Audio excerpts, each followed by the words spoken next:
Blackstone presents Buffalo Palace by Terry C. Johnston. This book is read by Alex Boyles. The history of any land begins with nature, and all histories must end with nature. J. Frank Dobie. 1. Reining away from Troost's livery, Titus Bass gave the jug-headed Indian pony urgent taps of his heels, pointing it down the muddy, rutted ruin of 2nd Street. Puddles of rain glittered as the sun continued its leisurely rise, the surface of each tiny pool left behind by last night's rain reflecting rose light like broken panes of glass scattered here and there among the heaps of wheel-cut ruts and piles of dung gone cold.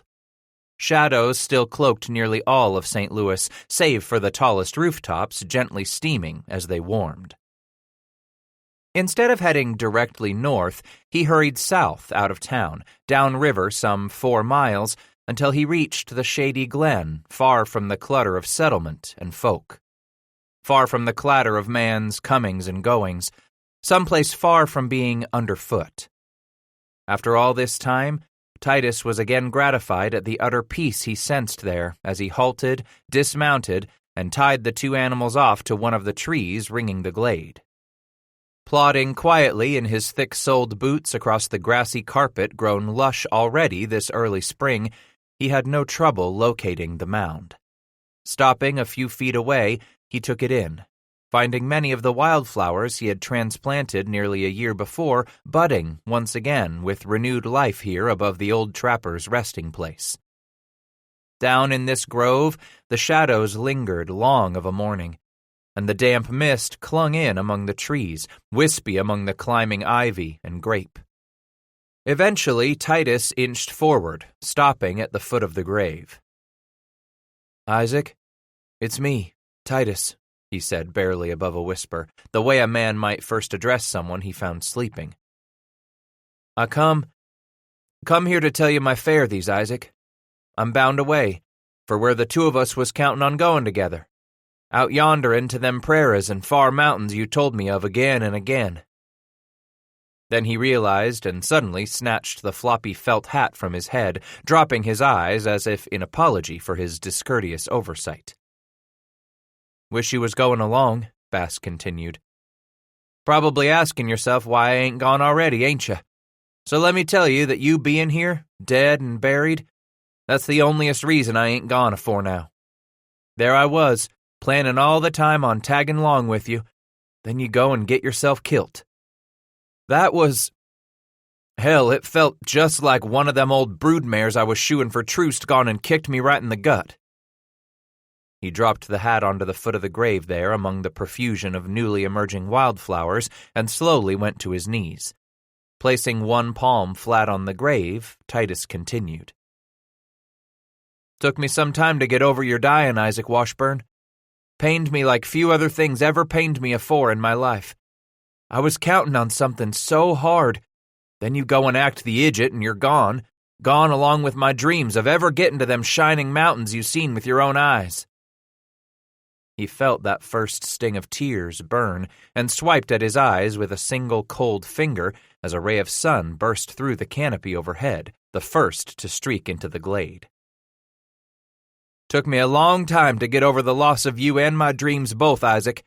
Didn't get over it till I up and figured out I could damn well go on my own. I didn't need you like I figured I did. Got me a fine gun of my own now. The rest of our plunder and truck tied up in them bundles over yonder on them horses. And I'm riding your pony my own self, taking it back to the prairie where I figure it belongs." Slowly, he dragged a sleeve of his blanket coat beneath his dribbling nose and sighed. "At first I hated what you done to both of us, Isaac, for killing yourself and killing my dream of going to them far mountains by way of the Platte with you. Nursed on that hate for too damn long. So long that I didn't ever come back here to speak at you. Not since I buried you in this pretty place. I'm glad to see you ain't kilt the flowers I planted over you, you sour-assed son of a bitch." Then he gradually rose to his feet, sweeping up his hat and snugging it down upon his thick, curly brown hair, glancing at the single shaft of sunlight streaming into the glade, slowly marching across the nodding grass toward the grave. "Best be going now, Gut. Wanted to come to tell you I was on my way out yonder. Don't know if I'd ever get back this way. And I come to tell you I owe you more'n I'd ever be able to pay you. So," and he swallowed hard, tasting the ball of sentiment at the back of his throat. "So I figure the only way I'll ever come close to repaying you for what good you done me is to go on out yonder and live the way your kind was meant to live, the way I calculate I was meant to live out my days, too." Swiping the palm of his hand across his whole face, smearing tears and his blubbering nose, Titus bent quickly and patted the top of the grave mound with a hand, then straightened. "I'll fare well, Isaac Washburn," he whispered, barely above a harsh croak. "Thanks to you, I'll fare well." Hurrying back to the horses, he untied them quickly and vaulted onto the pony's back, glanced once at the shaft of sunlight just then touching the old trapper's resting place, the wildflowers grown luminescent with that first blush of dawn's light. Tapping the pony's ribs, he moved out once more. North, this time. Back 4 miles to St. Louis. By the time he reached town and 2nd Street once more, the day was birthing to the east across the mighty river. Titus Bass hadn't felt this new in more years than he cared to remember. While he owned far less than his pap had owned at 31, far less than his grandpap before him, at this moment, Titus now possessed more than he had ever claimed before in his life. Not much in the way of prize stock, not this hand-me-down Indian pony he was riding, nor Hysham Trust's gift of an old dun mare to use as a pack horse. And there sure as hell wasn't all that much strapped in 2 modest blanket-wrapped bundles lashed on the back of the mare as he was taking his leave of this place. Yet in that moment, as the sun rose at his shoulder, Titus Bass realized he was a wealthy man nonetheless. Most men would simply never be this free. 2nd Street ended at the far edge of town where the muddy, rutted road northwest to St. Charles began. The sun had climbed above the tops of the leafing trees by the time he left the last huts and shanties behind. No more did the air reek of offal and refuse pitched carelessly into the streets. No more did his nose discern the tang of wood smoke on the damp dew of the morning. It lay behind him now. So much lay behind him now, while the rest of his ever-living life was spreading itself before him. Turning in the saddle to watch the last of the hovels disappear behind him, Titus gazed at the smoke columns rising from hundreds of chimneys and stacks above the thick green canopy. Then he took a deep breath, and a second, his eyes half closing as it sank into his lungs. No morning had ever tasted sweeter.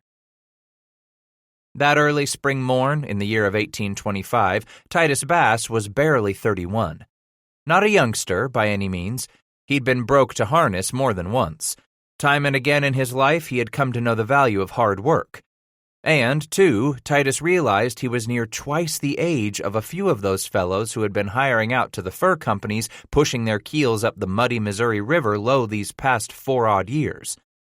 While he might be green at what he'd set his course to do, he sure as the devil wasn't wet behind the ears. By damn, those years under his belt ought to count for something besides mere seasoning. Why, a hiring man would be hard-pressed to find any new hand more eager to pit himself against those prairies and plains, those high and terrible places that now lay before Titus Bass. Where the well-traveled road twisted itself up the long gradual slope and emerged from the oak and elm, Bass reined up and turned about to gaze back at the riverside town. Stone estates hid behind high walls where the French protected themselves from the lower classes. Those long rows of warehouses along Wharf Street, tiny shops of all descriptions pressed elbow to elbow along Main. And on the outskirts lay the smoke-blackened shanties where the whiskey and rum was poured, where the women of all hue and size plied their ancient trade. In many a way it felt as if he had only lived there but a brief time. In other ways, it seemed as if he had been there nearly all his life. "That's right, girls. Gonna take myself a last look," he spoke quietly to the animals. "Don't have much a notion I'll ever see St. Louis again. Leastways, not for a long, long time to come." He watched as the sun tore itself fully from the edge of the earth across the great, brown, meandering swath of the Mississippi, then nudged the horses into motion and put the place behind him, turning his back on the scars and the women, too. Those years of pain as he did his damnedest to waste away to nothing at the bottom of one mug after another of metheglin, sweet rum, or apple beer. Not that he didn't figure he would ever escape that good, clean hunger for a woman, or suppress that honest thirst for something heady and raw washing down his gullet from time to time.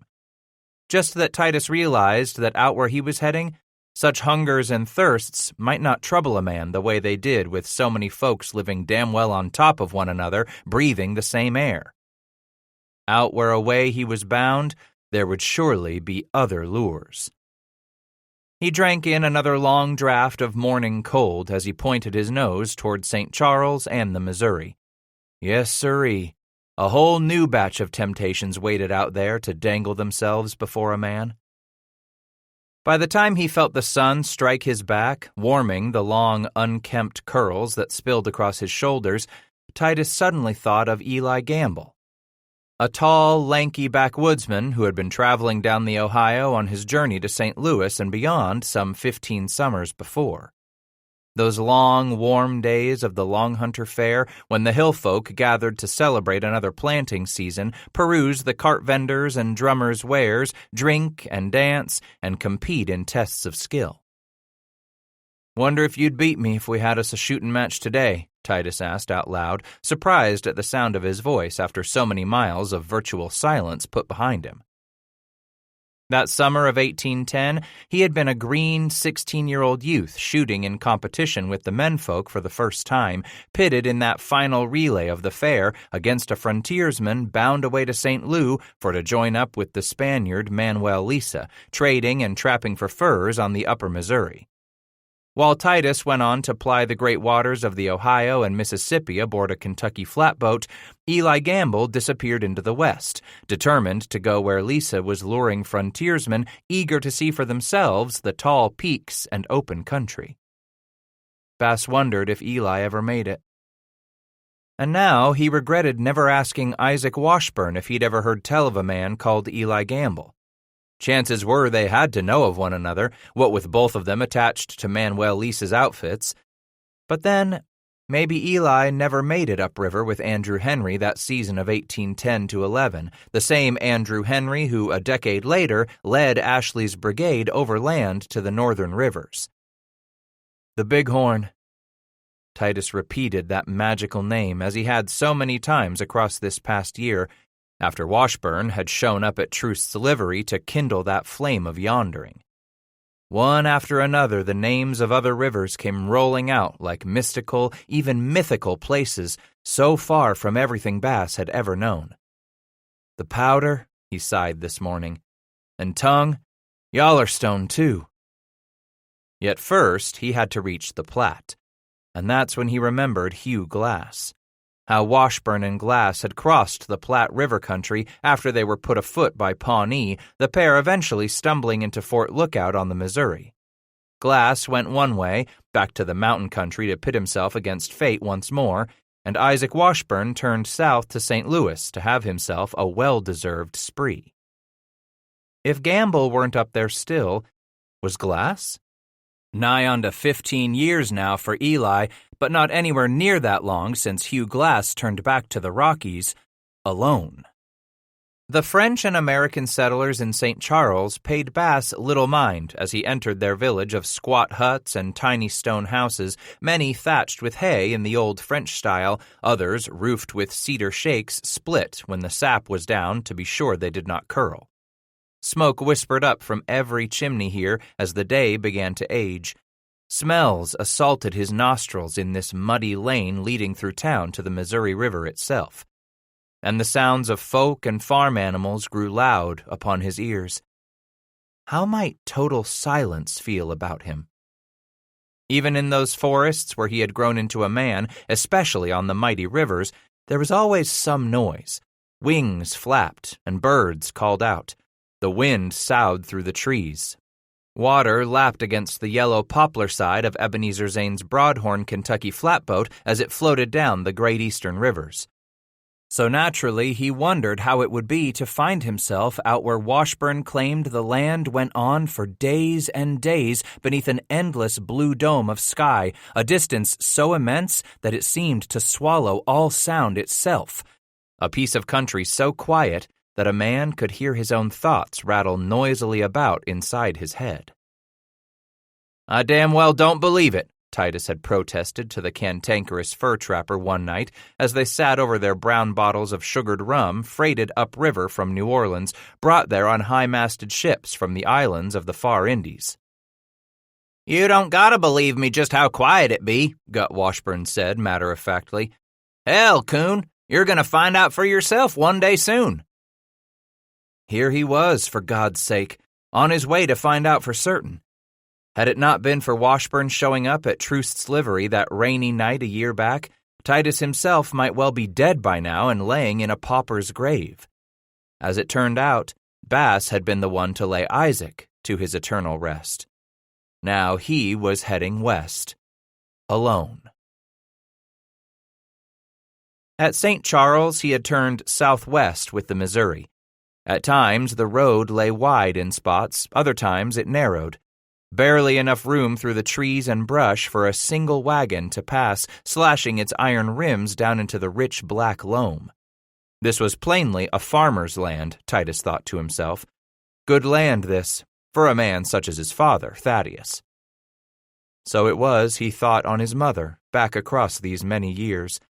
15 winters already since last he had seen those gray sprigs in her hair, heard her voice soothing one child or another, felt the sure touch of her hand upon his shoulder, warm at the back of his neck whenever he felt unsteady of himself. After all this time, he thought now on those biscuits she had baked that last night and left out for him, and the new shirt just finished for Thaddeus, lying there on the rough-hewn plank table. As certain today as he was that autumn morn as he slipped off from hearth and home, that she had left the shirt out for him to take in his leaving. Little settlements each one he rode through as the Missouri River Road led him past St. Albans, then Labadie, and after more than a week he put Gasconade behind him. 2 days later he passed Bonnet's Mill. Eventually the river meandered back to the northwest.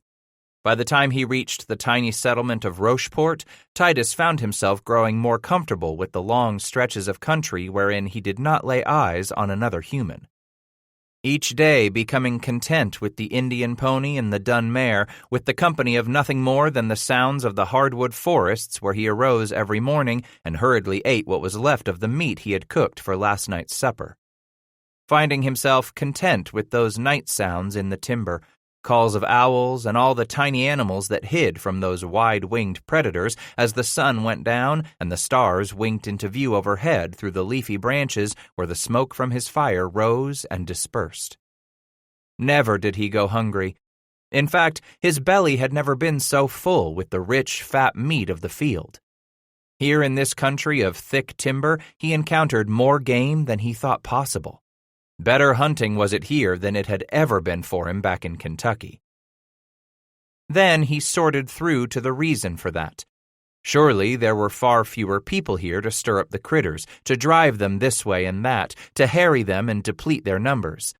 Clearly, this was country where a man could provide for his family, live off the land without ever slashing a plowshare through the earth's crust. Yet as good as that might be for some, Titus pushed on west. For 3 cents he was ferried across the river to the settlement of Franklin, which sat on the north bank. "Right here you're standing where the Santa Fe Trail begins," explained the stocky, pockmarked storekeeper. "Takes a man a little south of west, eventual to the land of them greasers." "Greasers?" "Mex," came the reply. "Some of the fellers travel the trail last few trading seasons call 'em sun grinners. Damn, but from the sounds of what I've been told, there are people ain't worth a shit but for their handsome women." Titus swallowed, his Adam's apple bobbing as he thought back on those hungers he had been pushing down like an aggravating tickle. Women. Dark-skinned they be, so I'm told by them what passed through here bound for Santa Fe. The man scratched at a 2-day growth of patchy whiskers sprouting on his cheeks, eyeing the slight stranger who stood just shy of 6 feet on that rough plank floor. Greaser women what wear they's skirts up to the knees, and their shirts clear down to here, so they all but hang right out for a man to see near everything. This trail you're talking about? Titus asked, hopeful. It go west by way of the Platte? The fat jowls waddled as the man shook his head, eyes squinting as they took measure of the newcomer. Dirt and smoke stained every one of the storekeeper's deep pockmarks and the crow's feet wrinkling both corners of his bloodshot eyes. That be too far north of here, mister, the Platte would. Like I told you, Santa Fe Trail takes a man off southwest from here. Sounds to me that this be the place a man makes up his mind, don't it? The jowly storekeeper nodded. Head south to the land of the greasers, or push on upriver. And the Platte? Still upriver a goodly piece. Was hoping to run onto it afore now, Titus said with disappointment. Seems like I've been riding forever already. Something on the order of 230 miles.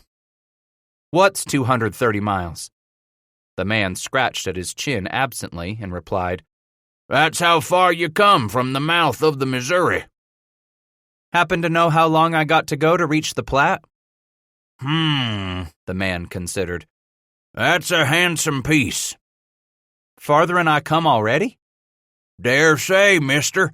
Yep, a good bit farther'n you come already. That depressing news sank within him like a stone tossed into the swimming pond back in Rabbit Hash, Boone County, Kentucky. For a moment, he wondered on another option. How's the country lay on that trail to Mexico? With a sudden broad smile, the storekeeper said, Now that's something to show you've got a good head about you.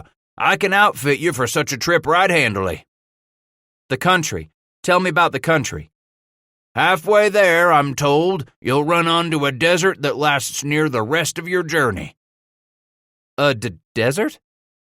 Sand and lizards and sun, mister. All it's fit for, so they say. Why would any man want to go there if that's all he's bound to come across? I told you already. The wide-shouldered shopkeeper grinned with teeth the color of hickory shavings. They set their eye on that greaser country for the women's. Most trade for mules and bring back the greaser's gold. Say a man don't want none of that. How's the land lay up in that Platte country? With a shrug, the man answered, Ain't worth a spit for buildin', you ask me. Not much timber like we got here. He pointed. A feller runs out of trees a bit west of here. Watching the man chew at a fingernail, Titus asked, Then you find yourself in nothing but grass. Taller'n your horse's belly it grows, miles and miles, and it goes on for longer'n I care to know. Country ain't fit for a decent man to settle his family in, what with no wood and the Injuns all about. Pawnee. That caused the shopkeeper to raise an eyebrow. You heard of 'em? I heard, Bass answered. Leave that God-forsaken country to the likes of them, I say, the man snarled sourly. Ain't fit for nothing but what Injuns and buffalo out there, all that can live in them parts. Buffalo? He interrupted almost too quietly. But buffalo, you said? For a moment, the storekeeper studied Bass's face with the first real interest he had shown all afternoon. You're looking for to find them buffalo, is it? His head bobbed every bit as eagerly as a young boy's. Yes, I aim to see me them herds of buffalo I heard tell was out there on the Platte. They're there all right, mister. Them and the thievin', murderin' Injuns, too. If I was to do it, I'd lay my sights on greaser country.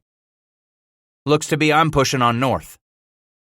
With a snort of derision, the shopkeeper said, To see them buffalo and have your har lifted by the Pawnee? I figure a fella can watch hisself and stay out of harm's way. With a sudden low blast of laughter that reminded Titus of a peal of some faraway thunder, the storekeeper erupted, slapping a flat hand down on the counter so as to rattle a nearby display of tin cups. "If that ain't some now, why, from the way you was talking, I'd wager you and your outfit ain't ever been out in that country off yonder." "Ain't," Bass admitted. "So how you fellas figure you're gonna keep from getting sideways with the Pawnee, seeing how you'll need be crossing so much of it to get to that far country? Best pray there's a whole bunch of sharp-eyed sons of bitches with you." Just me," Titus bristled, annoyed at the storekeeper's amused smirk and downright nosiness. "Ain't no one else along. Ain't no outfit of us." Like the passing of a cloud, the pockmarked face went grave as the storekeeper leaned forward on the plank counter, suddenly inches from Bass's nose. Something of great import rang in the tone of voice as he said, "Tell me now you're fixed for lead and powder?" "Got me all I figure a man oughtn't carry on a pack horse." Leaning back with a smug smile, the man suggested, "Might well think about packing you all you can. Where you're headed, it won't be no desert trail what'll kill you with thirst or poisonous lizards. No, sir. It just might be them God-blamed Pawnee." As the last few words tumbled dramatically out of his mouth, of a sudden the storekeeper went silent, his eyes snapping to the narrow doorway where Titus watched a middle-aged woman and a brood of children appear out of the sun, shuffling into the cooler shadows of the shanty store. "You keep your hands to yourselves, hear me now?" she instructed the young ones as they came to a halt on either side of her like a brood of chicks clustered around their hen. "Don't make me scold you again like last time we was here." Titus studied her in that instant, the way she turned aside to one batch of children, then to the others as she instructed them all in a sure tone of voice. Her well-seamed face, tanned to the color of a native pecan even at this early season of the year, showed more than the simple ravage of time. That sallow countenance registered the toll of many live and a few still births, reflected the slash of ceaseless wind and the scouring of a life suffered beneath the unrepentant sun, all those countless days spent at her man's shoulder, the two of them pleading with the ground, the sky, and ultimately to their God again and again to grant them enough of a crop to feed themselves and thereby survive one more year. Then, as she finished instructing her flock in those quietly stern directives, the woman looked up at last, her bright, fiery, optimistic eyes seeming to come directly to Titus, dawdling just enough as they halted there to cause him to swallow hard. As a child or man, he'd never been what anyone could dare call handsome. Fact was, Bass considered himself firmly on the homely side, so when her eyes appeared to take their measure of him, Bass felt his cheeks redden. He was relieved when the woman's gaze turned aside to land on the storekeeper. "Bailey," she began in a loud, sure voice she flung across the shabby, low-roofed store, "what's cornmeal these days?" "This time of year, it's $25 the hundredweight, Mrs. Grigsby." She drew her lips into a wrinkled purse, licked them quickly in grave thought, then replied, "Give me 10 pounds. Got coffee?" "Some come in just last week." The woman asked, "You tried it your own self?" "The missus made some for us just this morning." "And?" she prodded, nudging her head to the side, out of the way of some ironmongery hanging from the rafters as she took 2 steps forward, her brood shuttling hurriedly to stay at the hem of her dress. "As fine a cup as I've ever had on either side of the river, ma'am." Drawing her shoulders back, Mrs. Grigsby declared, "Should have known you'd claim it was nigh on to being the nectar of the gods, Bailey Henline. How much you want for this grand coffee of your'n?" Then, almost in afterthought, she wagged her head and commented, "'Tis a curse when a woman can't seem to wean a man from his coffee." With a smile, the storekeeper answered, "Land, but I know he's a one to drink it morning, noon, and evening, too. Was it that you had it always brewed for him? Tell you the honest, for this last shipment, I gotta have 50 cents the pound." "Lord bless and preserve me," she exclaimed, suddenly snagging the wrist of one of the younger children and taking from the hand something the offending youngster had been closely inspecting behind her mother's back. She replaced the waxed parcel back among the display on the rough plank shelving and turned back to Henline. "Will you see fit to give us 5 pounds of your coffee on account?" He sighed. "I can add it to the books for you, Mrs. Grigsby. You're good folks, and I'll stand by honest stock like you and the mister." "No one can say you ain't stood by us these last 2 troublesome seasons, Bailey," she declared, with the sort of undisguised gratitude that was hard for a proud woman to let show. "You know we're good for it, and, if it's all right, I'd like to get each of the young'uns a little treat out of your jars over here. We don't get in here much as I'd like." "Go right ahead, ma'am. Let 'em each pick what they want. Ain't no trouble to just put their treats on the books, too." With a meaningful nod, she said, "Thank you, Bailey." Bass watched her turn away with her children as she bent her head and murmured to them softly. One by one, they began to approach the shelf where rested the immense, odd-colored jars and small wicker baskets filled with rock candy and other sugared delights. Taking a step back toward the counter, Titus grew thoughtful as he cupped the small skin pouch inside the worn blanket satchel slung over his shoulder, fingering what he had left in the way of hard coin. Titus cleared his throat, drawing Henline's attention, and said, "Best have me some of that cornmeal and your coffee too my own self." "Good thinking, mister," the storekeeper replied, rubbing the palms of both hands down the front of his sweat-stained shirt that had likely been the better part of a month without a scrubbing. "'Ceptin' for the army sutler upriver, this here be the last place you'll run onto such vittles. What'll it be of the cornmeal?" 50 pound, Bass said, swallowing down the sudden flush of apprehension he felt at spending the last of his money. Turning aside to move off, Henline asked, "And your coffee?" "Maybe best I have us count what I got left after you get that cornmeal," Bass replied. "We'll see how much coffee I can do with." "You have American?" Bailey asked, eyeing him up and down. "Yes, I have American." With an approving nod, the storekeeper continued about his chore of scooping cornmeal from a large oaken hogshead into linen sacking. It was money, Titus reminded himself as he fretted. Only money. Never had he been captive of it, because his whole life had either been feast or famine. Titus at times had earned all the money he wanted at truce livery and had survived nicely, while at other times he had none to speak of in his empty pocket and had survived just as well. Maybe money was just like whiskey and women.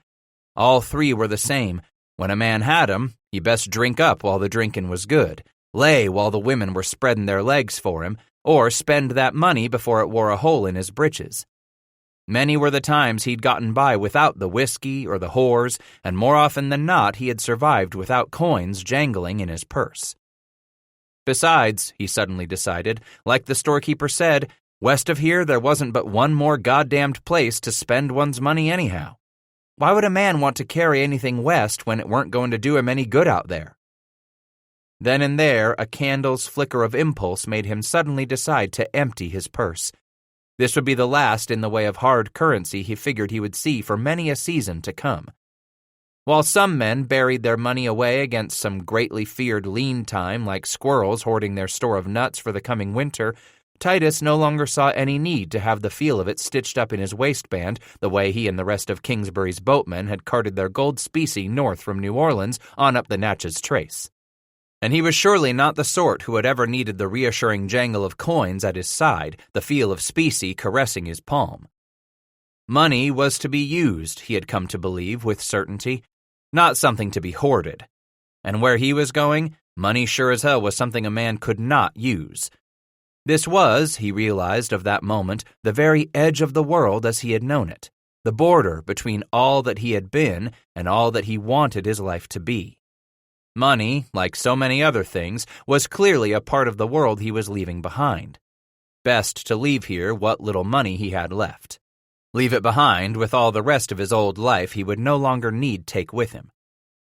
They settled up on what Titus owed for the cornmeal and coffee, the 3 bags sitting there on the dusty counter, in their midst the stack of coin, which now belonged to the storekeeper. The few that remained with Titus he turned over and over in his palm. "Something more I can do for you, mister?" Henline asked expectantly, an eyebrow raising.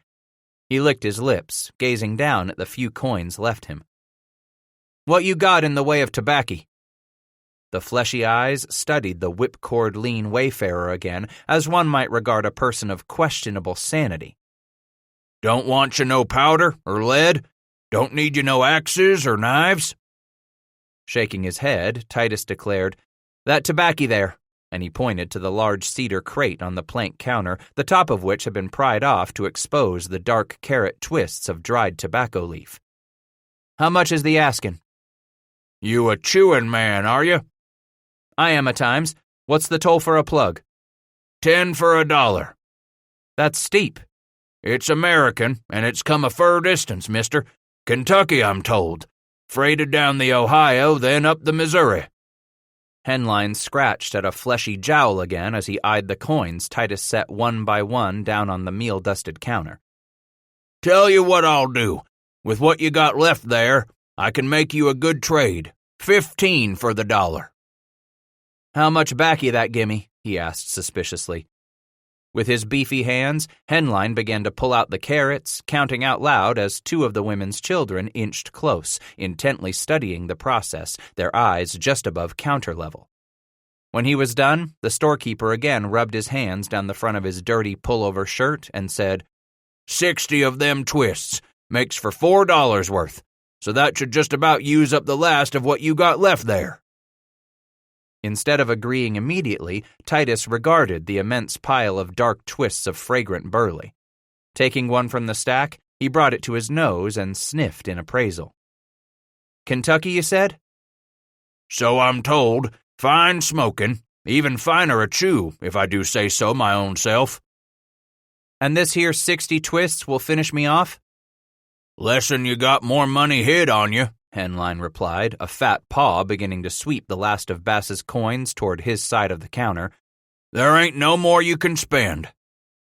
Firmly, yet without a hint of malice, Titus quickly clamped his hand down on the storekeeper's wrist, looking Bailey Henline in the eyes. "That what you got under this hand pays for the tobacco?"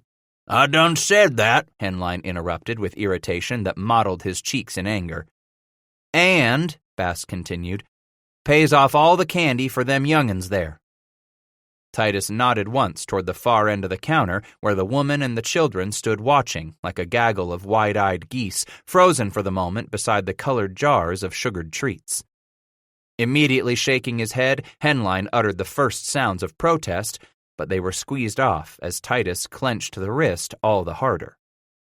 "Listen, mister, you're making a fine profit on me this day," Bath said with quiet assurance.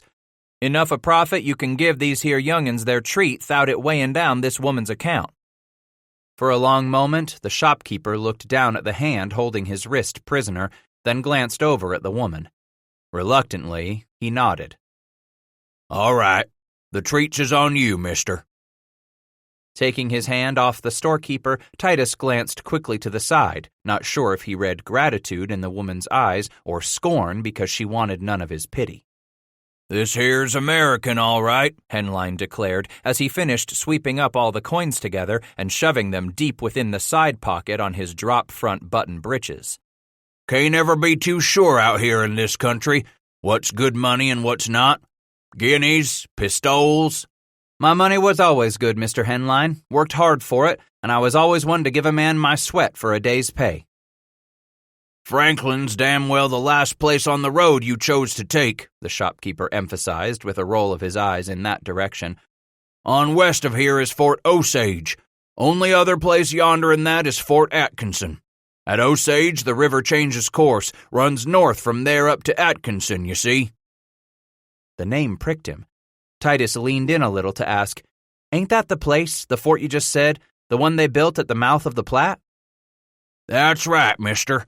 You figure to ride through Pawnee land by the time you reach Atkinson, a man turns himself left and heads due west as the sun goes." With a shake of his head, Bass replied, "I ain't got me any plans to be riding nowhere close to Atkinson." "Maybe for the best," Henline declared as he stuffed the last of the tobacco twists into a fourth and fifth linen sack and began to tie off the tops with lengths of twine cordage. "Up and down this part of the river, word is that the army don't want no one in that yonder country out there. No man but soldiers and them fur companies. I heard such, yes. With a smile creasing the fleshy jowls, Henline ventured, Hell, maybe it's better you spend some time behind the bars in that army pokey up at Fort Atkinson than you lose your hair to them bugger Pawnee. Sweeping the first of the satchels from the storekeeper's counter, Bass replied, I don't plan on spending no time with the army or leaving my hair with the Pawnee. Thank you just the same for the meal, coffee, and tobacco. He hefted the last of his goods across both laden arms and turned toward that doorway patch of bright sun, splaying a fan of its bright saffron into the shop's cool shadows. Just as Titus reached the door, he stopped to step aside for a pair of mud-caked men who eyed the newcomer before striding dutifully over to the row of wooden dowels driven into one wall where stood several tall, two-man saws. Thank you, mister, the woman said suddenly, blurting it out as if honor-bound to express her gratitude, but then her eyes softened as she tugged a child to her hip beneath each arm. Tell the man thank ye, children. They all shyly muttered their appreciation, every bit as prideful as their mother, eyes watching the stranger shuffle his feet self-consciously, his arms sagging beneath the weight of the last worldly goods he would buy for hard cash money. I'm glad to do it, Titus replied, glancing over the faces of the children as they licked and sucked on their treats. How they reminded him of Amy's brothers and sisters back in Rabbit Hash. Then Henline intruded. Stranger, since you're of a mind to go out yonder to that saint-forsaken land on your lonesome, you mind my asking one more thing? What's that? Titus responded, turning his head from the young eyes to look at the storekeeper. At that very moment, Bass became aware the two men had ceased their talk and their noisy handling of the saws behind him. Scratching at the side of his pockmarked nose, Henline inquired, Mind telling me if you're a praying man? For but a moment, Titus glanced at the mud-plastered pair who interrupted their appraisal of the saws so they could study him critically. Plain enough to see they were settlers, farmers, had the same look to them that Thaddeus Bass had himself. When Titus brought his eyes back to the storekeeper, finding himself suddenly irritated at the way Henline's jaw hung open smugly, Bass almost wished one of the big bottle-green flies buzzing about the low-roofed shanty would flit its way right into that gaping hole in Bailey Henline's face. Titus repeated the question. A praying man? Well now, I suppose any fellow what takes off where I'm headin' all on my lonesome better be a praying man, mister. That, or he's plain crazy. 2. That trader man was wrong, mister. With the sudden sound of the child's voice, Titus turned where he stood at the edge of the muddy, rutted path that passed for a main street here in Franklin. It was the oldest girl among that woman's brood wanting hard candy back in the mercantile. Bass continued stuffing the first of the cornmeal sacks into the bundles lashed on either side of the mare's back. Oh? He asked absently. What was he so wrong about? This're ain't the last place you run on to. It ain't. No, mister, it ain't. Jabbing the second sack down into the bundle on the far side of the mare's packs, Titus figured he was being goaded into asking. He sighed with a little exasperation, then glanced again at the gangly girl who appeared about to enter her adolescence, and the impatience drained from him. She so reminded him of his oldest sister. Every day slowly rounded out those hard angles on her body now that she was ready to flower into womanhood. All right, he said. Suppose you tell me what you come to tell me. See, this're ain't the last place there's white folks. Just what the devil that mean to me? He growled it more than he had wanted it to come out, turning away because he was angry at himself, in that moment remembering how he had marveled at the way another young girl's bony form rounded itself into a woman's body back in Rabbit Hash.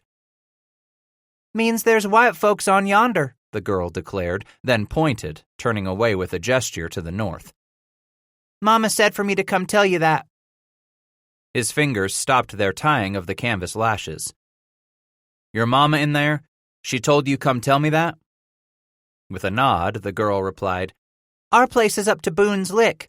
I figure she's due for a visitor.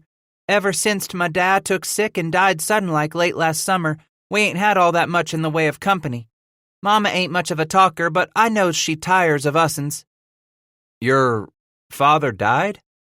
She nodded again. "Mama took it real hard." "You mean she's caring for you young'uns on your place all by herself?"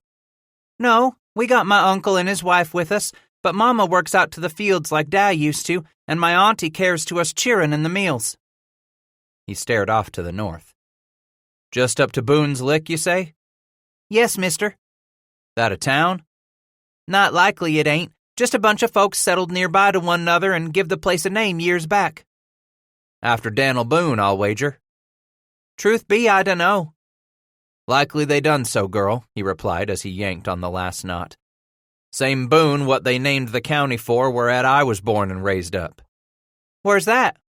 "Kentucky," he finally said, the word hard to come out at first, fraught the way it was with so many memories, both good and bad, like more strands of a sticky spider's web than he could ever free himself from. "So, mister, you come see us?" He looked back at the girl again, mystified by the invitation, although he understood. Many were the folks who lived their lives set apart from others, only to gather at Sunday services for funerals and weddings and baptisms, along with the annual Long Hunter Fair. Theirs was the lone and hardy stock who took great pleasure in the infrequent passerby who carried news of distant people and places. Titus asked, "That what your mama told you come ask me?" Open-mouthed, she nodded. "Said you got our welcome to come by on your way upriver." Glancing over the girl's shoulder, for the first time he noticed two of the younger children standing in the store's open doorway, watching the stranger and their sister. "You're on your way back to home now?" "Mama said to tell you be ahead on your way and we'd come along shortly." "You ridin'?" The girl giggled quickly behind her hand, her eyes twinkling as she answered, "Hell no." Then her face flushed in embarrassment. You won't tell Mama I cursed, will you?" With a smile and a wag of his head, Titus loosened the pack-mare's halter, then reached for the rein to the Indian pony. He bent his head down to whisper, "That's our secret. I swear it." "Just that all we got left us is that one old mule," and she pointed across the rutted path at the animal. "Does all our plowing, and we bring it to town with us for to carry home all what we take out on barter from Mr. Henline in there." His heart felt a tug at that moment, staring at the old mule, the way it hung its head and kept weight off one of its legs. Clearly the hock was swollen with spavin. Easy enough to see that it wouldn't be long before the mule came up lame on them. "You sure your mama wants me to stop by?" "She said so for me to tell you." "I can't be stopping off every place I go by now," he grumbled, suddenly perturbed at the intrusion on his journey. Bass jabbed his left foot in the stirrup of the worn saddle. "Mama said to tell you she figured you looked like and you needed a home-cooked meal." The girl prodded, taking a step forward as Titus rose onto the back of the pony. "Likely you ain't had none such in quite a time." He opened his mouth to snap back at her about no longer needing no home-cooked meals, then decided better. Why, it did sound good. But just the same, he had some new victuals of his own, so he wasn't all that bad off. Best to keep pushing on. "I got me a long, long way to go, girl. You tell your mama." "Last place a body gets to talk with civil white folks," she blurted in. Impatient to be on his way, Titus was on the verge of tapping heels into the pony's ribs when he stopped and brooded on that. "No other place on yonder from you? Now I can't believe that." "There's the forts upriver," and she flung an arm in that general direction. "Soldiers, traders, men come down from upriver, but there ain't no more plain white workin' folk after us. Mama thought you'd like to have yourself a hot meal and maybe some man talk with my uncle." Slowly he turned to gaze at the doorway once again. A third small face had poked itself around the jamb, watching expectantly. "All right," he answered, not all that sure of his resolve. "You go tell your mama I'm most grateful for her kindness, and tell her I'll feel better riding along home with your bunch. Now be off with you and have your mama finish up inside so we can get on our way. Gonna be getting dark soon enough as it is." Twilight was just beginning to squeeze the last light of the day from the sky when the girl and her oldest brother led the lot of them up a wide path into the yard surrounding 4 squat buildings and a half-dozen rickety pole lean-tos. After introductions, the flush-faced aunt announced that supper was simmering over the fire and ready soon, as everyone washed up and sat themselves down. "Your belly ready for that home-cooked meal I promised you?" the widow asked Titus, her dark gray eyes finally meeting his again for the first time since they began their walk north from Franklin. The eyes softened as he gazed back at them, and the voice was nice enough, too. "I'm always ready, yes, ma'am." Night came down easily, and the breeze had kicked up by the time Bass shoved himself away from the long, crude table and rose from his half-log bench, its legs scraping across the puncheon floor. The woman's brother-in-law got to his feet along with Titus, turning to retrieve a pipe and tobacco pouch from the stone mantel above the fireplace, which provided the only light for the low-roofed room, besides a dozen or more candles and Betty lamps filled with oil he figured could only have been rendered from a bear. "Let's us use my tobacco," Bass suggested. "Find some way to pay you back for that meal." "No paying back necessary," the widow replied from across the table as she rose, her hands filled with wooden trenchers. "You already done that at Bailey Henline's shop." Plainly needled, the man kept his eyes on Titus as he asked his sister-in-law, "What you go and get yourself in debt with Bailey for now?" "She don't owe nobody nothing," Bass quickly intervened, putting his hand up as the widow was about to protest. "I had me a little something extra after trading with the man, and them young'uns was just having 'em a gander at the hard candy. I paid for 'em to have a sweet treat. Didn't amount to nothing." "And you have you some of Henline's tobacco?" Bass nodded. "Mine now. I'll be off to fetch it." The two of them settled out front beneath the narrow porch awning on half-log stools, leaning back against the rough log wall chinked with Missouri clay, and slowly sucked down more than 1 bowlful apiece that evening. While the settler dragged out as much news as he could about what all was happening downriver in St. Louis and beyond, Titus pried out as much information as he could on what lay upriver. "Fort Osage be a fella's next stop," the man declared. "South Bank. But you can't count on soldiers and folks allays being there." "They closed the fort down?" "Not all the time." "How far?" Bass inquired. With a shrug, he answered, "Only been up that way once afore. Can't really say. It's a piece." "How many days you figure?" "You ain't got no ragtag along and can keep your horses on the scat. I'd figure a little better in a week." "That long?" And he watched the settler nod, drawing on his pipe, then dropped his eyes to peer into the bowl the way the man did after nearly every puff. "Fine tobacco, this," the man offered after a moment of silence between them. "You know anything of what's north of Osage?" "Next place be Atkinson's Post. If, like you said, you're hankerin' to foller the Platte west, I hear that's where you pick up the river what'll take you all the way to them far mountains." The sound of that distant country made his mouth dry then and there. It seemed like he'd journeyed so damned far already. 15 winters it was, as far back as 1810, as far east as Kentucky in the Great Bend country of the Ohio River.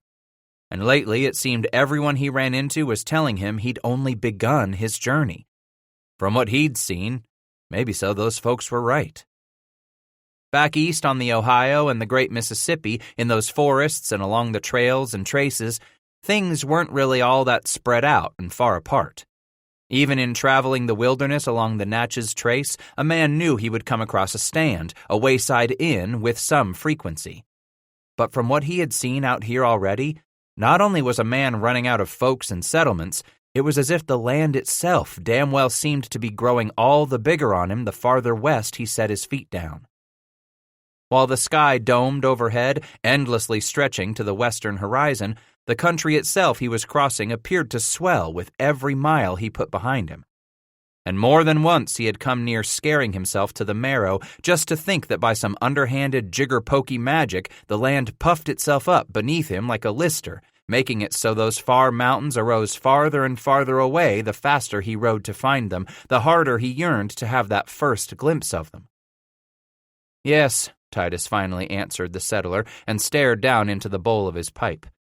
His tobacco had gone out, and it had grown quieter inside the main house behind them, as well as the children's quarters nearby, connected to the squat cabin by a roofed dog trot.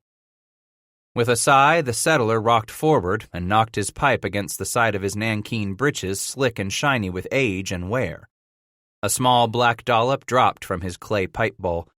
Then he peered squarely at the visitor. "I don't suppose there's any use of a feller to try talking you into staying put right here, is there?" He looked at the plea in the man's eyes for a polite moment before he answered. "No, I'm sorry. Was a time I figured there'd be nothing for me but to stay on my own place back to Kentucky, but I found out I ain't the kind to stay on." With sad resignation, the man nodded and said, "Could have used a hand. You look to be a likely sort for work." Titus watched the settler twist and turn the small clay pipe in his big hands, the dirt scored into every wrinkle and crevice the way indigo ink would highlight a seafarer's tattoo. "I'm sure the woman's trying to give all she can." "It was hard enough at times afore my brother passed on," he admitted. "Yes, I know Edna's trying. Just that this is a man's work, and she ain't got no business—" Then his voice faded off as he looked up at Bass's eyes and saw no softening there. "God knows it ain't a woman's lot to do what that woman does on this place." "She don't seem the sort to shy at hefting her share of the load." With a doleful wag, the settler explained, "Edna ain't never shied away from her share of the work." "I figure she does what she has to for her young'uns," Titus replied, whacking his pipe bowl against the sole of his worn boot. "Time and again I tried to send her and them all back to her family." After waiting while the settler paused, he asked, "And?" "And she wouldn't have nothing of it. Said this was where my brother counted on setting down roots and making his stand.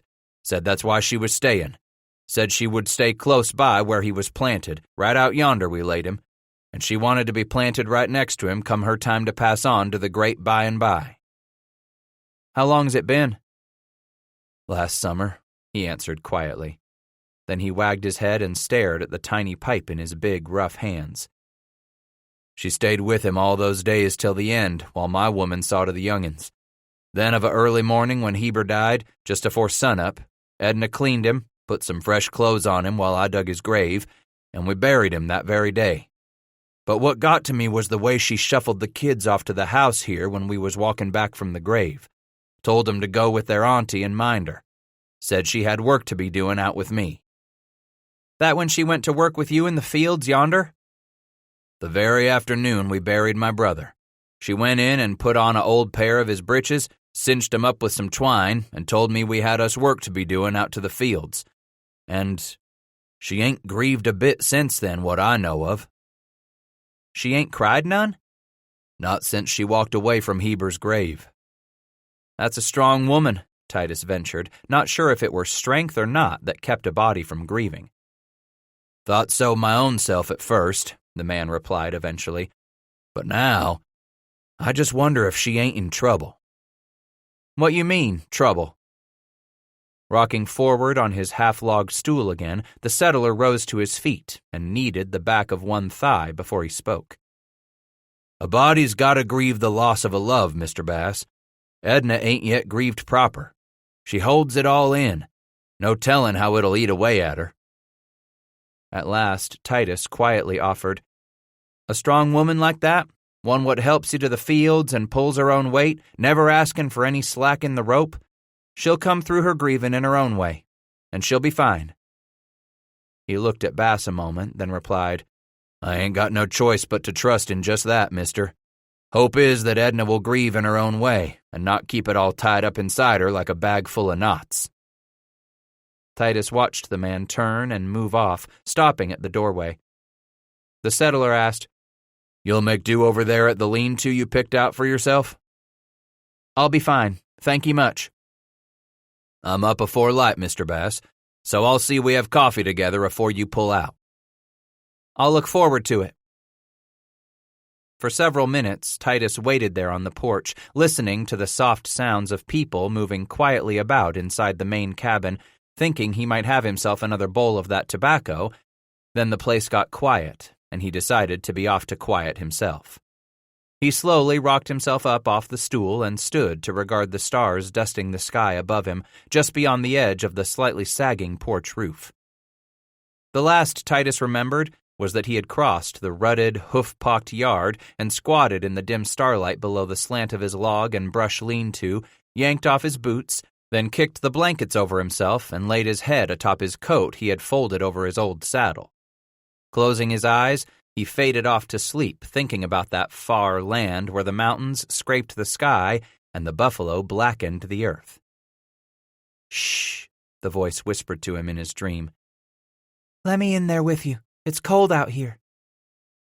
Beyond the lip of the shelter, the sky still hung inky black as he blinked his eyes open, sensing the hands lifting the blankets, fluffing them back over them both as the press of a body came against his. His hand tightened on the pistol between his knees as he came more awake, rigid and wary. "Lay still," the woman's voice husked against his ear. "We both stay warmer that way." Swallowing hard, Bass lay as still as a stalk of grass on a windless day, while he felt her scrooge herself against his back, draping an arm over him. Her gasps of breath teased the long hair curled at the collar of his linen shirt, warming him. Edna?" As quickly as he uttered her name, the woman brought her hand up and laid 2 fingers on his mouth. "It's me. Now shush and lay quiet aside me." He was afraid he already knew the answer to his question before he asked it. "What you doing here?" "I'll swear, back to Bailey Henline's place in Franklin, you didn't strike me as a man so thick in the head not to know what I'm here for." "I suppose I ain't so thick I can't figure things out in the middle of the night," he whispered, starting to roll on his side toward her. But the woman clamped her arm around Titus, stopping him. He lay perfectly still for a moment, then said quietly, "Long as I can remember, you women folk been the biggest of mystery to me. I don't mind owning up to this here being a mystery to me, too." For a long time she did not speak. Then, "It's been a long, long time since I laid with a man." That sweet tang of prickly anxiety rose in him like an awakening. He even felt the stir in his flesh as her fingers came away from his lips and traced their way down his chest to his belly, where she pulled and jerked at the tail of his shirt to free it from his button-front leather breeches. As her fingers lightly brushed across the skin of his bared belly, Bass sensed himself growing, enjoying it, yet afraid of what was to come. "We oughtn't not to," he started with a bit of a stammer as her fingers no longer stroked his skin lightly but began to knead the flesh and muscle at the waistband of his breeches. "I can't." "Why?" she whispered huskily in his ear. "Ain't you been with a woman?" "I have." "You ain't no boy," she interrupted, pulling her hand away suddenly. "Could tell that right off there in Bailey Henline's store. You had a look about you. I knowed you was the kind what had you many a woman. Likely a lot of whores, too." He felt her shuffling the blankets behind him, tugging more at his shirt until she had the back tail out and yanked up nearly to his shoulders. "Ain't gonna deny none of that," he answered at last. "But I never took you for the kind what didn't know the difference twixt a whore and a woman in need." In need?" "Bad in need of you," Edna answered. "Been a long time, Mr. Bass, and though the thoughts crossed my mind a time or two, I ain't about to go to my own husband's brother with my need." As she said it, the woman came against him once more with her body heat, and this time he was sure he sensed more of that warmth now that she had raised his shirt, now that she had her breasts pressed against his bare back. "Someone gonna hear us," he whispered, suddenly aware of how quiet the night had become around them. "Your young'uns, maybe your brother." "No one gonna hear us," she breathed at his ear, reaching around him again and taking one of his hands in hers. "Less'n you're one what likes to scream when he climbs atop a woman." "I ain't. No, never did I scream." "Just shush then, and feel what I'm giving you this dark, cold night." Her hand tightened on his, guiding it over his hip to hers. Surprised, he froze the briefest of moments, finding her hip bare. Leading his hand up and down her thigh, then sweeping it back over her buttock, Edna began to groan, low and feral. Her hand left his as Titus continued to explore on his own. "You didn't wear nothing at all?" he asked. Huskily, she replied, "Just a old coat I shimmied out of." By now, he felt himself become fully erect as she grabbed hold of his hand again and led it directly between her thighs, locking it where she was the warmest. He sensed a shudder shoot through the woman as his fingers explored, finding her moist. You're a widow woman. That don't mean nothing." Starting to roll toward him, Edna immediately had her fingers at the buttons of his breeches, sitting up slightly so she could get both hands working to yank at the front of his pants. The blankets slid off her shoulder. In the dim starshine, he got his first good look at her bare neck, a shoulder where the coat had slipped down her arm, and then her breasts. Her hand hungrily grabbed his rigid flesh as the front of his breeches opened. Up and down she toyed with him, first squeezing about as hard as she could, then lightly brushing a single finger up, then down. "You're ready for me, ain't you, Mr. Bass?" "Get out of your coat," he ordered hungrily, his eyes flicking a last time across the starlit yard toward the small buildings. There were no second thoughts now. "Just soon's I get you out of your shucks," she said, yanking, pulling, tearing at his canvas pants. At the same time, he was tearing his shirt the rest of the way over his head and off his arms, flinging his clothing to the side in a careless heap. As she leaned back to slip off the coat that lay open, he leaned forward, taking one of her breasts into his mouth, and began to kiss, fondle, suck. A tremor shot through her body, and she moaned once more, hurriedly shaking the coat from her arms. The instant it was off, she had a hand encircling his rigid flesh once more, while at the same time collapsing to her back beside him there. He found himself between her legs as he brought the blankets over them, the cold night wind sharp as freshly stoned knife against their flesh. Impatiently, Edna guided him with the one hand, her other insistent, pressing at the small of his back, urging him forward. After several moments of lunging against her in vain, Edna's warmth eventually wrapped itself around him as he drove himself up to the hilt. Now as one, they began to rock there beneath the stars on that moonless night as the earth spun toward dawn. The closer he got to spending himself within her, it seemed the larger his penis grew. And the more Edna whimpered. Low and sporadic at first, now she tangled her fingers in his long hair, pulling him down, holding him there so that she could press her lips against his ear as he continued to thrust himself against her with a growing urgency. Then a high-pitched, staccato, and almost silent screech escaped her throat as she shook volcanically beneath him in those seconds Titus finished inside her. Her scream quickly became a whimper, then a raspy, breathless whisper at his ear as he collapsed fully atop her. Spent, as weak as a newborn calf. "You sleep for a while now, Mr. Bass." Her words brushed his flesh as she nestled her head against his neck. "Then I'll be rousing you well afore first light another time. That way, I can be back with the young'uns, and no one's the wiser come morning." She was true to her word, Edna was. It seemed like no time at all until he was nudged awake. Bass found her kissing on his neck and down his chest, her hands busy as ever stroking him, her small breasts brushing and tantalizing against his shoulder, his arm, his belly as she shifted beside him. Then, just as she had promised, after that second feral coupling, the woman rolled herself away from him, peeled her coat from the jumble of his blankets, and wrapped herself within it before she leaned over him. "Mr. Bass," she whispered, her lips almost against his, her eyes staring right into him. "I ain't no young woman no more, and I ain't got a damn prospect one way out here where Heber brought us for to find his dream. So I'm telling you to take what I give you of Edna Mae Grigsby and ride off come morning. I damn well know you're gonna 'member the smell of me when you're out there fighting off them Pawnee or any them other nasty Injuns. And then maybe so you'll want to come riding back here to me, to what you had you a taste of this night." The guilt rose in him like an underground spring. I don't want you getting the wrong idea." "Don't have me no idea at all, Mr. Bass," she interrupted.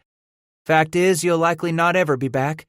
But if you've got yourself a hankering for a good woman to spend out your days with, just remember I'm here." "Edna," he said it in such a way that she already knew, apologetically. and the woman put her fingers on his lips to silence any more rejection of her. Edna drew her face back from his as he fought to find the words to explain. "Then go, Mr. Bass," she whispered. "I figure we both got what we wanted here tonight. You're on your way out there for something, and I got what I been needin' for the better part of a year since my Heber gone and left me with young'uns to raise and fields to plow." "But you ain't never cried," he said. "That's what—" "No, I ain't," she admitted, her lips stiffening. "But likely I will one of these days soon, Mr. Bass. At first I only got dead inside when Heber died. It hurt so bad, him goin', that I made myself go all dead inside like a dried-up autumn leaf. Then I told myself another man be comin' along and want the pleasure I could give him for the rest of his days. Didn't know if it'd be you." She wagged her head as she leaned back. "So be it." The look on her face, the sag in her shoulders, it caused him such pain inside. "I didn't tend to hurt no one, Edna." "Hush now. Ain't you caused me the hurt," she said, brushing her fingers down the side of his face, her eyes pooling, shiny in the inky starlight. "I figure leastways now I can go on and shed myself of these tears." Feeling the first of them spill hot upon his chest, Titus pulled the woman against him, nestling her head in the crook of his neck as she began to sob. He cradled her there as Edna cried after all those months, her body shaking harder than it had when she twice rocked beneath him. Then her sobbing grew quieter, and it seemed she drifted off to sleep there within his embrace. Out east on the horizon, the sky was graying when he came awake himself, one of his arms gone to sleep, tingling beneath the woman. Suddenly he smelled the wood smoke, rising slightly to gaze across the yard at the cabin, where he realized a fire had been lit and coffee set to boil. "Edna!" he whispered down at her sharply. She came awake immediately, rubbing at her eyes and realizing. "I best go," she said in a small voice, throwing back the covers, slipping out, then carefully tucking them back against his naked body. Titus asked, Things gonna be all right with you?" With a sad smile, she leaned close to him again. "I'll make out just fine." "You'll make some man a handsome wife again one day real soon." "Thank you, Mr. Bass. Thank you." She bent over his face, kissed him lightly, then rose to her knee, pulling the long flaps of the wool coat about her bare legs. "You don't find what you're looking for out there, you come riding on back here and look for me." He couldn't help but grin. "That's a awful tempting offer, Edna May." "It's a offer only a crazy man like you'd turn down, ain't it?" Remembering what he had told the Franklin shopkeeper, Titus leaned forward, kissed her forehead. "I am a bit crazy, but a man never knows what the future holds for him." "Ever now and then? You remember me, won't you?" "Said I was crazy," he replied with a wide grin, "not no idjit what can't remember the feel of a good woman. And you are a good woman." Reluctantly, she got to her feet. "Goodbye, Mr. Bass." "Goodbye, Edna May." He watched her turn and quickly sprint across the grassy yard, her feet slicked with dew until she was lost in the dark shadows of the dog trot, where she would slip back into her cabin to wait out the minutes until sunrise with her children. In the sudden cold vacuum that she left, he felt sorry for leaving her and this place. Then he felt an even deeper remorse for having decided to stop over. But as he yanked on his clothes, Titus decided what was done was done. Some unseen hand had guided him here, perhaps, and there was no denying that he might well have needed her as much as she had needed him. Edna May was putting an end to something. What with Titus Bass standing at the precipice of the adventure of his lifetime. Maybe so they had both been fated to cross paths just when they needed each other the most. By the time he had the blankets rolled up and ready to lash onto the mare, he heard the scrape of the door across its jamb. Turning, he found the settler emerging from the cabin, a steaming china cup in each hand as he stepped off the narrow porch and onto the dewy grass. "Promised you coffee, Titus," he said as he presented the cup to Bass. Self-consciously, he took it from the man. "Smells damned good." Nervously twisting inside as he took that first steaming sip, Titus figured the settler couldn't help but know. Eyes not touching, they drank in silence for some time, savoring the quiet of the morning as the gray turned to bluish purple off in the distance, back to the east, where both of them had left a life behind them. "You're ready to be off, it appears to me," the man said to break that stillness of time. "Dallied long enough," he replied, then hated himself for saying it, making it sound the way he did, what with the man knowing about Edna May creeping off to the lean-to. The farmer asked, "You a breakfast man?" "At times I am." "Maybe you'll stay on while I rustle us up some—" I feel the pull to be on my way," Titus interrupted, feeling the embarrassment bordering on shame all the way down to the soles of his feet. "I could have the missus wrap up some of the leavin's from supper." "I thank you for your kindness and all," Bass broke in again, "but I'll do just fine." Taking a step closer to Titus, the settler looked Bass squarely in the eye, and with an even voice he said, "She needed you, so there ain't no reason to feel ashamed for it." "Damn," he sighed with disgust at having his fears confirmed. "I shouldn't have got myself—" "Listen here, Mr. Bass," the man interrupted this time with a doleful wag of his head. "Edna May is her own woman, always has been. I figure she knows her own mind, too, and I don't hold you on account for that. She's a widow now. Been one too damned long for my way of thinking. True enough, she may have been my brother's wife, but likely you done her what she needed." "Look here, I swear I didn't come out here for none of that to happen." He held his empty hand up as if to silence Bass and pursed his lips a moment before he said, "Like I said, chances are you done her what she needed. And for that, I can thank you." He switched the coffee cup to his left hand and held out the right. "I wish you Godspeed, Mr. Bass." Eagerly he accepted the man's big, muscular, dirt-imprinted hand, and they shook. "I thank you for all you done."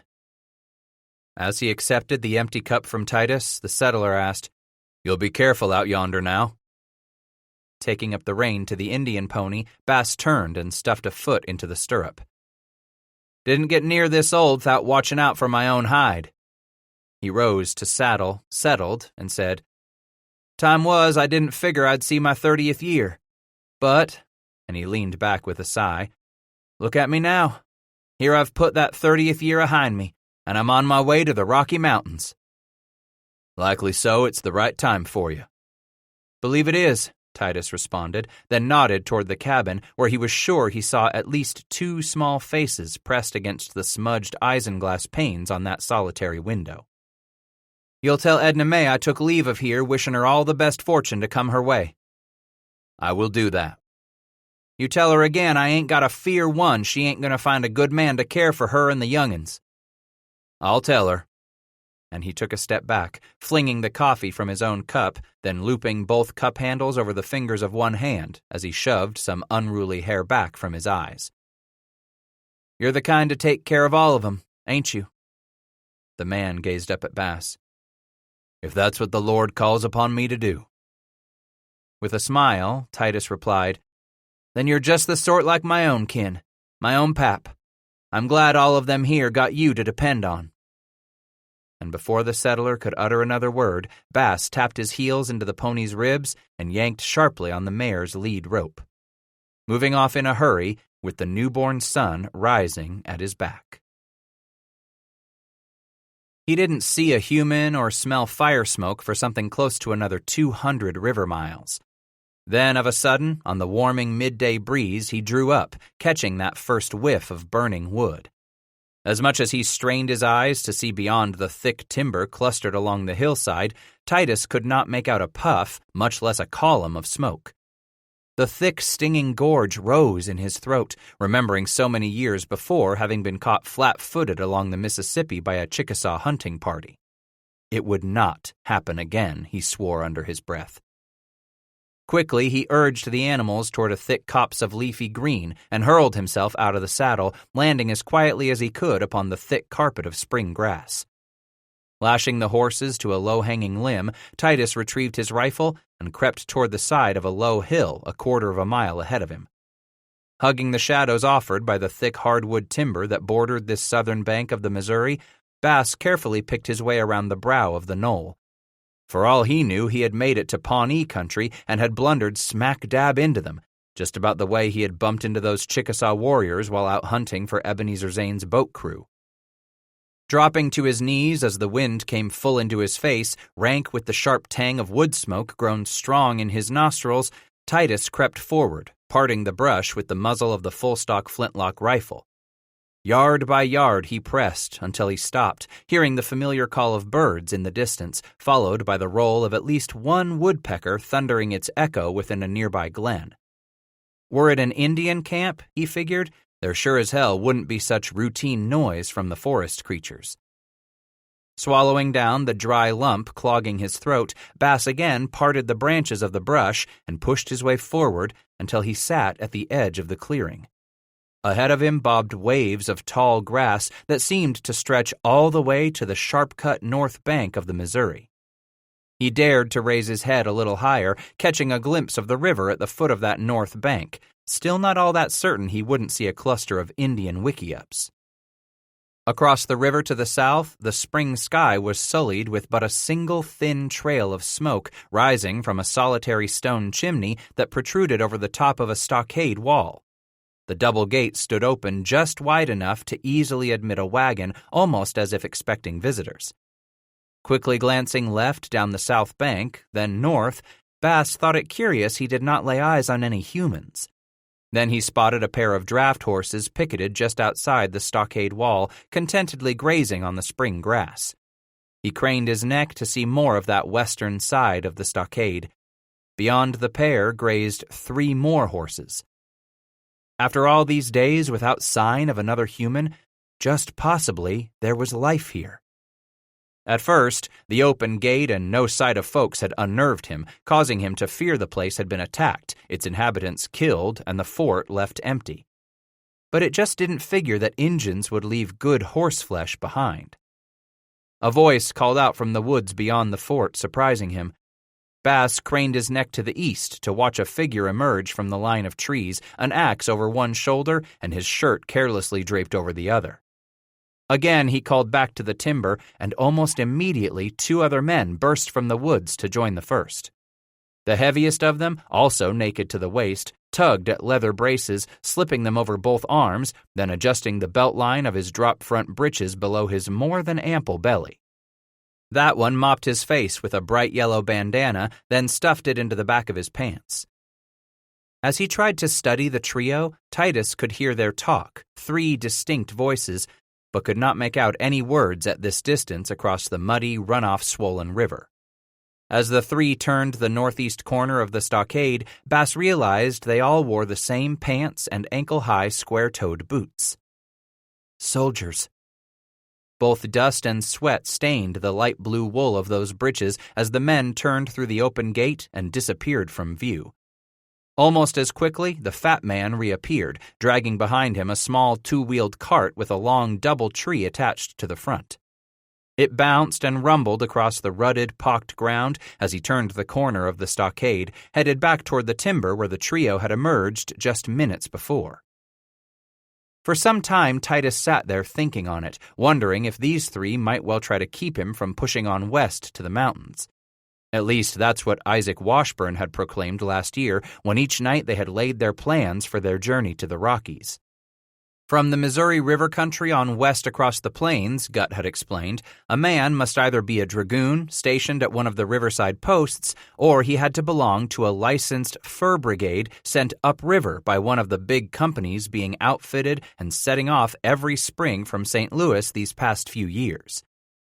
For the longest time, the trade in western furs had all but died off, what with the trouble the British raised among the upriver tribes during the years they waged war on the young country of America, not to mention the losses of men Manuel Lisa suffered at the hand of the Blackfeet high in the northern Rockies.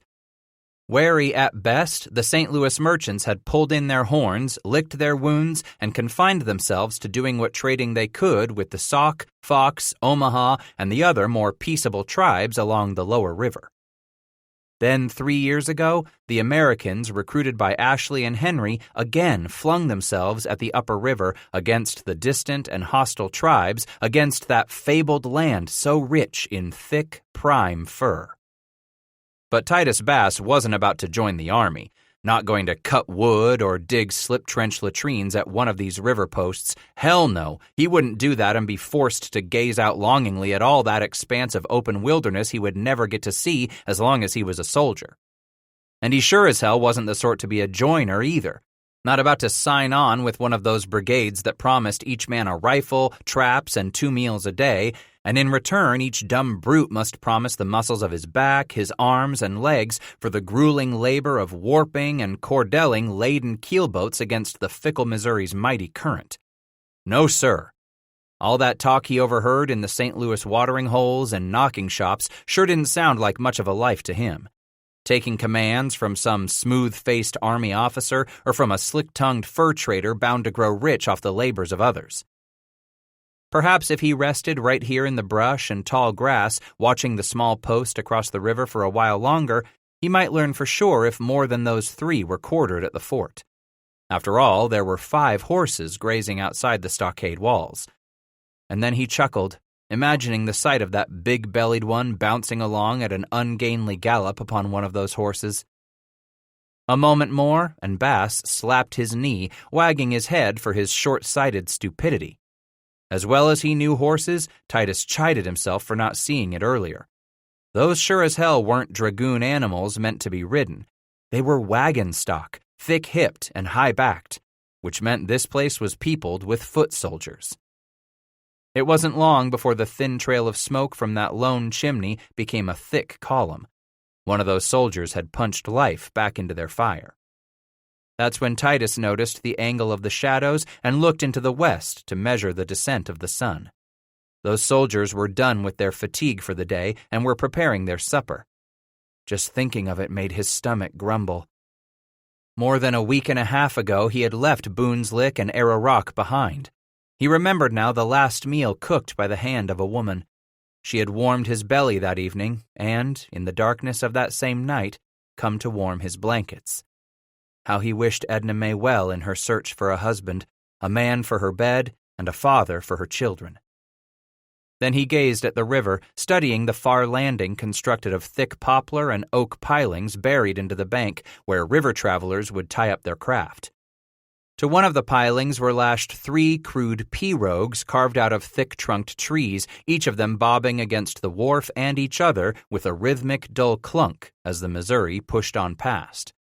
On the grassy bank itself lay 2 canoes upside down, their bellies pointing at the cloudless afternoon sky. He could well slip on around the post himself, unseen by those soldiers, but sooner or later, Titus realized, he would have to cross the Missouri. Once she pointed her way north, he would have to make his way over to the yonder bank anyway. For more minutes as the sun slipped closer to the far edge of the earth, he brooded on it, whether or not to chance these soldiers and this post, or to pass them on by. He racked his memory of all those sober or whiskey-sodden nights spent with Isaac Washburn. Besides Fort Kiowa, where old Hugh Glass had crawled after being mauled by the she-grizz, the only fort his recollections came up with was the one Gut spoke of near the mouth of the Platte, the one called Atkinson. For the life of him, Titus couldn't remember the old fur trapper warning him of any others. Atkinson was the one Gut vowed they would give wide berth as they made their way west. But this stockade, what the hell was this post sitting here of a sudden on the south bank of the Missouri? As the shadows stretched long and the afternoon breeze cooled against his shaggy cheek, Titus wrestled with it the way he had manhandled a piece of strap iron at Hysham Trust's forge, all fire and muscle. And as the day grew old and evening beckoned out of the east, Bass owned up to what he'd been hankering to do almost from the moment he first set eyes on that stockade across the river. 3. Sergeant! At that cry from the south shore, Bass's head bobbed out of the muddy water, his eyes blinking, immediately landing on the open gates, where one of the soldiers stood turned half around to hurl his voice into the stockade. "Pull, girl," he called out to the mare, dragging him against the Missouri's strong current. He gripped her tail as firmly as he had ever held on to a woman at that moment of blissful union. "That's it. Pull!" As he did his best to hold the rifle high overhead and out of the water, the mare fought the strong current, pulling them slowly toward that south bank, where a second soldier appeared, joining the first. Eventually, the big-bellied one hurried up to complete the trio about the time the Indian pony's hooves touched bottom beside the mare. Together, both animals struggled to find their footing on the slick river bottom, stumbled and shifted, both nearly going down as they continued to fight for a foothold. As the river surged against them, the mare managed to keep her head fully above water, while all he saw of the pony in that instant was its nostrils. Then the pony was back up, eyes as big as tea saucers, ears slicked back in both fear and the effort she was giving her swim across the frothy current as the bottom of the sun's orb sank onto the far western prairie with an audible sigh. At the moment the mare nearly jerked him free of her tail, Bass's bare feet scraped across the muddy, brush-choked bottom some 50 yards below the wharf where the pirogues continued to clunk together. All three soldiers moved down together to stand some 20 yards up the grassy bank, just past the two upside-down canoes, as Titus finally got his legs under him, slapping the rump of both animals as they clawed their way out of the Missouri, clattering onto dry land. He stood gasping, eyeing the trio as both horses shimmied beneath their loads, then turned their big eyes to regard the naked, white-skinned human with something bordering on a warning never to repeat such a crossing, if not outright contempt. Glancing at the big soldier who held a Harper's Ferry musket pointed his way, Titus clambered a little farther up the slope and collapsed to his knees on the grass. "Just who the hell are you?" Rubbing some of the river's grit from his eyes, he felt his breathing slow, then replied, "Name's Bass, up from St. Louis." The thinnest one of the three took a step forward, a large-bored pistol hanging at the end of his arm, which he quickly waved at the two horses, audibly tearing off shoots of the new grass. "There any more of you coming across?" He wagged his head, slinging water from his shoulder-length hair. The breeze prickled his naked skin, and he grew chilled as he glanced back at the north bank. "Nary a soul, just me." When Bass turned to step toward the mare, the thin one snapped, "Stand your ground, stranger!" For that silent moment, his teeth chattered, his eyes flashing over the three of them and the muzzles of those two pistols that had joined the fat man's musket in staring back at him. Just getting my shucks." He gestured to the top of the mare's packs, where he had stuffed his clothing beneath the ropes. "Your shucks?" asked the third man, clearly the oldest of the lot. "My clothes," Titus replied, wrapping his arms around himself, shuddering with the breeze that seemed to pick up speed and muscle as the sun continued to sink in the west. "Wasn't about to get 'em wet and making that crossing, you see. Now, if you fellas will just let me get back in my warm clothes." "Yes," replied the thin one. "By all means. None of us particular like watching a naked man shake and shrivel up before our eyes." With a grateful nod, Bass turned to the mare, patted her on the neck, and retrieved his shirt, breeches, and boots from beneath the ropes lashing the bundles to the horse's back. As Titus began to hop one-legged into his leather breeches, the thin man out front asked him, "What the devil are you doing up here from St. Louis?" "Headed west." "West?" the fat man demanded in a gush. "West from here?" "What you aim to do going west?" the thin one demanded. "Off to Santa Fe all by yourself?" Stuffing the wooden buttons through their holes in the breeches, Bass shook his head. "Ain't going south to Santa Fe, pointing my nose out yonder to them mountains." "You don't say," the third one replied with a bit of wonder. For the most part, he had been all but silent. Bass dragged his yoke-shouldered linen shirt over his sopping wet head and asked, "You got room to put a man up for the night?" "Do we, Sergeant?" the fat one asked. He let the Harper's Ferry musket droop until it pointed at the ground. "I don't know about putting you up here at the post," the thin one began. "Then I'll just set myself up right out here," Titus responded. "Oh, come on, Sergeant," the big-bellied man pleaded. "We ain't none of us had no one new to talk with inside of weeks." "That's right," the third one agreed. "Maybe he's got some news from downriver what ain't gone rotted with time." Jabbing his big horse pistol into the waistband of his military breeches, the thin man inquired, You ain't a scout from one of them fur outfits, are you? Rest of 'em coming along behind you?" On the ground where he plopped to pull on his boots, Bass declared, "Like I said, I'm on my lonesome." "And you know exactly where the hell you're going?" Titus pointed quickly in the general direction. "West, out yonder." The younger, thin man with the beak-like nose chuckled, then said, "So do you know where you are?" "I'm on the Missouri River," Bass replied, flinging a thumb over his shoulder at the frothy, muddy, runoff-swollen water. "Still east of the Big Bend." "Ain't that far to the bend now," the third man cheered. "How far?" Titus replied eagerly, standing, stomping his heels down into the old boots.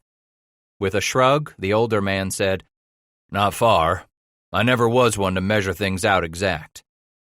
"He's right," the sergeant injected. "So you reached the Big Bend? What's that mean to you?" "Means the Missouri heads north," Bass replied, "and me with it." With a bob of his head, the big soldier said, "Sounds like he's got him a notion of where he's off to, Sergeant." "Could be, Culpepper," the thin one replied, jabbing his thumb over his shoulder at the stockade for emphasis. "But still don't sound like he knows where he's landed." Titus tugged the broad-brimmed hat firmly down on his head. "You mean this here post on the Missouri?" The sergeant swelled out his chest proudly, swinging an arm expansively, proudly over all his regal holdings. "Osage, it's called," he offered. "Fort Osage." It was a sometimes proposition, this Fort Osage was. During the early 1820s, it had become the jumping-off point for those traders headed down the Santa Fe Trail. "But there's been a post here back to '08, the thin man called Lancaster explained as they sat with Titus at the stone fireplace in what served as the fort's mess hall. From the size of the stockade down to the tiny barracks, it was plain for any visitor to see that a large force had never manned Fort Osage. "That's back when General Clark chose this here place for a government trading house," Sergeant Clayton explained. "I suppose that's why to some folks this place'll always be known as Fort Clark." In fact, to those on the Lewis and Clark expedition marching west to the Pacific Ocean, this location was first noted as a favorable site for a post and ever after became known as Fort Point on June 23, 1804, perhaps because of the low bluff on which the post would be eventually situated. The red-haired William Clark again passed by the site early in the fall of 1808 with a troop of dragoon cavalry on his way to make a treaty with the Osage. On November 13th of that year, upon his return trip downriver, General Clark christened the post that would be abandoned less than 5 years later during the War Scare, the government, army, and civilians alike believing the British in Canada were goading the tribes along the upper river to rise en masse and descend the Missouri, slaughtering all Americans in their path. The Army did not garrison Fort Osage again, nor operate the post as a government trading house with the Indians west of the Missouri until 1816. Bass nodded, kneeling to take a twig from the fire, lighting his pipe. "So like you told me, there ain't soldiers here all the time?" Clayton said, "No, there ain't. Nowadays, just when some fur trader gets some business going with the tribes upriver. Maybe so they station us here in the spring and the fall, what with the Santa Fe trade going and coming those times a year." "Last bunch of soldiers stationed here?" Culpepper said, jumping into the conversation enthusiastically, his eyes dancing. "3 of 'em deserted." "Deserted?" "Yep, run off with all the lead and shot they could carry." Clayton interrupted. "'Ceptin' the sergeant. He damn well didn't desert his station." "Yup." Culpepper's head bobbed as he declared, "3 soldiers tied that poor bastard up to the fur press out there in the compound afore they took off for parts unknown." "Must have been days later when some fellas finally showed up, comin' down river in a canoe what they tied up yonder," Lancaster joined in. "They come up to find the gates open and the sergeant sittin' right out there, all trussed up like a Christmas hog." "He was still alive after all that time?" Bass inquired. "Barely," Clayton answered. "Poor son of a bitch's wrists was flayed and bloody trying his best to break out of them ropes." "And he could barely utter a word," Culpepper added. "Horse is a sour-mouthed bullfrog. Been screamin' and cussin' for all he was worth since the day them 3 run off." Lancaster wagged his head, saying, "No one to hear him anyway. Don't know why he didn't just shut his yap and wait till someone showed up." "Would you?" Culpepper demanded, turning on the older soldier. "Just sit there?" "Still say it didn't do him a bit of good," Lancaster replied sourly. "Whatever become of him?" Titus asked. "I heard the poor soul's still mending down to St. Louis," Sergeant Clayton explained. Bass puffed on his pipe.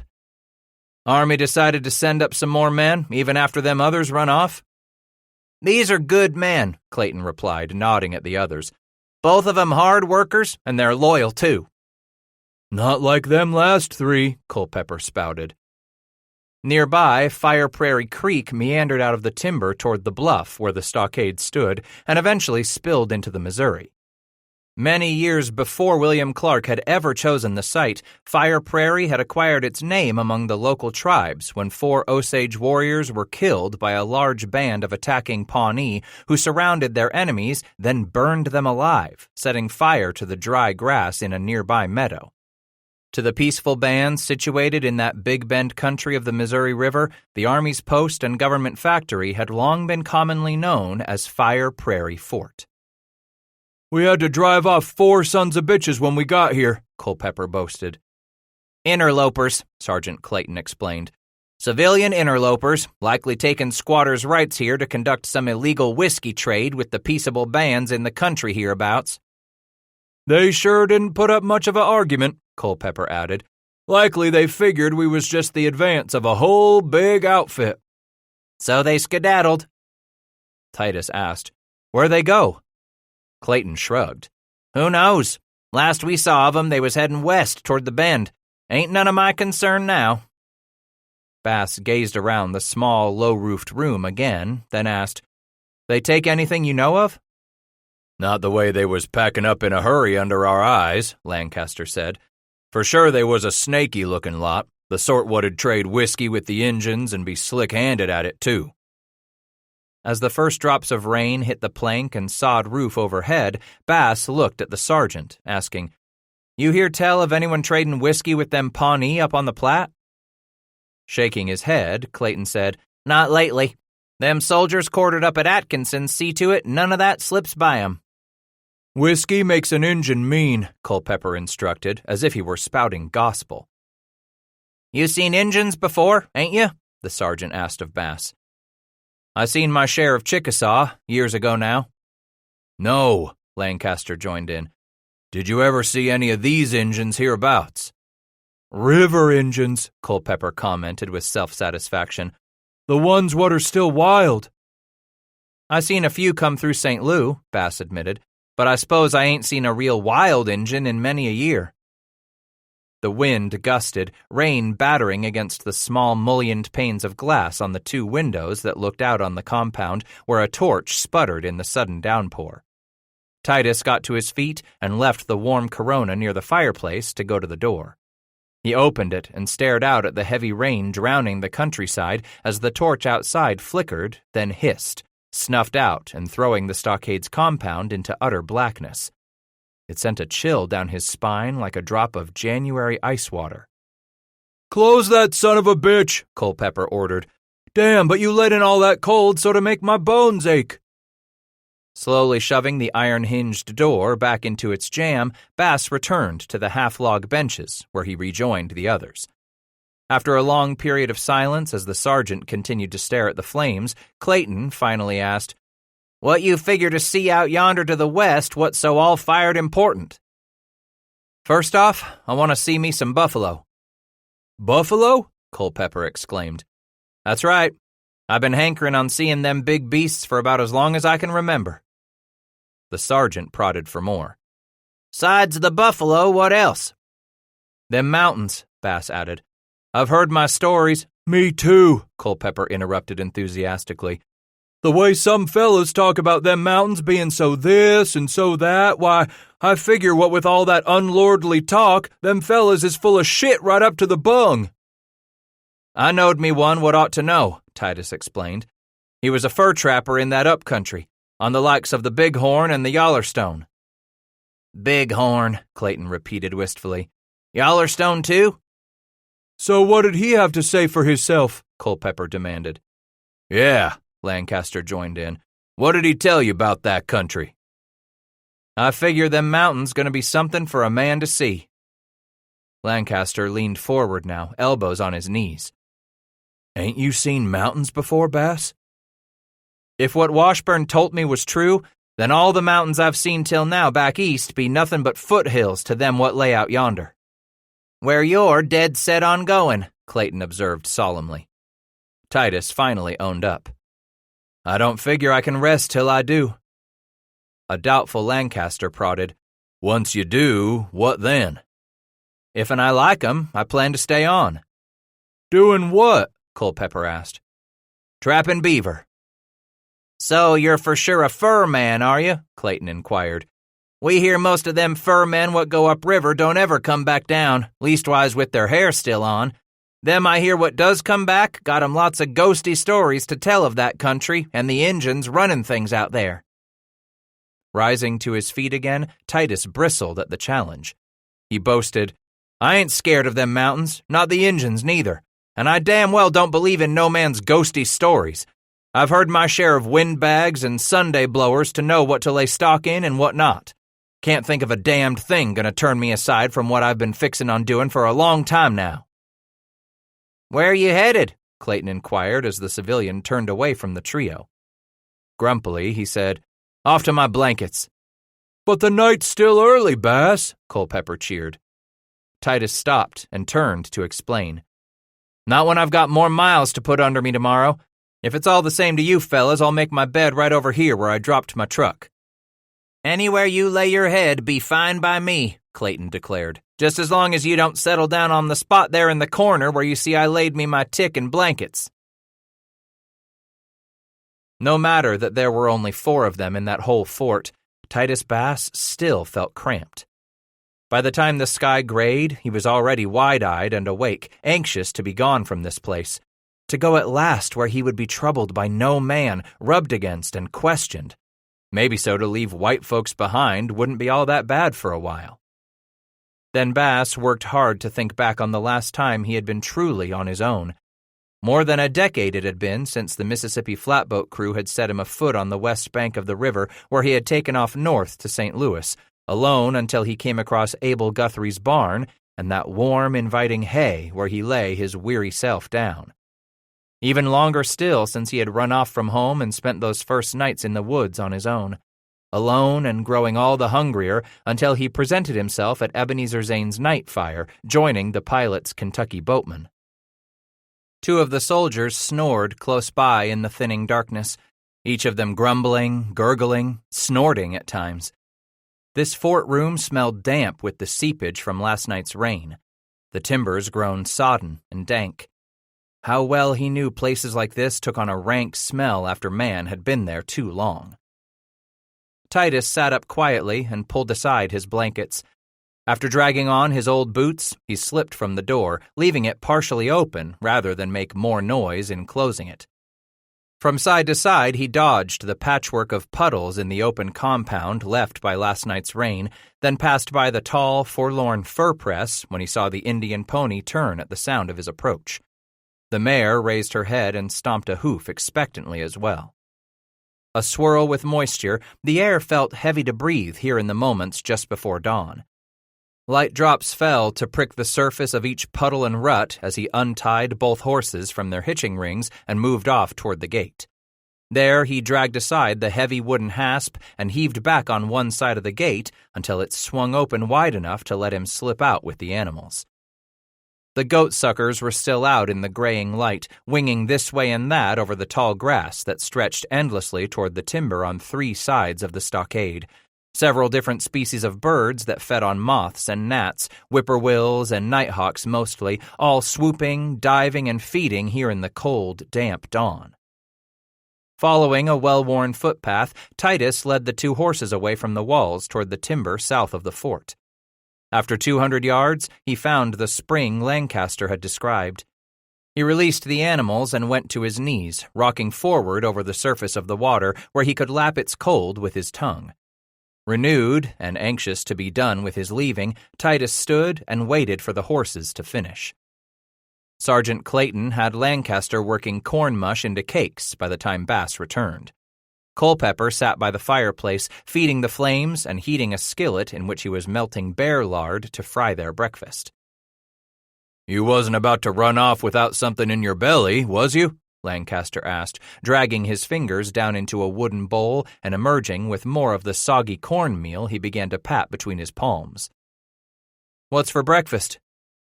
The sergeant looked at Bass with astonishment, saying, "Here, I thought you told us you wasn't a breakfast man." Drinking in the fragrances with a deep breath for a moment, he found the three of them looking expectantly at him. "S'pose I'll take time this mornin'," Titus replied, "seeing how this be the last mornin' I figure to be eatin' with white folks for some time to come." "A apple tart with hot buttered rum sauce," Culpepper spoke right out of the blue. "What the hell you talking about?" Lancaster grumbled at the rounder man. With a shrug, the big-bellied soldier said, "Just sitting here thinking of what I'd like to have me a taste of." Clayton set the piggin of water on the plank table with a clatter. The small pail was made with stave wood, that hardwood used to make thin-shaped strips set edge to edge to form a small bucket or barrel. He asked, "A apple tart, is it?" "Back to home in Nashville, that's what was my favorite thing to sink my teeth into." "Your mama made it?" Lancaster asked. Nodding, Culpepper continued, "She made the best tarts, and always used some of my dad's rum to pour on 'em just before we sunk our teeth into 'em." He smacked his lips noisily, then peered down at the skillet to find his lard had melted. "Hey, old soldier, you best get them cakes over here in a shuffle quick. I'm ready to cook." Lancaster legged back the bench he had been sitting on and rose with the pewter platter he had piled high with mush cakes. "You gonna stay long enough to eat, ain't you, Bass?" Drawing in another deep breath of that room no longer rank with the smell of rain and men living too close to one another, but now filled with the strong, corn-tinged fragrance of memories, Titus said, "Yes, them pone cakes do sound good this morning." "Pone?" Clayton repeated. "You from somewhere south, mister?" "Kentucky, hard by the Ohio."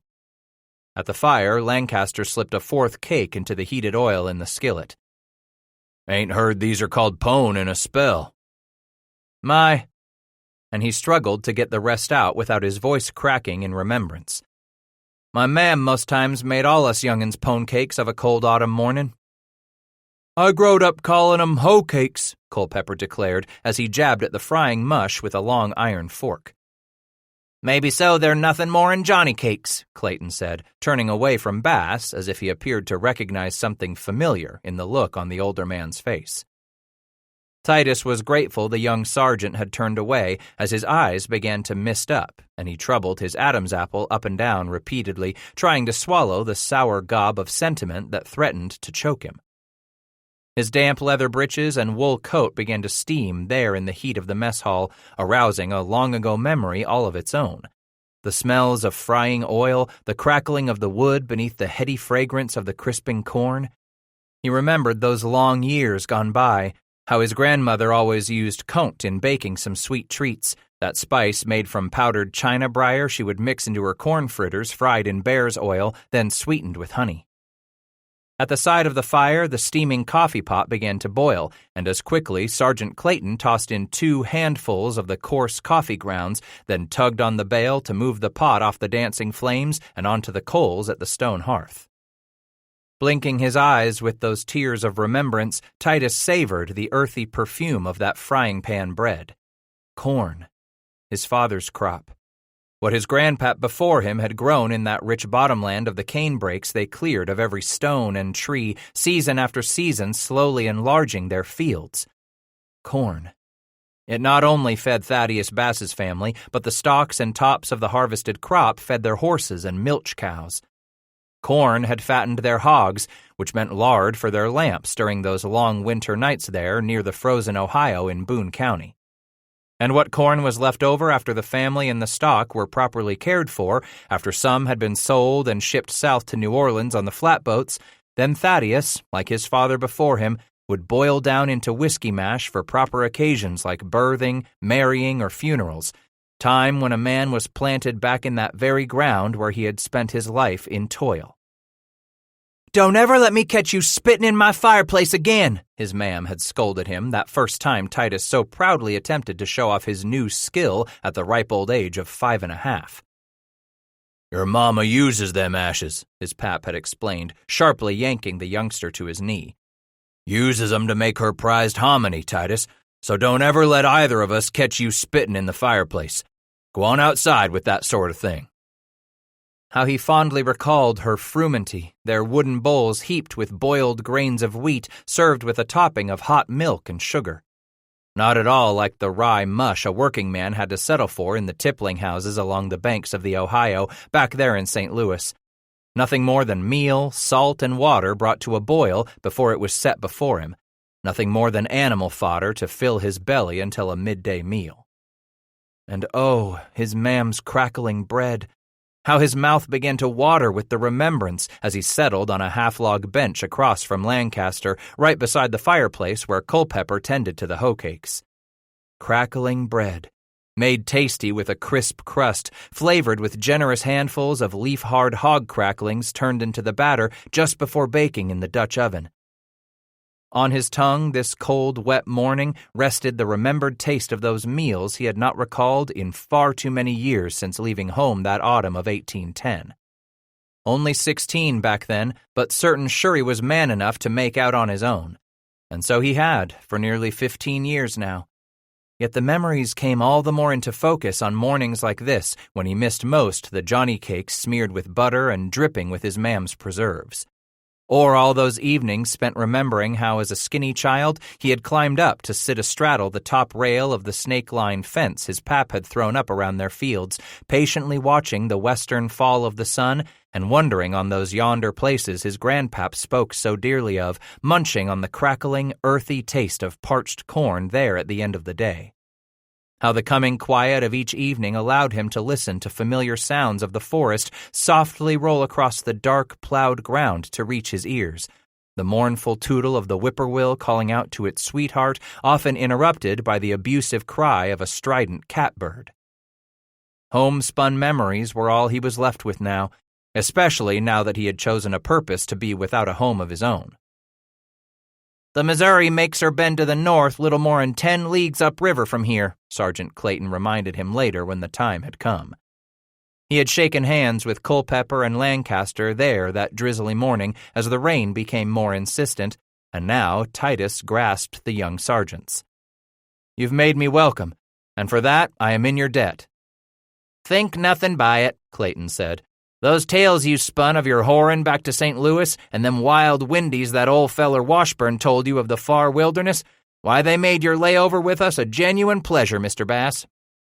"Next time you hap to come by, maybe on your way back to St. Louis," Lancaster added, "I'll wager you'll have some wild windies of your own to tell us." Turning away, Titus rose to the saddle and tugged on the mare's lead rope. "Thanks all the same for the invite, soldiers. But I don't plan to be back this way at all. Have to be something damned important, nothing less than life and death, to bring me back to St. Lou."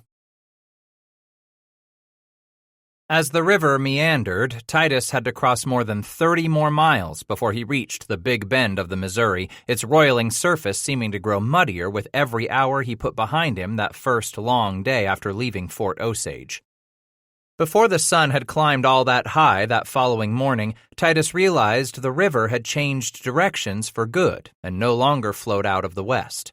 Now he would follow the Missouri north. Mile after mile he watched how it was becoming even more the color of unsweetened chocolate, frothing and bobbing with snags and clutter, tumbling with drift and refuse carried down from far upriver. A river become the color of the quadroon's skin. That warm-fleshed whore who abandoned her tiny crib down on Wharf Street where she had to belong for an hour at a time to any man with a guinea or pistole in his pocket, choosing to have herself put up in a fancy house where she would belong thereafter to only one wealthy Frenchman who could afford to provide himself the sweet delights his frigid wife would no longer pleasure him with. That color of unsweetened chocolate she was all over. How the turbulent brown Missouri reminded him now of their tempestuous coupling. As the pony picked its way along, several yards out from the brushy riverbank, and they pointed their noses north to the mouth of the Platte, Bass dug into the blanket pouch he wore slung over his shoulder. Dragging out the blue scarf the coffee-skinned quadroon gave him not all that long ago, he drank deeply of its fragrance. Disappointed to find that her scent no longer filled the cloth. Her smell was as gone as she herself was. Crumpling the scarf in his hand, angry to learn that some memories were far too fragile to last out the miles and the years, he stuffed it back into the pouch. No more did he want to think upon her and the joy she brought to his body. Still, far easier was the chocolate-skinned whore to remember than was Marissa.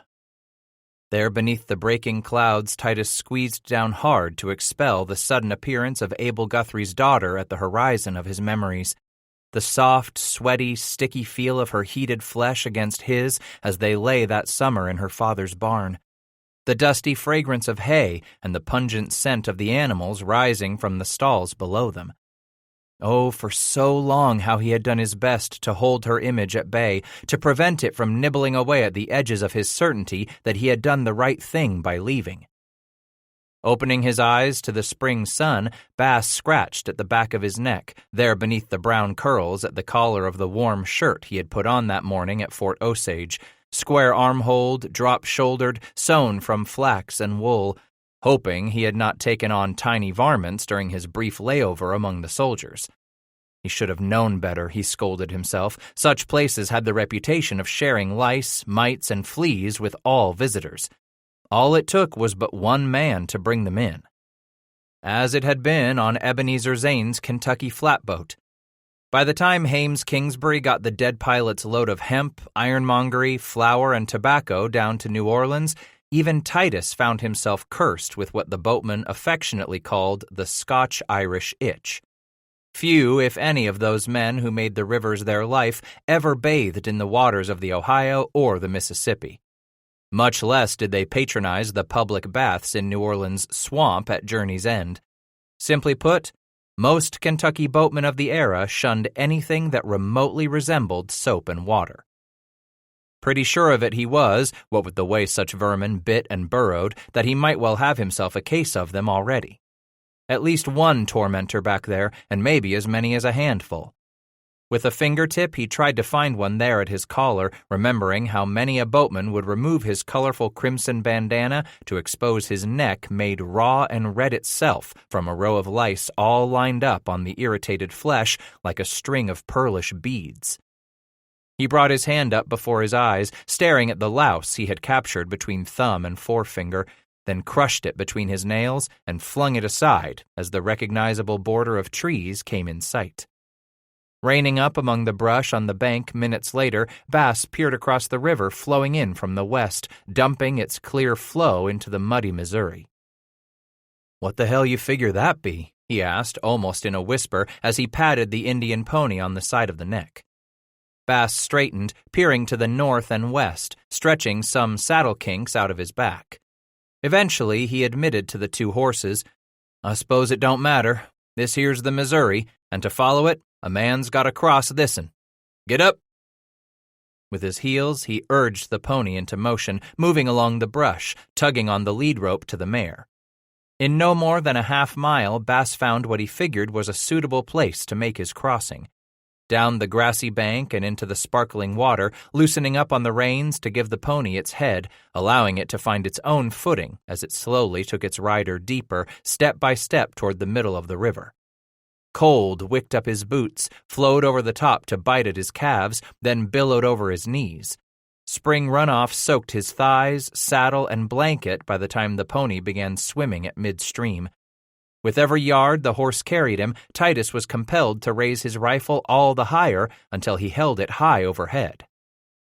Just as Bass began to heave himself off the back of the saddle onto the pony's haunches, ready to swim alongside the animal, the pony instead recovered its footing with a sudden start that almost jerked him free of his hold on a thick strip of latigo woven into the back of the saddle pad. Titus came out of the water sputtering, his right arm still held aloft with the rifle, cursing the river and the pony, cursing the soft-bottomed crossing.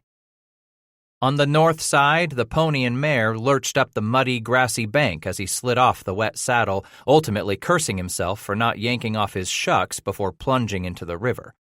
He slogged over to the brush, water sluicing from his clothes as he stood tying off the two horses. Their flesh quivered as Titus quickly collapsed to the grass, yanking at the waterlogged boots. Standing again to tug at the wet leather breeches, he struggled to pull them off one leg at a time and finally yanking free of the wool and flax shirt. For those first moments, he was cold, chilled to his marrow as he suffered the breeze left in the wake of last night's thunderstorm.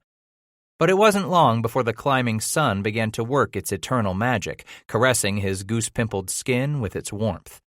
Every bead of water dippling his arms or clustered at the base of each tiny hair on his chest, across the top of his bare thighs, all of them shimmered like tiny, iridescent rainbows as the sun began to dry every one.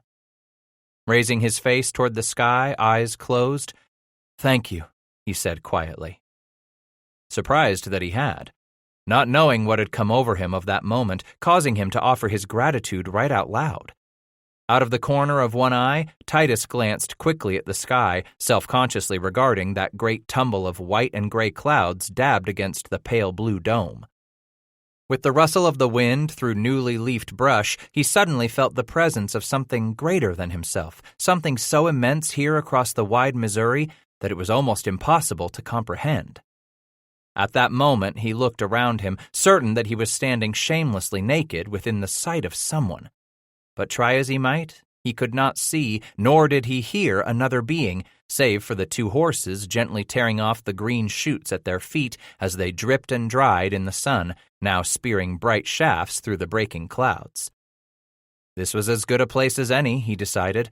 A fine spot indeed.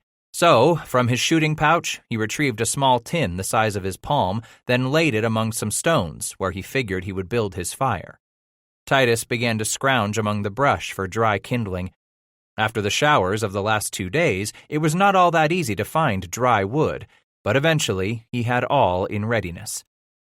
From the German silver tin, he removed the fire steel curved in a large and elegant C big enough to fit over the 4 fingers of his right hand. In his left, he gathered some charred cloth, a bit of dried cotton boll, and the large gray chunk of flint. Striking downward on the sharp-edged stone with the fire steel, he began creating sparks, a few of which soon caught hold on the cloth, smoldering there within the bowl's loose fibers. Very softly, he blew on the reddish coal he had created until it burned bright enough for him to slip the char beneath the tiny cone of kindling he had stacked up right at his knees. One by one, he set bigger and bigger twigs, then broke thicker branches to lay upon the flames until he had no fear of the fire sputtering out. Quickly rubbing his hands together over the rising heat, and at long last beginning to sense the fledgling fire's warmth radiating on his chest and belly, Bass stepped over to the mare and threw back the dirty oiled Russian sheeting lashed on the offside of her packs, removing the blackened coffee pot. With the pot half filled from the river he had just crossed, Titus set the water to boil while he went in search of some coffee among the supplies purchased back in Franklin. With it and one of his dented cups set near his cheery fire, Bass finally draped his breeches and shirt over clumps of nearby brush so the sun's rays would strike them as he waited for the water to come to a boil. Then he stretched out on the grass, flat on his back, lacing his fingers behind his head to stare up at the spring sky, savoring the crackle of the fire close by, relishing the way the gentle warmth washed down from the sky to caress his skin. As he closed his eyes, he remembered how good it had been to slip off into the forests of Boone County, Kentucky, his grandpap's old full-stock flinter at the end of his arm, with the family's old hound, Tink, loping ahead through the dapple of sunlight and shadow as Titus sought out rabbit or squirrel, turkey, or even some venison. Like most boys growing up there at the edge of the frontier that stretched to the west a little farther with every new year, Titus spent every moment his pap allowed him immersing himself in the woods. School and church and work behind the plow, those were the had-tos. But for most young fellas like Titus, time was never sweeter than when it was spent hunting or setting snares and deadfall traps, learning the herbs and fruits and nuts one could gather from the forest's bounty.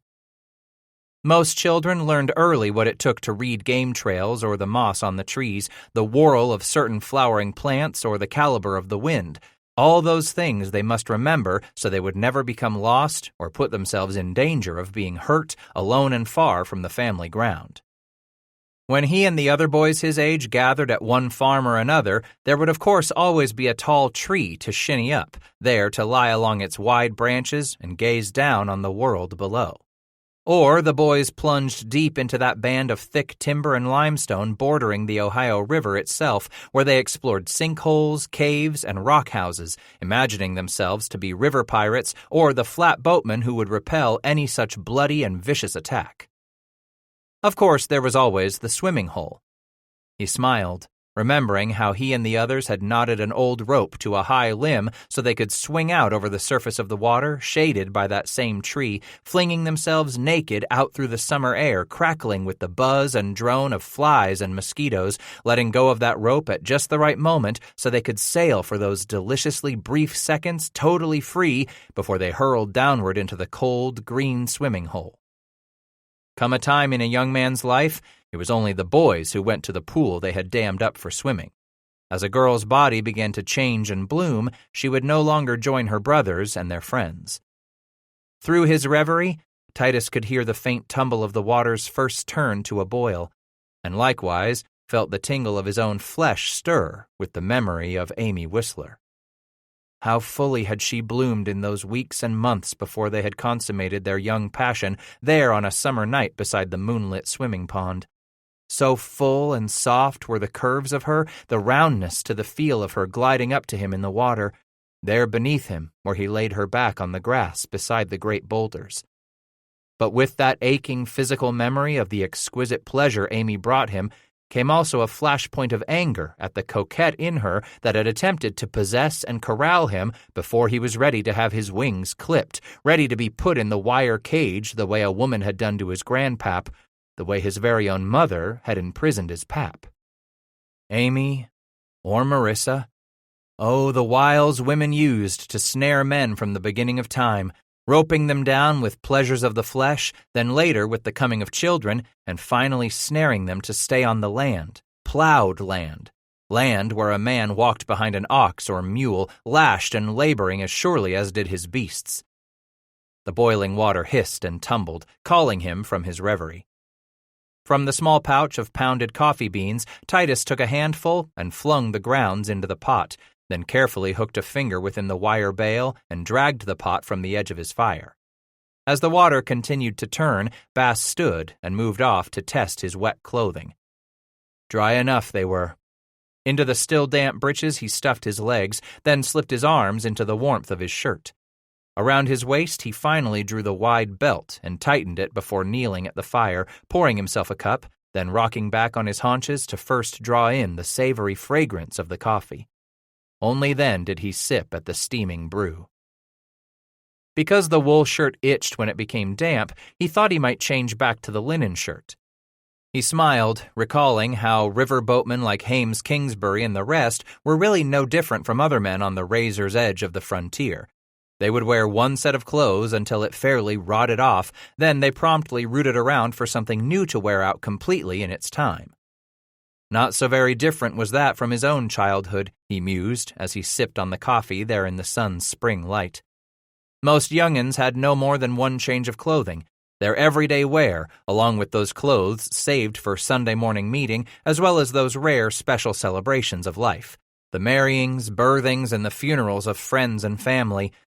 Those cords of remembrance he felt still binding him to that past and that place had begun to grow thin and weak, very much like spider's silk stretched to the breaking. It struck Titus there by the river's junction, now that he was here on the yonder side of the wide Missouri. He had been gone from home for almost as long as he had spent growing up in the house of his father. Considering, too, how Thaddeus Bass himself had known little else but the place where his father had set down roots before him. Yet, unlike Titus, never had Thaddeus desired to reach out, to explore, to search beyond what lay there in that small section of Boone County he plowed and planted. And that failure was something Thaddeus's son could not fathom. Staring down at the surface of the coffee in his cup, Titus wondered now about his family, how his pap had aged, how the intervening years might have marked his mam with gray and lines. His brothers and sister, they all were grown and would surely have families of their own now, children carrying on the family cycle on the land. And all he had to his name were these 2 hand-me-down horses, his guns, and the clothes on his back, along with what little else was packed on that mare. A shadow flitted past him across the ground, startling him. He looked up in time to catch the crimson flutter of the cardinal as it disappeared among the timber north of his fire. So he smiled. He might not own all that much, Titus decided as he stood and gazed into the west. For certain, he sure as hell didn't own much by most men's standards. But right now, he sensed he had all of that out yonder to call his very own. 4. The sheer size of the abandoned Indian camp was the first thing that struck him as he cautiously ventured in on foot, wary and watchful, having hidden the horses back downriver when he came across the first flurry of tracks. But he found the village empty, deserted. Now Bass could swallow down the lump of fear at last. His lungs felt as if he were taking his first breath in more than an hour.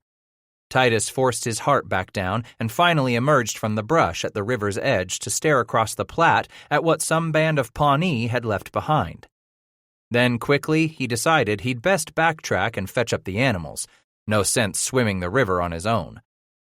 An hour later, dripping naked in the sun after another crossing, he dismounted on the north bank among the small rings of river stone he discovered near the center of each elliptical circle of pounded grass and hardened ground. For the most part, the entire camp formed a great horseshoe, the horns of its crescent opening back to the east whence he had come. Finding a good patch of grass near the trees along the bank, Bass ground-hobbled the horses and turned back to explore this wondrous, frightening place. More than 50 circles, and all that foot-pounded earth plainly showed where this band of Indians had camped for some time this spring. At the western extent of the site, Titus came across the wide trail of tracks and pole scrapings that led off to the west. They were wandering upriver. "Maybe so they move off come the summer," he said quietly in the silence of that big country as he turned about and stepped back into the camp crescent itself.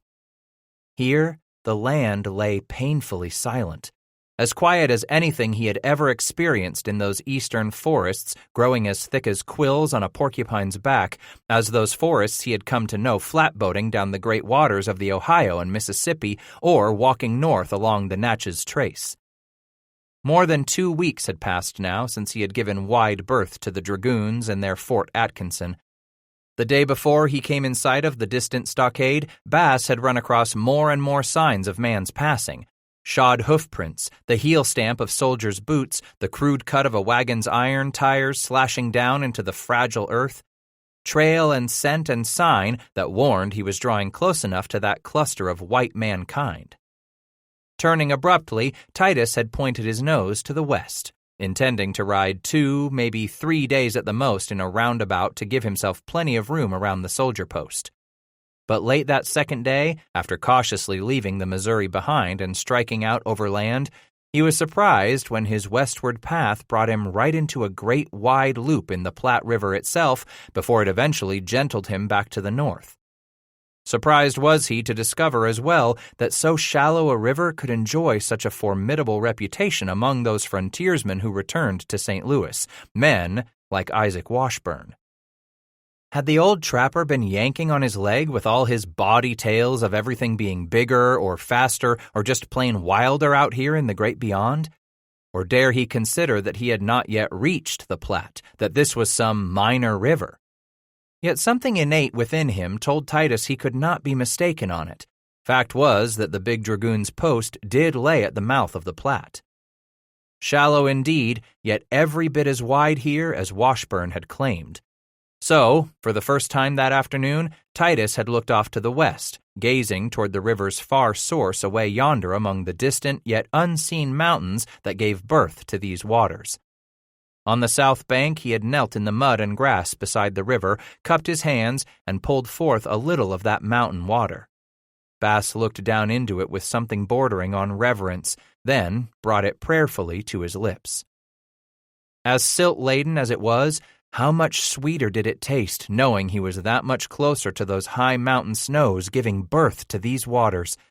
He drank his fill that day before turning west along the south bank of the river he knew would one day deliver him to the buffalo country, the great course of the Platte that allowed a man to pierce the kingdom of black, shaggy beasts Washburn guaranteed him ruled a great rolling wilderness out there. How good its taste lay upon his tongue, this water from the Platte that was really all the more than a river. A magical road that would lead him to and through the buffalo ground, then ultimately deliver him to the high and terrible places few, if any, had ever seen. Following the south bank another few days, Bass found the river led him back in a huge sweeping curve to the south of west. Damn, but these western rivers could confuse and exasperate a man, he brooded. Every bit as disconcerting as a fickle woman who could turn back on herself just as soon as a man began to think he had her figured out. First, he had followed its bank into the west. Then the Platte led him north, and now it was wandering off to the south. And after all this meandering, just where in hell were those mountains that gave birth to this river after all? A part of him prayed again that Washburn wasn't as crazed as Hysham Troost had warned Titus the aging fur trapper would prove himself to be. Oh, the many times he had yearned to strike out due west, leaving the Platte behind, resenting himself for having to depend on the river, forced to rely on a dead man's guarantee. Now that he had come to stand beside this fabled Platte himself, he had no reason not to believe he shouldn't catch his first glimpse of the mountains rising just beyond the next stand of hills. If not them, perhaps those hills just beyond. Indeed, Titus had left the hardwood forests behind some days back, emerging almost of a sudden onto a plain where he reined up, then slowly dropped from the saddle to stand in utter awe at the rolling immensity of what lay before him. From that point on, it was clear the trees no longer grew in great mats of thick, meandering forest, blanketing hillside and valley alike. Instead, the green lay in clusters dotting the great tableland, confined to pockets and ravines wrinkling the countryside, the emerald green vegetation, for the most part, tracing the path of streams and creeks and what narrow, gurgling rivers fed the flat, shallow expanse of the Platte itself. At that night's fire, Titus had sensed he had just crossed an even more indelible border than was the barrier of the Missouri River itself. Oh, with his own 16-year-old eyes, he had marveled as the great eastern forests had given way to rolling delta while the riverboat crew steered their craft past the Walnut Hills and old Fort McHenry, floating down the lower reaches of the Mississippi. Yet for the most part, the immense trees and timbered forests still predominated those riverbanks and the high bluffs where great-winged birds took flight from wide, stately branches bedecked with long gray beards of Spanish moss. But out here, the trees no longer grew as tall, no more were their trunks as big around. No more did he recognize the familiar leaf of the elm, the maple, the varieties of oak. Almost as if this harsh and difficult land stunted what was allowed to grow upon its own breast. Water, he had decided. It was all because of water, or more so the want of it. Back east, vegetation grew in abundance, a green, leafy, shady profusion. But out here, the brush and trees struggled for want of water, sending roots deep to penetrate the sands for what moisture the land had captured during the passing of spring thunderstorms. So as he had stood there at that margin of immense hardwood forest thinning itself to become the borderland that would take him on west into his yondering quest, Titus found himself liking this land best. Far better than that to the east and south, was it? Back there, he found it hard to see long distances, so thick did the vegetation grow. But here, yes, from here on out, a man could gaze so far that he just might see halfway into tomorrow itself. Beneath the floppy brim of his old beaver felt hat, Titus had stared across the distance, determining that to survive in such a land, he would have to train his eyes to take in more.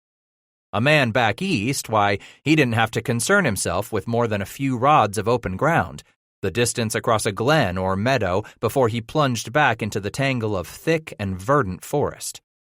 But out here, a man had to accustom his eyes to measuring the heft of great distance. He must teach himself to read all manner of things from far off. the course of rivers and streams recognized only by their dim green outline disappearing at the distant horizon.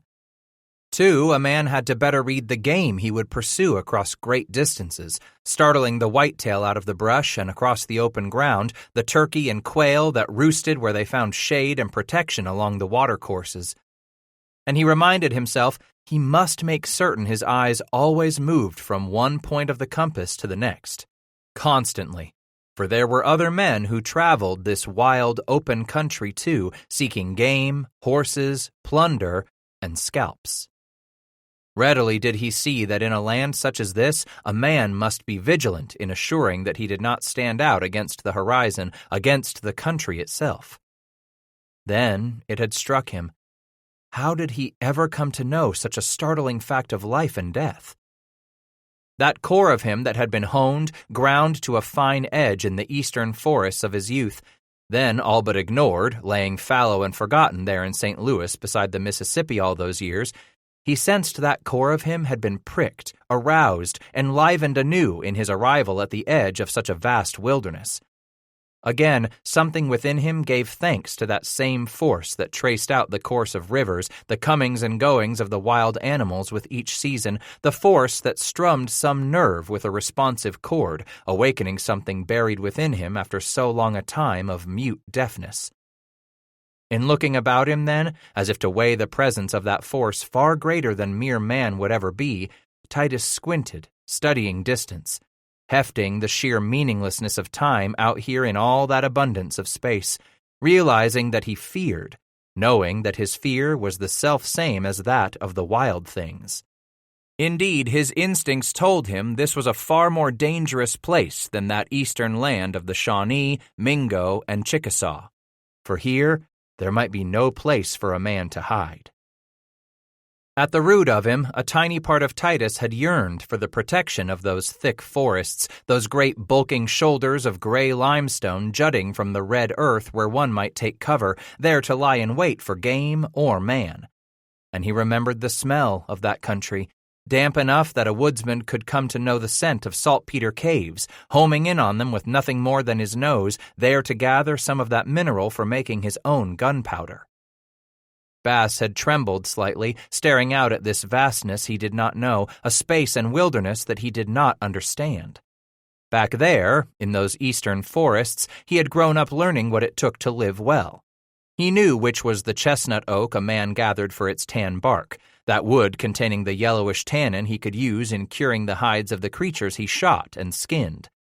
A man likewise knew to look for white oak, harvested for barrel staves. A child spent his youth back there among the hemlocks dotting the ripple-walled sandstone quarries lying among the canebrakes. On the high ridges of the pine forests, cedar jutted from the pale limestone walls. A world of many colors that was made for a child, yellowing poplars reaching for the sky among the opalescent yellow of hickory and chestnut and beech, the red and gold of maple and sweet gum, the deep bloody crimson of black gum and dogwood. Even the leafy oaks, his favorite, often lingered until spring, their color gradually changing from autumnal red to bronze and then to the brown of decay as they clung to their branches. But out here, an endless plain of green lay stretched beneath that forever blue of the sky. Across it, the scar that marked the Pawnee's route west. All around him in this abandoned camp stood the remnants of their meat-drying racks and the litter of slender shreds of hides crusted with hair. He knew what they had been doing here, scraping the skins of animals to remove all the excess fat and flesh as close as they could to the edge of each hide, that narrow border left raw, then trimmed away and discarded. Small animals, deer and antelope. Now that winter had released this land, the people living upon it would no longer have to survive on the small creatures. Now they would hunt the shaggy beasts. For some distance around the camp, Bass could see how the ground was trampled, the grassy swales cropped by a herd of ponies he figured were filling their own bellies on the new green shoots after a long, long winter. Then he turned to look at the two animals delivering him there. While the mare ate and ate every bit as much as did the Indian pony, she did not appear to flourish on her diet of spring grass. Not that she had noticeably weakened, but beneath the pack saddle, his fingertips had begun to discern the emerging ridge of backbone, the faint corduroy of the old girl's ribs. And in staring out at the wide scar of trampled ground that disappeared over the rolling hills to the west, Titus wondered how smart he would be in following that Indian trail carved beside the Platte. What with the grass eaten down, perhaps not so wise a choice for feeding his hungry animals. Yet something primal told him to follow their trail, for these Pawnee most surely were gone in search of the same shaggy beasts they had hunted ever since a time long forgotten. That afternoon, not long after leaving the abandoned village, good sense convinced Bass to recross to the south side of the river, where he pushed on ever more cautiously, his eyes searching the ground that lay before him, hoping to find a knoll tall enough that would allow him to locate the Indian village on the march somewhere out before him. How far ahead of him were they? How long had it really been since they had passed through this piece of country? Growing frustrated, he admitted he did not know, then cursed himself for not knowing how to know.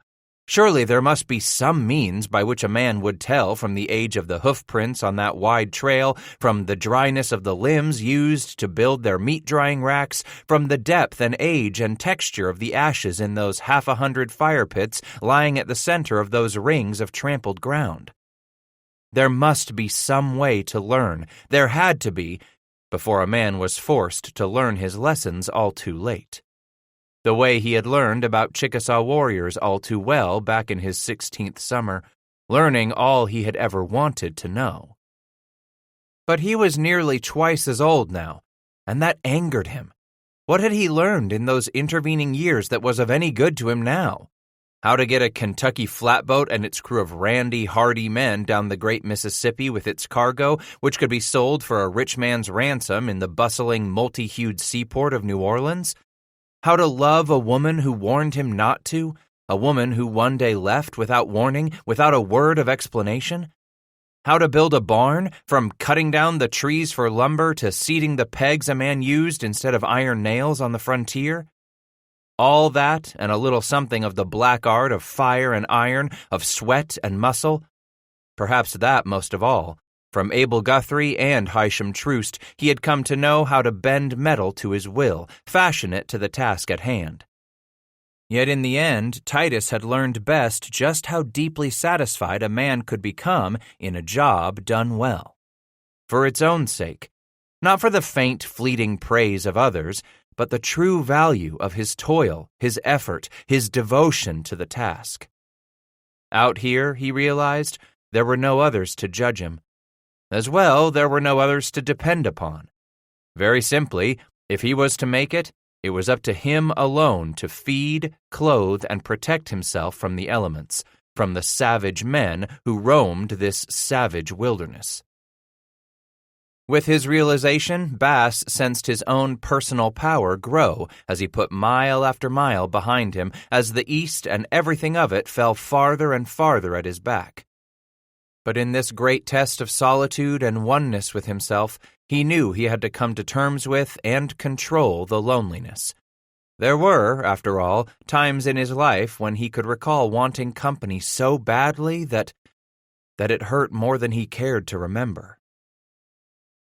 Just as he was fleeing all the hold the East had on him, so was Titus attempting to escape that need in him to depend upon others, that loneliness so keen it often caused him great pain. So it was he realized he needed to keep his mind out of those dark places that made him long for any of what had been abandoned back there, to yearn for any of those left behind.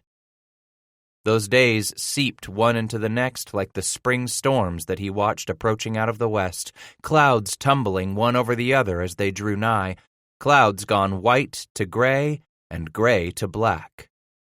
Yet despite the storms, each new day the air warmed that much more, and the land gently rose beneath him. One morning birthed so clear, so quiet, the entire prairie seemed a bell jar of silence, No other living thing in sight but him and the 2 horses, no birds above, nor 4-legged critters bounding off through the tall waving grass, no stir of life down among the watercourses that lay in the land wrinkles lying against the sides of every hill. For the life of him, it appeared the country was changing, evolving again. Not near as abruptly as the land had converted itself from thick forest to open plain where the trees clustered here and there only, but as he turned to gaze back, he was all the more sure the land now became something unto itself. Land only now, denied of forests and thick stands of timber, forgotten by all but the hardiest of narrow streams and shallow rivers. Cast here essentially alone beneath the great pale blue dome of sky, the land came to exist of and for itself. Beyond him, the hills rolled up in the distance to abruptly become striated bluffs topped with the waving feathers of the tall grass. He felt himself shrinking in all that vastness. This sudden compression suffered here beneath the endlessness of the sky as it and the land stretched on and on and on. Like nothing he had ever seen before back there, like nothing he could have prepared himself for. The infinite quality of it permeated him all the more because his pace seemed so agonizingly slow when measured against the vastness of the landscape. There were days when it felt as if he had barely moved from morning get-up, coffee, and breakfast until he chose a campsite that night where he curled up in blankets as the stars winked into view overhead. For more than 2 weeks now, he put at least 25, sometimes more than 30 miles behind him in a day. Yet in country such as this, that sort of travel often left a man to turn around and look back upon reaching his evening's camp, able to see some feature of the land that showed where he had crawled from his bed that very morning. So open and without borders was this kingdom, so utterly vast that few landmarks really existed. Little was there beyond the Platte and the endless river bluffs to excite his attention, to prick his interest. Then the land became monotonous enough to lull him to sleep in the saddle as the pony gentled him west, always keeping the south bank of the muddy, meandering Platte in sight. From time to time he would open his eyes into slits, staring off this way and that to assure that he was the only thing moving in all that vastness, then let his eyelids droop once more as he continued to rock in that old saddle he had repaired for Isaac Washburn. The afternoon was aging a handful of days later, the sun fallen enough that it had just slipped beneath the brim of his hat to where it scoured his face as it continued its descent into the west. He had been dozing lightly, off and on mostly, as the pony's gait kept him nestled in sleep. Yet now he awoke, aware of the dryness in his mouth, and tried to swallow, and found his tongue so parched he could barely force any spit down his throat. Water was all that consumed his thoughts. Titus kicked his right leg over the saddle horn, landing on the left side of the pony even before it stopped, both of them having reached the banks of the Platte at the same time. As he collapsed to his knees and dunked his head under the murky water, Bass could not remember ever being any thirstier. When he brought his head out, gasping for air, the pack mare stood up to her fetlocks in the river on his left, lapping at the water. The pony drank at his right shoulder.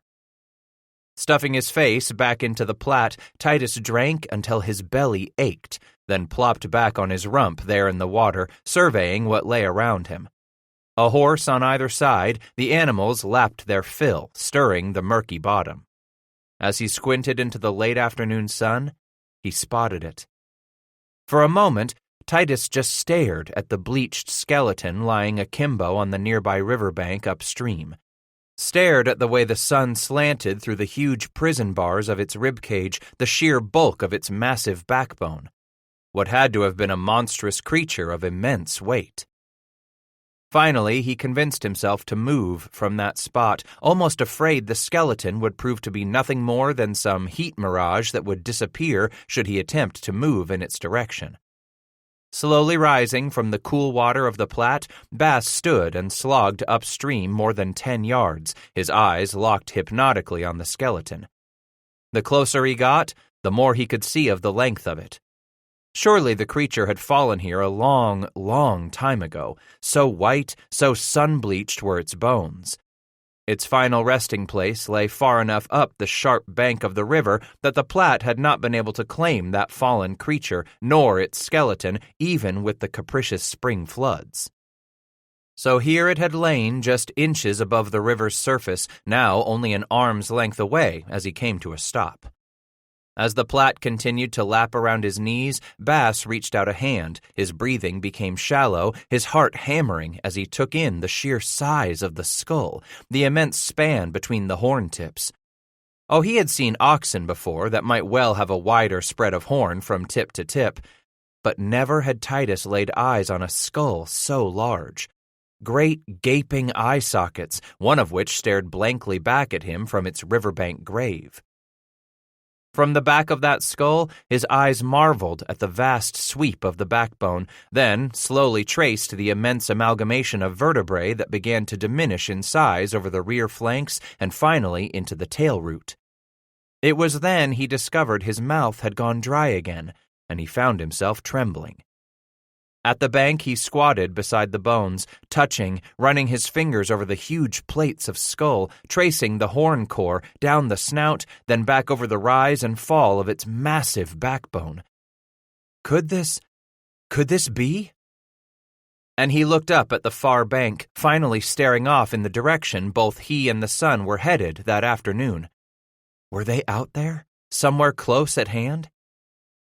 Titus looked back at the skeleton, positioned so that its head pointed down toward the water, lying on its right side. The massive legs stilled in death. How he wanted to believe, enough to reach out and hold the one horn core, gripping it in fear of his hopes disappearing like a desert mirage. Nothing else could it be. What other monstrous four-legged creature was there? Even this bare skeleton was more impressive than his dreams of it had ever been. Buffalo.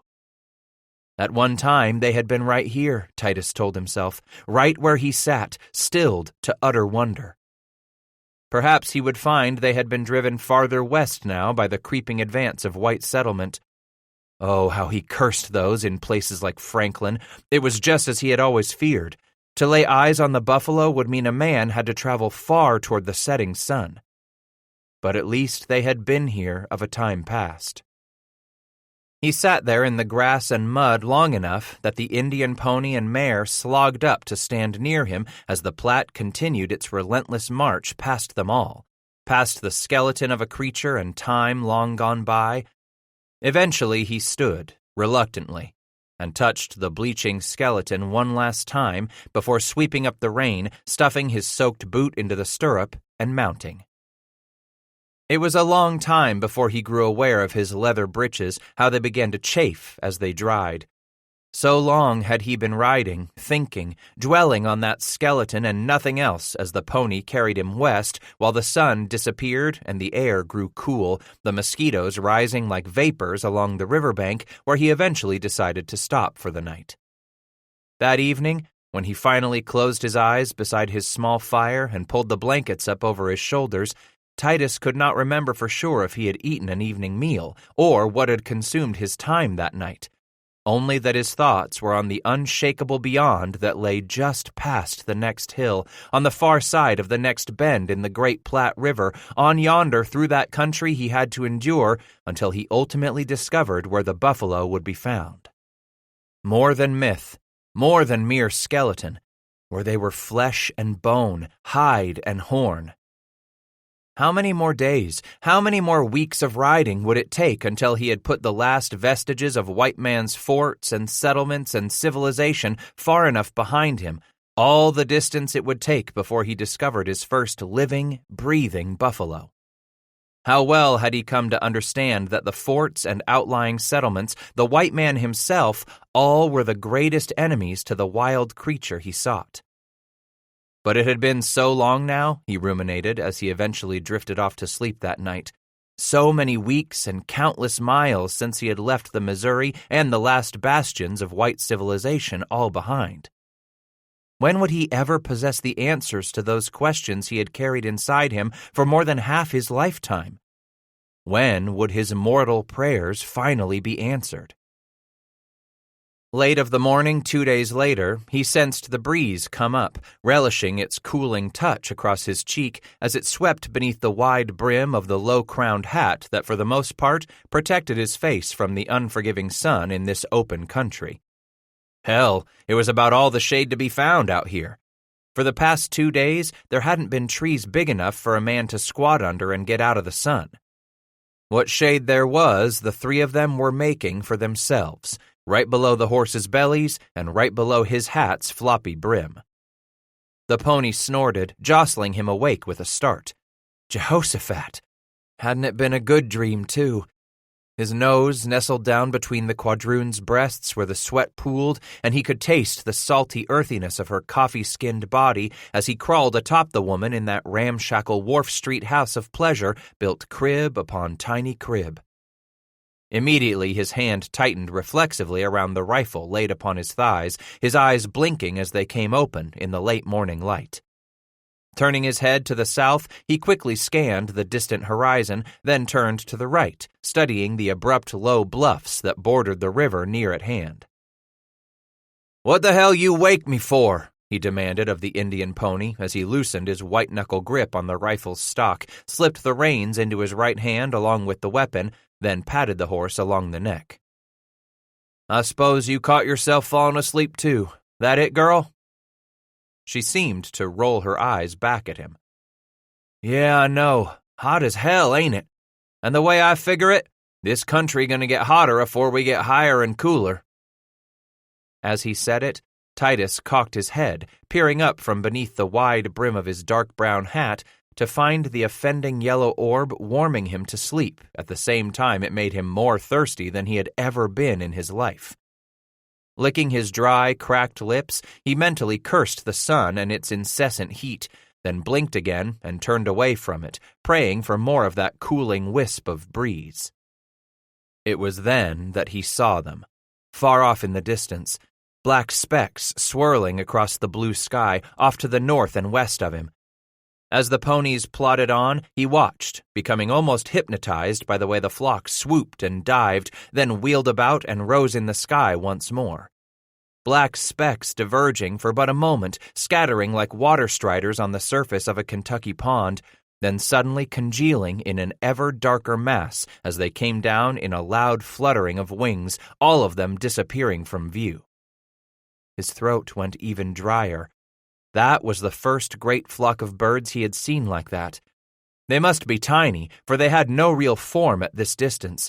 One of them would have been all but invisible, he decided, as he reined the pony gently to the north toward the river. Maybe even a few of them would still have trouble making themselves visible, but the innumerable masses of them flocking together in that one black cloud across the spring blue was enough to capture any man's attention.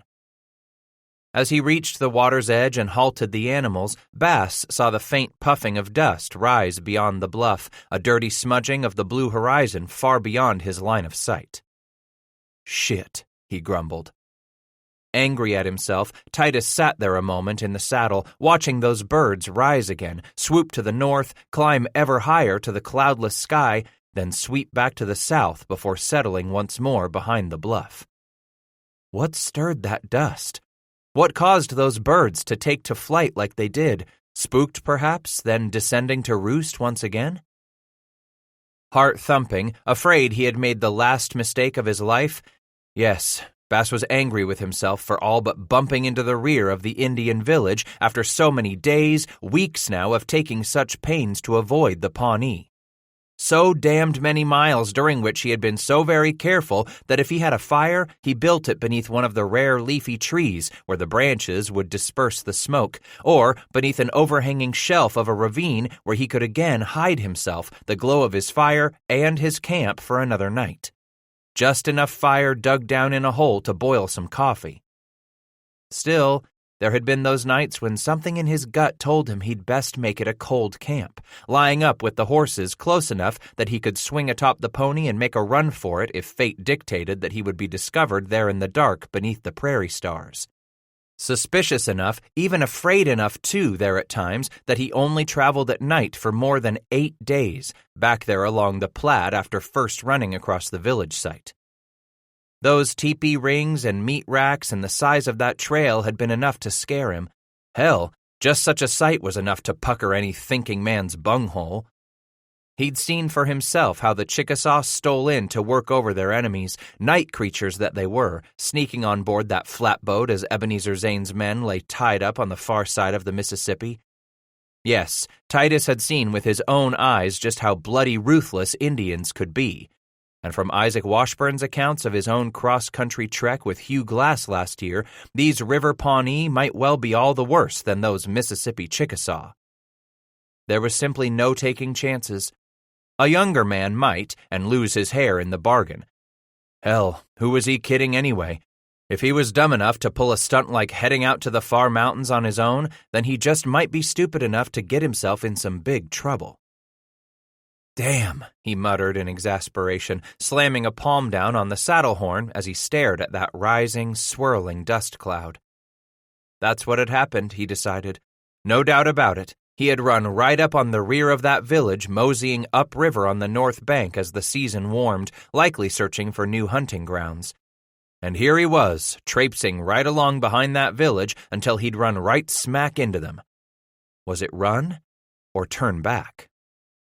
Turning to look left, then right, he decided this south bank of the shallow river was not the place to hide out the rest of the day.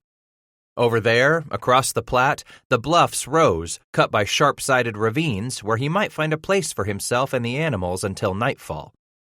Only then would he chance recrossing to the south bank and hurrying wide around them. Get in front of those Pawnee where he would not have to worry about bumping into them again.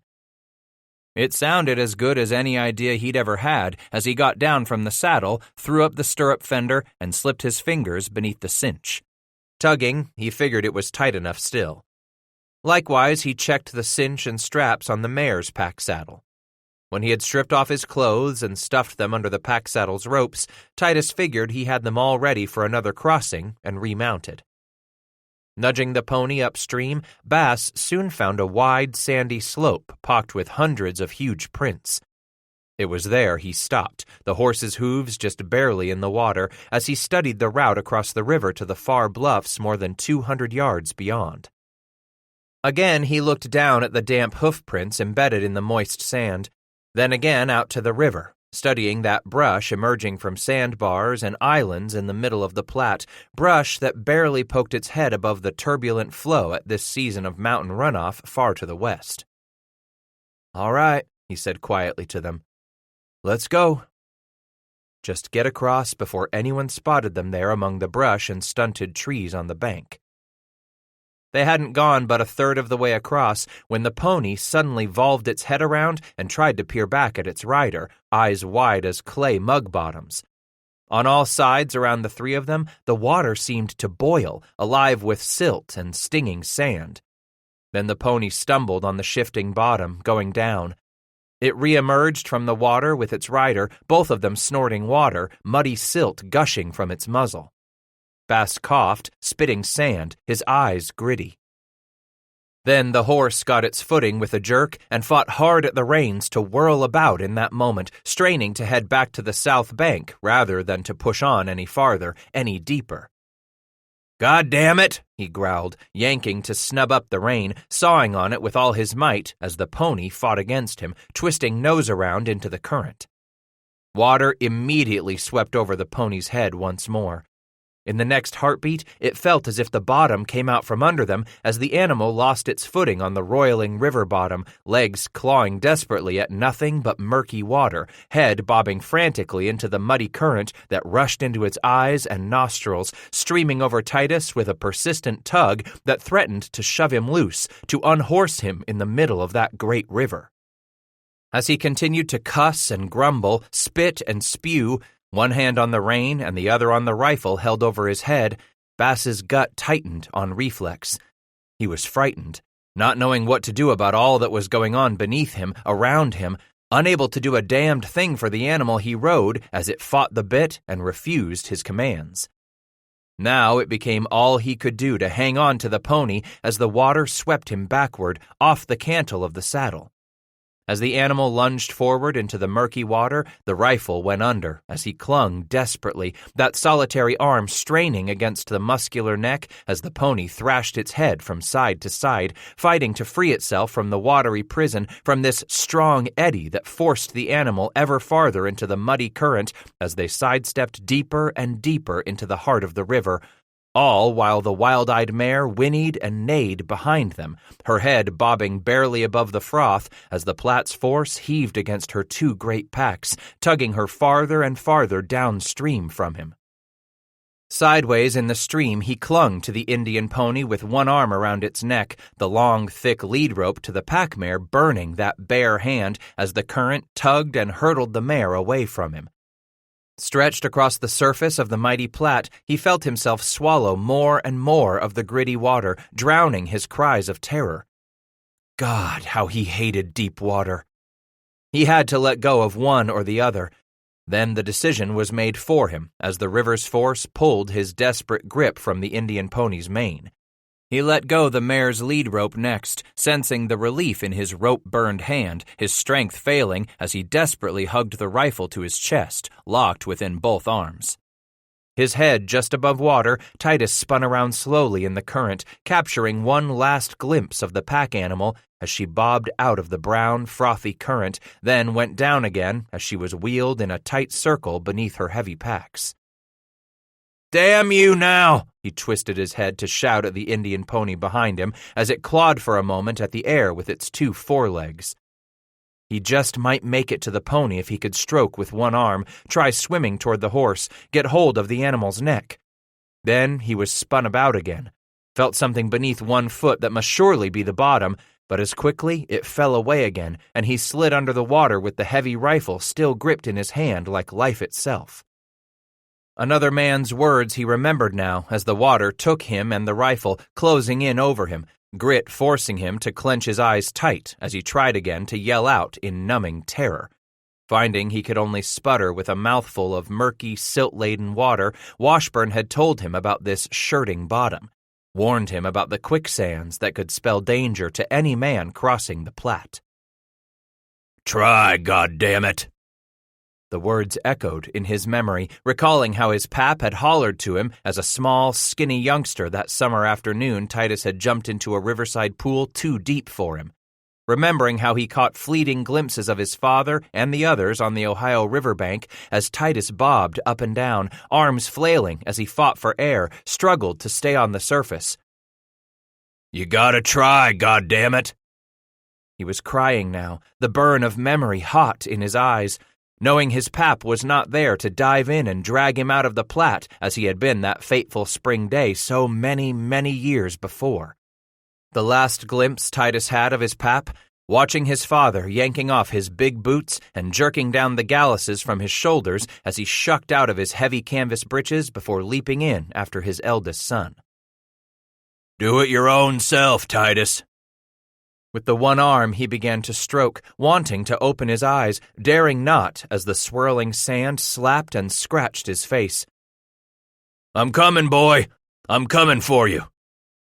Bass felt something huge and powerful brush against him in the raging current, hurtling him aside and knocking out what little air he had left in his lungs.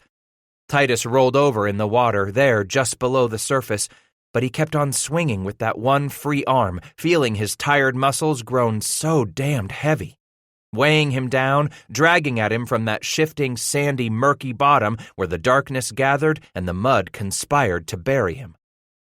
With that solitary arm, he fought like he had never fought before, and suddenly burst back to the surface for a fleeting moment in time, blinking his stinging eyes against the sand and the foam, feeling the warm wind brush his cheek. "I'm here, boy." Oh, how he had clung to his pap then as Thaddeus had dragged him to the shore. "I'm right here now, son. Just hold on to me and everything be all right." 1 yard at a time, Titus dragged the arm through the thickening water, back under the surface as the river rolled him over onto his side, praying to feel the air at his cheeks once more, beginning suddenly to catch glimpses of that big shady clearing back in Boone County, scenes so frighteningly clear and vivid behind the eyelids he clamped shut so fiercely that he knew he was dying.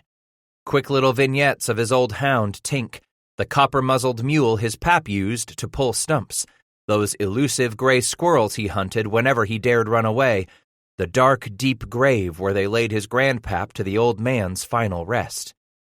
Remembering suddenly how that had been the very first time he ever remembered thinking on this thing called death.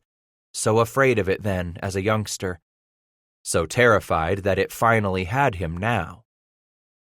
Then he burst into the wind, spewing dirty, murky water in a gush from his lungs that screamed out, sucking in air as he bobbed back down into the current, blinking his eyes, and catching a glimpse of the far bank. There was no one there. Not his pap, not his mam, not none of the others that day so long, long ago. It was not the Ohio. This was the bank of the Platte, bare but beckoning, urging him on.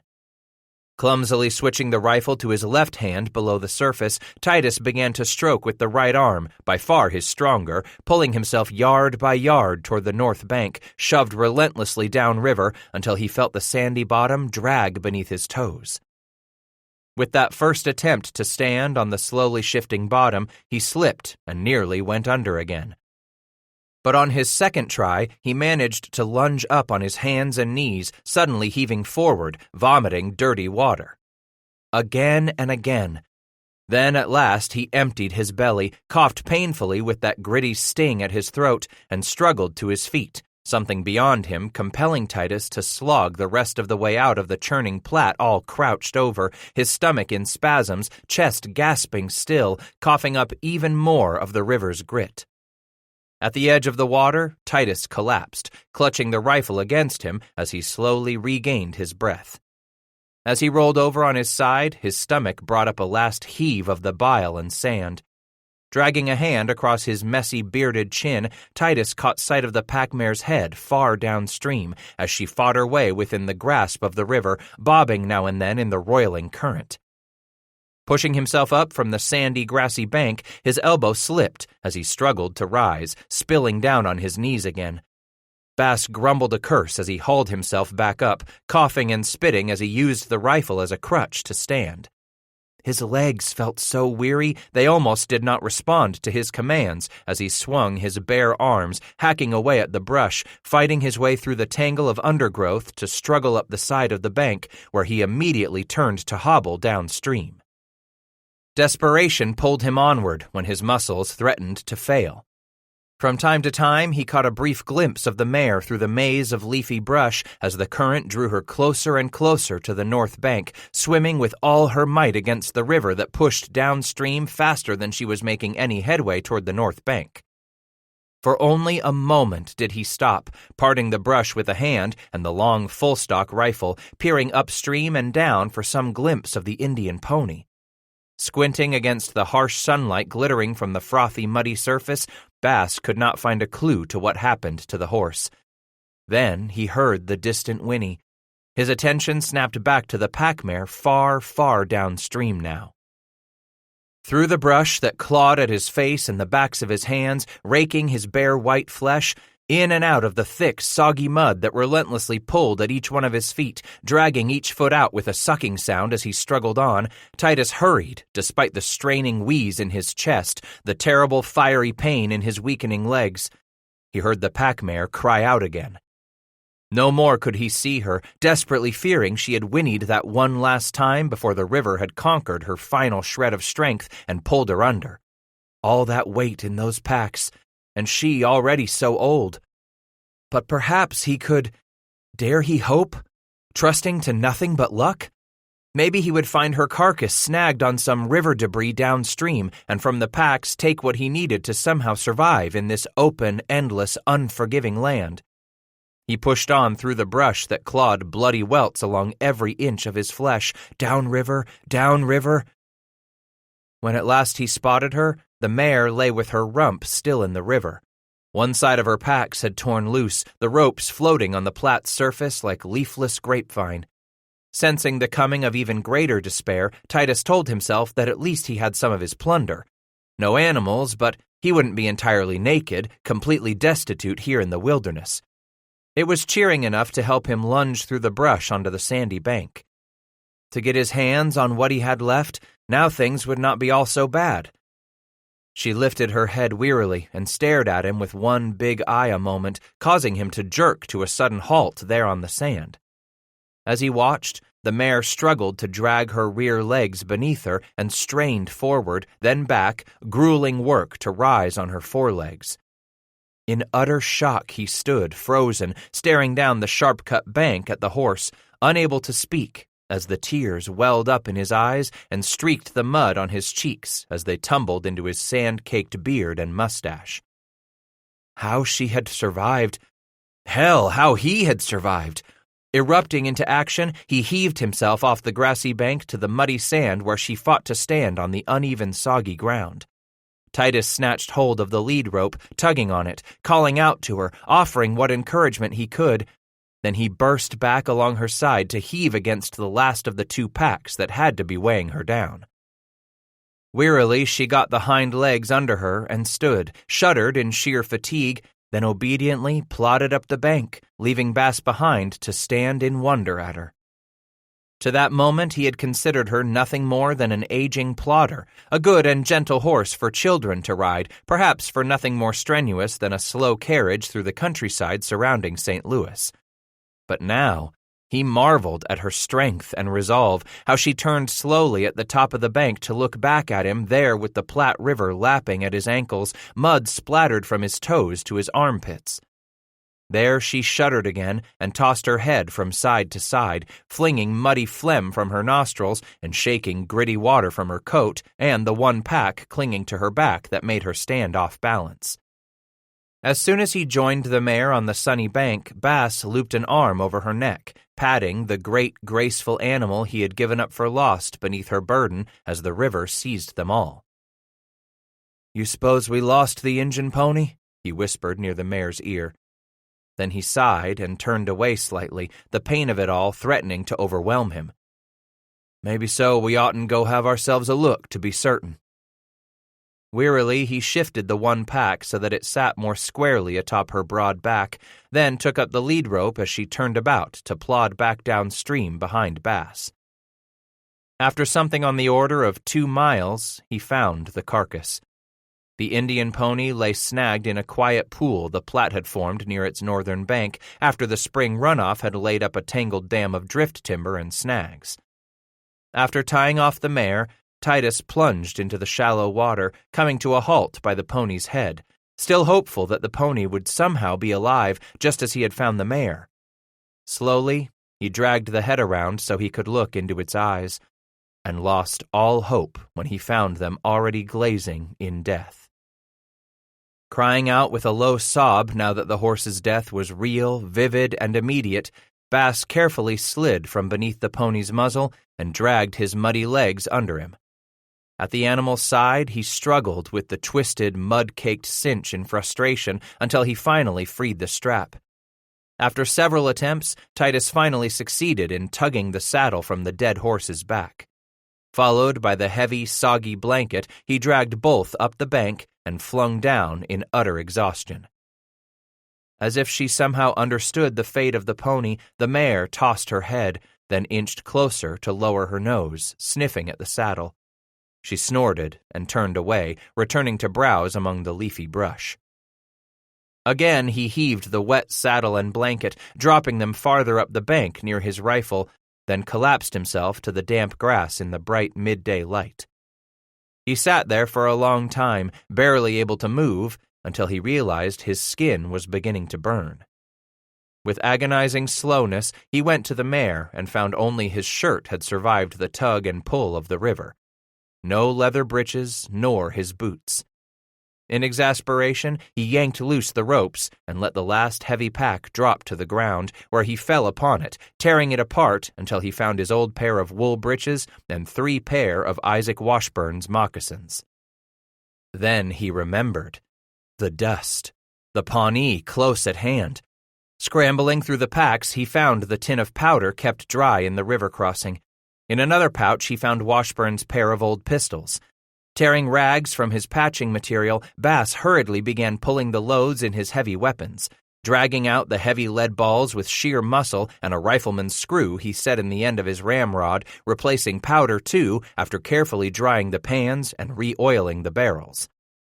He was surprised to find that little effort sapped a lot of what he had left for strength. So he sat there a long time with the rifle and pistols at hand, listening for sounds of approaching enemy, staring at the muddy river that had stolen so much from him. Yet in the end, that river had spat out both him and the pack mare. Was he to be angry or grateful?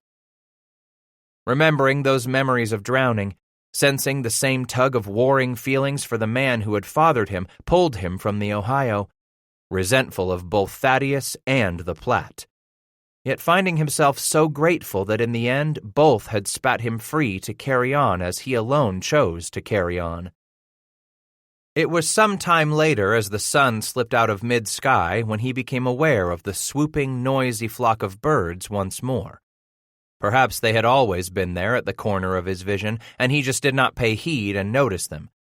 Was it their distant squawking cries, or the great ripples they made upon the arching blue overhead, or even the shadows they made of themselves winging back and forth across the land beyond those first hills?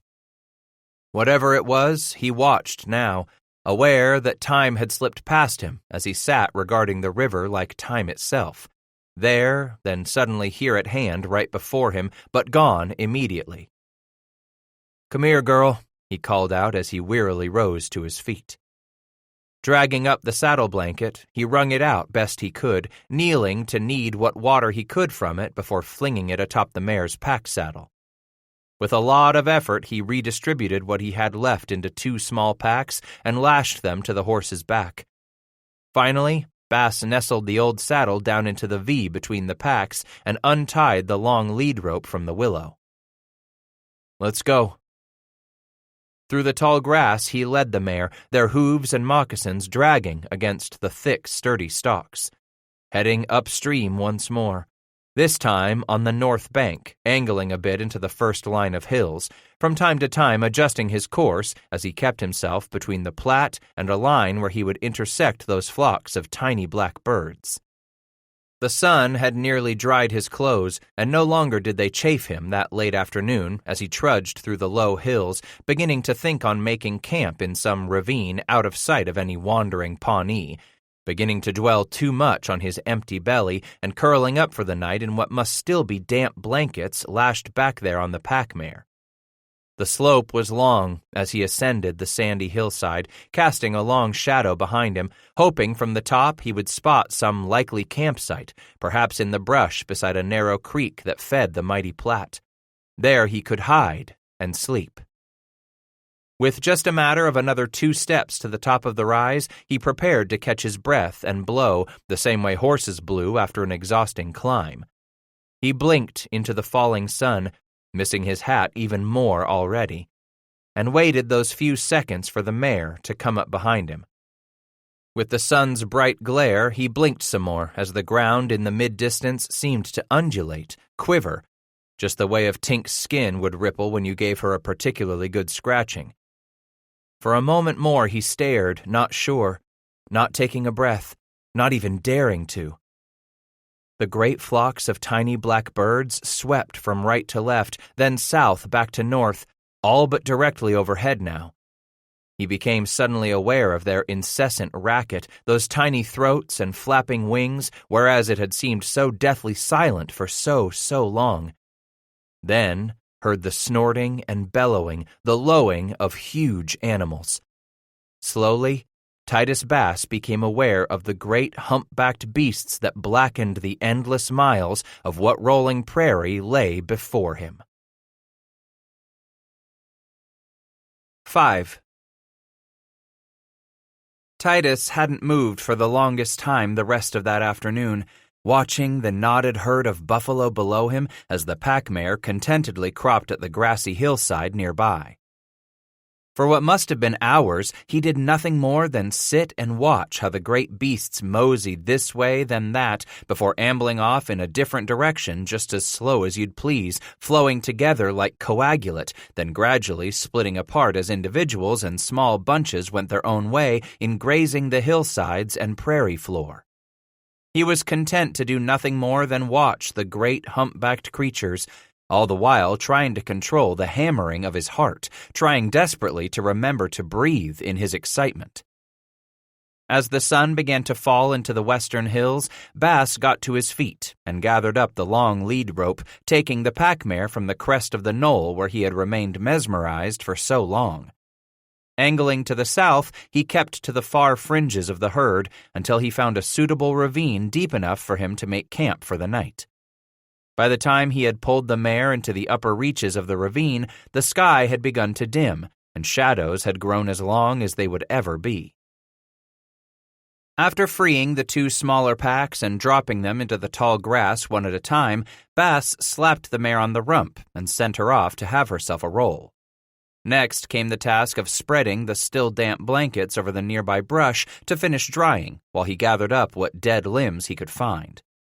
Making tufts of some dead grass after he had scraped out a small hole at the bottom of the ravine, Titus struck his evening fire, then took up the bale to his coffee pot and headed over to the nearby creek. At the top of the ravine, which put him level with the rest of the prairie, he turned round to gaze back at the campsite, anxious that no wandering eye should spot the smoke from that small fire. After a trip that led him back toward the Platte, Titus found a clear-running stream where he dipped both the blackened pot and his wooden canteen. Quickly yanking off his clothes, Bass swabbed as much of the mud as he could wash off, then, shivering, jumped back into the wool shirt and breeches. After tying his moccasins, he sat there at the creek a few minutes, drinking his fill once more, realizing just how this arid country dried him out, made him more thirsty than he thought possible. How good the water tasted to his parched tongue. As he neared the landmark brow of the hill he used to locate his ravine, Bass overheard muted snorts that grew in volume the closer he neared his camp. Instantly concerned for the mare, Titus set off at an ungainly trot with the canteen swinging at the end of one arm, the pot sloshing from the other.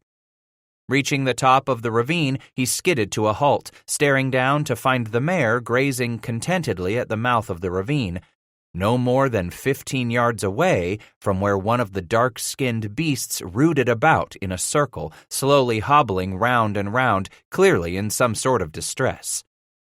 From time to time, the animal jerked its head around toward its hindquarters, tongue flicking out in vain as if to lap at the source of its discomfort.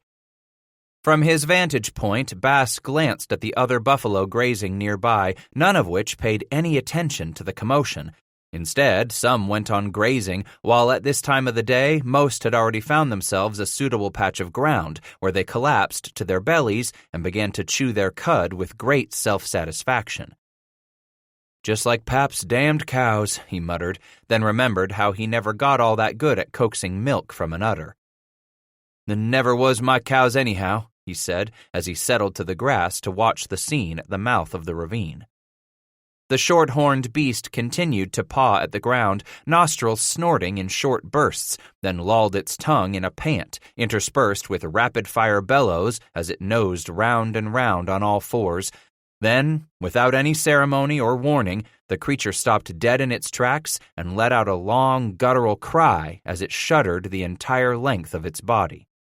And as Bass watched in dumbfounded amazement, the animal humped up its back just as a bluish membrane began to emerge from its rear quarters, the glistening mass expanding longer and thicker as the beast snorted, bellowing in pain. "Jumpin' Jehoshaphat! That there's a buffler cow!" he exclaimed, licking his lips in anticipation of watching the event. "And she's 'bout to shed herself of a calf." Pretty darn close to watching one of the family's cows drop a calf, he thought.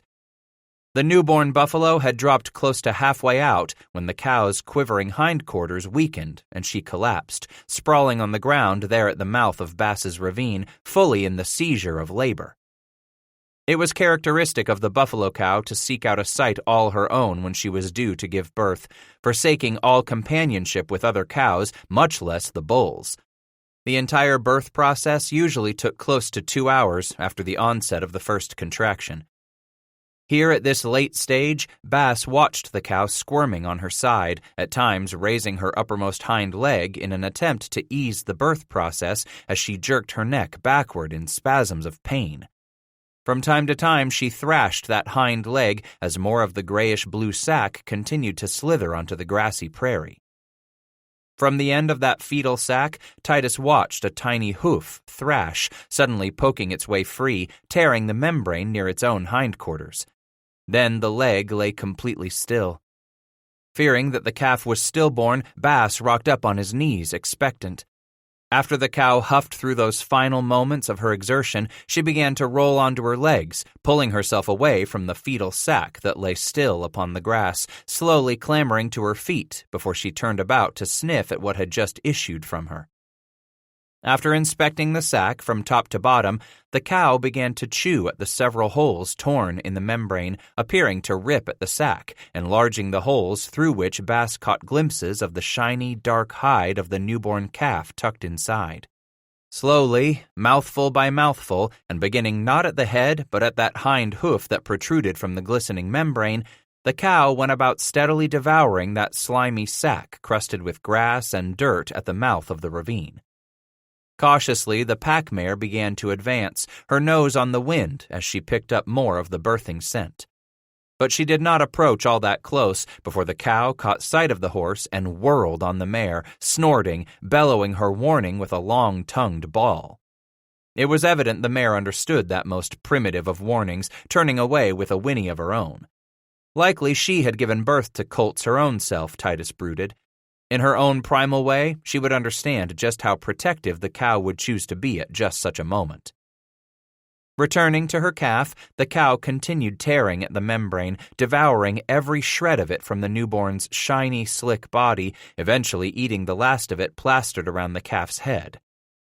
Barely breathing himself, Titus waited, anxious as the cow licked up and down the length of the calf's muzzle, its nostrils, stimulating her baby. Finally, the young animal squirmed at long last, moving on its own. Strange behavior this, especially for an animal not in the least considered a carnivore. Yet something innate and intrinsic compelled the cow to continue to lovingly lick at the newborn calf's coat until she had expelled the afterbirth, then devoured it as well. The sun had fallen fully beyond the hills by the time some other cows moseyed over to the mouth of the ravine to give this newcomer a cursory sniff, perhaps to help the mother lick its coat, all of them tolerated by the cow, with the exception of one yearling bull she swiped at with a horn and drove off with a warning bawl. As the cow stood protectively over it in the coming twilight, the calf now made its first attempt to stand, here something on the order of half an hour following birth. It caused Titus to remember how the family's newborn calves and even colts attempted to pull themselves up on their spindly legs, wobbling ungainly before spilling to the ground once more. But here the buffalo calf was, tottering about on its quaking legs sooner than either of those domestic animals Bass had come to know. Again and again the calf heaved this way then that before it collapsed in a heap, but was quick to rise again.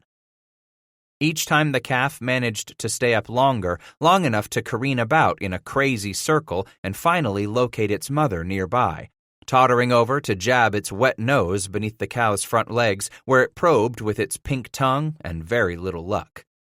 When the cow shifted herself, so did the calf, this time nuzzling along its mother's belly until it found a teat and latched on. As the calf greedily pulled at the nipple, it was plain to see it had been rewarded with warm milk. "From now on, lil' one," Titus said quietly from the side of the ravine, "you'll know where to go first off if you want to get fed." His own stomach growled of a sudden, reminding him he hadn't fed it either.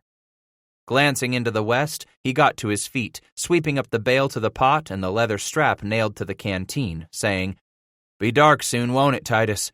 Ain't got your supper started. Hell, you ain't even got yourself a fire to hunker over come full dark." Of a sudden, he remembered he would be bedding down tonight one horse shy of how he had taken his leave of St. Louis. It might be enough to take the starch out of any man, to cause lesser men to turn back. But Bass vowed he would press on.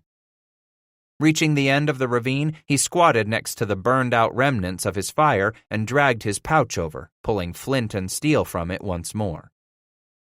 "Leastwise that pack animal swum out like I done," he muttered, trying hard to cheer himself as he blew on the red coal until he could set it beneath another knotted twist of dried grass. "Leastwise I got some o' what fixin's I come out with," he convinced himself. But damn did he ever hate to walk. Never took too much to that in his life, Titus decided. Even when Kingsbury and the rest of the boatmen were faced with walking back north to Kentucky's Ohio River country along the Natchez Trace, they had bartered themselves a ride on wagons from New Orleans to the river port of Natchez itself, then walked only until they reached the Muscle Shoals where the slavers jumped them. For the rest of that journey north, there had been the slavers' horses for them to ride, keeping a constant and wary eye over their shoulders, ever watchful for that pair of white cutthroats who had escaped the fate of the other slavers there near the Tennessee River when those land pirates had come for Hezekiah Christmas. A tall, shiny-skinned, bald-headed beauty of a Negro, not no more 'n 10 years older than Titus himself. A man Bass soon give his freedom to, set free to go west from Owensboro on his own, a freed man with the whole of a wide-open wilderness to explore. "Where are you now, Hezekiah?" he asked quietly as the limbs caught hold of the flames and Titus finally set the coffee pot to boil. Tonight, he would eat the last strips of his dried venison and go off to shoot his first buffalo come morning. "You ate your first buffalo yet, Hezekiah?" he asked the hills about him. "How about you, Eli Gamble? You find them beaver big as blankets in that up country you was yearning to see?" He shuddered with the coming darkness, feeling smaller as the night came down than he had ever felt before. Come here to a monstrous land ruled by these huge beasts.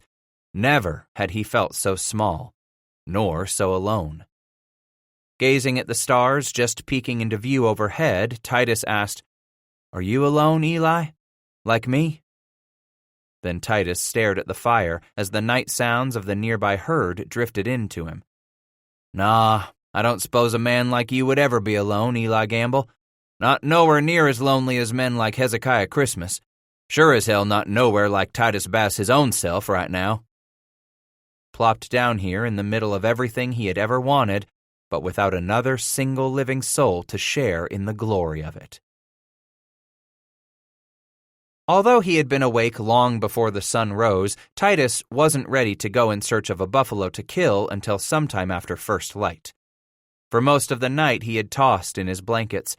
From time to time he either went out to gather more kindling for his tiny fire, or he walked off toward the north bank of the Platte, where he sat for a long time, brooding at the murky river, its rolling surface a glimmering ribbon beneath the dim moonshine. He had remained there until at last he saw the sky had grayed enough to venture out, first to the west, then he walked a wide swing to the north across the night prairie. He had searched for Indian sign, a village of rings, fire pits, and meat racks as he had discovered before, perhaps to find a herd of their ponies. Instead, all he found was the bedding grounds of the far-ranging buffalo herd he had run across yesterday afternoon, stretching from horizon to horizon. Assured that the roar of his rifle would pose no danger, perhaps now he could take the chance of hunting his first buffalo. How his heart pounded against his ribs as he dwelt on that one thought all that walk back to his camp, where the pack mare awaited him just before sunrise. The little red-skinned calves were up already by the time he walked along the side of the hills bordering the great grassy plain near the Platte itself. While the youngest of them still hugged their mother's sides, the others, perhaps days and weeks old, scampered about. Some of the oldest calves even butted heads in mock battle. The sun had fully torn itself from the horizon when Bass sank to the ground, gone weak in the knees again, just to stare at all of the countless thousands as the grassland slowly warmed that new day. With gold light, the orb painted all the far surrounding hillsides in patches of sandy ochre where the tall green stems refused to grow. A breeze came up as the air warmed, carrying on it the muted sounds of the thousands as they arose from their bellies and ambled off in all directions to graze. For a long while he studied the biggest ones, monstrous shaggy heads from which protruded a pair of resplendent black horns, those dark chin whiskers that gave the bulls their unique mark, and finally that great hump rising from their shoulders nearly as huge as their massive heads. Easiest for him to pick out were the smaller cows, not near so large a head and horns, with nowhere near the great hump. Besides, most of the cows either were already mothers that late spring morning, or would be in a matter of hours or days, destined to drop more of the small, playful, impish red calves. So that left only the fourth group of buffalo he watched in growing excitement to drop one himself at long last. They, the yearling bulls. Perhaps nearly as big as some of the older cows, yet distinguished by shortened horns and that straggly beard, not to mention the growing hump. Maybe so a yearling bull or an older cow, he mused, deciding it should be one or the other he would shoot this morning. Not the calves, nor their suckling cows. Let the young ones frolic, or their mothers breed for seasons to come. Nor should it be one of those old rangy bulls, he brooded. If nothing else, a bull would simply be too big. Far too much meat for him to take with him, he decided, realizing he would feel ashamed to leave so much behind for what predators were sure to feast on such a kill. His grandpap had given Titus that much a legacy. Even in times of plenty, a man must not be wasteful, for there will surely come times of want. Was this ever a time of plenty? It would have been an easy thing for him to seethe in anger at the river once again, to grow saddened as well that Washburn's Indian pony was gone, for she and the pack mare could have carried far more of the buffalo meat he would butcher this morning than the mare could all on her own. But face the truth he did, realizing he sat here in the middle of this foreign land inhabited by strange peoples and stranger animals, knowing he had only the mare to carry everything he called his own and what meat he would pack along taking his leave of this place. Then he figured a yearling it would be. His heart beat all the more fiercely, his mouth gone dry as sand, as he carefully ran his eyes over those buffalo grazing nearby. Praying he would not be disappointed with the meat of so big a creature, Titus swallowed hard, his tongue parched as he chose the one. Yes, that one would be his first buffalo. Slowly he rose from his knees and stood, testing the breeze there on the long, lazy slope of the sandy hill. It was good, for the wind came from that portion of the herd dotting the endless valley all the way to the far horizon. He had the breeze in his face, out of the northwest here at sunrise. Growing all the more cautious when he was some 100 yards out from the fringe of the herd, where the yearling stood cropping the grass with other youngsters, Bass dragged the hammer back to half cock and flipped the frizzen off the pan. His right hand shook nervously as he sprinkled a few more of the fine grains of black powder into the concave surface of the pan. With the priming horn once more suspended from his pouch strap, Titus gently tapped the lock of the rifle to assure that a portion of the pan's grains slipped through the touch hole where they would ignite the coarser powder packed behind the .54 caliber lead ball. Should he stand or sit or lie for this first shot he would make at the bull grazing contentedly down the slope? And as quickly, he decided he would sit, knees bent, elbows locked within his legs to steady the long-barreled, heavy, iron-mounted rifle. Now he pulled the graceful curve of the hammer all the way back to full cock. Bass quickly licked the pad of his right thumb before running the thumb across the sharp, napped edge of the huge gray flint that lay imprisoned within the screw jaws of the hammer. He brought the thumb away and inspected it, finding a thin, telltale black line of powder flash he had just wiped off the flint. Better that this be no misfire because of powder residue built up on the napped surface. Then, as he nestled the full curvature of the butt plate into the crook of his shoulder, Bass let out a sigh. "Easy now, Titus," he whispered, barely under his breath, aware that he was growing all the more anxious with every pounding beat of his heart. He hadn't felt this way but few times before, and they all came with being close to a warm and scented woman. Even his first back in Boone County. Amy Whistler had been a woman in all respects, he recalled fondly, Not taking herself a husband as early as most girls did on the frontier, she had instead waited for young Titus Bass, pressing him to complete his schooling before he took up the plow to work that portion of the family lands that Titus's father would turn over to his firstborn son. But she was like Marissa Guthrie, who came to trouble his life a few years later, quickly becoming the one woman he felt he could truly love with all his heart. In the end, both women had sought to tie him to the soil when what he wanted most was to wander. If either had shown any interest in his way of life rather than their father's, he likely would have asked one or the other to join him in venturing west. But with both, Titus knew better. Neither young woman would have taken to this dangerous, challenging existence the way he had. Truth was, neither woman was daring enough, nor was either of them the sort to take that grave risk this frontier required of all who ventured beyond the pale. Simply put, he had long ago realized that both Amy and Marissa were not the sort to leap into the unknown as he had. Taking on a woman was pure foolishness, he had determined some time back. To do so was to lash oneself to a single place, to imprison oneself with the land and young'uns and all the shoulds it would take to near suffocate a man. Better that he was alone, he reminded himself now, angrily. Far, far better was it to be here without some woman's whining cant constantly at his ear. Slowly he brought the brass front blade down onto the back of the yearling's front shoulder, suddenly realizing he had no idea where to aim on such an animal. Then quickly Titus convinced himself he would aim as he would at any four-legged. The heart and lights were in there, close behind the leg after all. With the front blade held near the midline of the young bull, Bass brought that brass blade down into the crescent of the buckhorn rear sight. Then raised his sight picture even higher on the animal since he was shooting down slope. With the pad of his index finger, he gently pulled on the rear trigger, setting the front trigger to something less than a hair's response. Then he began squeezing while he held his breath. The rifle shoved itself back into his shoulder, surprising him as the muzzle spat fire. In that fraction of a moment before the pan and muzzle smoke obscured his view, Bass saw the small puff of dust erupt from the blackish hide, meaning the lead ball had struck the yearling high on the rib cage above midline.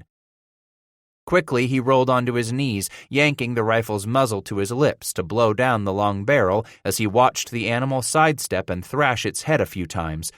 Then it went back to eating after it had attempted to lick at its side, that long pink tongue darting out against the backdrop of that dark shaggy coat. It lazily cropped a few more mouthfuls of the tall grass while Titus poured down a measured charge of powder, then sank the ball home within its nest of a greased patch with the long hickory ramrod. Quickly he flipped back the graceful goose-necked hammer, popping forward the frizzen before he sprinkled in more of the priming powder. Down came the frizzen over the pan, his thumb continuing on back to pull the hammer to full cock as he brought the rifle up to his shoulder, settling back on his rump. "By damn, I'll hold this lady lower on you this time," he muttered, laying the brass blade down into the notch filed in the bottom of the buckhorn rear sight. Just at the bull's midline, the second bullet struck the young buffalo, causing him to sidestep again with a grunt, twisting his massive furry head to the side to inspect his hide where that second ball had made another dusty eruption. "Shit," he grumbled as he rocked to his knees and began the reloading process once more, angry with himself for muffing that second shot. It had been too long for him to remember the last time he had needed 2 shots to drop some game, much less 3. Maybe it was the angle of his shot, he decided, as he held once more on the dark creature still standing below him at the base of the slope, grazing as if those half-inch lead balls had been no more than tormenting mosquitoes slapping him. This time, Titus determined he would hold low, down on the brisket behind the front leg, and squeezed the trigger. With a shudder, the yearling sidled a bit, then collapsed of a sudden, his legs gone out from under him as if all 4 of them had been cut at the same moment.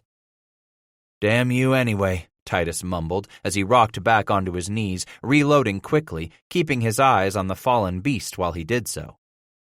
Other buffalo grazing nearby now meandered up to give their fallen comrade a sniff or two, and a few even licked at the bloody hide before they moseyed on off to resume their feeding. While some raised their shiny black noses into the air to measure the wind for some scent of danger, most took little notice of the two-legged creature inching his way down the grassy slope until he was within 50 yards. The first beast to notice the hunter turned his body so that he appeared ready to confront the intruder, raising his muzzle into the air to determine just what sort of creature this was approaching the edge of the herd. With a snort and a bellow, the old bull wheeled about and set off at an ungainly lope, his warning cry enough to drive 100 or more before him. In moments, the nearby prairie lay empty except for the fallen yearling.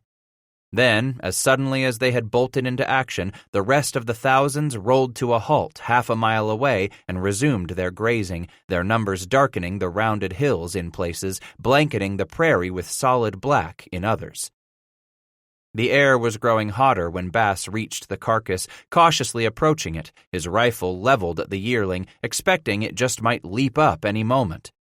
Then he caught a glimpse of his own shadow cast upon the grass as he crept stealthily around the carcass and stopped, laughing out loud at just how silly that shadow appeared.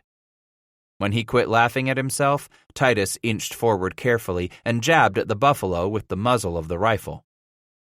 "Sure enough dead, ain't ya?" On its dark, curly coat, Bass recognized the shiny patches of blood where the first 2 shots had struck. "Can't aim high," he muttered as he measured where that first shot had connected. "And that in the middle didn't bring you down neither, did it?" Only the one low on the brisket, there behind the front leg. Bass rubbed the spot with the muzzle of the flintlock as if to embed its location within his mind. Lucky, he thought now, that the creatures didn't tear off once they heard the boom of the big gun. Maybe buffalo didn't hear all that good. And the way that huge bull momentarily stood in challenge to him, long, shaggy fur dangling over its eyes, perhaps these creatures were half blind as well as being near deaf. Easy enough for a man to creep up near them, Titus thought. They ain't a wary, watchful critter when it comes to danger. No wonder they got themselves killed off back east. Stepping around to venture inside the sprawl of the 4 legs, he knelt on one knee. "Now, how you s'pose a body's to go about dressing such a big critter?" Laying his rifle in the crook of the bull's neck, Titus removed the big skinning knife from the scabbard hanging at the back of his belt. Checking one last time at the horizon to the west and north, Bass hefted the left front leg, locked it over his shoulder, and plunged the knife into the furry throat. Using a sawing motion, he dragged the sharp blade back a few inches at a time through the thick hide, down the breastbone and across the belly until he was confronted with the huge ham of that hind leg, all but impossible to move by himself. Nothing else to do but try his hand at some skinning. So be it, Bass decided, now putting his knife to work, slowly inching the curly hide back from the long incision. Jerking his bloody hands back suddenly, he stared at the tiny insects swarming over his flesh all the way up to the elbows where he had rolled his shirt sleeves. Smearing more blood on himself, Titus brushed from each arm the tiny hopping fleas along with several fat ticks so swollen they were about to burst. He caught one between his thumb and forefinger, squeezing it until it popped with a bloody ooze, then tossed it aside. Titus went back to work, gradually working the hide back from that first long cut. It took some doing, but he had almost half of the furry coat laid on the far side of the animal by the time the sun was well into the second quarter of the sky. Standing back to catch his breath and wipe the sweat from his face with the back of a bloody hand, Bass regarded his work to that point, figuring he would have to decide on what portions to pack with him as he continued his journey west to the far mountains. Laying a knee against the massive rib cage, Titus next butchered a few long steaks from between the hump ribs, tossing each portion onto the green flap of hide draped across the grass on the far side of the carcass. Then he peeled back more of the hide from the rear leg until he could cut himself out 2 large hams. At last he stood, using the knife to scrape off the blood, gore, and tiny vermin from each forearm before stuffing the blade back into its scabbard. Taking up his rifle once more, Titus turned away from the carcass, hurrying back toward his camp. Once there, he quickly rearranged each of the 2 packs so that he could lay his meat in between them along the pack-mare's spine, then cover it with the saddle and finally the canvas shroud he would fling over it all. Leading the mare down the ravine and onto the prairie floor, he skirted along the side of the hill to reach the carcass. "Damn you," he growled when he got close enough to see the creatures clustered around the young bull. Scurvy, thieving dogs they were. "Get!" he bellowed. Most raised their heads. A few growled at him menacingly. "Go on, get, I told you," he hollered louder still, dropping the mare's lead rope and darting toward the carcass, swinging his rifle from side to side. Most slinked off a ways, but 3 dropped to a crouch, snarling, their bloody muzzles showing now they had worked up a blood hunger dining at the bull's innards. As Bass drew close enough, one of them sprang at him, snapping its jaws. In a blur, he brought the rifle butt up, connecting right beneath the creature's lower jaw with a resounding crack. Immediately, the second of the predators lunged for him as Bass continued swinging, wading into their midst. By the time 2 of the creatures lay wounded nearby, the rest decided retreat would offer the best path. Yet they did not retreat far. Some 30 yards off, the dozen or so turned, as if on cue, and sat down among the prairie grass to stare back at him and their feast. "This is mine, goddammit!" he howled at them, his voice loud in the stillness of those far hills. "Mine, you hear?" he said a bit more quietly, mustering all the bravado he could, and pounded his chest one time with his left fist to emphasize his claim. Quickly, he bent over each one of the mangy creatures in turn, then brought the rifle butt down to crush their skulls for good measure. "See?" he turned and asked of the pack, sitting a safe distance away. "If'n you ain't seen enough, I'll show you what's done to thieving sons of bitches like you." Suddenly, he jerked up the rifle, dropped the blade on the center dog, set the back trigger, then pulled the front. As the roar and muzzle smoke disappeared, he watched the other dogs suddenly leap away and retreat, leaving one more of their dead among the tall grass. "Don't you ever dare come slipping in on my kill no more, I tell you," he grumbled as he began reloading. Out on the prairie, one of the predators slunk back in to sniff at its dead companion Bass had just shot. Then another, and a third. Pretty soon they were tearing at the dead one in a fury of hunger. "Black-hearted sons of bitches, damned dog critters, just you go get!" With the rifle reloaded and laid again in the curve of the yearling's neck, Titus dragged the canvas cover and saddle off the mare's back so he could lay in what meat he would take with him. At last, he straightened the canvas over the 2 packs and began lashing it down in a diamond hitch to protect everything from any rain they might encounter. He had lost all his cornmeal flour in that drenching they had suffered crossing the capricious Platte River, but the coffee beans and tobacco had dried out nicely, spread out on the canvas overnight. He would miss his Johnny bread, the smell, the taste, the texture of corn dodgers in his mouth. Adding pinches of clean ash from the fire as he had stirred up a batch of corn biscuits, his mouth watered with the thought. But there would be no such bread from here on out. Then he realized, oftentimes if a man really wanted to grab hold of something, he had to let go his grip of something else. Maybe so his bidding farewell to those pasty sacks of cornmeal back there by the muddy river just left a hand empty and open to grab onto something new that might well present itself on down the trail. Best just to forget all that he had left behind in the settlements, and that included those sacks of Franklin cornmeal. Besides, Titus reminded himself again as he took up the lead rope, tonight, for the first time in his life, he would sup on buffalo. Yes, he sighed as he stared at the horizon and charted his course toward the western hills for the rest of that morning. His fortunes just might be about to change out here in this wild land. True enough, he was about due for things to go his way, for the very first time in his life. For the next few days, he had found massive clumps of coarse buffalo fur clinging to the brush and bark of nearly every small tree near the riverbank. Each time he shot one of the shaggy creatures in the weeks to follow, he was constantly reminded how summer must surely be on its way to this land, if not there already, for the buffalo were shedding their heavy winter coats. Every few days, as he encountered another herd, Titus would shoot another yearling, far tastier and more flavorful than the beef and pork he had grown accustomed to back east, even better than the game meat he had grown up on in the forests of Kentucky. The savory fragrance of each loin steak or batch of hump ribs he set to sizzle over his fire each evening caused his mouth to water in anticipation. Bass had never eaten anything better than buffalo and doubted he would ever find any meat that could surpass it. So, he taught himself to cut free a large section of each green hide in which he would wrap those choice selections he had butchered from each kill, that satchel to be carried by his most obedient pack mare. Each of those pieces of hide he found to be all but rubbed free of the last tufts of last winter's hair still clinging to the animal's midsection and hindquarters. Protected inside that green hide satchel, the meat would last the better part of 3 days or so before he would be forced to leave behind what had gone sour on him and compelled to hunt fresh game. Those longest of days tumbled past in slow succession as high summer arrived and he reached the forks of the Platte.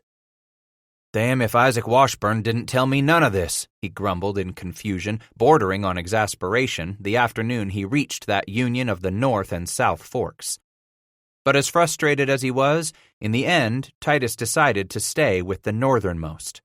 The way he saw things, it only made sense because that was where he should be headed after all, to the central, if not the northern reaches of the Rocky Mountains. Washburn had mentioned nothing of those southern mountains, failing to say if there even were mountains down in that country. So if old Gut hadn't said nothing about it, why then, Bass figured there wasn't much worth concerning himself about down south anyways.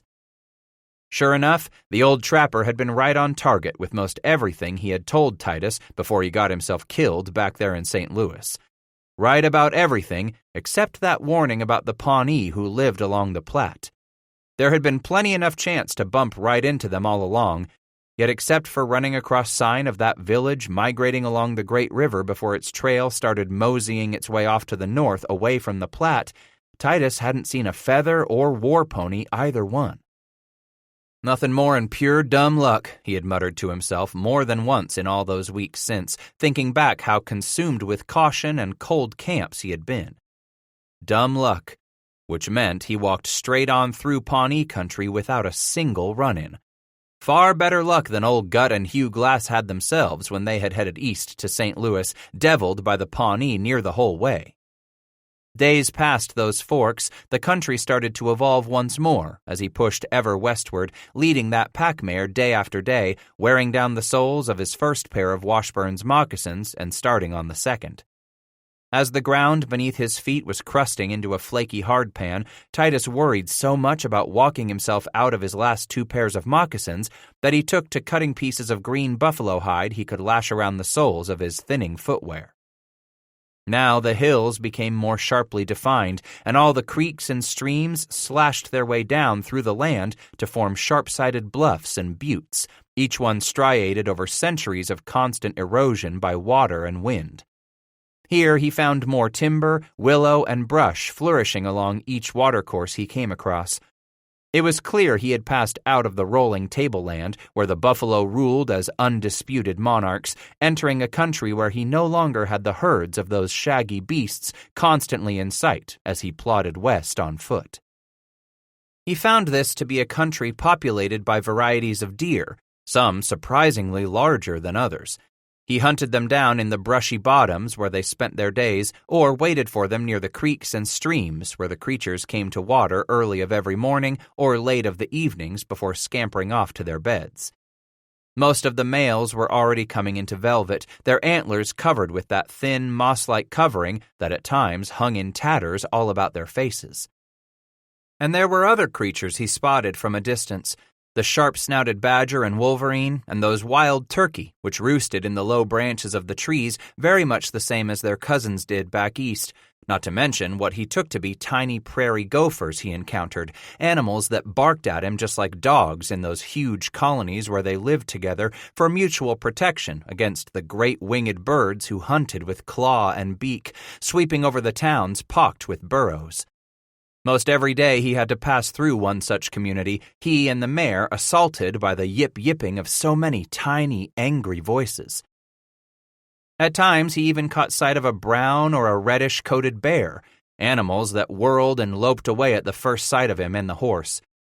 Not a day passed that Titus did not spot what he figured to be a variety of pong-horned deer on the nearby slopes, almost a sort of long-legged goat-shaped creature, he surmised, a bit smaller but even more fleet than its mule-eared or white-tailed cousins.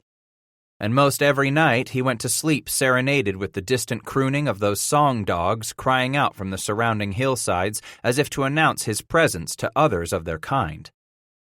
Lo, the birds! As big as he had known them to be back east along the Ohio and Mississippi, they proved to be all the bigger the farther west he progressed. Although he had seen many a hawk before, the immense wingspans on these western species came as no small wonder to Bass. Not to mention how big those eagles grew hunting the skies along his line of march. As well, he grew astounded at the size of the wrinkle-necked turkey and black vultures which congregated at the remains of what carrion the wild dogs and rangy wolves had not consumed. So it was that time and again he was struck that this was a harsh land devoid of all mankind, although he occasionally did come across some old Indian trail of pocked pony prints and the scraping of poles as those people went about their seasonal migrations. Not a day passed when he did not fear he would run onto a village or that he would be discovered by a wandering hunting party. Not to see the enemy proved to be far more frightening than knowing right where the brownskins were or just how many he might have to confront. Fact was, none of Bass's contacts with Indians had ever fostered in him a favorable view of brownskins, especially that run for his life from the Chickasaw there along the Mississippi River when he was but 16 years old and fleeing the constraints of his family. And what few Indians had wandered into or traveled through Old St. Louis hadn't impressed him to feel much in the way of human charity as well. They either presented themselves as a haughty, distant, and foreign race characterized by arrogance, or they appeared to be nothing more than a race of flea-bitten beggars trampled over in a rush of settlers and slowly being whittled away by the white man's dominant culture. One or the other, Titus had long ago decided, there wasn't much to admire in or desire to emulate any brownskin. They looked different, talked different. In fact, everything about them was entirely foreign as another life could be from how he himself had grown up and come to be a man. Struggle as he might, there was little he could think of that he would possibly want to talk over with one of those haughty, better-than-thou warrior chiefs or grease-stained, hand-held-out beggars. No sense in a man trying his damnedest to run onto any Injuns, he decided. Best to just stay as far from any brownskins as he possibly could, for at the worst, such two-legged creatures might well spell danger for him. At the least, an ignorant Indian was nothing but a pure-d waste of effort for any white man venturing into an unknown wilderness. Better that his own dumb luck hold so he could continue on his way for the mountains, untroubled and alone. Alone was just how he was feeling that mid-afternoon as he plodded on beneath the baking sun, leading the pack mare through the easy footing he found a quarter-mile or so out from the Platte. He discovered he could almost doze as he trudged along, laying one foot in front of the other, his eyes barely open as he picked his way through the waist-high buffalo grass. Almost like sleeping, with the warmth on his back and the rhythmic sway to his gait, accompanied by that hypnotic clop of the pack mare following behind. For the last few hours, his thinking had been consumed with wondering on how many more days and weeks it would take for him to reach those high and shining mountains described so eloquently by an unlettered Isaac Washburn in terms of undisguised awe that bordered on nothing short of reverence. Arousing himself from his dull stupor, Titus licked his dry lips. Then, squinting to be sure, he studied the distant horizon as it seemed to waver and strangely take shape far, far out there before him, heat shimmers all dark and purple and jumbled there at the edge of the earth.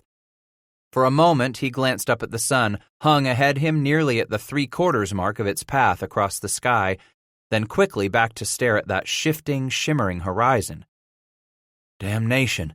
Likely we got another of them windy storms boiling up out yonder," he muttered, turning to direct his comment to the mare as he lurched to a weary halt.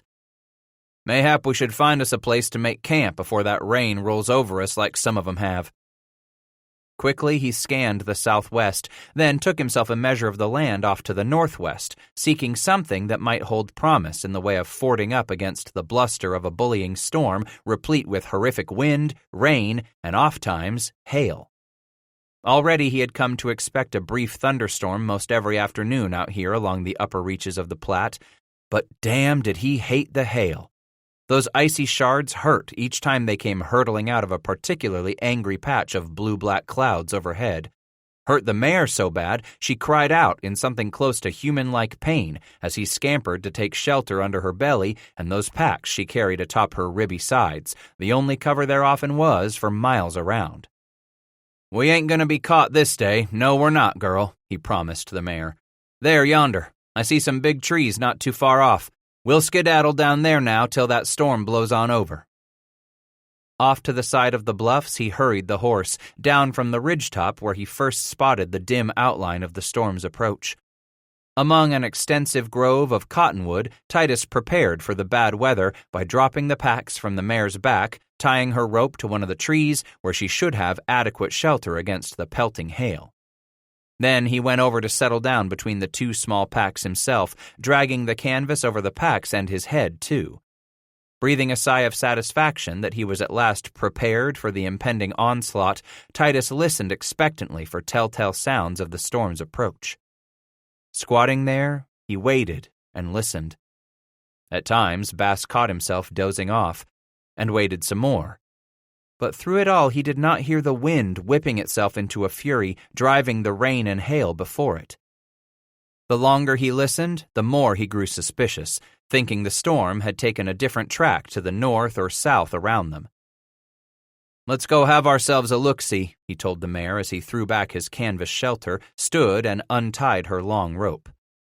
He vaulted onto her bare back, saying, "Maybe that storm moved on by us. What say we go find out for my own self?" Side to side, he switchbacked the horse up the side of the bluff they had descended to take shelter, then brought the mare to a halt at the top to survey the heavens overhead. A blue expanse dotted with white, fluffy clouds, as beautiful as a man would want his sky to be. To the south and north, and even to the west as far as he could see, the sky remained unthreatening, except that jagged line of purple-blue thunderhead still clinging to the far western horizon. "Ain't like nothin' I ever seen, just sittin' out there 'thout comin' this way at all," he muttered in confusion to the horse, more in disgust that he had been ready this time when no storm came crashing over them.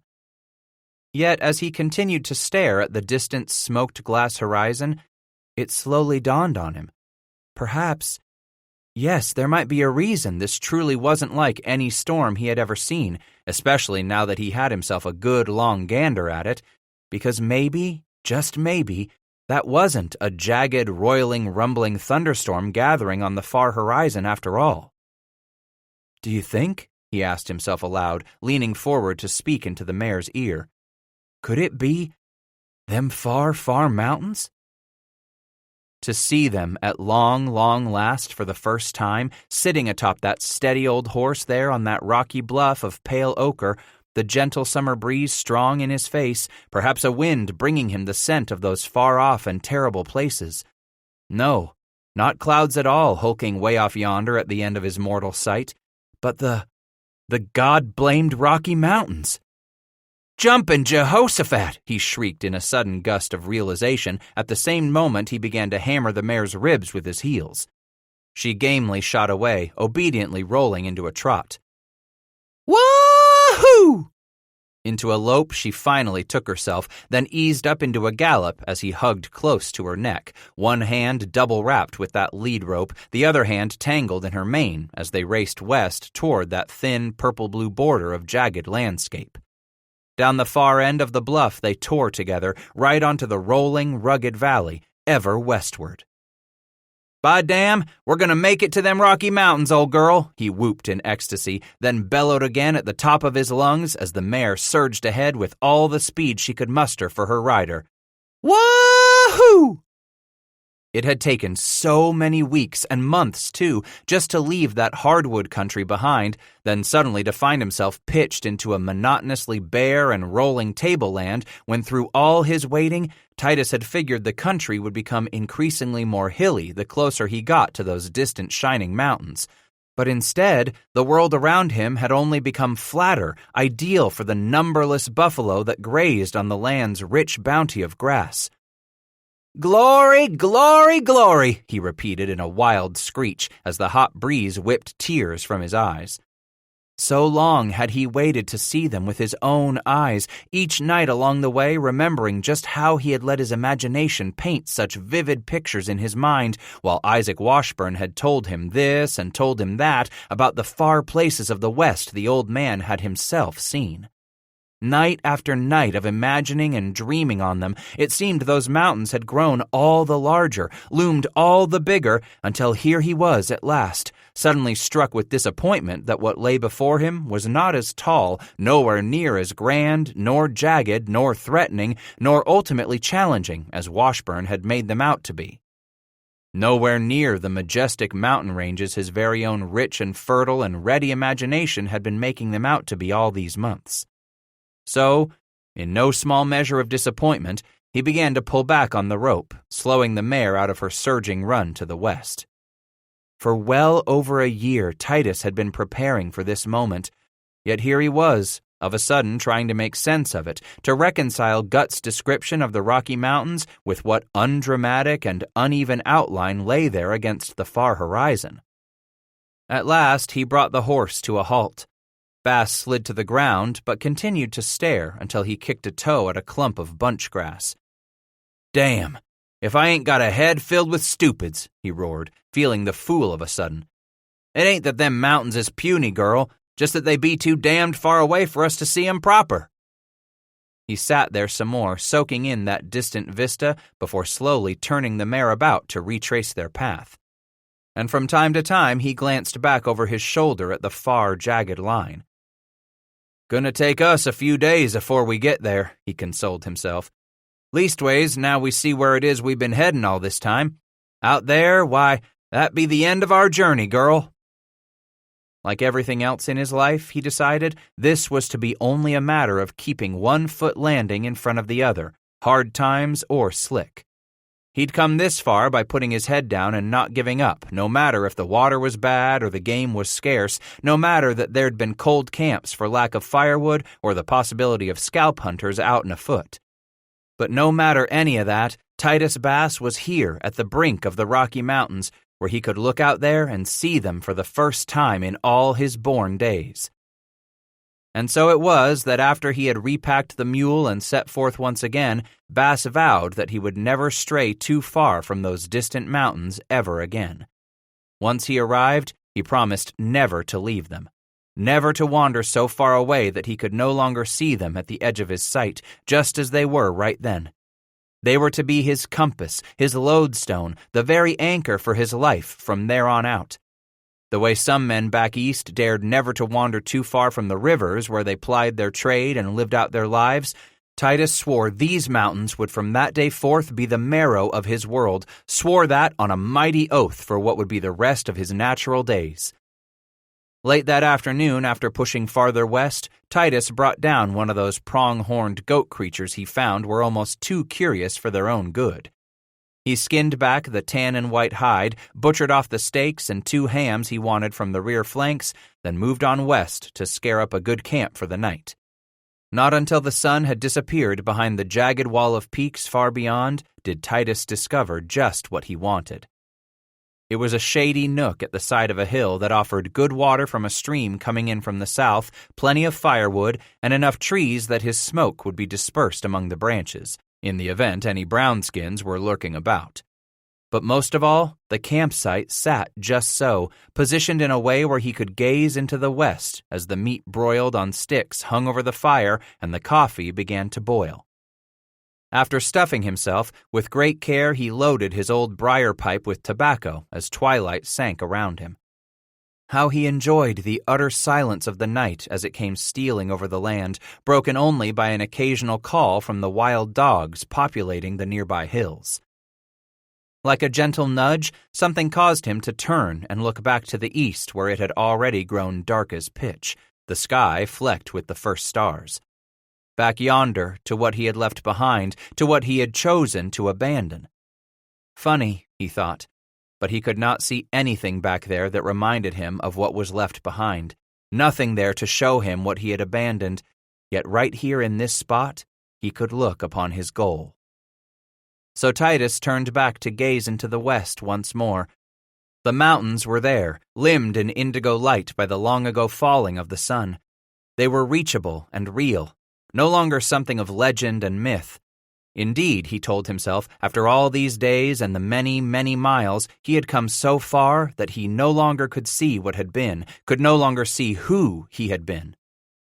Yet on this evening, with the light rapidly draining from the summer sky, it was possible for him to catch a glimpse of what he was now to be, to fathom at long, long last the man he was to become. The mountains were there, finally within reach. He had only to stay his course for the next few days, with that jagged line looming larger against the sky with every step he took. After nigh onto a lifetime of waiting, Titus Bass had come to the Rocky Mountains, and in the deepening embrace of that twilight, he joyously welcomed the man he was to become. 6. Dry and wispy as old ash, the snowflakes struck his cheeks as he stepped out from the copse of aspen trees and stared up at the graying sky. Just a few flakes for now, but with that look of the horizon, this appeared to have the making of the first hard snow of the winter. Hard to tell just what month of the year it was anymore up this high. Titus had been up here, wandering through these southern foothills and into the lower reaches of the mountains, since late summer and early autumn.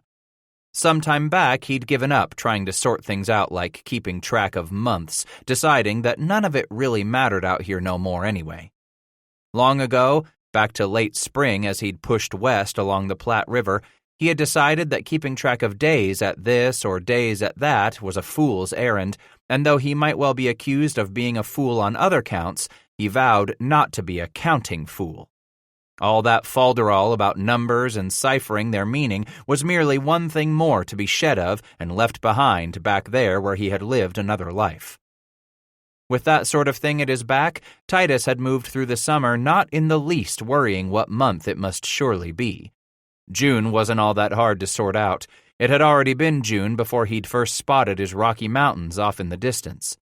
And July brought true warmth to the days he'd spent climbing with the mare into those first pine-shaded places south by west of the Platte River where a narrowing stream led him into the high country.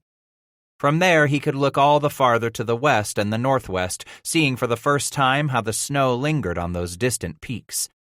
From his high vantage point, it was plain to see that even at this late season, the white still mantled some of those mountains nearly halfway down their dark sides. "That's where I'm wagering we'll find the best beaver hides," he had confided to the mare, the only creature thereabouts to listen to him.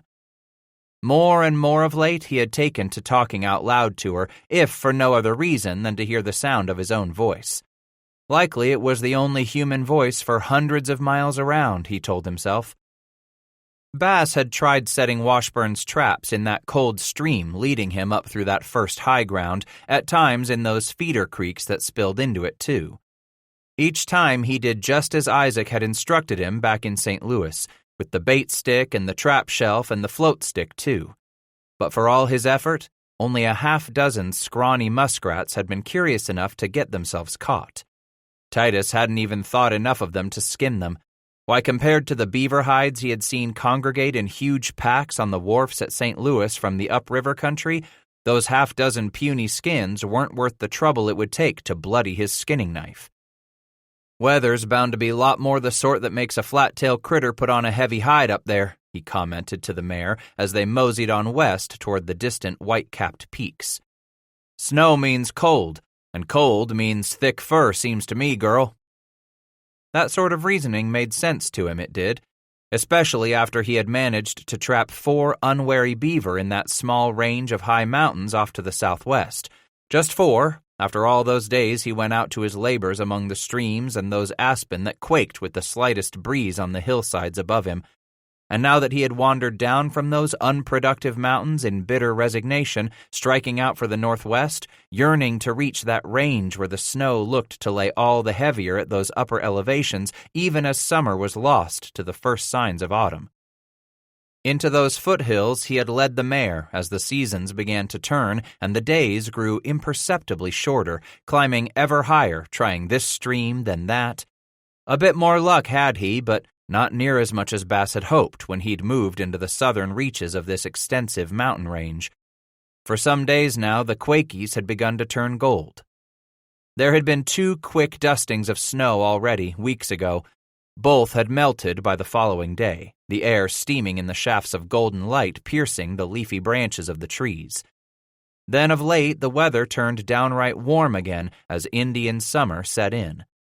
But up here among the high foothills, where it seemed he spent one fruitless day after another, the cycle of life was soon to change. After less than 2 weeks of sunny days and cool nights, it had smelled of snow this morning when he'd kicked his way out of his blankets. After watering the bushes, Titus took the mare out a distance from camp where she could graze on some good grass. Then he returned to kindle his fire and set the remains of last night's coffee on to reboil. With a breakfast of venison steak washed down, it was time to bring the old mare in and pack her up for their daily routine, a trip out to set more traps. This morning, like so many that had gone before, he promised himself it would be different. His luck was bound to change today. It had begun to snow those dry, ashen white flakes by the time he got himself moving out to fetch up the mare. Through the trees he saw her, some distance off, kicking a hind leg, then whipping her head around to nuzzle at her belly. At the edge of the clearing he stopped, watching, frightened at what he saw. When she began to stretch her neck out before bringing her head around again to nuzzle at her stomach, he was finally convinced. "Damn if you don't likely have the colic," he grumbled as he approached and untied the long lead rope from a tree. She was hard to lead at first, bobbing her head, pulling back from him, near yanking him off his feet when she did, then stopping suddenly to blindly kick one hind leg or the other. "That's it, girl."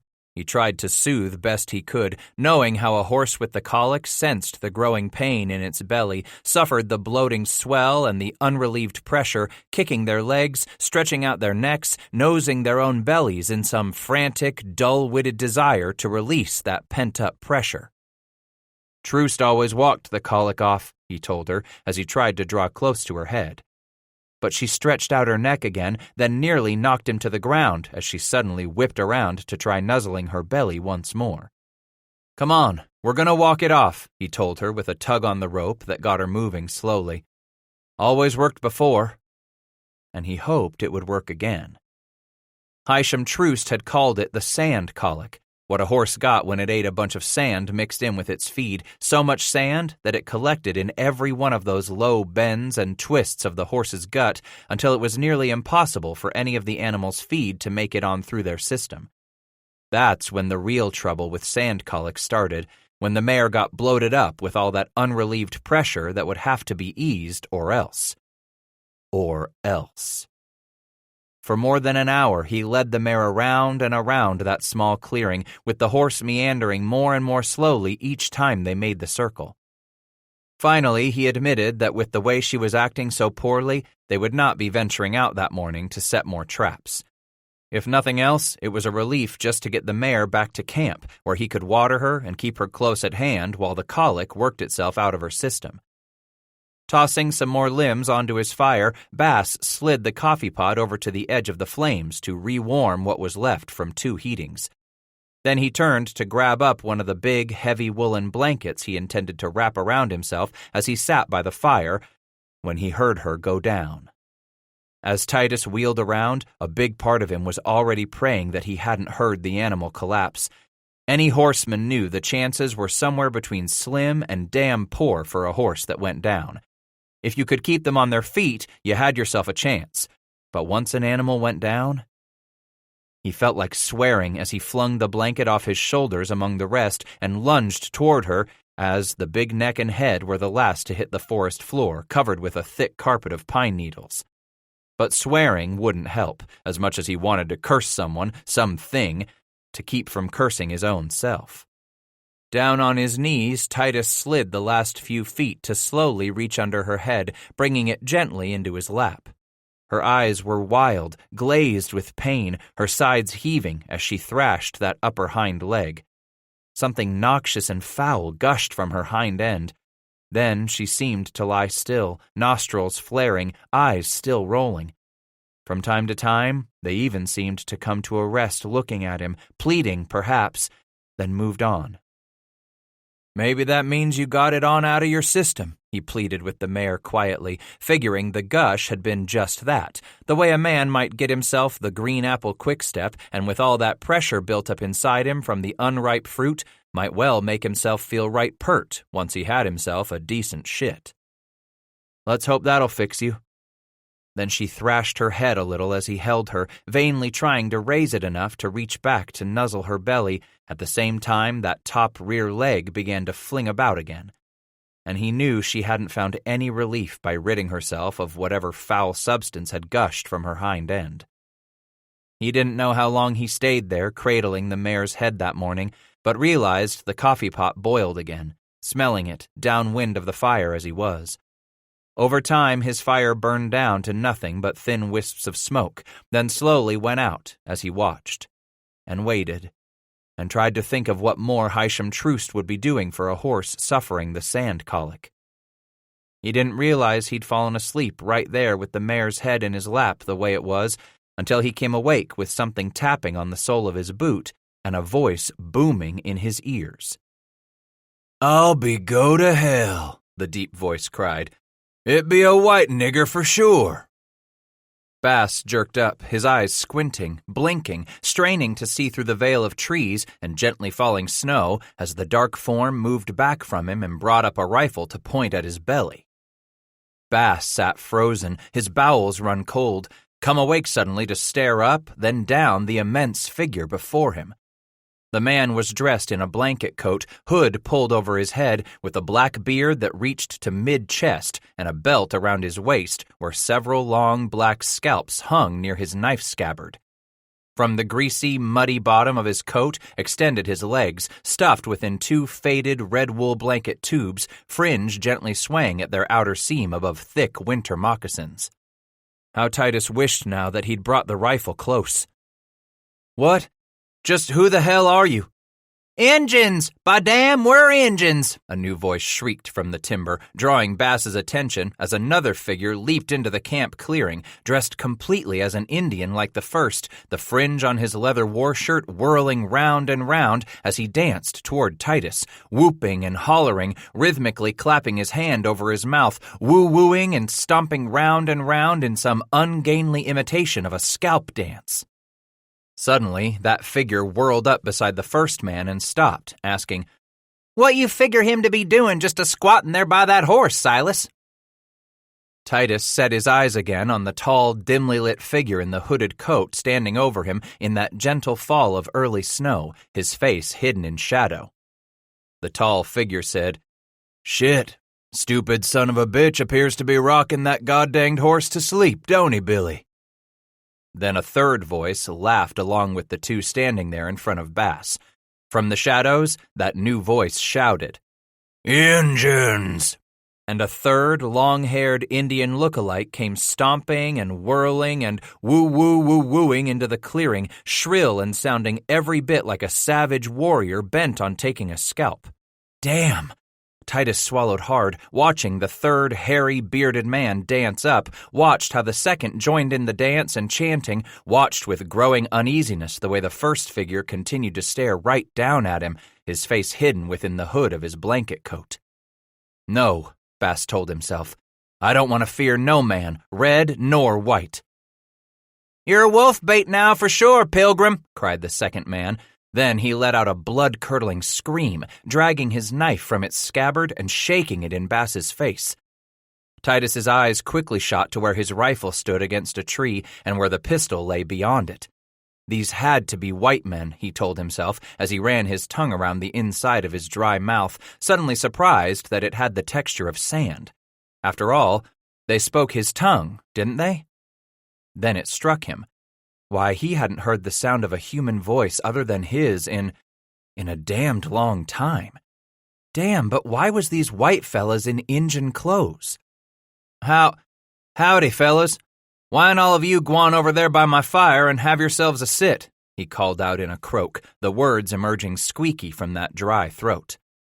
The tall, hooded one stretched out his arms, a gesture that immediately slowed the two wild dancers.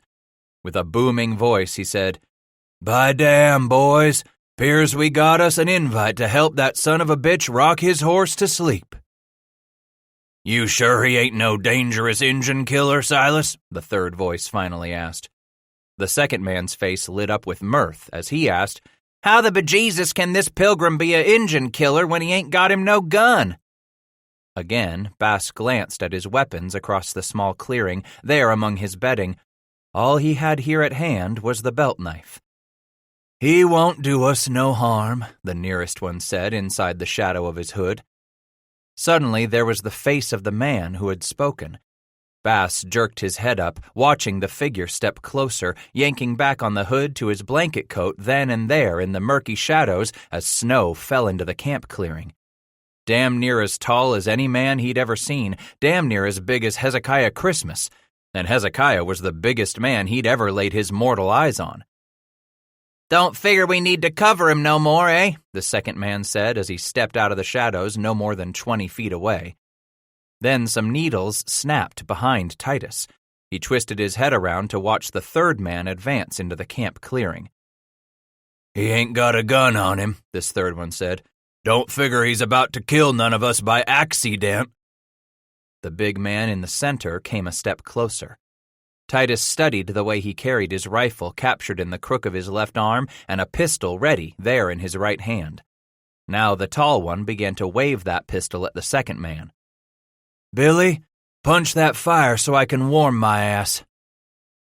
"Hell of a way to go and wake a man up," Bass grumbled, angry at himself for feeling embarrassed at being caught flat-footed and unarmed. The tall man watched his eyes flick over to the rifle again. "One thing you'll learn, son. You best keep your guns at your side. No matter you're taking a shit," and that made the second man guffaw with a great gust of laughter, "or you be rolled up with nothing more'n your own dreams to keep you warm at night." "Just who the blue blazes are you?" Bass inquired. Pounding the pistol barrel against his chest, the big man replied, "Me? Why, hell, my name's Silas Cooper." "He's the big bull in this lick, he is, that Silas. Yes, sirree, Bob," the second man said, his head nodding in emphasis. Cooper came a bit closer, his eyes narrowing. "So who might be you?" Bass's eyes went back to Cooper's. Titus Bass." "Where you come from?" the third man demanded as he came around to a spot where Bass could see him without turning his head. He looked a tarnal mess with his long, unkempt beard.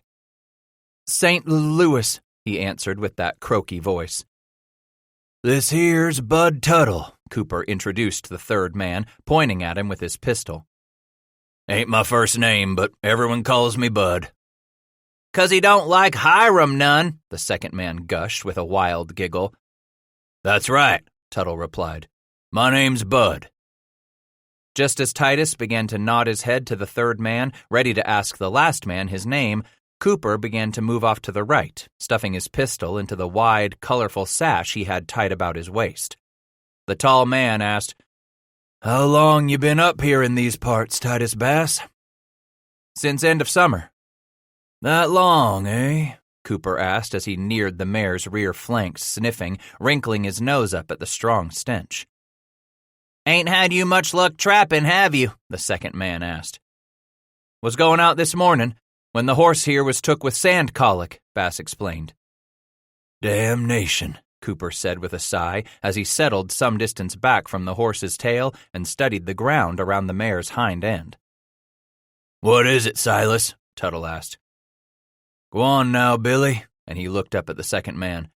"You get yourself introduced proper, then get that fire punched."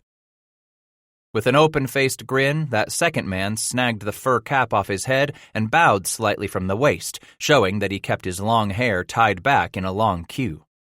He flashed a handsome, gap-toothed smile, announcing, "Name's Hooks, mister. Billy Hooks."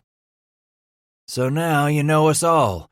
Silas be my name," Cooper repeated as he looked up from the moist ground he had been inspecting near the horse's flank. "That's Billy you just met, and him over there is Bud." "Pleased," Bass replied, reaching up to scratch at the incessant itch there at his collar. "Pleased to meet you all."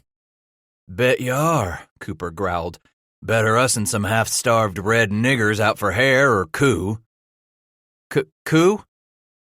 The tall man slipped his wide-brimmed felt hat off the back of his head, grabbed a gob of his own long black hair in one hand, and pulled it straight up, while his other hand whipped out his belt knife and dragged the back of the blade showily across his throat, while he made a scratchy, wheezing sound.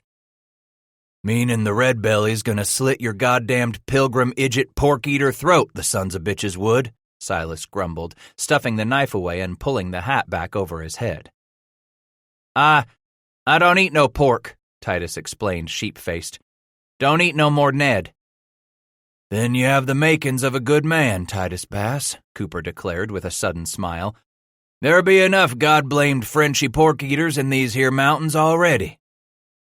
Billy gushed with that easy laughter of his as he came over from the fire to squat near Titus, grinning as if he'd just made himself a new friend for life. "What you think, Silas?" Tuttle asked as he came up to stand behind Cooper, peering down at the horse's hind end.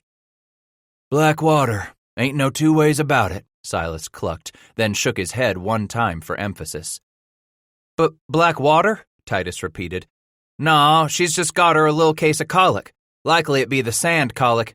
"I said it was black water, Titus Bass," Cooper snapped, rising to point down at the remains of the dark, murky liquid the mare had spewed on the ground behind her. "Come see here for your own self." "Ah, right. Black water," Titus repeated, not daring to move, not daring to show Cooper he doubted him. He felt cold in his belly of a sudden, looking down into the mare's one eye staring wildly up at him. If it was black water, then there wasn't much a man could do. Not much time, neither.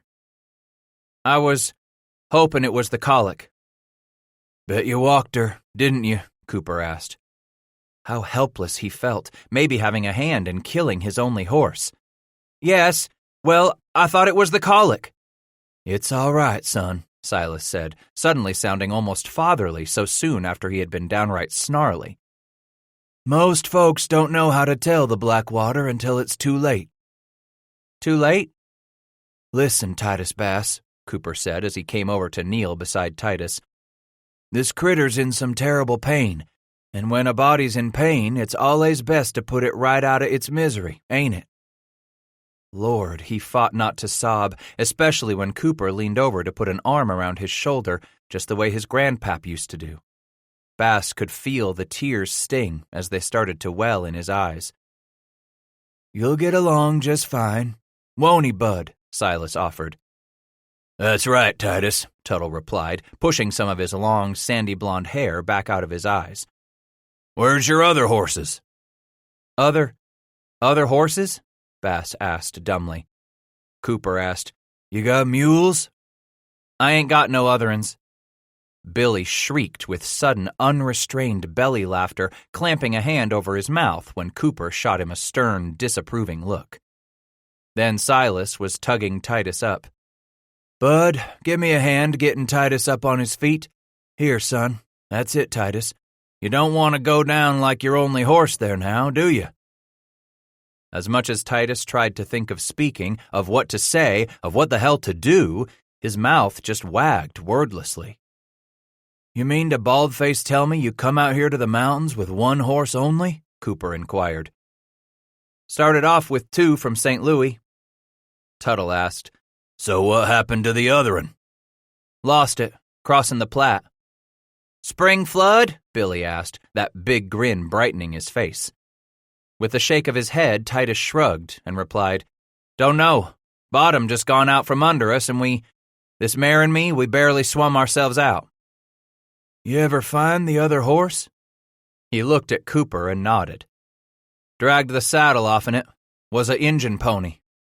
"Injun pony?" Tuttle asked, concern on his face. What sort of Injun pony?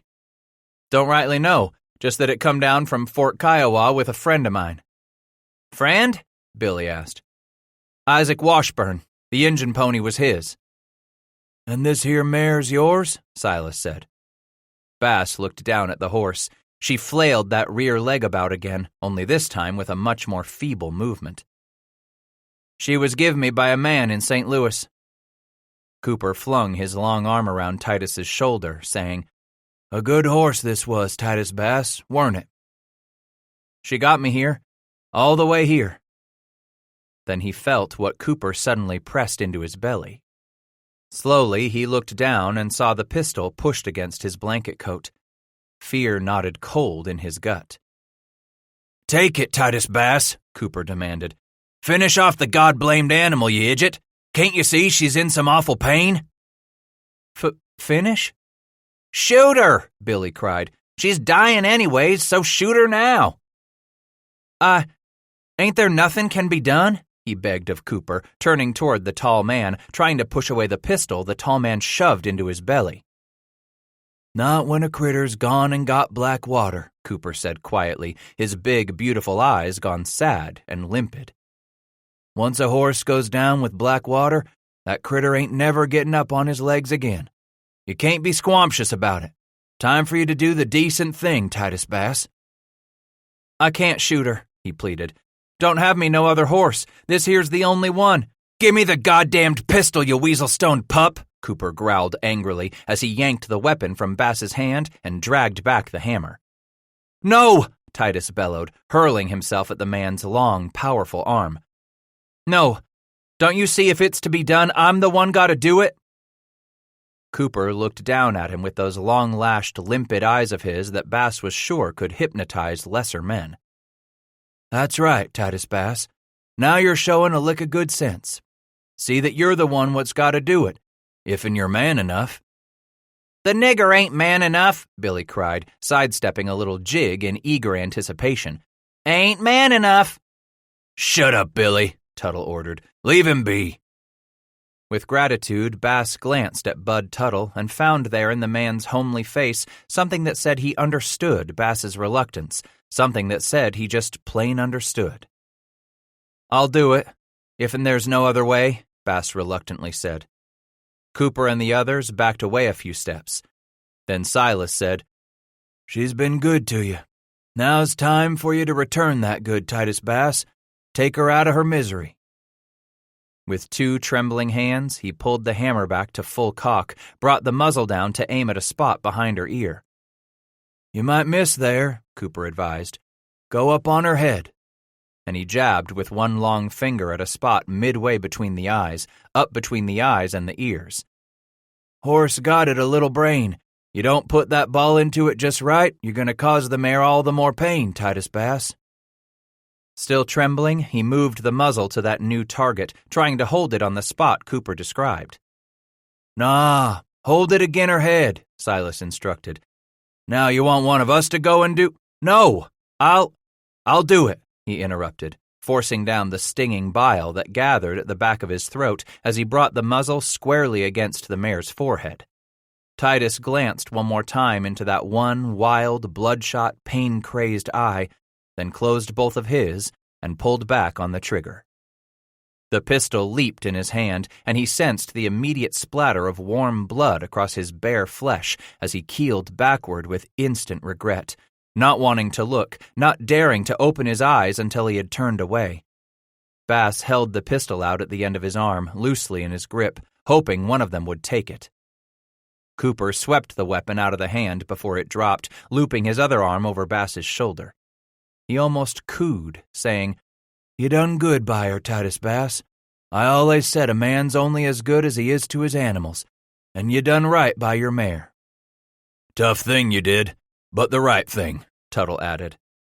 Weren't nothing to laugh at, Titus, Billy said. Sorry I laughed at you. The world's a merry place to Billy Hooks, Silas replied. You just gotta understand him is all, Titus Bass. He peeled himself from under Cooper's arm and trudged over to his rekindled fire. There he squatted on his hands and knees, feeding the coals until he had more warmth from the flames. Why don't you two go fetch up the animals? Cooper instructed somewhere behind him. Sure, Silas, Tuttle replied. Come on, Billy, let's go fetch up the horses. Hooks came bounding up on foot to stop near Bass's shoulder as he asked, Silas, ain't you gonna give one of our Injun ponies to this here Titus Bass feller? I suppose it's the thing to do, don't you figure? Yes, sirree, Bob, Billy replied. I do figure so. He needs him a horse, and we got all of them what we took off them red niggers few days back. Red niggers? Titus repeated, looking up to the faces of the three standing over him. Injuns, Titus Bass, Tuttle replied. Come on, Billy. Dirty, thieving red sons of bitches what tried to steal our ponies, our plews, and our scalps, too, Cooper growled as the other two started off into the shadows. The snow gathered on the shoulders of his blanket coat, lying there so stark against the gleaming black of his long hair that spilled over his shoulders, tangled in with his long, dark beard. Where? Titus asked, feeling his palms sweat. North of here, Cooper replied, then squatted to help break off some more branches for the fire. Likely they was Blackfeet, though they call themselves Blood Injuns. Part of the same sons of bitches anyways. Don't make me no never mind to kill any of 'em. Far from here? We been riding 6 days since, Silas answered. Why now? Do I see me that you got yourself scared of Injuns? Nah, Bass said with feigned bravado. Fought me Injuns afore. Where? Mississippi, Bass replied. Chickasaw they was. Chickasaw? Yep. Silas shook his head. Them ain't real Injuns no more. They was real Injuns when I fought 'em, Titus explained. My first Injun scrap, 15 winters ago. Took my flatboat pilot, a friend of mine. So you was a riverman afore you come to the mountains? For a short time, he admitted, then knew he ought to admit it. One trip, then I come up the Natchez Trace for that one and only walk back to the Ohio River country. That make you a Kentucky man? Bass nodded. Boone County. I hail out of what they're calling the Illinois now, Cooper explained. Them other two, Billy's from down around the Cape on the Missouri. Cape Girardeau? You know of it? Silas asked. Sure as hell do, Bass said with some of the cold departing his stomach as he rubbed his cold hands over the flames. Spent me many years in St. Louis. Cooper continued.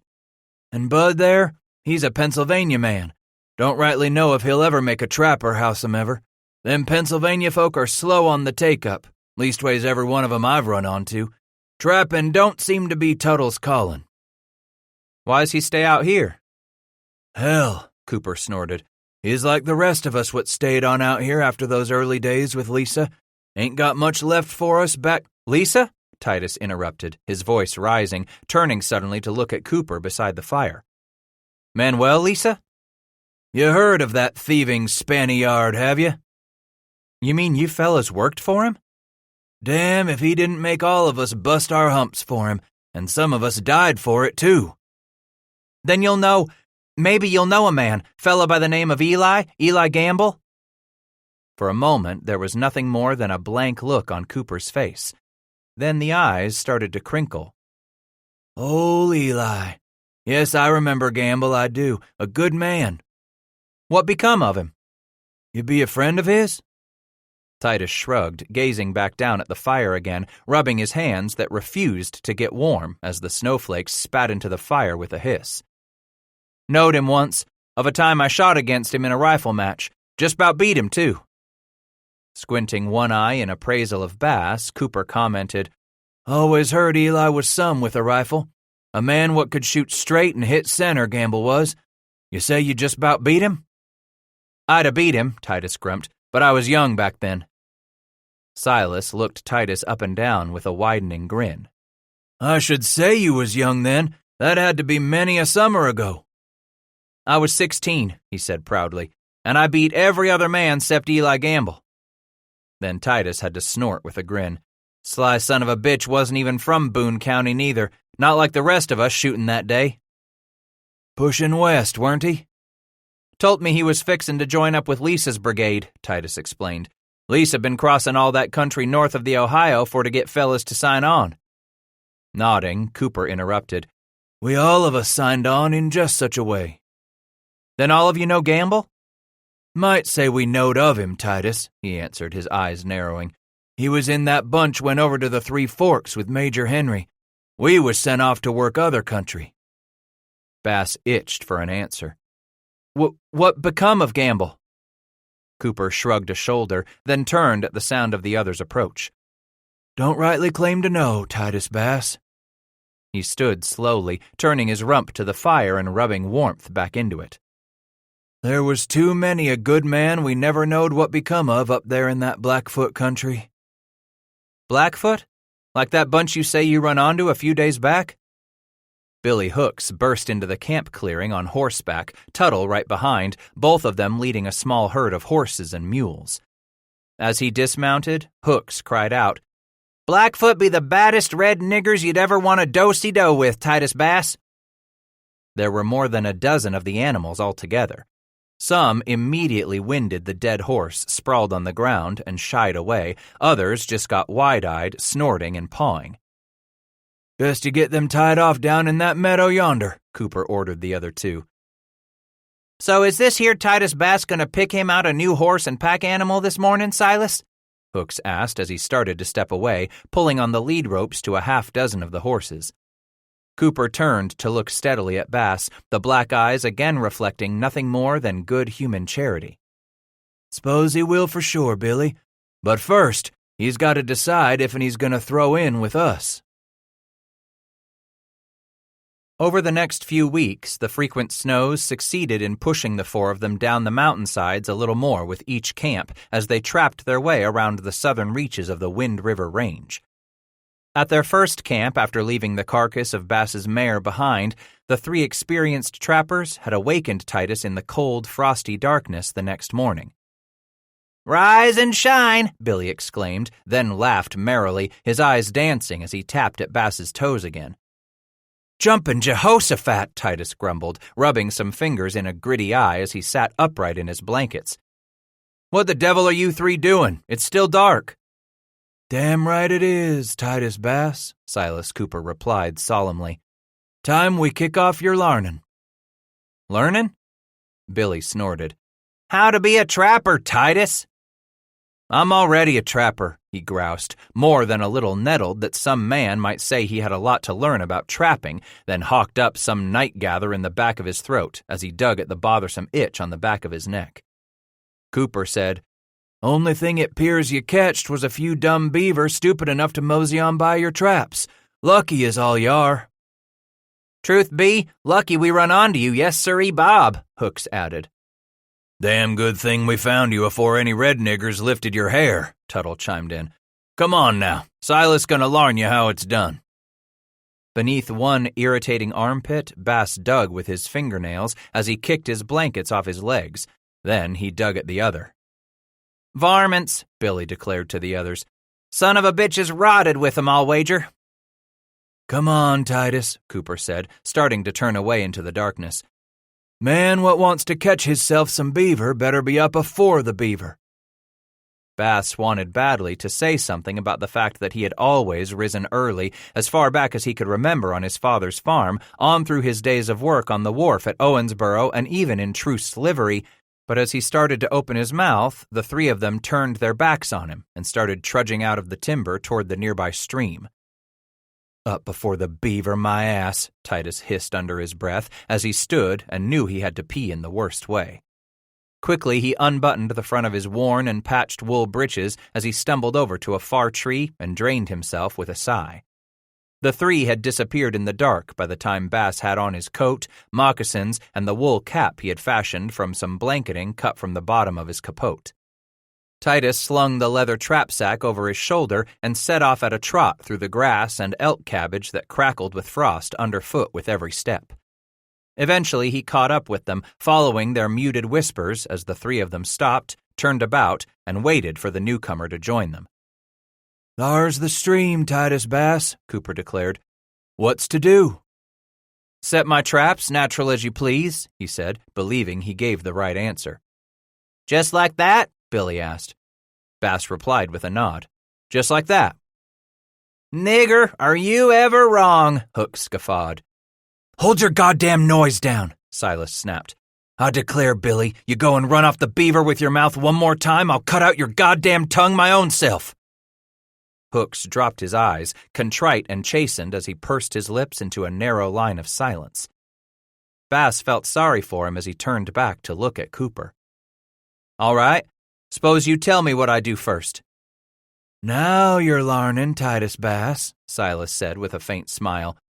You do everything I tell you, the way I tell you, and when I tell you to do it, you'll be a master trapper in no time, and we'll get along fine. At first, he glanced to the quiet Tuttle, then back to Cooper.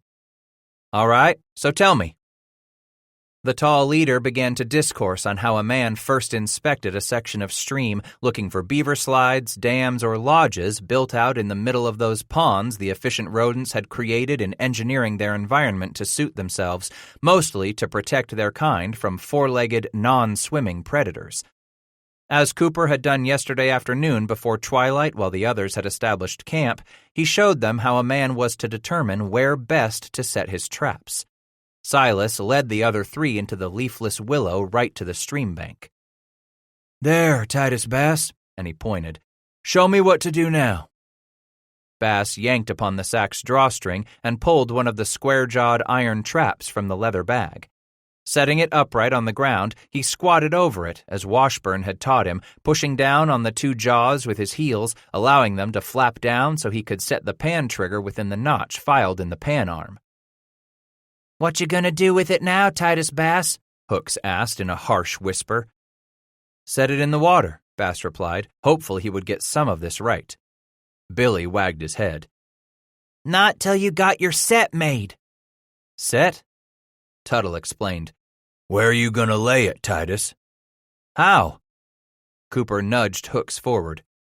Billy, you show him. Come here, Titus Bass, Hooks instructed, tugging Bass's sleeve. I'll be the one to show you first whack. First whack? Titus asked. Right off. Means I show you right off. Hooks held out his hand. Give me one of your float sticks. You got float sticks, don't you? Here, and he slapped one down in Billy's open palm as Hooks pulled the second mitten from his hand by placing it beneath his armpit. That reminded Bass how much he itched, so he dug fingernails again, not only at his neck and armpits, but also stuffing a hand in there between the folds of his blanket coat where he could get at his groin. You do got the varmints, don't you? Tuttle replied. Bass shrugged and said, They ain't been troubling me long. He didn't take his eyes off Hooks as Billy knelt on the bank, leaned over, whacked the stick against the thick rime of ice crusted at the surface of the water near the bank, and began digging and scraping beneath the surface with the end of the long float stick. After a short time, he shoved his coat sleeve up his arm, then stuck nearly the whole length of it under the surface. When he brought the arm out and shook it, Billy stood, saying, Put your damned hand down there, Titus Bass, and see what I made for your trap to sit itself on. Kneeling right where Hooks had, Titus stuffed his arm into the shockingly cold water, a chill that felt all the worse because of the dark at this pre-dawn hour. His fingertips walked down the side of the bank until he felt the underwater shelf Billy had crudely dug out of the bank. I feel it. So you gone and made a flat place for the trap under the water. Cooper said, Tell him what it's for, Tuttle.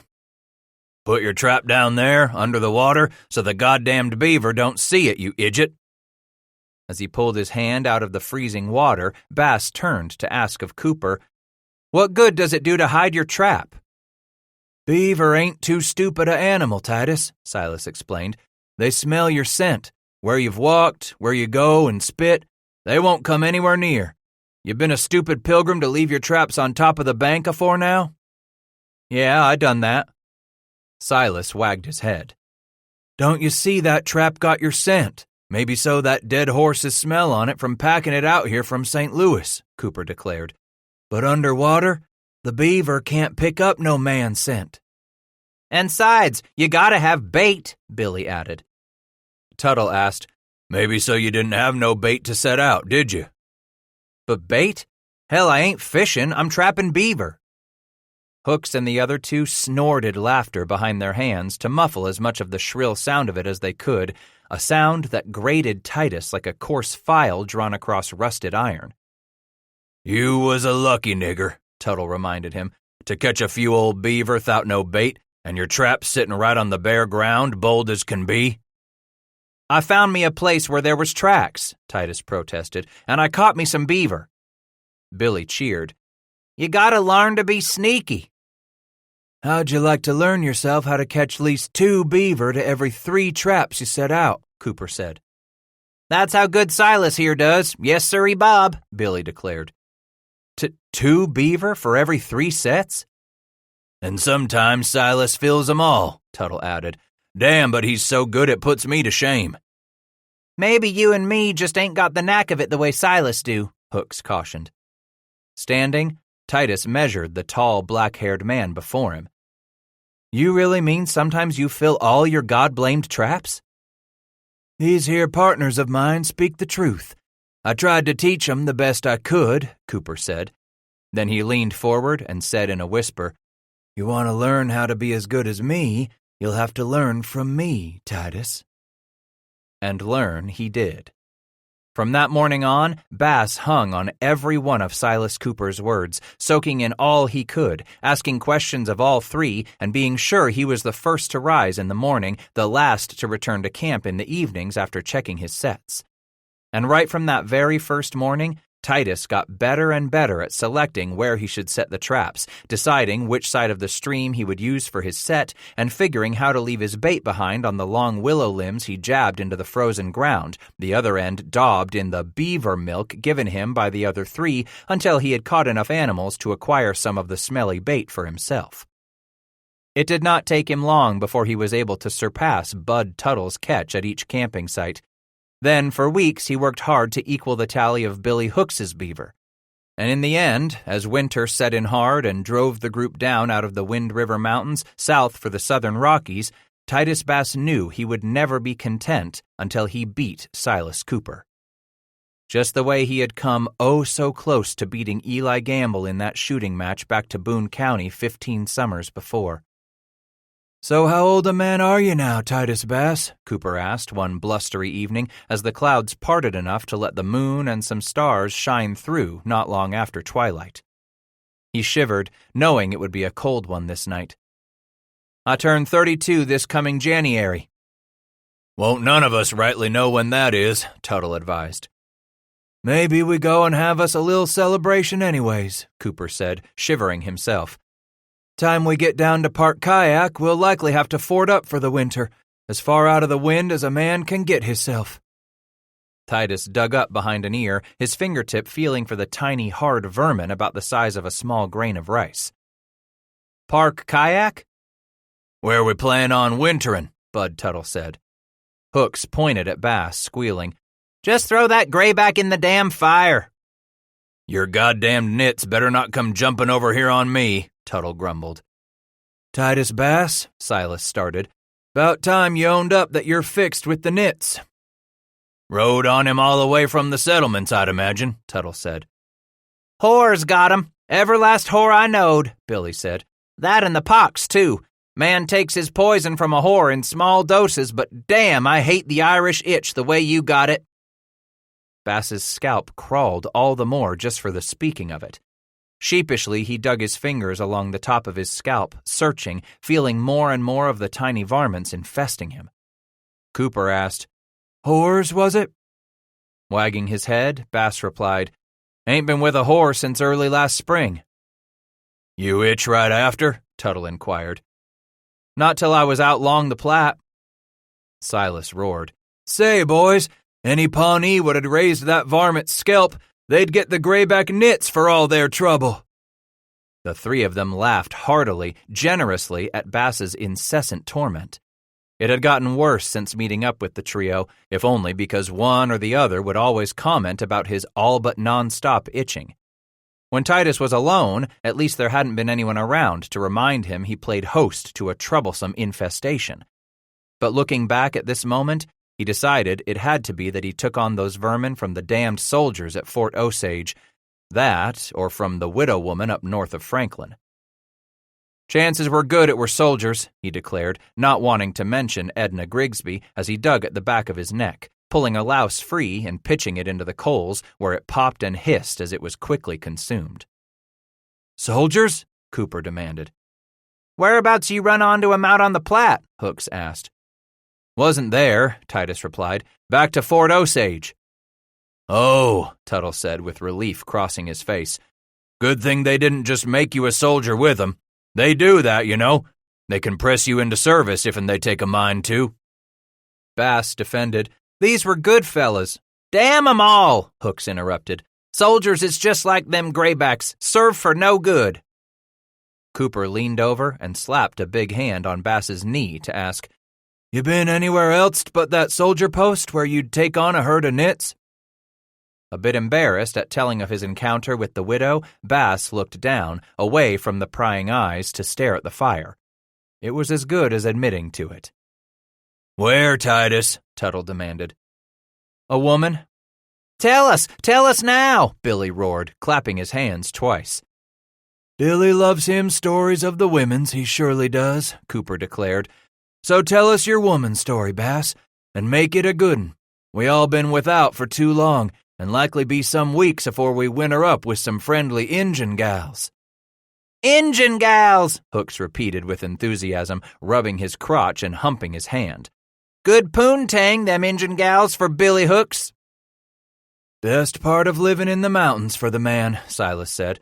So, you gonna tell us about your woman? A widow woman, Bass finally admitted. Just a lonely widow woman. Been 'thout a man for a long time. Them's the best kind, Cooper exclaimed with a smile. They know just how a man gets, going too long 'thout a wet woman wrapped around his stinger. Damned thankful, too, no matter how a fella treats 'em. Yeah, them widder women kind get the hunger bad as us, Tuttle added.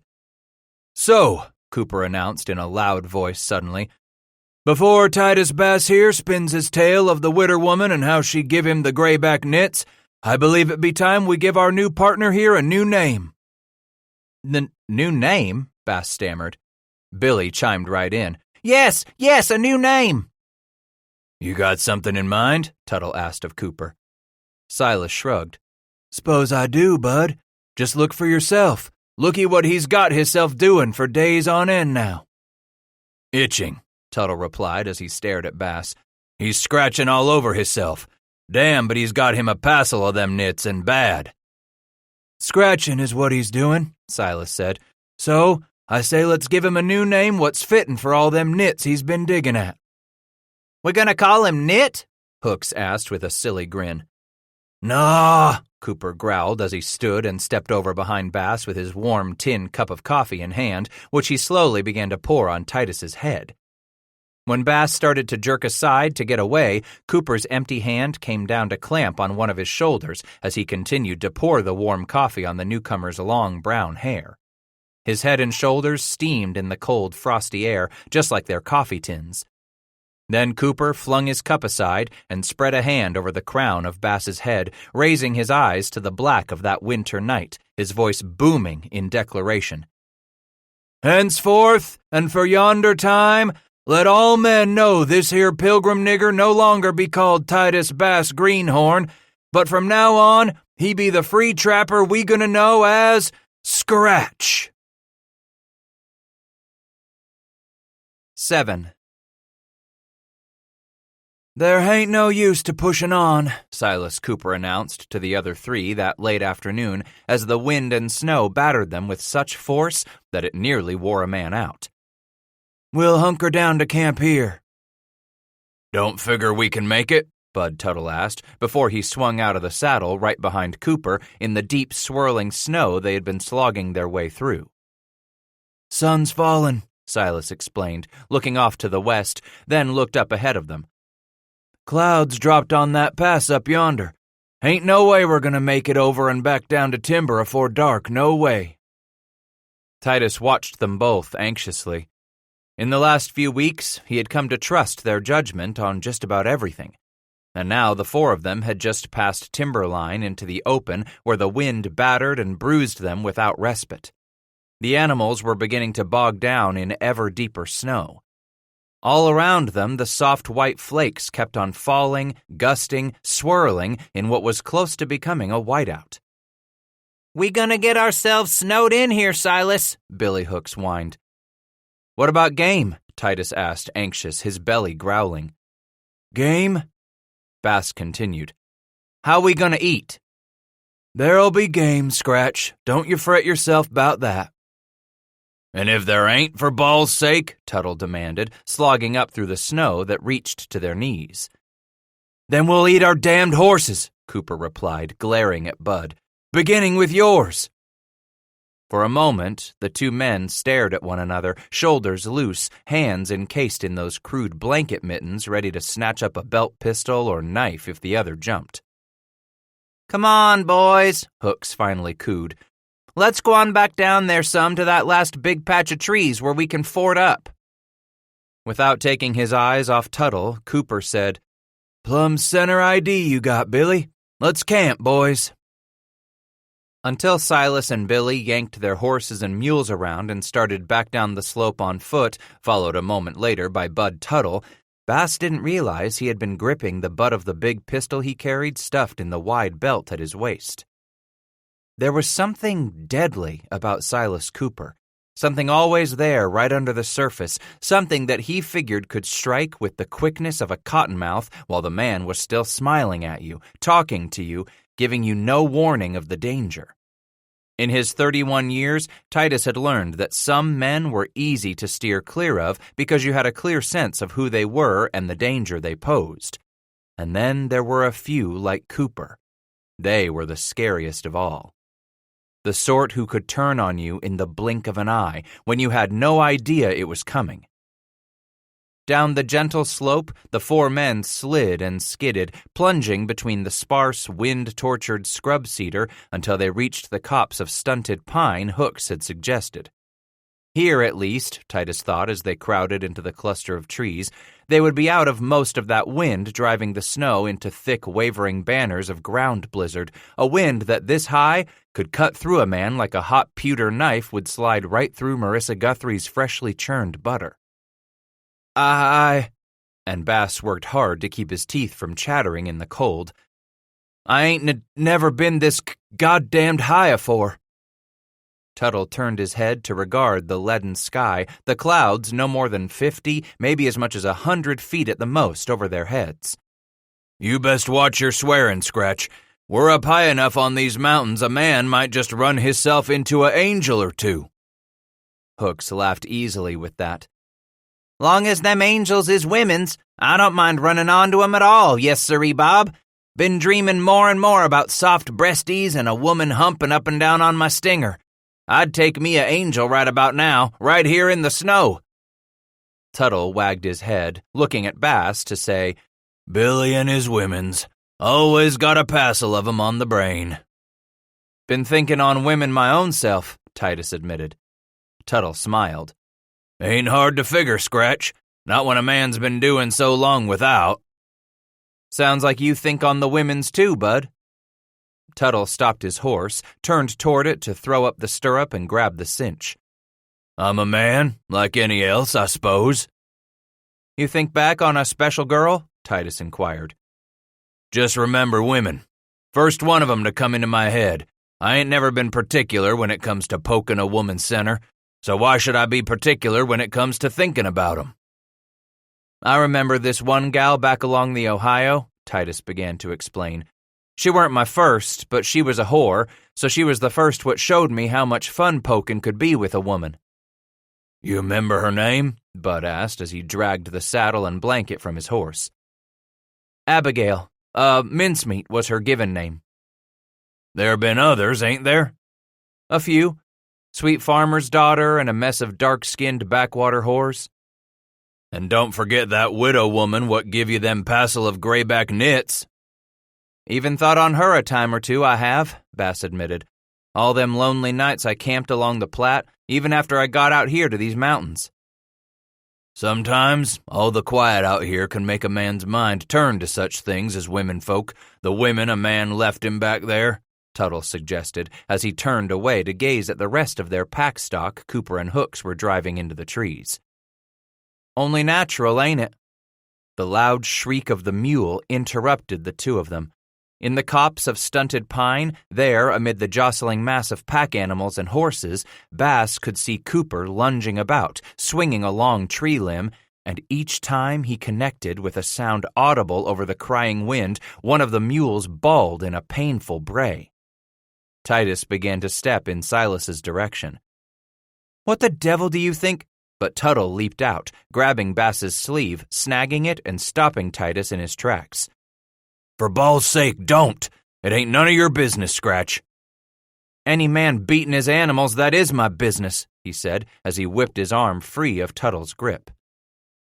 As Titus moved this way, then that, to cut a path through the milling stock, which Cooper and Hooks were corralling within a roped-off area strung between that stand of trees, Titus watched Silas work himself into a fury, lashing out, lunging, swinging that long tree limb at the back of the mule mare that reared and scree-hawed in pain and fear, clumsy because only half her packs had been taken from her back. As Bass got closer, he saw the limb snap in half at the back of the mule's head. Dazed, the animal stumbled sideways, wild-eyed with fear, nostrils throbbing as it tried to swing its haunches around and kick out.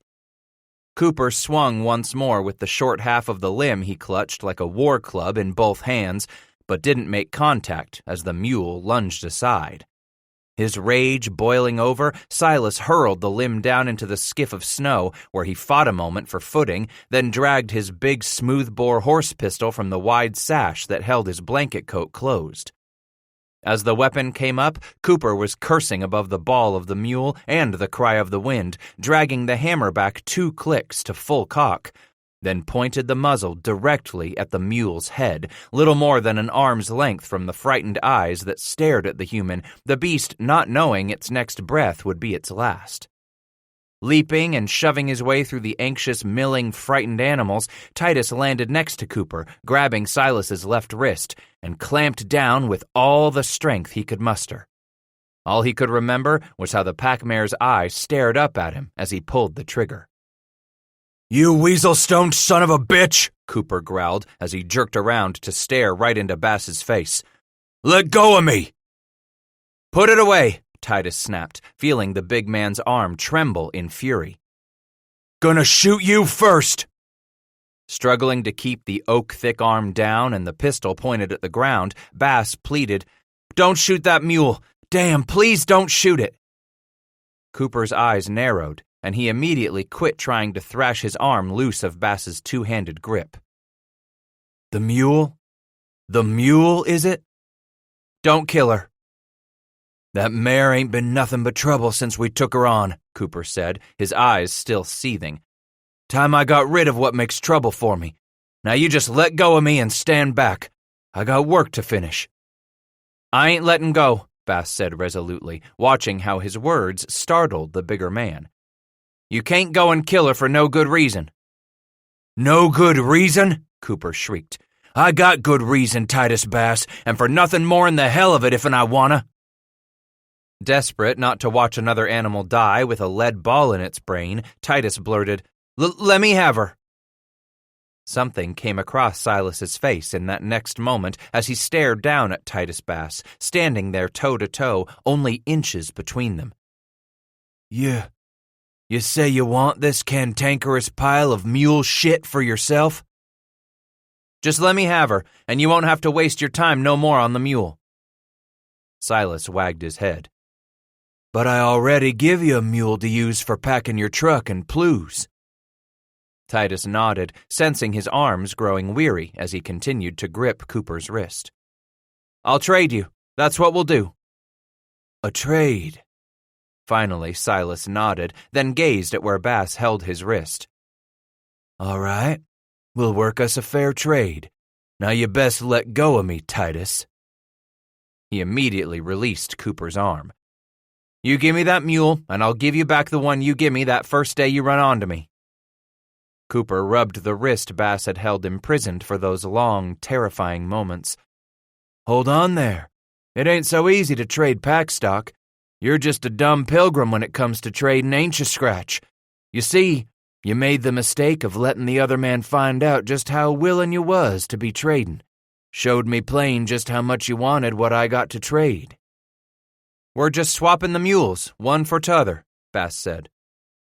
"That's only fair, Silas," Tuttle agreed, licking his cracked lips nervously. "One for t'other, one for t'other," Billy Hooks repeated with that ready smile of his as he shifted back and forth from foot to foot. "No," Cooper snapped. "If'n you want this mule so bad, then we'll trade. But it's gonna cost you more'n just that flybait mule I give you when I first took you on. That'n's the wust in our whole bunch." Bass swallowed. "What's it gonna cost me?" Silas appeared to regard that for a long moment as he peered over at the mule carrying all that Bass owned in the world. "You been doing good at trapping, Scratch?" "I've been catching on what you learned me, yeah?" "Got better'n Tuttle you have, right off." Bud snorted. "That ain't hard for area man to do." "And you're damn near good as Billy Hooks right now." Titus said, "I'd wager I am as good as Billy right now." "Maybe so, you're better'n me," Hooks injected, "but you'll never be good as Silas Cooper." "Maybe I will," Bass replied, watching those coal-black eyes come back to rest on him. "One day real soon." Cooper asked quietly, "You want this here mule, Scratch?" "You know I do, goddammit," he snapped, knowing full well it was going to cost him dearly. "Then I'll trade you," Cooper offered, "for your old flybait animal and half what plues you'll catch this winter." Tuttle gasped. That mean from here on out, Silas?" "No, that means half of everything Scratch trapped up till now and half till we reach rendezvous come summer." Titus seethed inside. What's rendezvous?" Silas explained. "Where I told you we was gonna barter in our beaver come next summer, drink some whiskey and poke a squaw or two, barter us plunder for next year. Rendezvous." Bass swallowed hard, knowing he had nowhere to wiggle in the negotiations. "Half of my hides this winter, till rendezvous?" "You want the mule or don't you?" "I want it," Bass said squarely. "Then it's a deal," Cooper said, sticking out his bare right hand in that bitterly cold wind. Bass yanked off his mitten, took the hand, and shook as he gazed up into those marble-like eyes of Cooper's. "It's a deal." Then he felt Silas slowly start squeezing, bearing down harder, slowly harder as the muscles and bones of his hand cried out in sudden hot pain. When he looked back up at Cooper's eyes, they were lit with cold, cold fire. Behind that big grin of his, Silas said, "And one more thing, Titus Bass." That hand hurt like hell, so much it was hard to speak. What's that, Silas?" "Don't you ever again lay a hand on me." He interrupted. "I don't figure I'll have cause to lay a hand on," but Cooper snarled, interrupting, "or the next time you'll pull back a bloody stump."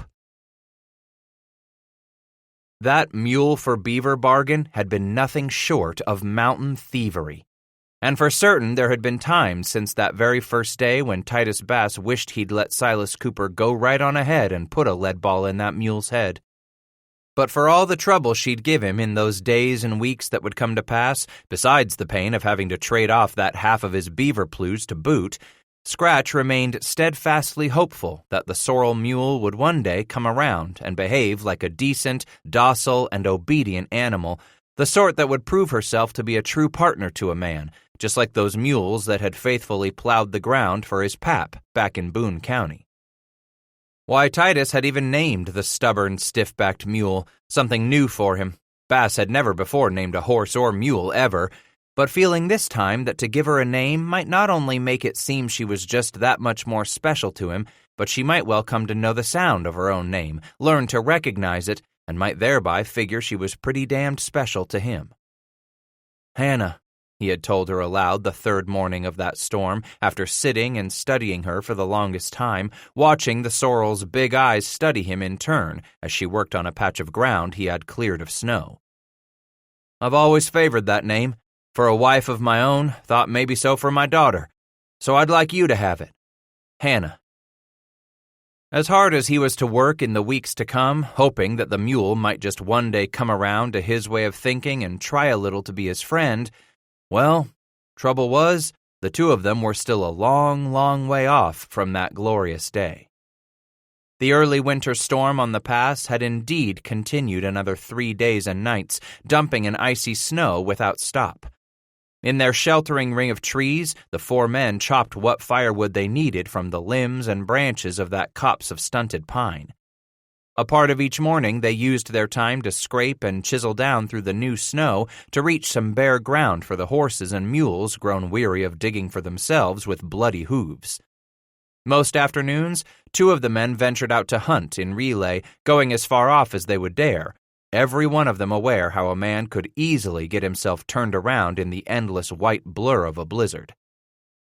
What they managed to bring in for all their effort was hardly enough to keep one man well fed, much less 4 hearty appetites in that sub-zero cold.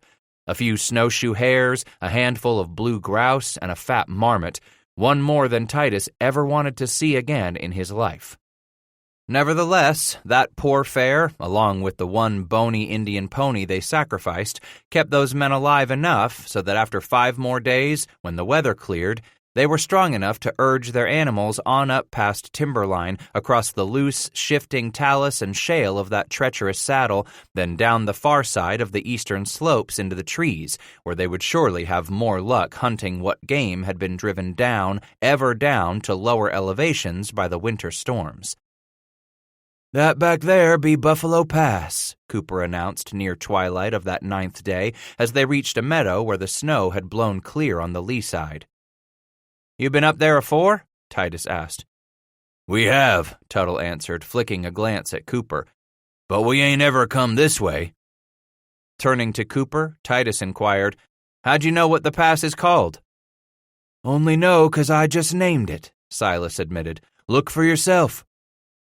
The 3 others turned to look up behind them as the gray clouds were beginning to drop, hurrying in to obscure the high granite formations that marked the very trail they had made across the saddle. Stark against the darkening clouds lowering on the pass was one formation in particular that from this side appeared to closely resemble a buffalo bull's head, horns, chin whiskers, and all. "Buffalo Pass it be, Silas," Tuttle agreed as he clambered to the ground, stood a moment rubbing life back into his cold knees and thighs, then started to trudge back to the pack animals. "Scratch, you and Billy get some rope strung out in them trees for a corral, and I'll bring in the cavayard." Cavayard? Bass repeated. "The remuda," Billy said with that impish grin of his. "The horses. Our herd, you idiot." "Cavayard," Titus repeated again, liking the feel of it on his tongue. "I ain't never heard it called such. And you called it something else?" "A remuda." "Yeah," he said, "a remuda." "Billy's picked up all he could of that greaser talk," Cooper explained. Hooks defended himself. "Some of them greaser words I really took a shine to, Silas." Cooper sneered. "That's all them greasers good for, Billy, and don't you forget it." Billy leaned close to Titus, saying, "Silas don't like them greasers down south in the Mexican territory. We run onto a few of 'em trappin' with American boys out of the greaser settlements a time or two, so Silas come to hate them people more every time we bump into 'em."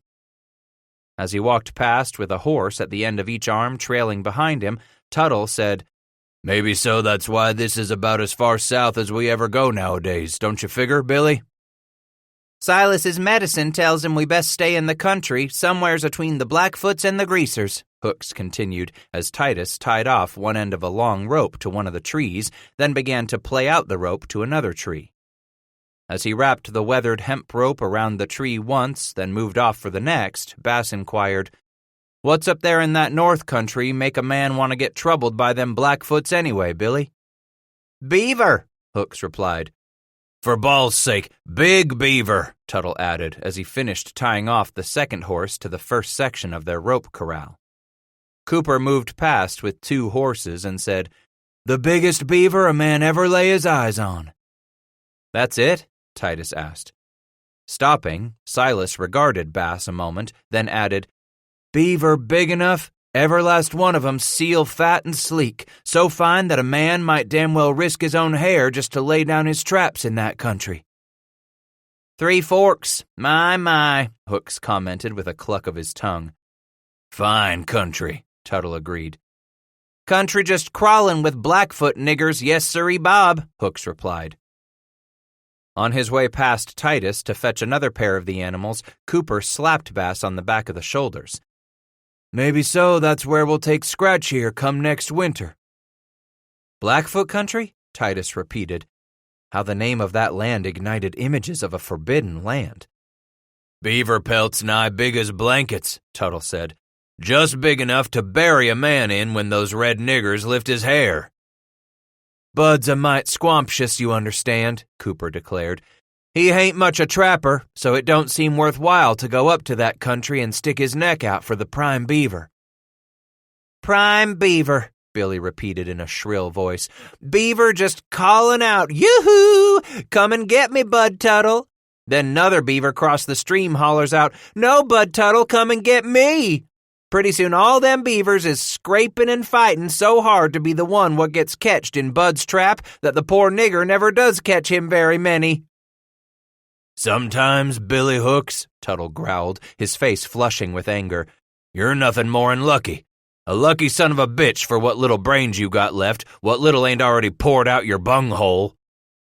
"I may not be smart as you, Bud, but I'm sure as hell a better trapper than you're ever gonna be. Right now, all I want out of the two of you is for all you boys go drag in some timber, since you finished stringing up our corral, Billy." Silas jumped into the argument as he brought up the last two horses. "Hush up your yammering and get us plenty of wood. It's fixin' to get dark on us real quick."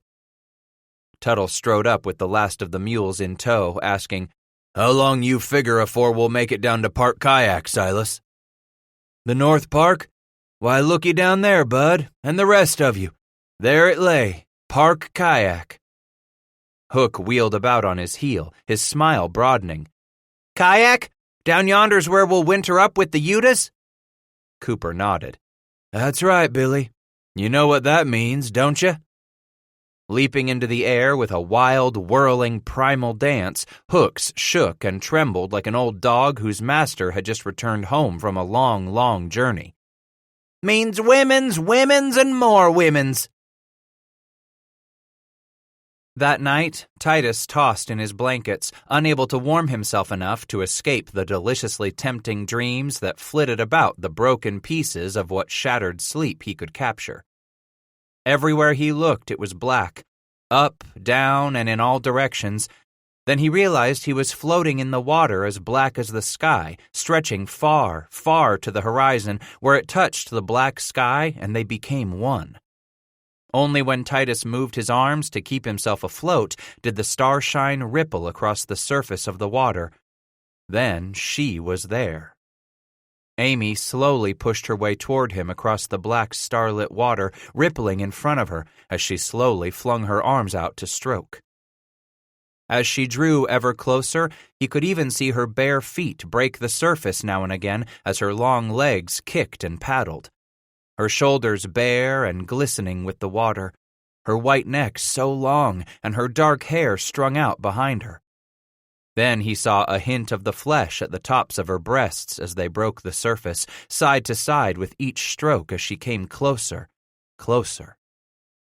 Waiting for her, Titus could feel his flesh harden, stiffen, lengthen, knowing that she was coming to him here in their secret pond, here where they met to satisfy their great hunger.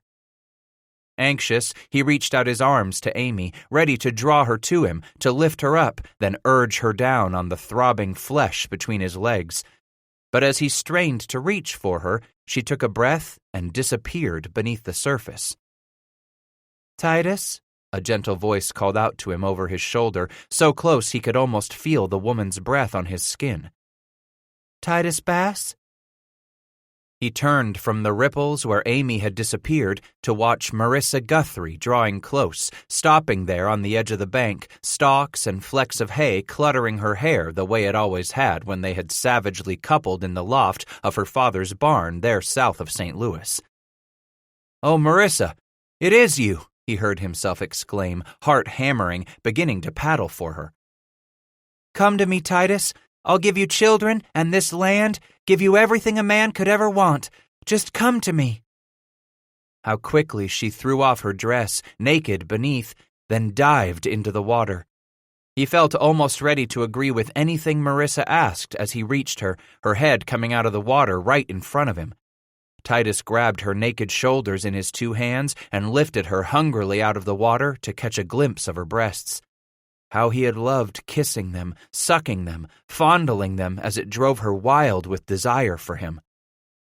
Bending, Titus nuzzled and sucked on them, lost in the pure heaven of the smell, the taste, the feel of her flesh.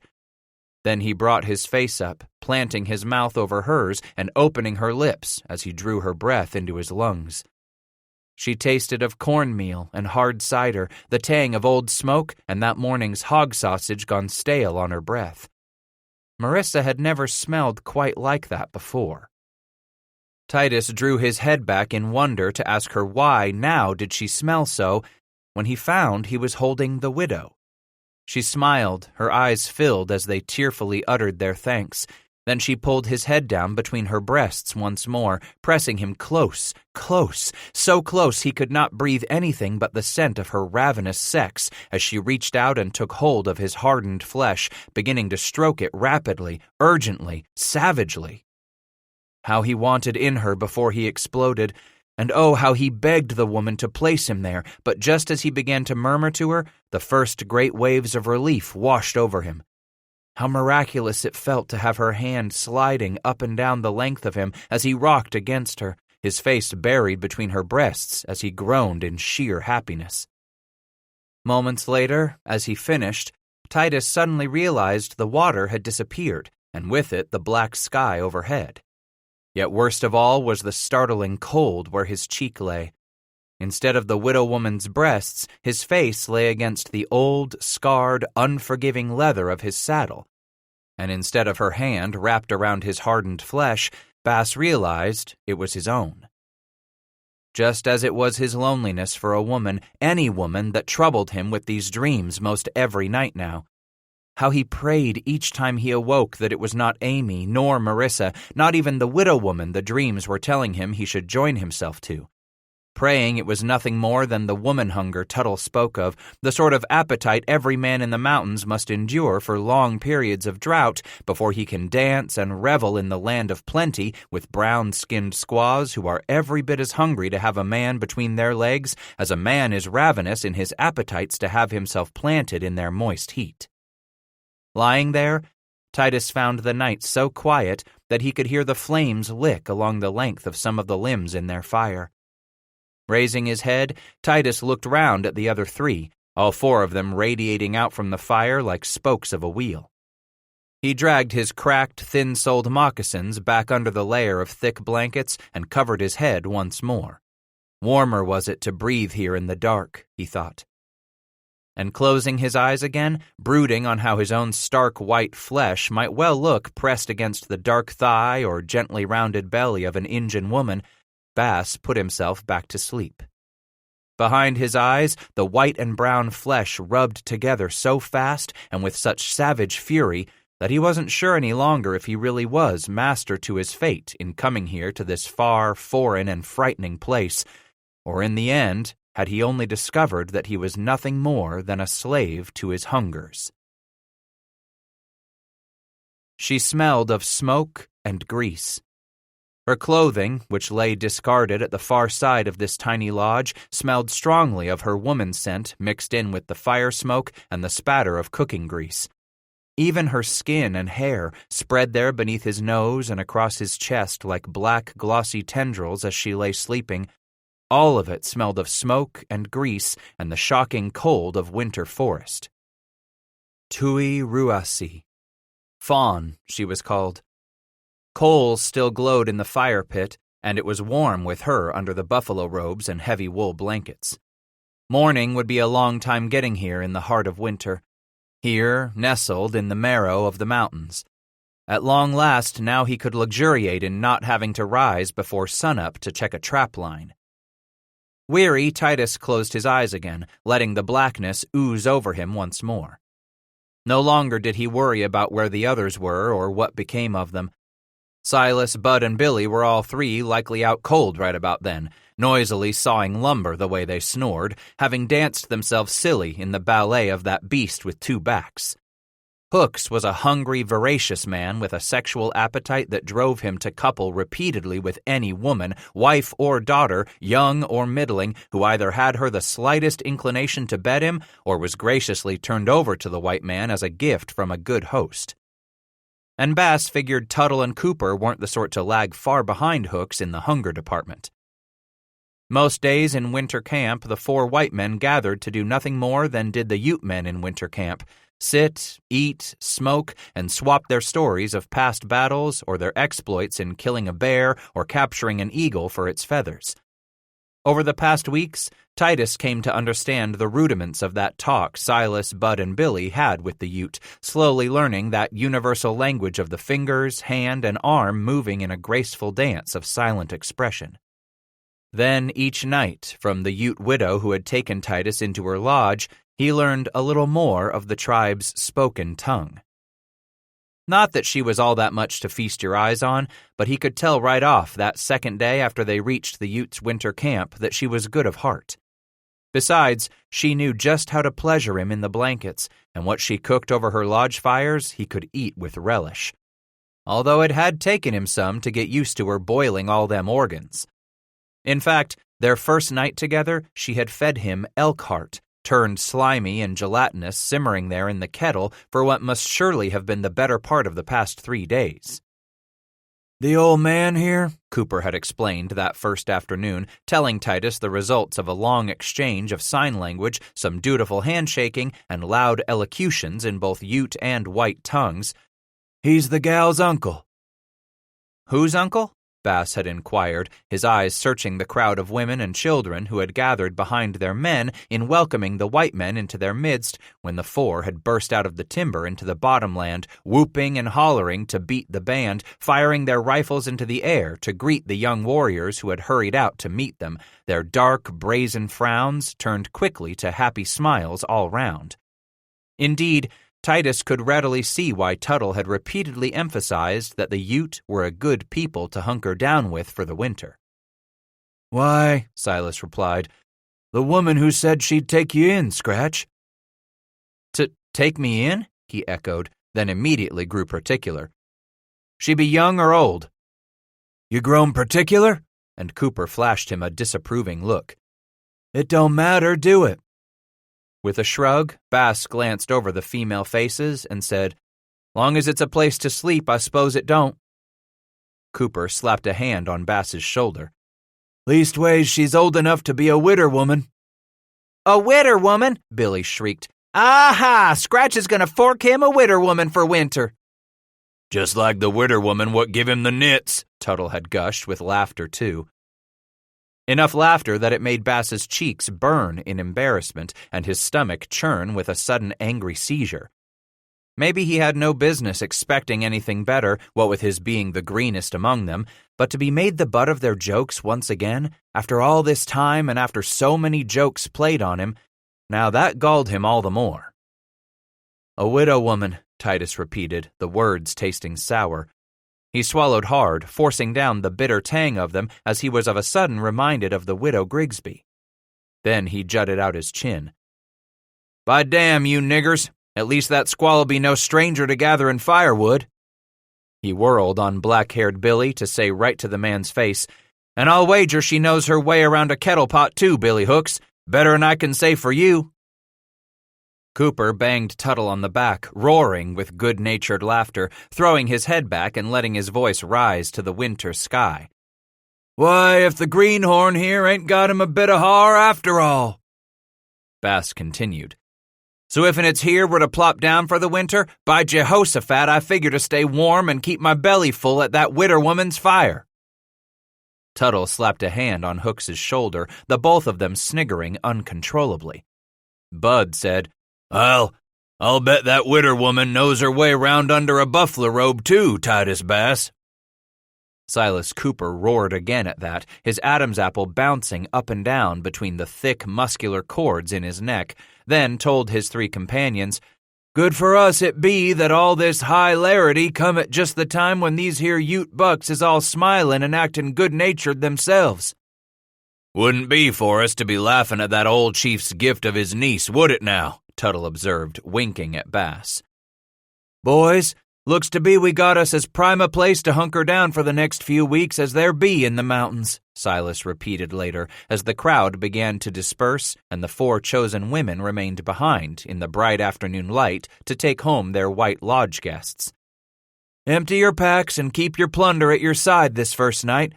Be sartin you picket your animals outside your door come sundown, so it be close at hand for the first few nights, just in case." Tuttle asked, "You scary of these here Utahs, Silas?" "They seem to be a good sort and welcomed us all in one," Cooper replied.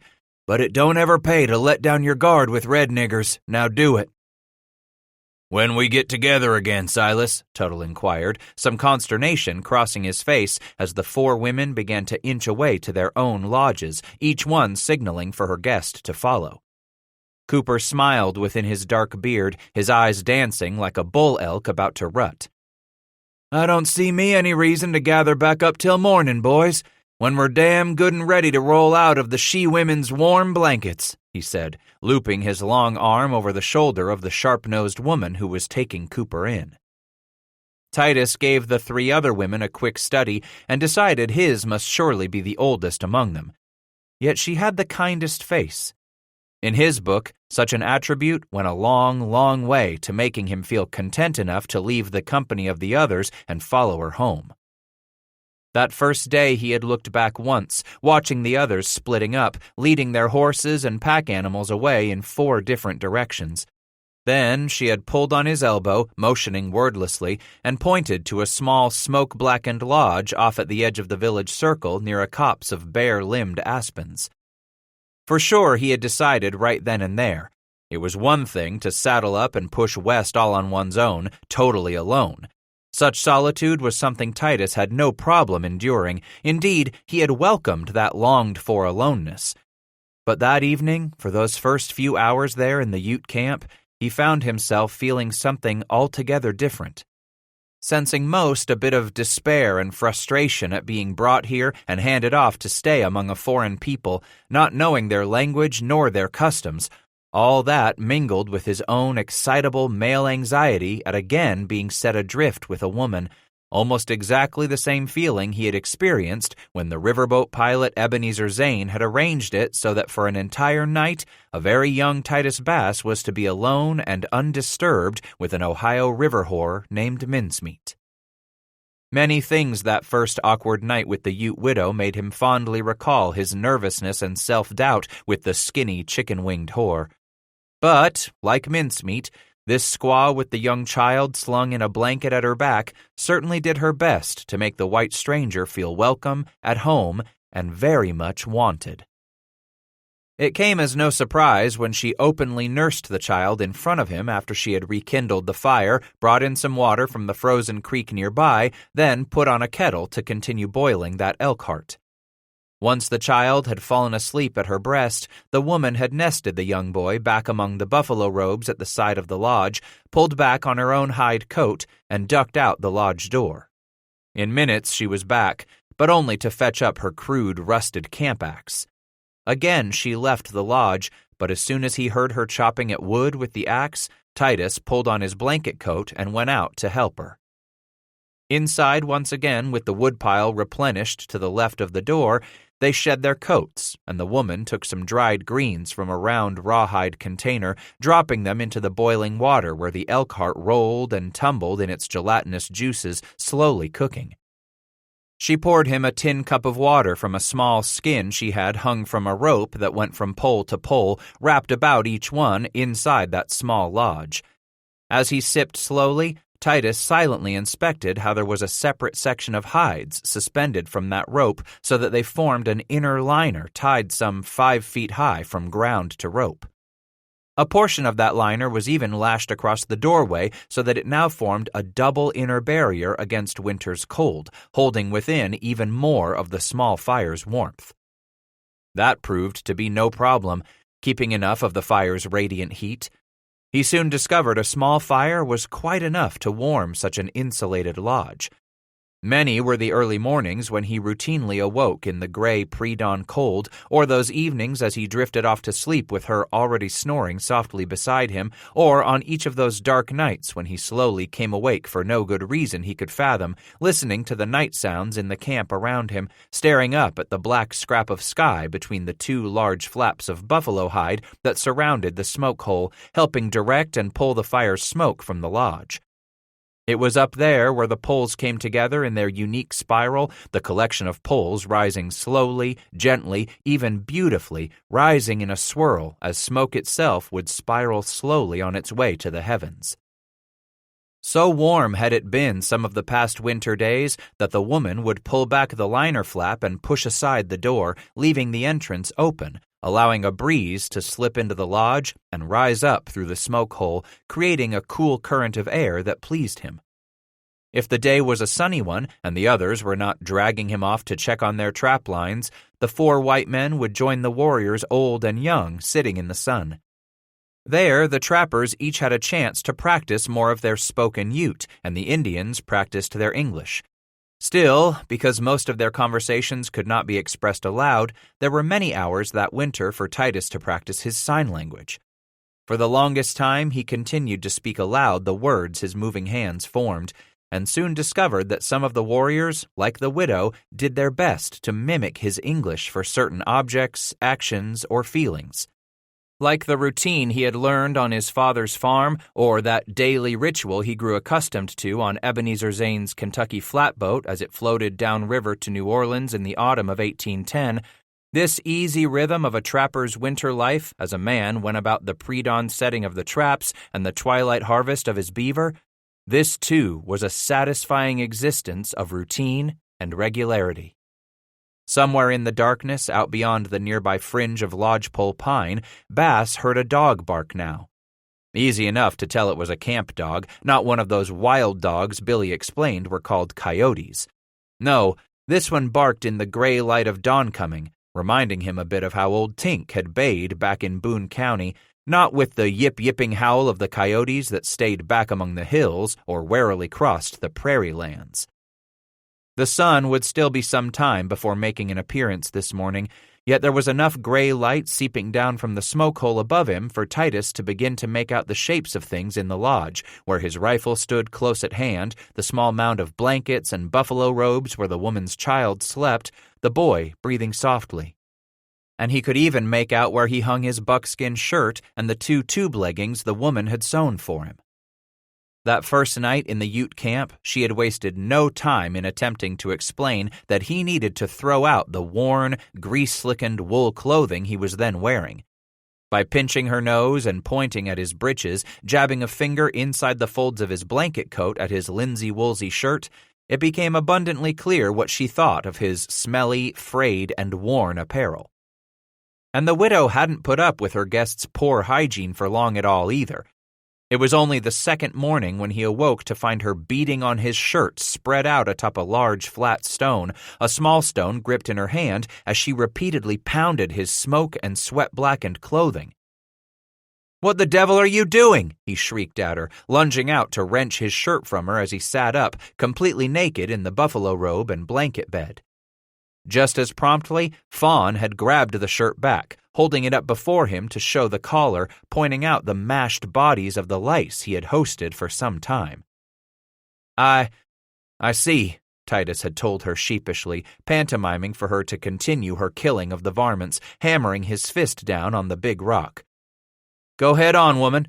Kill every last one of 'em for all I care." Again and again she pounded until she leaned back in exasperation and gazed at him. No matter that he could not understand what words she chattered in disgust at the moment, but clearly there was resolve on her lined face as Fawn wrenched up his shirt and canvas breeches and quickly ducked from the lodge with them in hand. "Where are you going?" he demanded as the door flap slid back in place, a chilling gust of winter breeze tickling across his bare flesh. With a shiver, Titus pulled a smoke-scented blanket around his shoulders and scurried out the doorway in a crouch. Squinting in the new day's light reflected off the snow, he followed her as she stomped off toward a fire several other women were tending that early morning. Holding the shirt out as far as she could at the end of one arm, along with the breeches and his wool long handles in the other hand, the widow instructed the others to stand back from their work at smoking a large elk hide draped over a tripod of saplings. His bare feet began to complain with the cold of the trampled snow as he shrieked in frustration, "Said to you, where in hell you going with my clothes?" Turning to look over her shoulder at him, Fawn muttered something in Ute to the others, then without further ceremony, hurled the breeches beneath the kettle. "Wait!" he hollered, lunging forward, not sure how he was going to rescue the pants from the flames that smoldered, sputtered, then suddenly began to catch hold of the greasy wool fabric. "Damn you!" Titus said as he neared the woman. But Fawn paid him no mind as she proceeded to fling the shirt atop the breeches, waited a few heartbeats until they began to smoke in kind, then hurled the filthy, faded red long handles over the flames. Sighing with finality, she stepped back, crossing her arms across her breasts, no small degree of self-satisfaction apparent on her face. Skidding to a stop at the fire's side in a flurry of powdery snow, he grabbed a long stirring stick away from one of the other women. She immediately jerked it back from him, so he had no choice but to whirl on the widow. What am I gonna do now?" he roared. "Woman, them's the only clothes I got me in the whole world. Damn if you women aren't the most consarned, exasperating creatures. Jehoshaphat, I suppose you didn't figure I had to wear nothing more than this goddamned blanket for the rest of the winter, did you?" Behind their hands, the women, young and old, sniggered at him. One of the oldest crones even pointed at his skinny white prairie chicken legs protruding from the bottom of the pale blue blanket and giggled, her wrinkled old crow eyes merry. Titus looked down at his calves and ankles and feet, toes gone numb and turning blue as he stood there on the trammeled snow. Shivering, he realized he must look a sight. Maybe they laughed at just how silly a white man looked in nothing but a blanket, he decided, instead of how embarrassing it was for him that Fawn had thrown his old worn shucks in their morning fire. He stood there blue-lipped and trembling inside his blanket with that bunch of women, all of them watching together as the flames consumed the last of his earthly clothing, until the widow turned, shot him a glance as she passed by, headed back to her lodge. "Wait up," he growled, wheeling barefoot in the snow, feeling club-footed with his unresponsive legs struggling to set themselves into motion. From the corner of his eye, he spotted Billy Hooks poking his head from a distant lodge, and nearby Tuttle came out to stand in the first shafts of winter sunlight, likely drawn by the early morning commotion. "Morning, Scratch," Bud hollered out merrily, waving in genuine greeting. "How was your wedding night?" "Simply fine, goddammit," he grumbled as he stumbled along stiff-legged. "Thanks for asking." Hooks laughed as he waved. "Better you put on some clothes, Scratch, before you leave out to go calling on your neighbors." "Damn you too, Billy Hooks," he spat, just about the time Fawn ducked her head and disappeared into the lodge. Titus was right behind her. Standing there inside the warmth of the lodge, he no longer shivered near as much, realizing just how cold he had been outside. And he tried to figure out what the hell to say to the widow, to tell her how angry he was, dismayed really, that she had destroyed his clothing. But the more he watched her back as she knelt and started pulling at the laces on a rawhide container, the less he could think of what to say, and how to make Fawn understand just how she had poked a stick into his hornet's nest. With the noise of their return, the child awoke and sat up, calling for its mother. She said something to the boy softly, and he lay back down, his wide, round black eyes shifting from his mother to stare at the white man still standing near the door. After a moment of rustling among the robes, Fawn turned to Bass and stood. From her hands hung a large, fringed buckskin shirt. She spoke to him, then shrugged, pantomiming that he was to take it. Bass held out one hand, still clutching the pale blue blanket about him with the other. "This for me?" he asked, then tapped his chest with a finger. "For me?" With a nod, the woman bent again and scooped up some more of the leather he now saw folded within a large, flat rawhide case. In each hand she held a legging as she stood. These too she held out for him to take. "You," she said in poor imitation of his English. "You." "Me?" And he allowed her to lay the 2 long tubes of buckskin over that arm of his clutching the shirt. For a moment she stared at his crotch, then mimed a hand motion from waist to knee, up and down, and finally shrugged. Dropping to her knees again, she yanked her knife from her belt and pulled at a flap of the canvas he had draped over the piles of his possessions. The moment she jabbed the knife's point into the dirty cloth and began to cut a foot-wide strip from its edge, he howled in dismay. "Wait!" And he went to his knees beside her, reaching to stop the knife. Fawn pushed him back and frowned at him as he shrank back from her threat when she brought the knife up in front of his face. Bass whimpered as the woman went back to work over the canvas until she had a strip a good 7 to 8 feet long. Standing, she stepped over to the liner rope and retrieved Bass's belt before returning to stop right in front of him. "You," she repeated. Glancing quickly at the boy child, Titus stood obediently. The woman tugged the blanket off one of his shoulders, then waited for him to complete the disrobing. Impatiently, she tugged it off his other shoulder and started to pull the blanket from him. Embarrassed, he stammered, "Well, wait, I don't know what you're about to—" Tugging one last time, she managed to wrench the blanket out of his hands and rip it away from him. Now he stood before her totally naked, dropping his hands down to cover his manhood. Suspicious that this strange, frightening creature of a woman wanted him to poke her right there in front of the child. But instead, Fawn slipped her hands in behind his forearms and flung the leather belt around his waist, slipped the end through the buckle and latched it loosely over his bony hips. Then she retrieved the long strip of foot-wide canvas at her feet and stuffed one end up through the front of his belt, taking hold of the other end to jab it between his knees. Stunned into stone silence, Bass remained motionless as the widow went deftly about her work.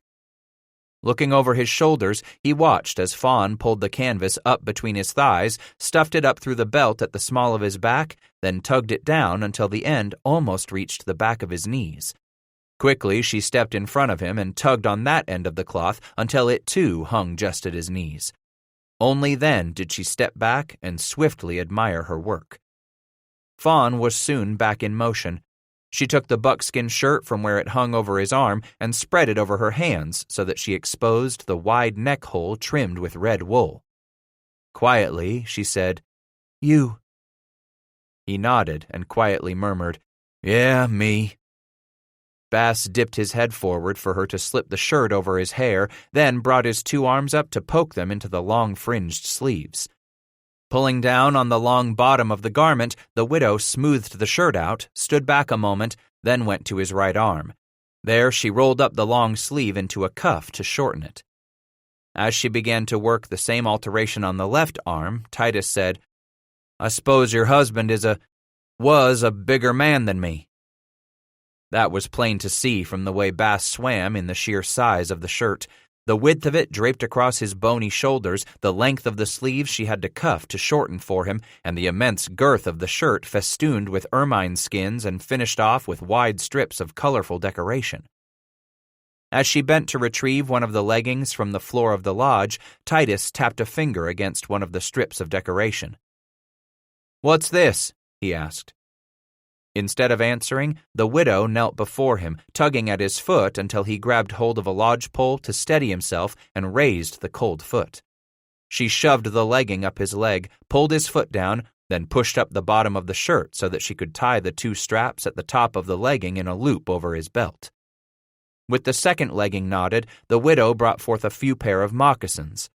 Again she knelt and pulled up one of his bare feet. But as quickly she sat back on her haunches and shook her head.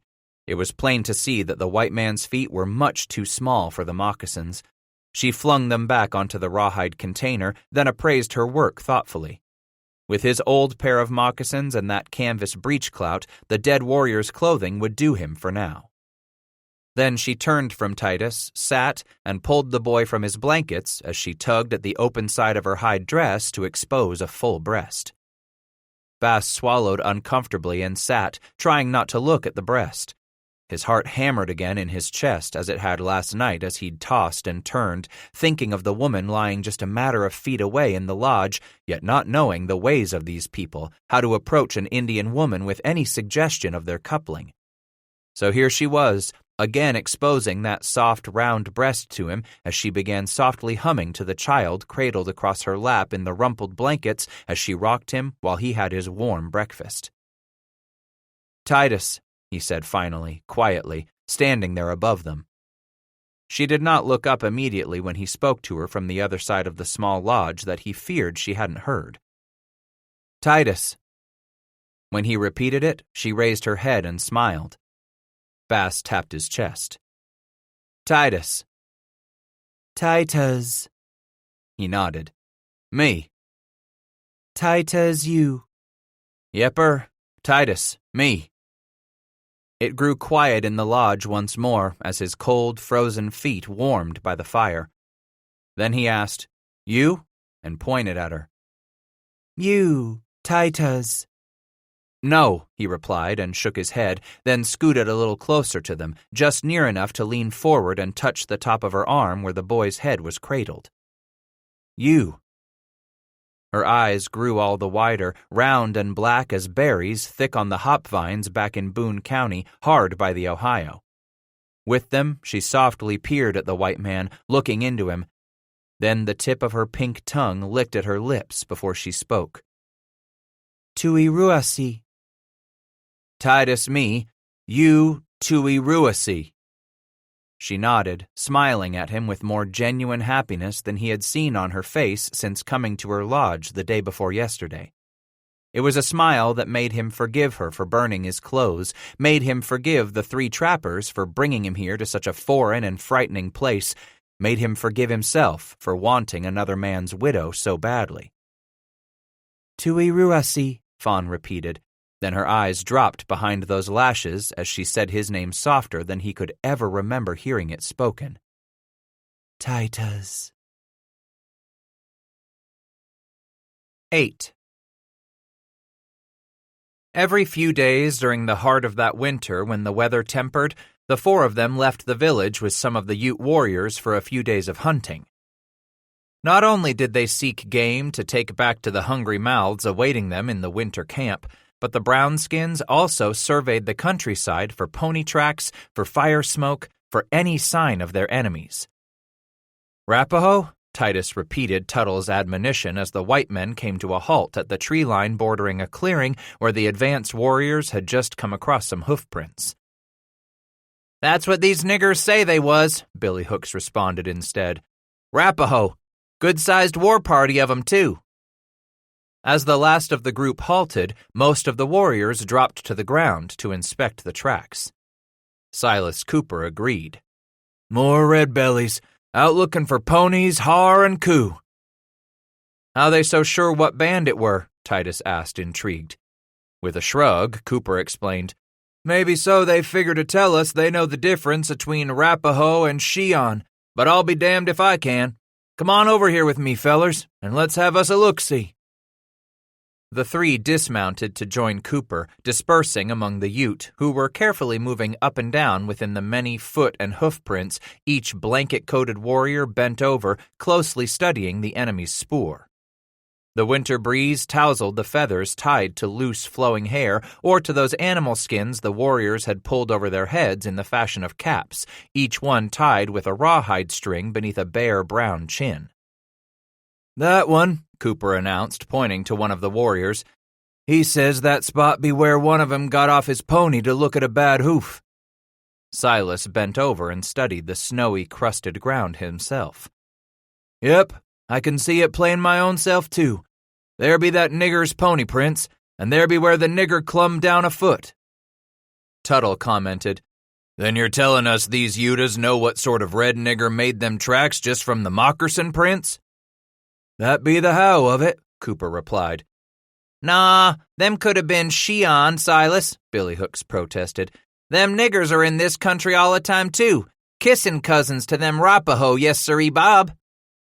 Maybe so you're center, Billy boy, Cooper agreed, then looked over at Bass.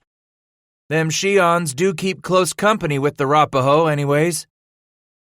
Likely they'd all lift a Utah scalp if any of 'em had their chance, Silas, Tuttle observed. Not this day, Cooper vowed with unmasked bravado as he straightened and patted one of the 2 pistols he carried at his belt. Them stupid Rapaho out hunting ponies and scalps in our part of the country. Maybe so we oughtn't get these here Utahs go with us to hunt down them Rapahos. Scalps and ponies, Hooks repeated joyfully, clapping his blanket mittens together. Yes sirree, Bob, scalps and ponies for us all. But as it turned out, the leader of the hunting party would not be dissuaded from his goal, securing meat for those left behind in the winter camp. He steadfastly told Cooper and the other white men that their first rule was to provide for the village, and only when there was enough meat back in camp would a Ute warrior go traipsing off to follow an enemy trail in hopes of bringing home ponies, scalps, enemy weapons, and war honors. Cooper and Hooks grumbled, threatening to pull out and turn back to the village on their own. But in the end, they hung in with the meat hunters as the afternoon waned and the day began to grow old. As the horse rocked beneath him and the sun fell below the furry wrinkle of his old coyote skin cap, Titus found his eyelids growing heavy. His mind drifted back to his first hunting trip out with the Ute warriors, the first time he had left Fawn and her son, Whitehorse, behind. The new year itself had come and gone on that hunting trip, the first Titus could recollect not boisterously celebrating among white men. The fact that it might well be the first day of 1826 hadn't even made no never mind to the other 3 trappers. No man among them had a calendar anyway, so it didn't seem vital in the least to celebrate one day's importance over another. Not a Christmas, neither. For balls' sakes, such doin's as that be the whatnot and befuggling a man's got to leave behind when you come out here to these mountains, Tuttle had declared, explaining how the 3 of them felt about holidays. Only one time a year do a man got him any reason to celebrate, Scratch, Cooper went on to explain. That be the summer, time when a man can't trap, seeing how the plew hain't prime no more, and seeing how that's when the trader says he'll be back to buy our furs and maybe so have some liquor to sell us this time out. Trader? Bass inquired, his mind fired. Liquor? You said a trader'd have some liquor, like rum or whiskey? Where in blue hell? Right here in the mountains, yes sirree, Bob, Billy exclaimed, his eyes dancing as he licked his lips with the tip of a pink tongue. Titus wagged his head in disbelief. Traders come out here to the mountains? Had me no idea. First time we heard about it our own selves was just last winter, Tuttle declared. Fellas said a trader named Ashley been out to the mountains with his own company of trappers.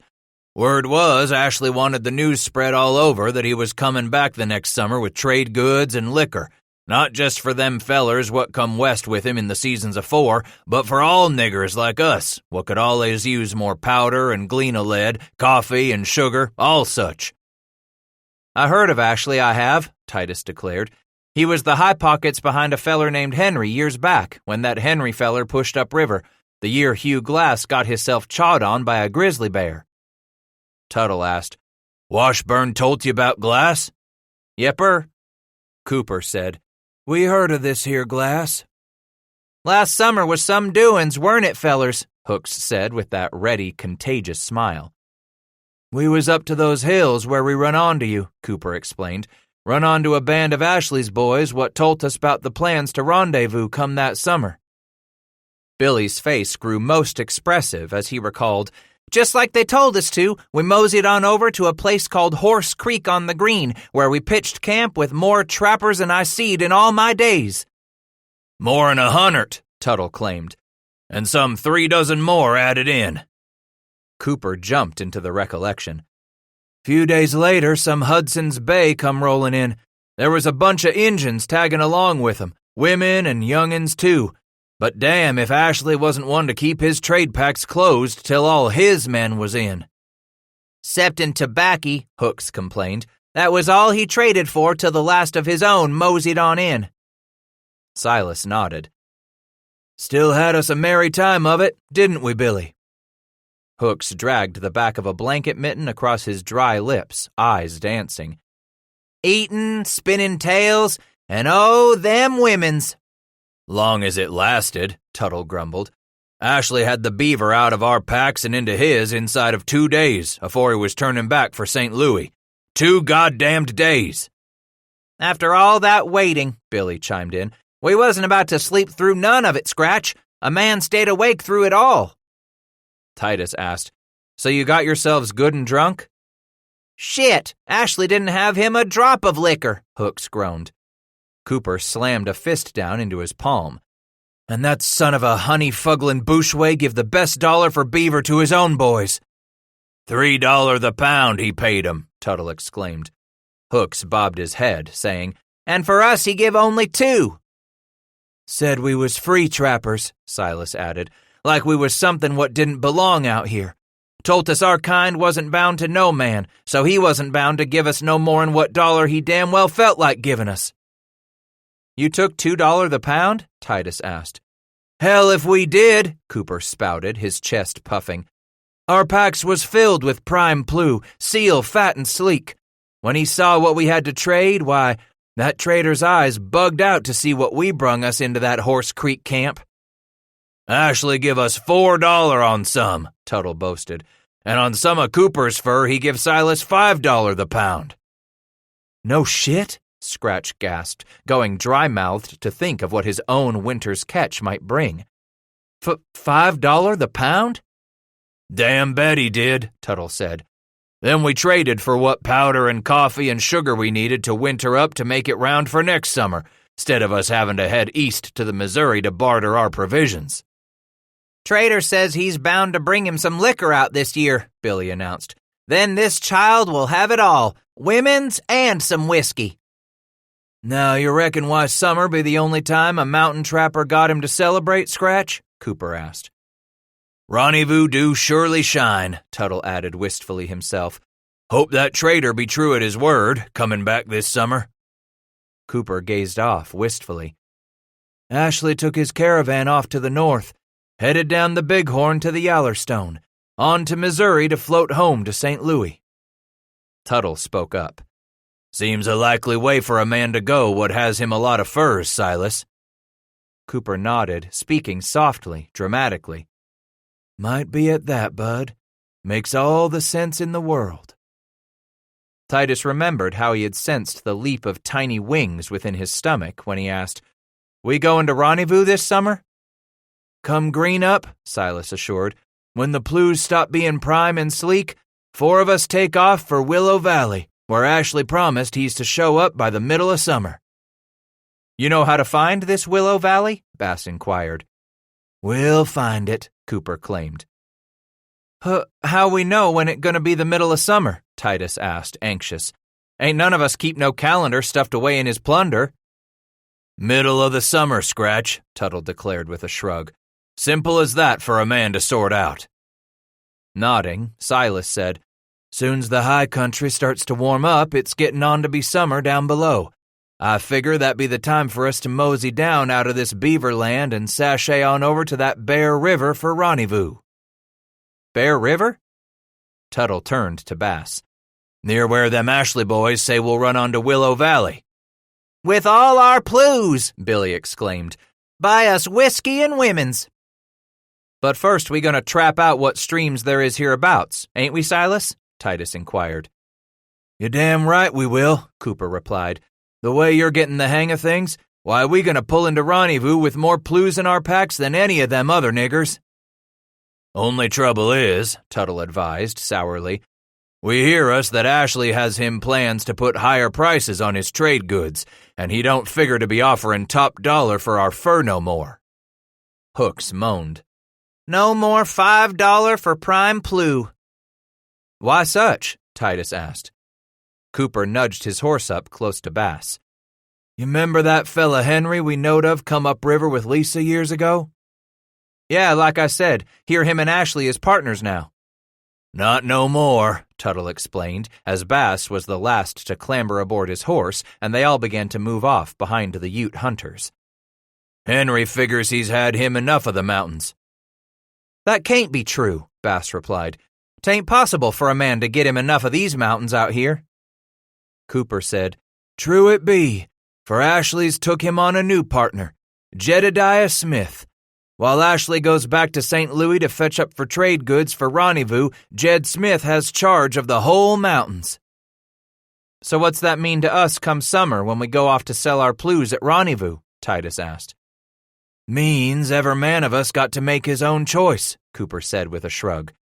Man's got to figure out for his own self if he's better off selling plue at rendezvous to them high-pocket St. Louis traders, or he heads down the Bighorn, Yellowstone, and the Missouri on his own to sell what's his back direct to them other traders at posts along the river. I've a good mind to keep my furs for the river traders, Billy exclaimed. Damn Ashley and the rest of them thieving niggers. That makes two of us, Billy, Cooper agreed. Then his eyes bounced from Tuttle to Bass. I'll just have to wait till summer green up to see what Ashley's offering for plue. So come that time, the both of you two will have to figure out where your stick floats, mountain trader or river trader.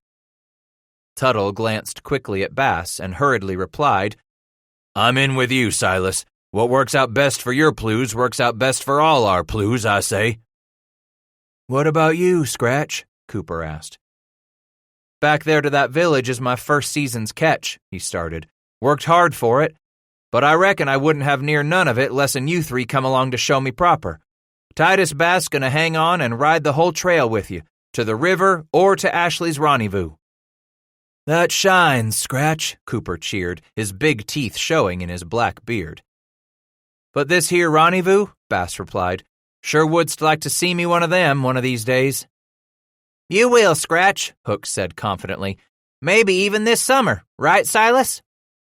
That be the square of it, Titus Bass. Man don't rightly know in winter just where he'll be come summer.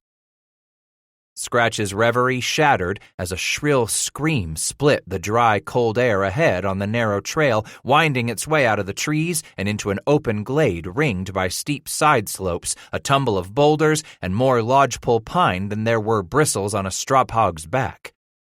The hair rose at the back of Bass's neck in that next instant as a pony snorted, other horses whinnied, and some of the Ute cried out. Voices shrill and loud answered, shouting from the trees as enemy warriors appeared from behind the snow-capped rocks all about them. As he watched, mesmerized and frozen, the enemy materialized in a great crescent before the Ute, yanking back the rawhide strings on their short bows, letting fly a first volley of arrows, more than Titus had seen since his first and only Indian fight with the Chickasaw. Cooper was bellowing as he and Tuttle hit the ground in a leap, smacking their horses in the flanks. Come on, Scratch, Hooks hollered as he kicked his leg over the neck of his horse and plopped into the snow. The animal screeched, sidestepping, then yanked away from Billy, an arrow quivering high in the animal's withers. Come on, Billy, Tuttle hollered a few yards ahead where the shadows split the ground into bars of sun and shadow. We got us a Injun fight. Hooks wheeled for one last look at Bass as Titus leaped from the saddle. Scalps! Them's Injun's scalps for this here child! As Billy whirled away into the shadows of the lodgepole toward the bright patch of sunlight and snow just beyond where the Ute were milling in disarray as the enemy advanced, an Indian pony suddenly clattered out of the melee toward Bass. Wild-eyed and snorting, its head bobbing as it threaded its way through trees, other animals, and in among the men rushing past it, Titus suddenly saw the Ute warrior still atop the animal, holding on only with the strength of his legs. Both of the man's bloody hands were wrapped around the shaft of an arrow, tugging, yanking, pulling with all his might to free it from the back of his throat where it had flown directly into his mouth and buried itself in the base of his tongue. Titus watched the man weave past atop that careening pony, hearing the warrior's death gurgle as the Ute strangled on his own blood. Bass went cold, shuddering involuntarily as a few arrows hissed into the stand of lodgepole beside him, and some even thwacked into the trees with the splintered crack of winter ice breaking up.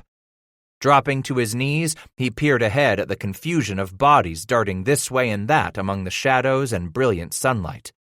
A scream shattered the forest behind him.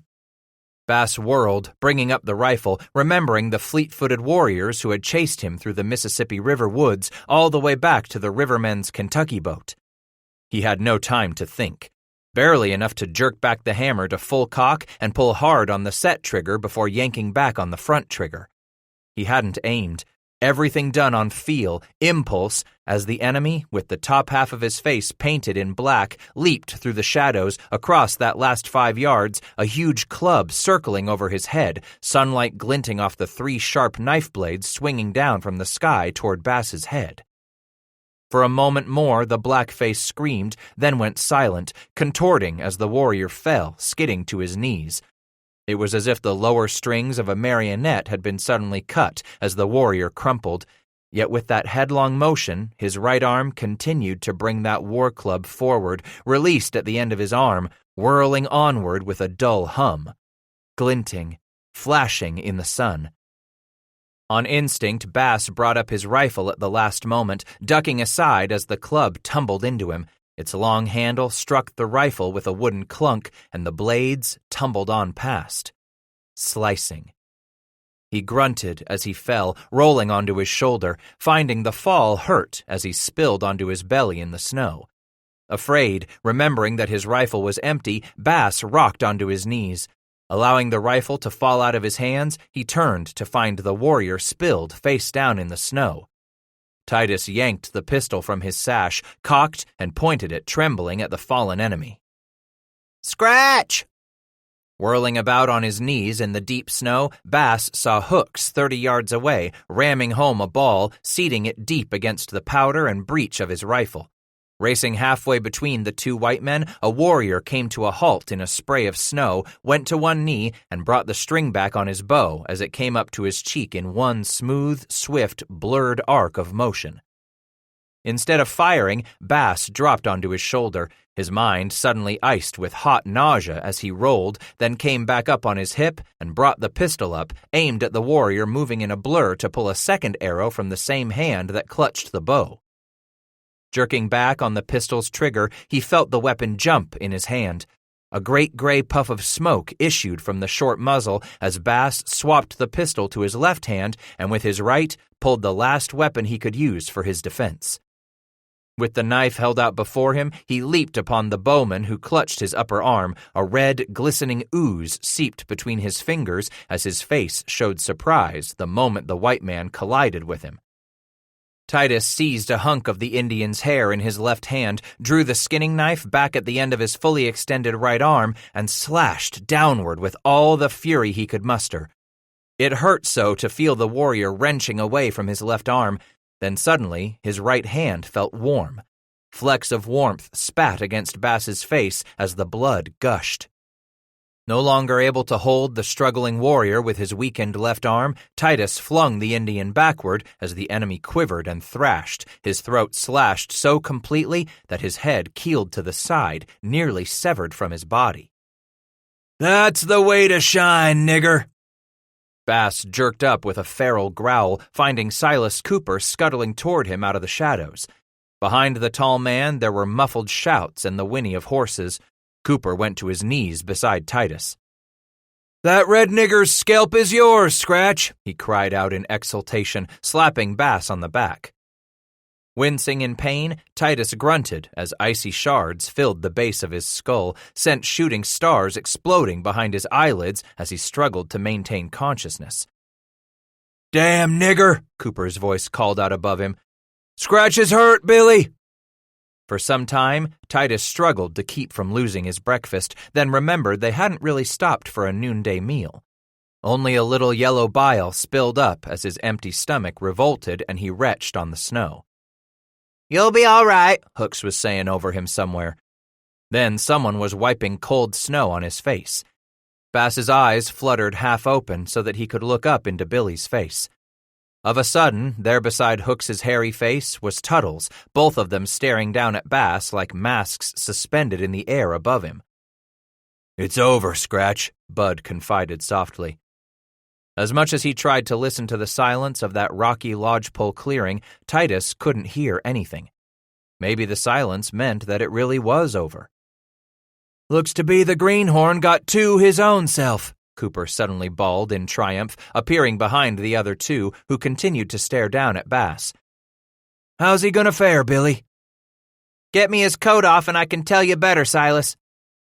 They yanked and jerked, pulling his belt and sash off, then parted the blanket coat so that they could drag it down the left arm enough to look at the shoulder wound.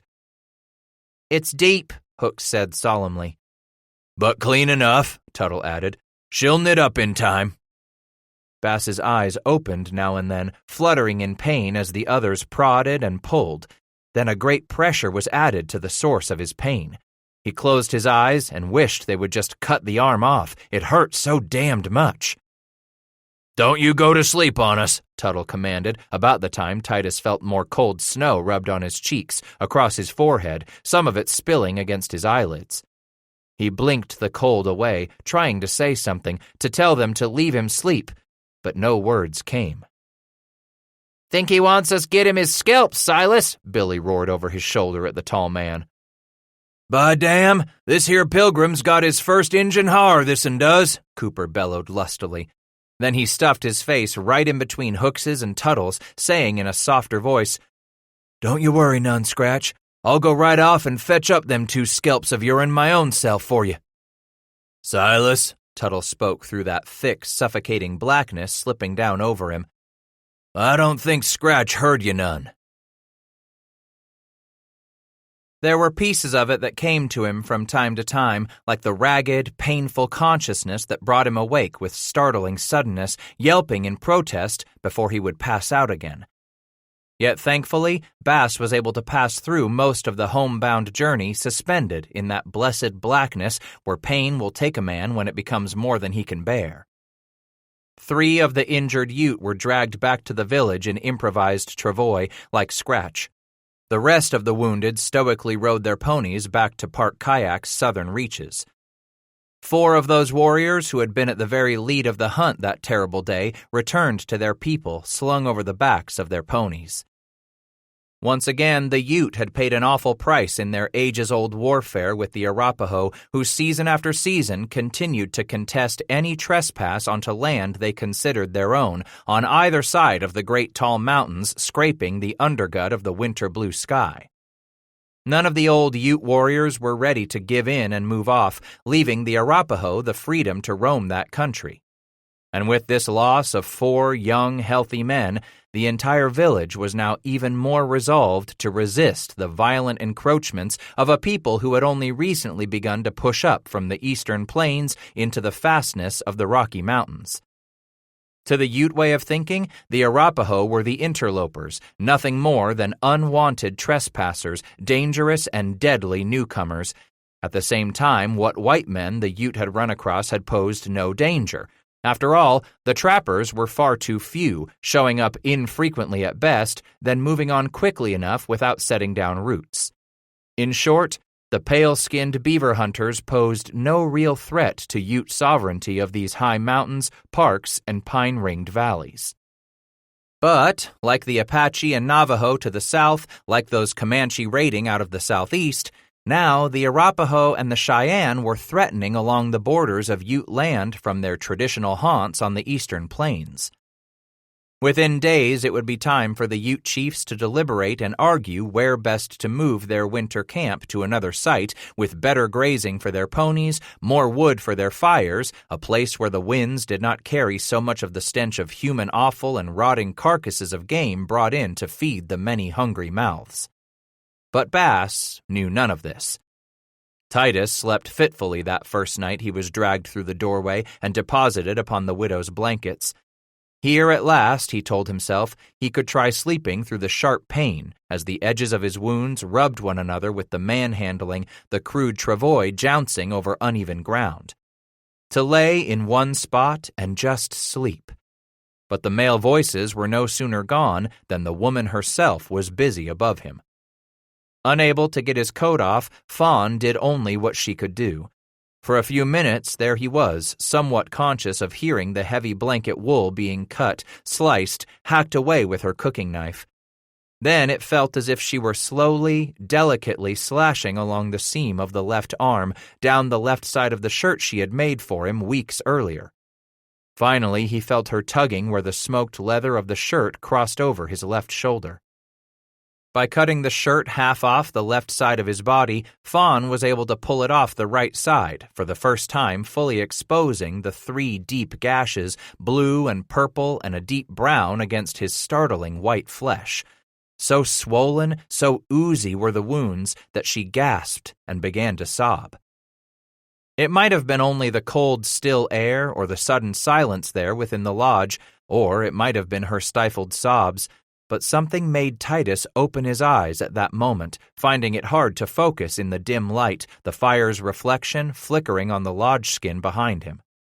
Then his eyes found her crumpled over beside him, her head pressed down in her hands, her tiny shoulders shuddering as she did her best to stifle the sobs that racked her.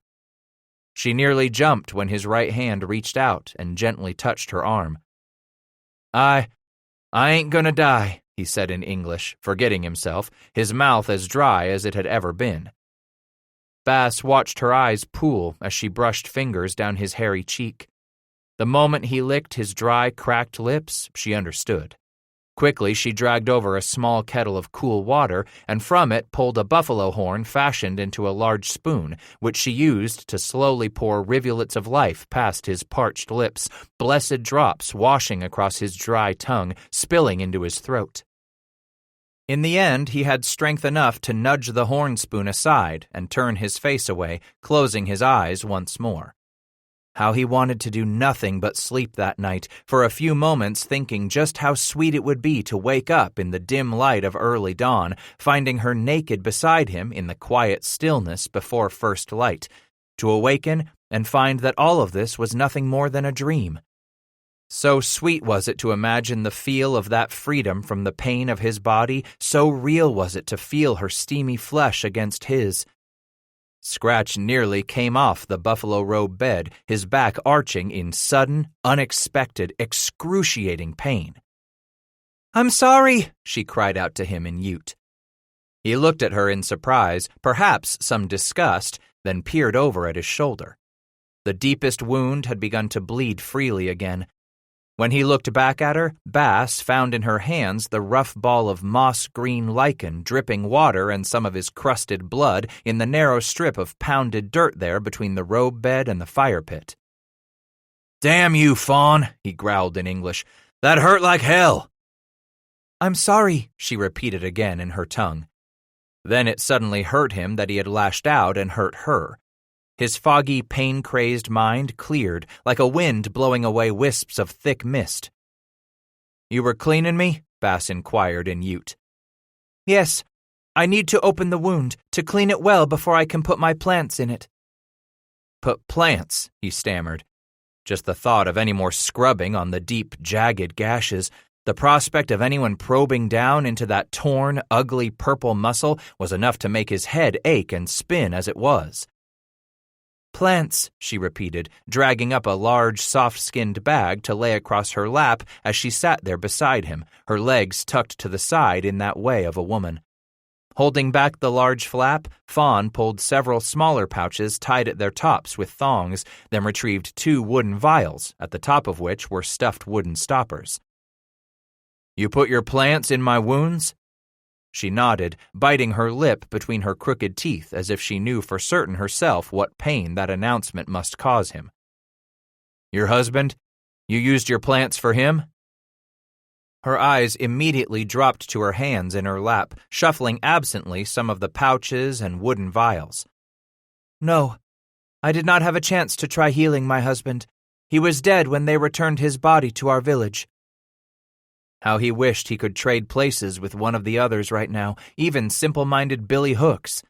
Staring up at the spiral of poles laced within one another at the top of the lodge, Titus hurt of the flesh from his wounds, hurt of the heart for what pain this woman endured. "As I told you before, I won't die," he repeated, this time in Ute. "Your wounds, they are terrible." As much as he did not want to look, Titus turned his head slightly and peered down at them, and quickly looked away. They were ghastly, long ribbons of flesh torn asunder by the sharp, tumbling knives on that Arapaho war club. If nothing else was done for them, he was sure someone would have to attempt pulling the edges of the flesh together once more. At least that is what his grandpap, even his own pap, had done for animals who suffered tragic accidents or falls, stuffing some moist, chawed tobacco down into the edges of the wound before using a woman's sewing needle and thread to draw things shut. Perhaps even some spider's web at the edges of the laceration, if one could find such a thing back in the corners of the cabin or barn. His mam claimed it helped in drying out the edges of the wound, helped the flesh knit back together as it dried. Healing the most natural way possible. Something folks on the frontier took in stride and Bass had always taken for granted. The way a Chickasaw arrow was cut from the meat of Ebenezer Zane's leg, or the way Beulah had bound up Hames Kingsbury's ribs, then prayed over him till he was healed, or the many times the blackened but steady hands of Hysham Troost had laid poultices on wounds Titus brought home from the Wharf Street watering holes, drawing out the poisons until it was time to pull the flaps of skin together with some of Mother Troost's sewing thread. But never had he laid eyes on anything near as terrible as this. "Leave it be, Fawn," he told her softly as his eyes closed. "Just cover me now and let me sleep." He felt her drag a wool blanket over him, gently laying the corner over that bloody shoulder and upper arm. Then she pulled a buffalo robe over that. The weight of it felt reassuring there as he began to drift off again into that netherworld somewhere between healthy sleep and what fitful unconsciousness the mind conjures up in its attempt to escape the brutal trespass of pain. The last he remembered was the coolness of her hand and the roughened touch of the damp lichen she held in her fingers, brushing back the long, unkempt hair from his forehead and the sides of his face. Cool water, as she continued attempting to put out the fire of that fever she was certain was already on its way. Somewhere in the darkness, he was certain they were jabbing hot pitchforks into his side, scooping a huge shovel filled with smoldering coals into his ears, one after another, so that his head filled with smoke and steam and unbearable heat, searing the back of his eyes, choking him with the rising torture. How he thrashed and shuddered, kicking violently at the blankets and the robe, flinging them from his body until the pain reminded him of the wounds and he came close to wakefulness, enough to recognize just where and how much he hurt, fully expecting as he opened his eyes into pain-weary slits that he would see the tiny demons who were old Lucifer's cloven-hoofed minions gathered in a tight ring all about him, jabbing at him with their instruments of interminable death. Oh, how he had listened in childlike rapture to the wandering pastors who had circled back and forth across the length of Boone County when he had been young. Their breath smelling of fire and brimstone, each one invariably continued to preach to the family who invited them back to their land after church service for a home-cooked meal and a warm place to sleep over the Sabbath night before the circuit rider moved on the next morning. But Scratch did not find Lucifer there at hand, nor his diminutive demons. Nonetheless, as he lay there in Fawn's lodge, he believed the old bastard himself had just taken his leave of the place, hot as Bass was. For the love of a cool dip in that pond back home right about now, even to have someone rub some snow on his burning skin right now. Where was she? Fawn? He barely heard his own voice croak her name. Then he called out again, this time trying to force it, make it louder. She was there almost immediately, the sound of her coming through the door flap, the shadow of her holding the bail of the kettle in one hand, setting it on the low flames with a sputter. "Water," he demanded in English, rubbing his dry, cracked lips. "Water." She understood the word, the gesture, and sank to her knees at his side with the horn spoon, scooping up his head within an arm, pulling him up gently, and pressing the spoon against his lips. "The fire," she declared quietly as most of the water dribbled from the corner of his mouth. "The fire burns you up from inside." "Fire," he repeated in a tortured croak. "Put out the fire, Fawn." He closed his eyes to the tears of pain, to the drops of sweat running off his brow, to the dancing shapes of hideous reality flickering on the lodge skins, and tried to think back to that first Rocky Mountain snow last autumn as the high country began to cool and the aspen quaked in the breeze that carried on it the prophecy of winter. So cold and dry were the flakes that he caught them on his sleeve, on a blanket mitten, then blew them off like a sprinkling of ash. Cold white ash landing on his face, tangled in his eyelashes, melting on his tongue. Like no snowflakes he had ever tasted back east along the Missouri, farther still in Kentucky. The moment something was pressed against his lips, Titus opened his eyes again into narrow slits. He could see the movement of the woman so near that he heard her tiny bursts of breath coming fast and shallow. Slowly she poured the liquid against his parting lips. Bitter, so bitter a taste that he coughed, sputtering, spewing it from his mouth as he turned his head. "No," she said sharply, that word spoken just as tough as the way she had uttered it that day long ago when she had destroyed those infested white man clothes of his. She grabbed hold of a clump of long hair at the nape of his neck and wrenched his head around into a cradle of her forearm.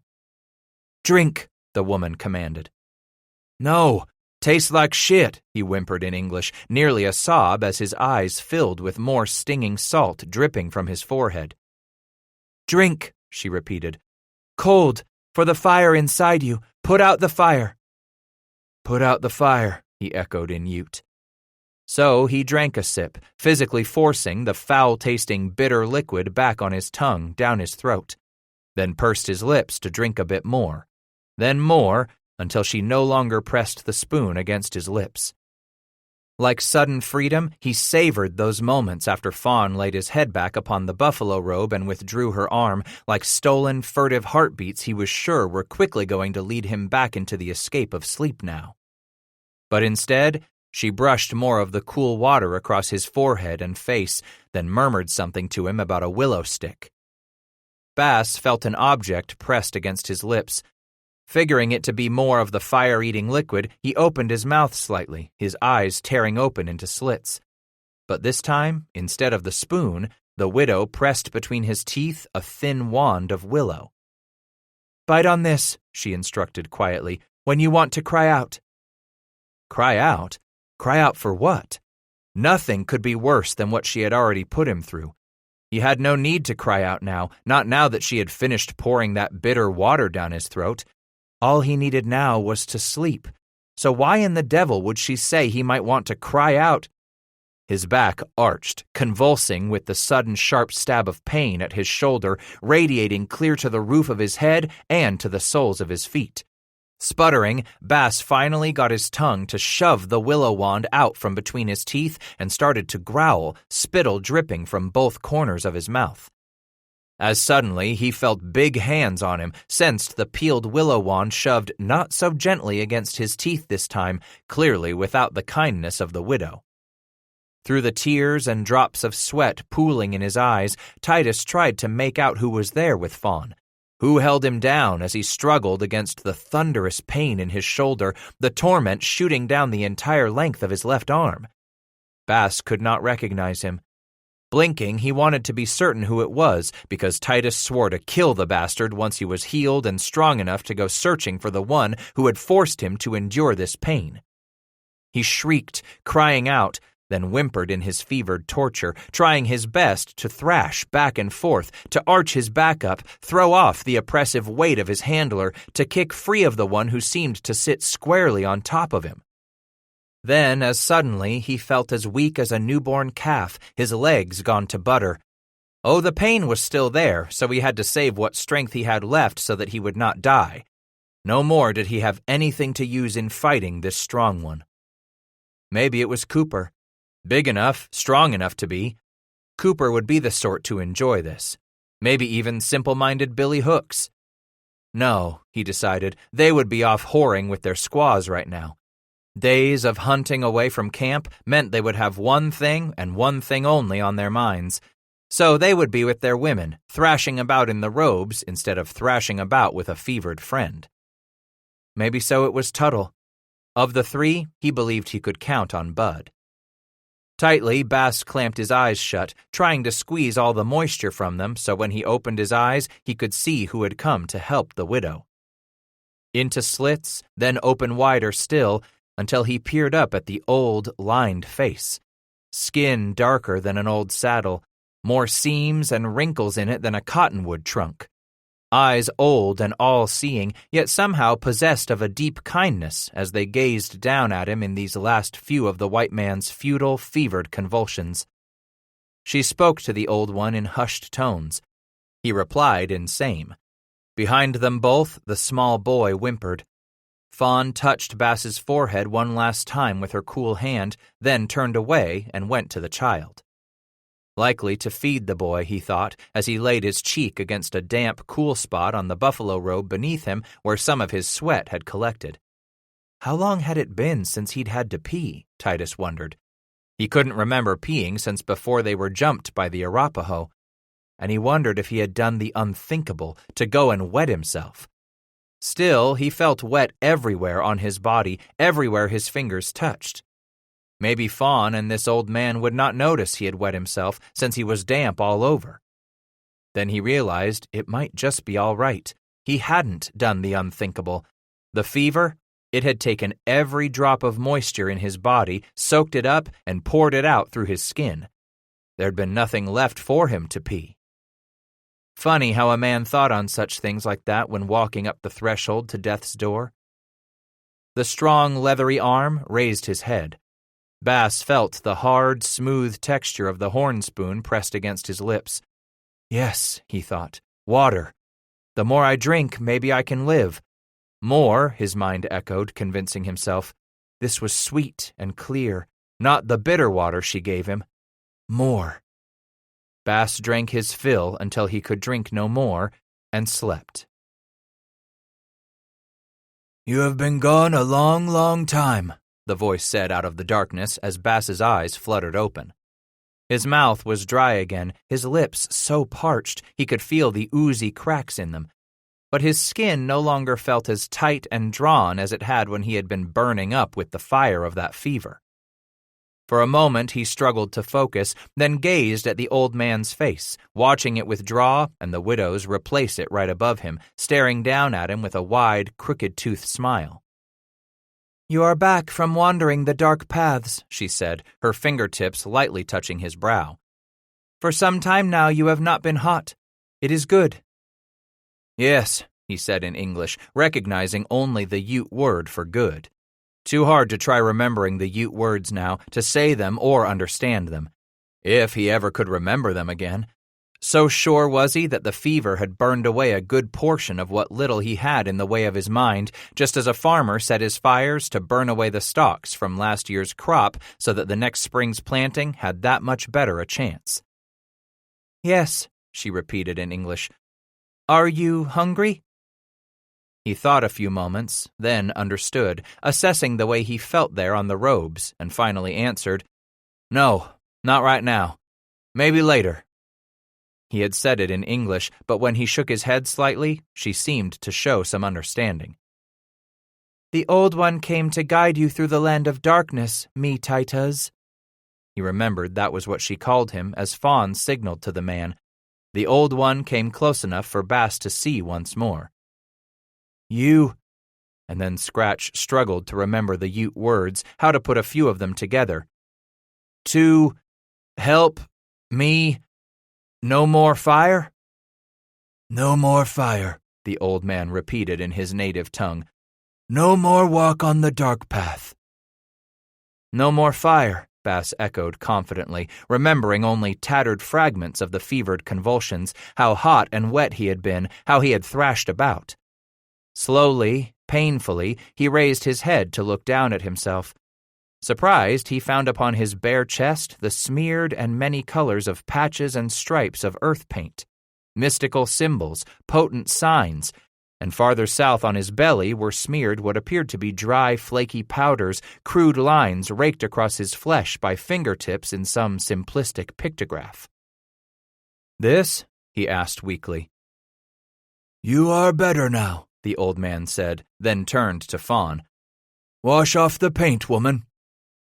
Using that same clump of moss, she dipped cool water onto his flesh and gently scrubbed off the dried earth paint. As she finished, the old man asked, Should we tell the others with him? They are gone, Fawn replied. Gone where? Titus asked as soon as the words registered, afraid the trio had abandoned him, leaving him behind when they rode off for parts unknown. To the streams, she explained. Then, setting the moss scrubber aside, Fawn slapped her two open palms together with a smacking sound to imitate the animal's own method of signaling a warning. To catch the flat-tails. Beaver, he said in English with relief, and let his head sink back onto the buffalo robe beneath him. They come back soon, she continued. This is good? Yes, he said in Ute. This is very good that they come back. I go with them when we leave for the spring. Spring, she repeated the word, her eyes drifting away. It comes soon, and you go. Yes. He cheered himself with the thought. Then, because he could not think of the words in Ute, Bass tried hard to explain in English. To catch beaver in its prime, to mosey easy-like on down to Rendezvous where the trader will have him whiskey, and there'll be women, too.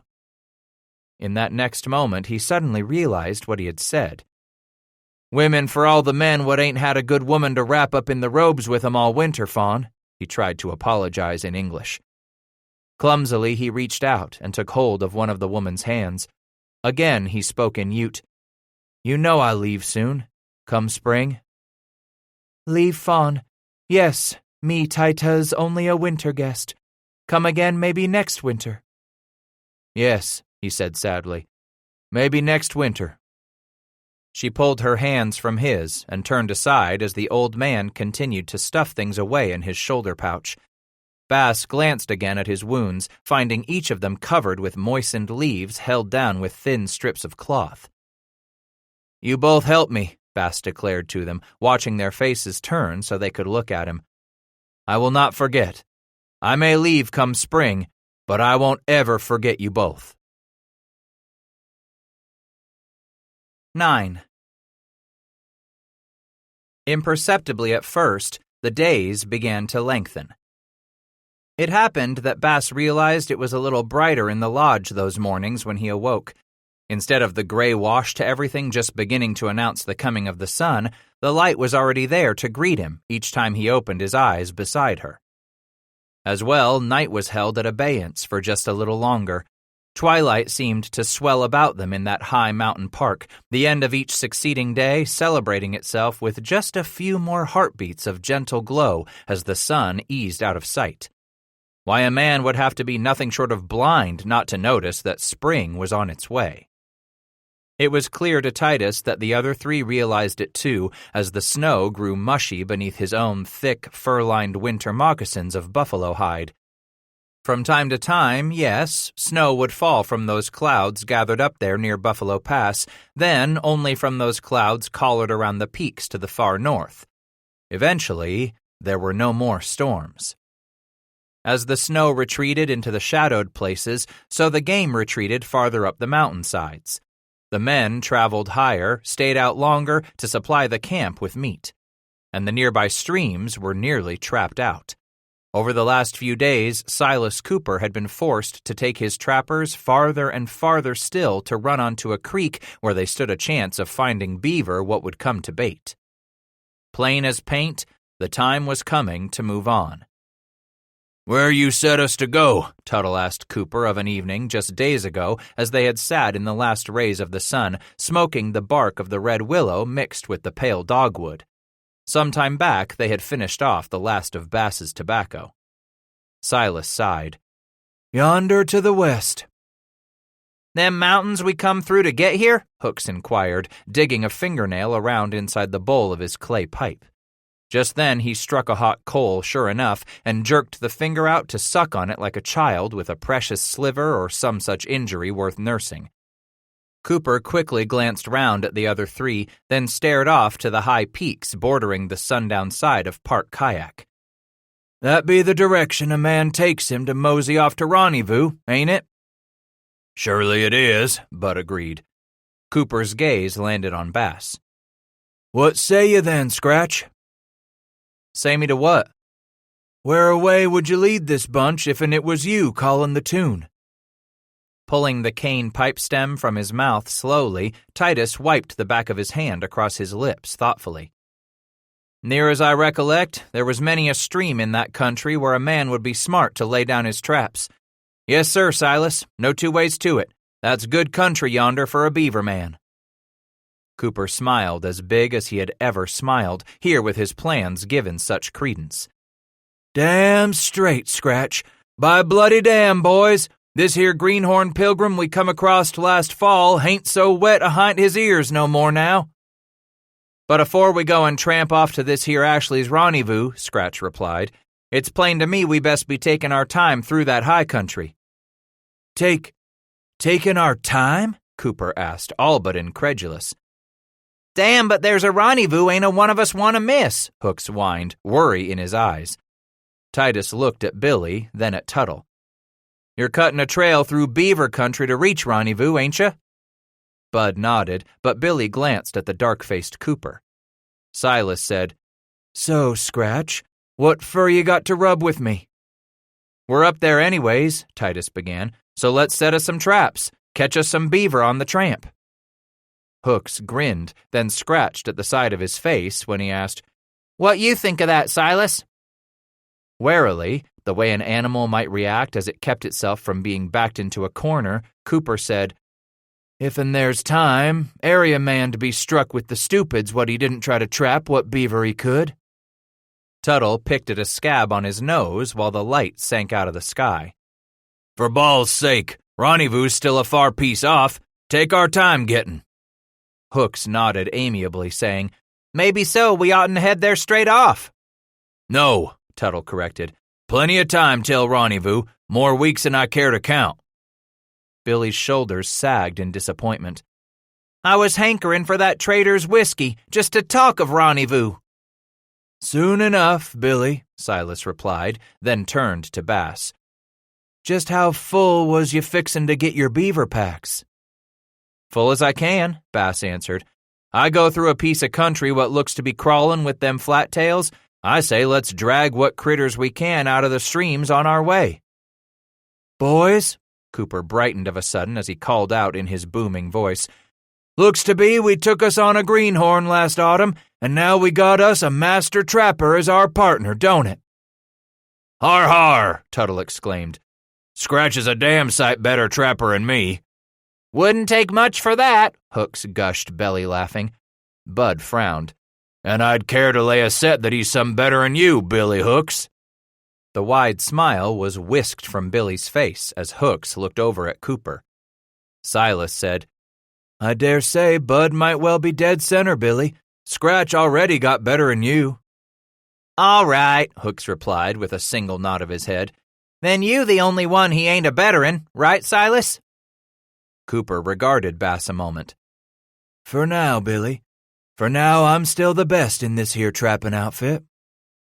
Hooks inquired, What haps when Scratch gets better'n you, Silas? His eyes narrowing, Cooper chewed over that a moment, then replied, It don't mean a thing's gonna change, Billy. This here still be my outfit, no two ways about it. No man take it from me. You understand that, Bud? Tuttle's eyes hugged the ground. I figure I know how your stick floats, Silas. Cooper continued. Good. Mightn't be some man pull more beaver'n me out of the water, but that don't mean he's man enough to lead my outfit. Hooks grinned all over again, like he had come up with it in the first place. You ain't got balls enough to lead this outfit, Scratch. Not man enough to take it away from Silas. Never said I was, Bass defended. Silas asked me a question, and I told him I was fixin' to trap me a bunch more beaver on the way to rendezvous. Your packs is damn near the heaviest there is right now, Tuttle exclaimed. Hush up now, Cooper ordered, slapping a hand down on Tuttle's forearm. If when we find we got more packs than we can carry, then we just get us more animals to carry 'em. More animals from where? Billy asked. These here Utas, Cooper said with a grin. Afore we pull out come morning, what say we buy us some more ponies? Good idea, Silas, Tuttle said. You always was the thinking man in this outfit. And I always will be, Bud. Don't you ever forget that. Cooper's eyes left their faces as he peered over their shoulders. Now, what you s'pose these old fellers got on their minds? The three turned, finding more than a dozen of the tribal elders and revered warriors headed their way, each of the Ute wrapped in a painted buffalo robe or in a blanket to which wide strips and rosettes of porcupine quills had been added. By the time the old men came to a stop before the trappers, more of the village was gathering behind them. A lone man's voice began to sing out, startling Bass. Other men quickly joined in the song, and women trilled their tongues. "What's going on, bud?" Scratch whispered to Tuttle. "Dunno," he answered with a shrug. "I'd lay we're big men to this here village," Silas boasted as the song was coming to an end. "Something big up a stick to them." "Yes, sirree, Bob. Gonna have to come back one day soon to visit that little squaw again," Hooks added, rubbing his groin with a grubby hand. "Been a fine thing dipping into that honey pot." When the last note of the song had drifted off toward the aspen and lodgepole pine surrounding their camp, the leader of the hunting party stepped forward. He gestured, wanting the four white men to stand. As all four got to their feet, the crowd inched in even more tightly. Looking about him curiously, Titus studied the faces until he found Fawn, her young son Whitehorse, clinging to her back, his little arms clamped around her neck. She smiled, and that went a long way to easing his apprehension. One man after another began to speak in excited tones, some waving their weapons, others rattling a shield. Then the hunting party leader waved forward the old man Titus remembered from his delirium. "That one says he knows you," Cooper said, translating some of what was being said as the wrinkled one began to speak haltingly. "I recollect he does," Bass said. "Name is Crane. Him and Fawn got me through the fever of my wounds." Cooper turned an ear toward the talk. "You recollect any of what he said to you when you was took with fever?" "Nary a thing," Titus admitted. "Seems to me this bunch figures you was the big bull in that scrap," Cooper explained. "I heard some talk of it my own self," Bass said.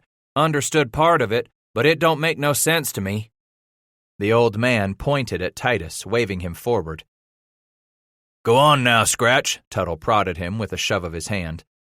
As the old one started to speak again, he carefully removed 2 scalps from the pouch he wore slung over his shoulder. With one held aloft in each hand, the pair tied together with one long wang of leather, he began to tell the story of the hunt for food to fill the hungry bellies in their village, a hunt where they discovered sign of enemy Arapaho once again come trespassing on Ute land. "There was no time to prepare for battle," the old man known as Crane explained, telling the crowd what must surely have been a well-known story by then. "No time for paint, no time to smoke one's pipe, only enough time to sing a prayer before the Arapaho came down upon us." Wild shouts erupted from the full ring of onlookers. Men yelped and women keened until the old man shook the scalps again, ordering quiet. "In the battle that took 4 of our friends, uncles and nephews to us all, one man among our hunting party displayed great bravery." Again they raised their voices in shouts of joy. "Now at last the time has passed for mourning," the wrinkled one declared. "We can celebrate the courage of our friends who helped save our people. Their guns helped win the day for our people." As more cheers rolled over the trappers, men and women alike leaned forward to pound the 4 white men on the backs and shoulders in congratulation. "Yet there is one among them who showed more bravery than all the rest in the face of those enemy when they attacked us from behind." Now the crowd grew strangely quiet as the old man turned slowly about, the scalps still held at the end of his outstretched arms. "He is the only warrior that day to take 2 enemy scalps. 2! Suddenly, Bass found the pair of scalps held before his face as the old man shook them violently. "This is the hair of our enemy," Crane cried out to the crowd in his quavery voice, answered by great shouts leaping from more than 100 throats. 2 enemy warriors are naked of hair in the Beyond Land now." Wheeling, the old man dropped the leather thong over Bass's head so the 2 scalps hung around his neck, high on either side of his chest. The courage of this white man saw his feet through on his terrible journey into the dark country, so deep were his wounds. He returned to us, granted life by the life-giver of us all. We give our thanks that he was spared for us, a true friend of the Ute and sworn enemy of the Arapaho." Now again, the leader of that hunting party stepped forward and put his arms around a stunned Titus Bass, hugging him once before he turned to address the crowd. "As we planned, this is to be a night of celebration. Women, bring out the meat. Children, open a path for the men of this camp. Come, everyone, celebrate tonight, for our white friends depart in the morning." As some in the crowd surged close and began to nudge the trappers along toward the center of the village, Cooper leaned close to Titus. "You get all that, Scratch?" "Maybe so enough." "You're some big coon to these here red niggers," Silas grumbled. "A big, big shit," Hooks echoed with that ready grin of his. "Ain't done nothing special," Bass replied, trying to make less of this spontaneous celebration in his honor. "You something big up a stick to them," Cooper argued. "But mind you, don't ever go figuring you be as savvy as me, here? Don't ever you figure you can out-trap, out-fight, out-squaw Silas Cooper. You got that, Rapaho killer? You got that?" I don't aim to take nothing away from you." "Tell me, Bass, right here and now," Cooper interrupted. "Don't you ever try to stand head-to-head with me like you done once." "Silas always give a man one chance to show his stupids," Hooks proclaimed. "What Silas always says, give every man one chance to show he can be a dead fool." "Billy's right, Scratch," Cooper reminded. "And you done had your chance back up there near Buffalo Pass when you laid your hand on me."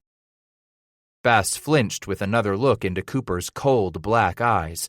Almost a good head taller than Bass, and with some 11 or 12 years on him, too. "I understood you then, Silas, and I don't fix on ever giving you cause to raise a hand to me, not among friends."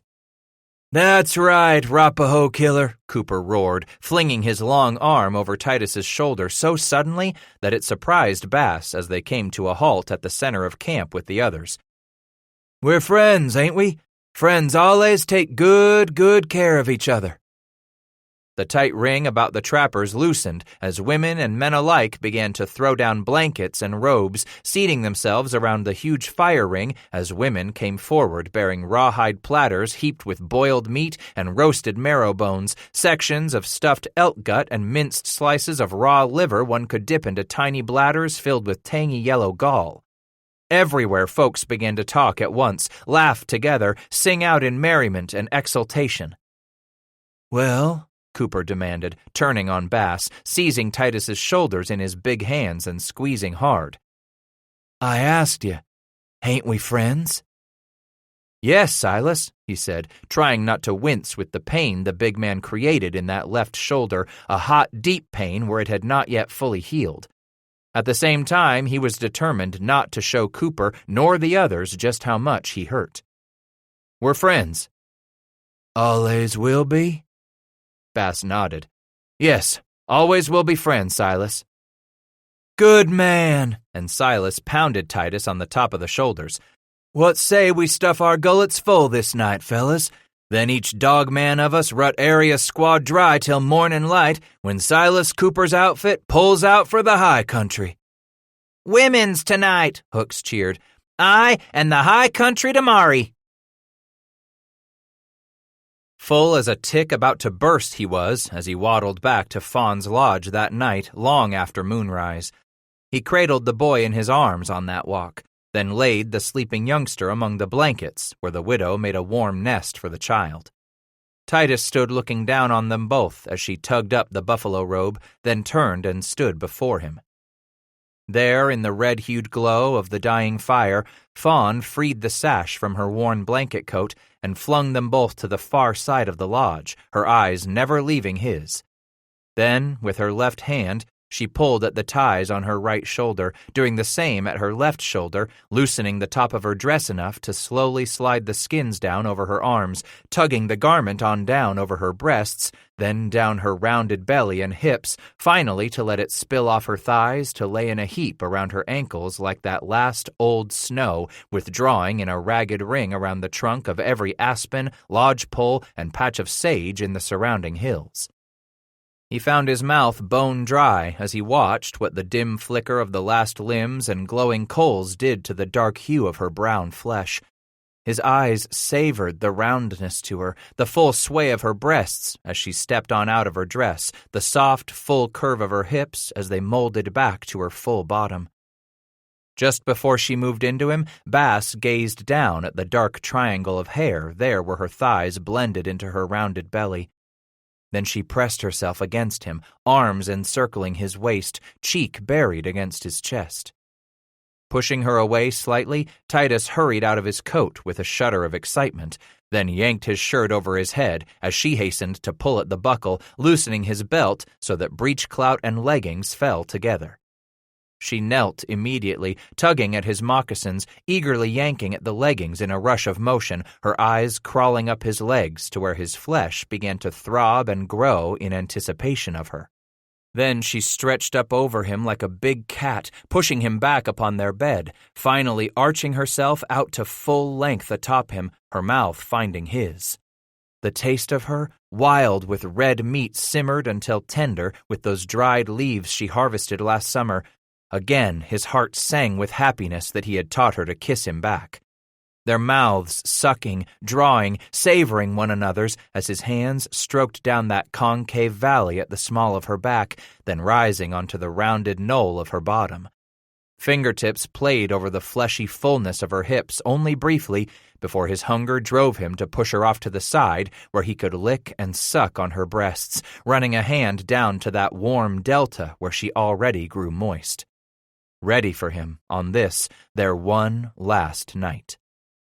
Titus rose above her slowly, then suddenly descended as an animal would pounce, while Fawn, the woman, pulled him into her feverishly, fingernails digging like puma's claws, laying claim to the muscles of his back. There, in the red glow of the fire's dying, he wordlessly spoke his goodbye in the one language he was sure she understood. For it was, after all, the same language they had spoken all winter long and into the coming of spring to these high places. That language of need. Unspoken words that acknowledged you were taking what you needed from another and in return giving back what you thought the other needed most from you. A ferocious hunger there in the dark as the fire slowly went out. Having dozed fitfully beside her that last night, morning came slowly. In some ways, not soon enough. In others, too long in the coming. When he turned to lift the buffalo robe gently, he found her already awake. She pulled at his wrist, turning Bass toward her so one hand could reach up to touch his face, the other slipping down to encircle the flesh that hardened with the barest of her touch. She deserves this, he told himself as he mounted her. She deserves so much, much more than I can give her. So it was that he took his pleasure as she took hers from him one last time.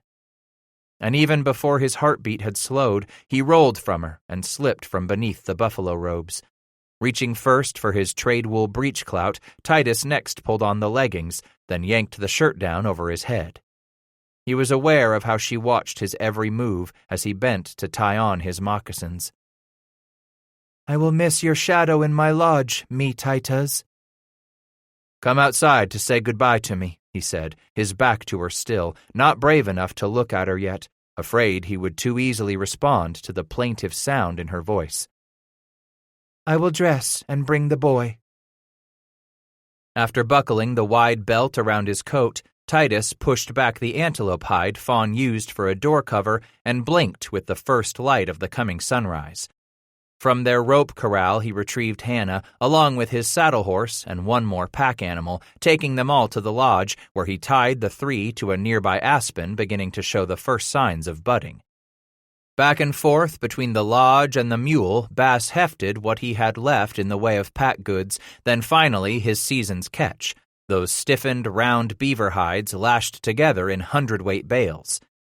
It was plain as sun that his animals were anxious, restive, eager to go at last. Somehow they knew this was not to be just another hunting trip. No, not with all three of them going. No, the loads Bass secured to their backs were too heavy to these trail-wise animals.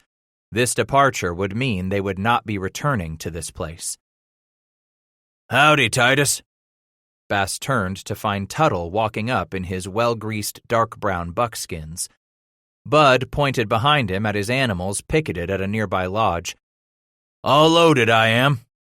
Some of his sandy brown hair hung down over his eyes, poking from beneath the wolverine hide cap he had fashioned for himself. "You ready to pull out?" "Just 'bout," he replied. "Where are the others?" "They's loading up," Tuttle answered. "Light enough to ride, so Silas sent me to fetch you up." Just then, Bass heard the movement of the lodge door against the taut, frozen lodge skins and turned. Fawn emerged into the cold morning, holding the young boy on her hip. She set him down on the cold ground, where he stood unmoving, clutching her leg and watching the two white men, little puffs of frost at his lips. "I'll catch up with you in just a bit," he said, his eyes coming back to look at Tuttle. "Gonna say my farewells." Bud nodded. "Don't be long, Scratch. Lessen you're fixin' to pack that squaw along for your wife, best you just kiss her, pat her on her sweet ass, and tell her thank ye for warmin' your robes last winter. Then turn around, never look back, and be done with it." Bass grimaced with the sudden cold feel those words gave his belly. Not that he hadn't been the sort to just run off and leave the first gal he'd ever poked. Not that he wouldn't have run away from the Ohio River whore neither, but Abigail had beat him to the door.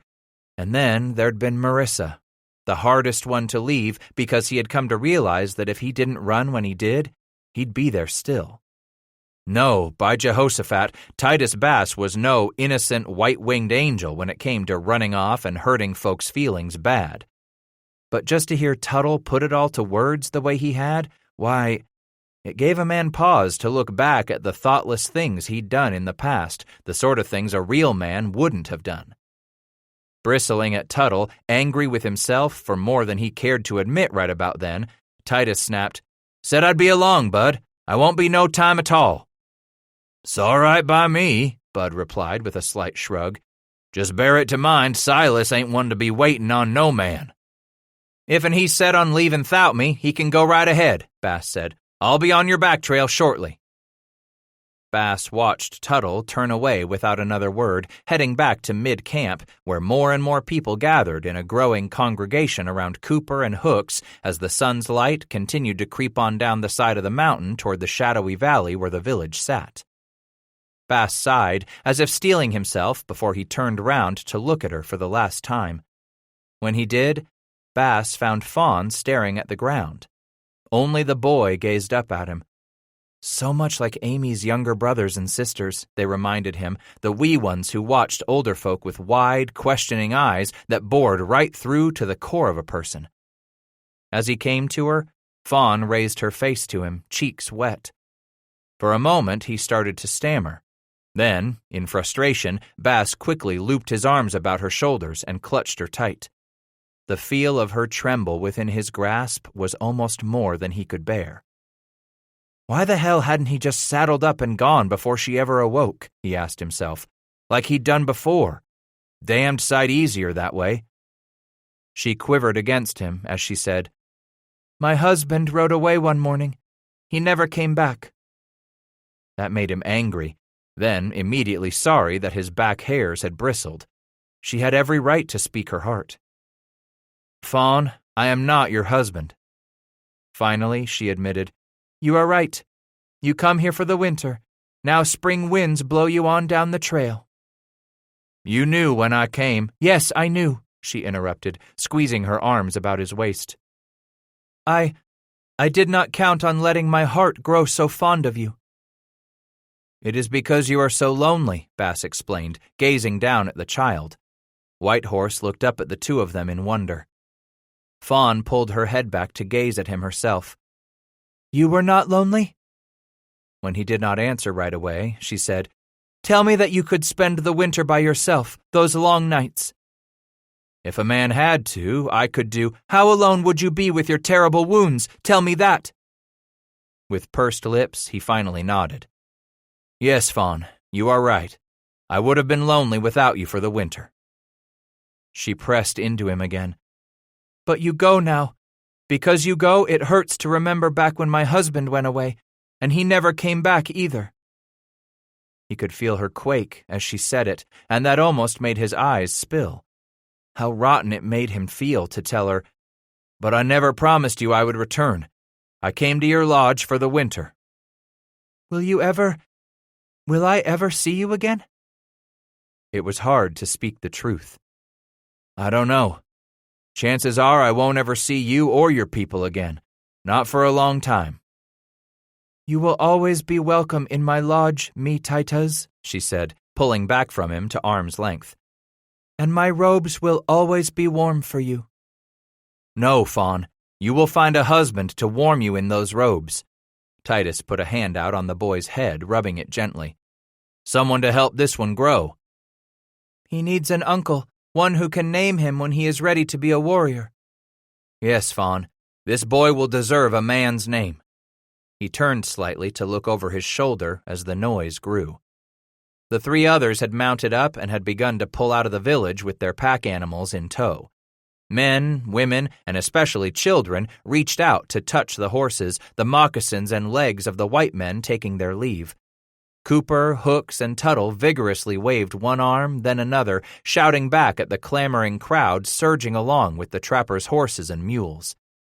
Suddenly, Bass turned back to Fawn, gripping her shoulders tightly in his hands. You will give him a strong name, Fawn. Yes.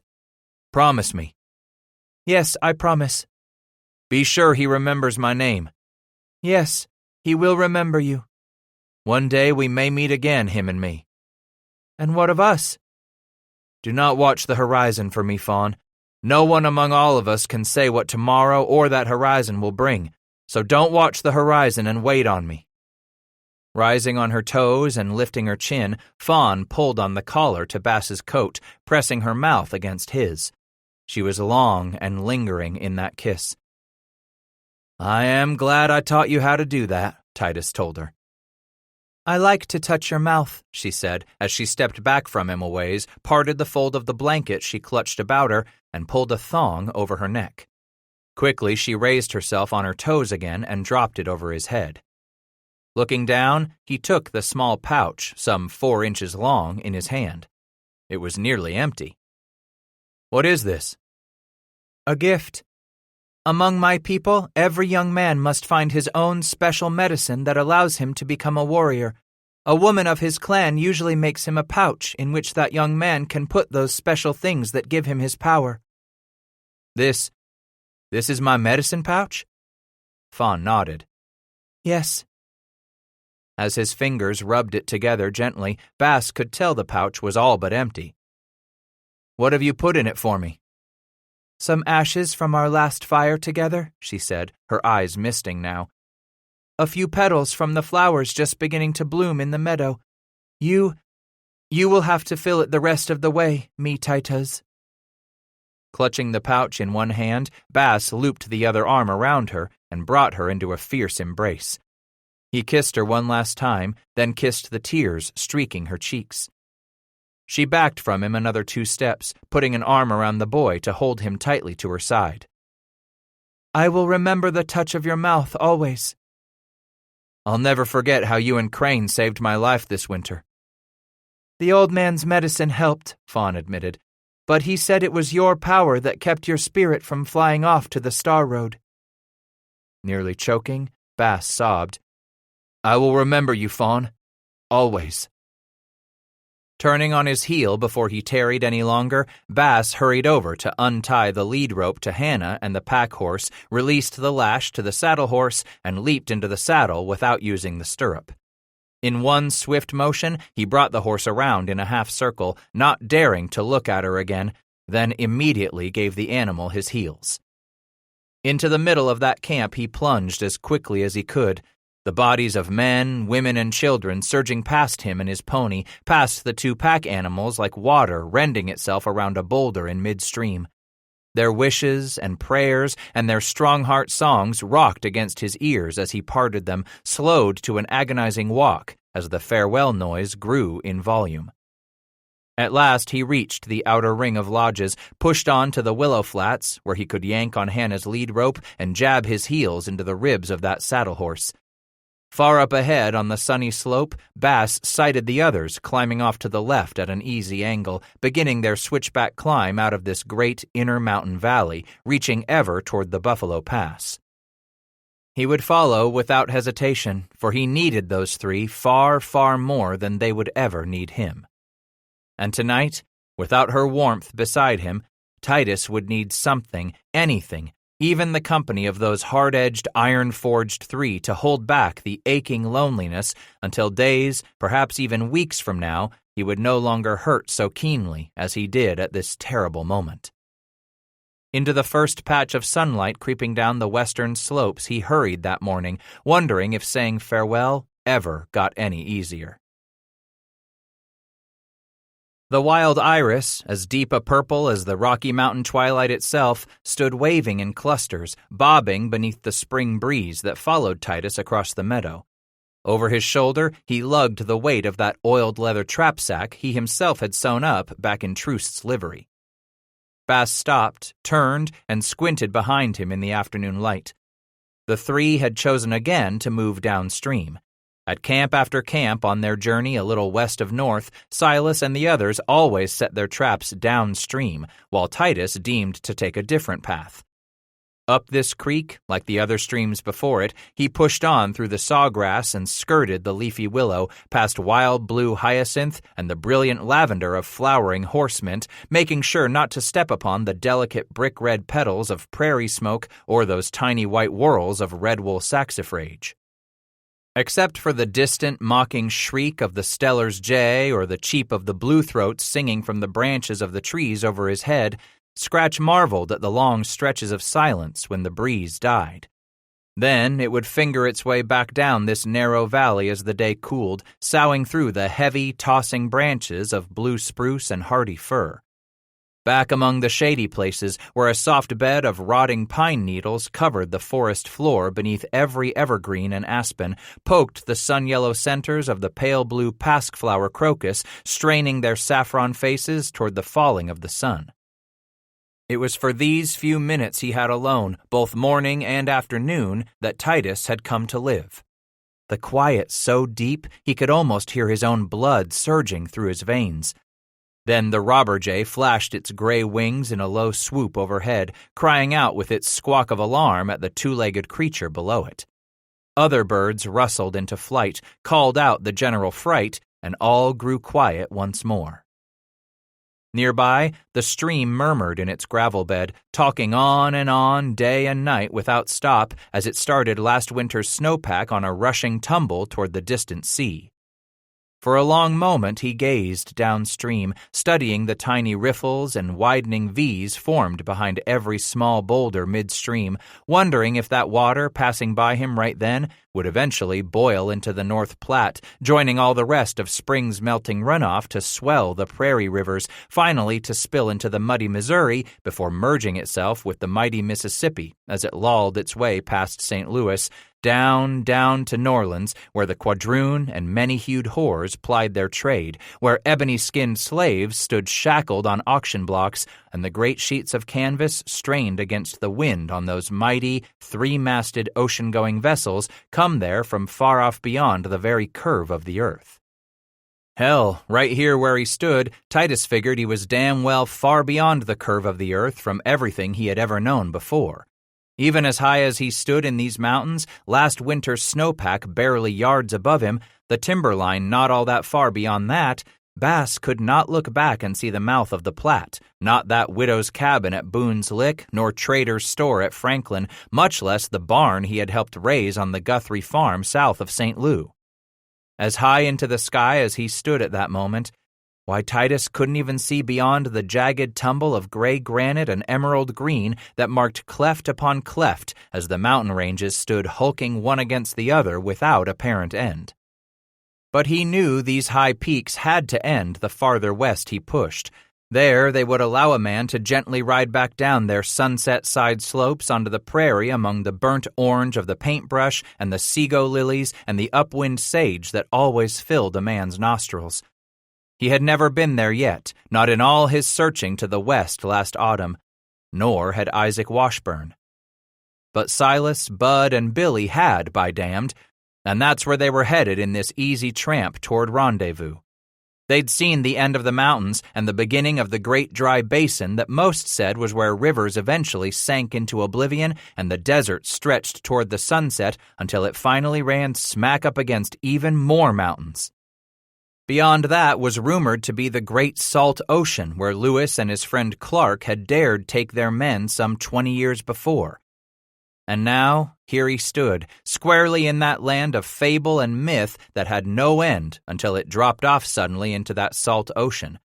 At New Orleans, Titus had looked out with 16-year-old eyes and tried to imagine where all that water could carry those tall-masted ships. No more did he wonder on all that white canvas thrown up against the wind, for here, among the gigantic heave of granite escarpment thrust against the very same sky, here he could cast his gaze upon tumbling boulder fields of talus and scree stretching wider than the Ohio River itself. Why, Titus stood beneath the white umbrella of clouds he could almost reach up and touch. There, just inches beyond the reach of his fingers. He looked back to the east again, perhaps to will his vision to penetrate through the haze and all that distance just whence he had come. The Ohio River borderlands of Boone County, then Louisville and Owensboro, Natchez under the hill and the dense forest road that took a man north through the Chickasaws and Choctaws wilderness and on back to home. But he saw none of that from here. Home now lay beneath the soles of his moccasins, and there was no wilderness back there anywhere near as mighty as was this, where he dropped his trap sack and suddenly went to his knees to rock forward and lean out over that murmuring stream, just to sip at what must surely be God's own holy water, so cold it set his back teeth on edge. Beard dripping, Scratch rocked back on his haunches and looked up at those cold snowfields mantled around the high peaks just beyond their camp. And there and then he closed his eyes, praying as best he could remember having learned to pray at his mam's knee, her old yellow-eared Bible flung open and draped over her lap like two great wings of some bird that she was certain one day would lift her up and carry her away to everlasting paradise. Rising once again, he brought the trap sack up with him and set off, sweeping around a bend in the creek another 200 yards until he reached the edge of the flooded meadow where the flat-tailed rodents had long been at work. Perhaps since the day after the beginning of time. How his heart beat that much faster just to let his eyes rush over all the signs of their industry, tender saplings and young trees hawed off by those busy front teeth less than a foot from the ground. More than 24 muddy slides marked the beavers' descent from grassy banks into that watery world of their own making, and at least a double handful of those crude, dome-topped lodges rising from the middle of their pond, lodges where the animals were safe from all but one predator. Last fall, as he began his new life as a beaver man, Titus had taken a sharpened sapling and waded out to the closest lodge. There he had curiously jabbed and levered, chipping away at the chewed limbs and mud chinking until he had broken through, then peered inside at the dark inner world abandoned by the frightened animals who kept right on slapping their tails on the surface of that pond nearby. He saw the inner shelf where the beaver crawled up and out of the water to sleep, there to feed on the tender green shoots and new limbs they dragged down the banks, into the water, then under the surface and into their lodges. They would have that hole repaired inside of 3 days, maybe only 2, he had estimated from how hard he saw the animals work. And when he had found the hole covered with new limbs and fresh mud the very next day, Bass felt a newfound respect for this creature he stalked, trapped, skinned, and sometimes ate. "You gone and hit dead center this time, old coon," he breathed all but to himself as he stared now at the immensity of the beaver pond. Then quickly glanced downstream, where he feared the others might have followed him there. For a moment more he listened. Only the racket of a chirking squirrel complaining overhead and the shadow flash of a swooping flock of black rosy finches broke the stillness. Then came the rustle of branches and a handful of leaves spilling to the surface of the pond. In and out of the shadows on the far side, he made out the familiar waddle of the fat rodents, all about their business of chewing back the forest's edge a tree at a time. Cautiously, he set down the sack, then freed the knot at the top, stuffed the strand of half-inch rope beneath his belt, and plunged a hand into the sack to pull forth the first trap.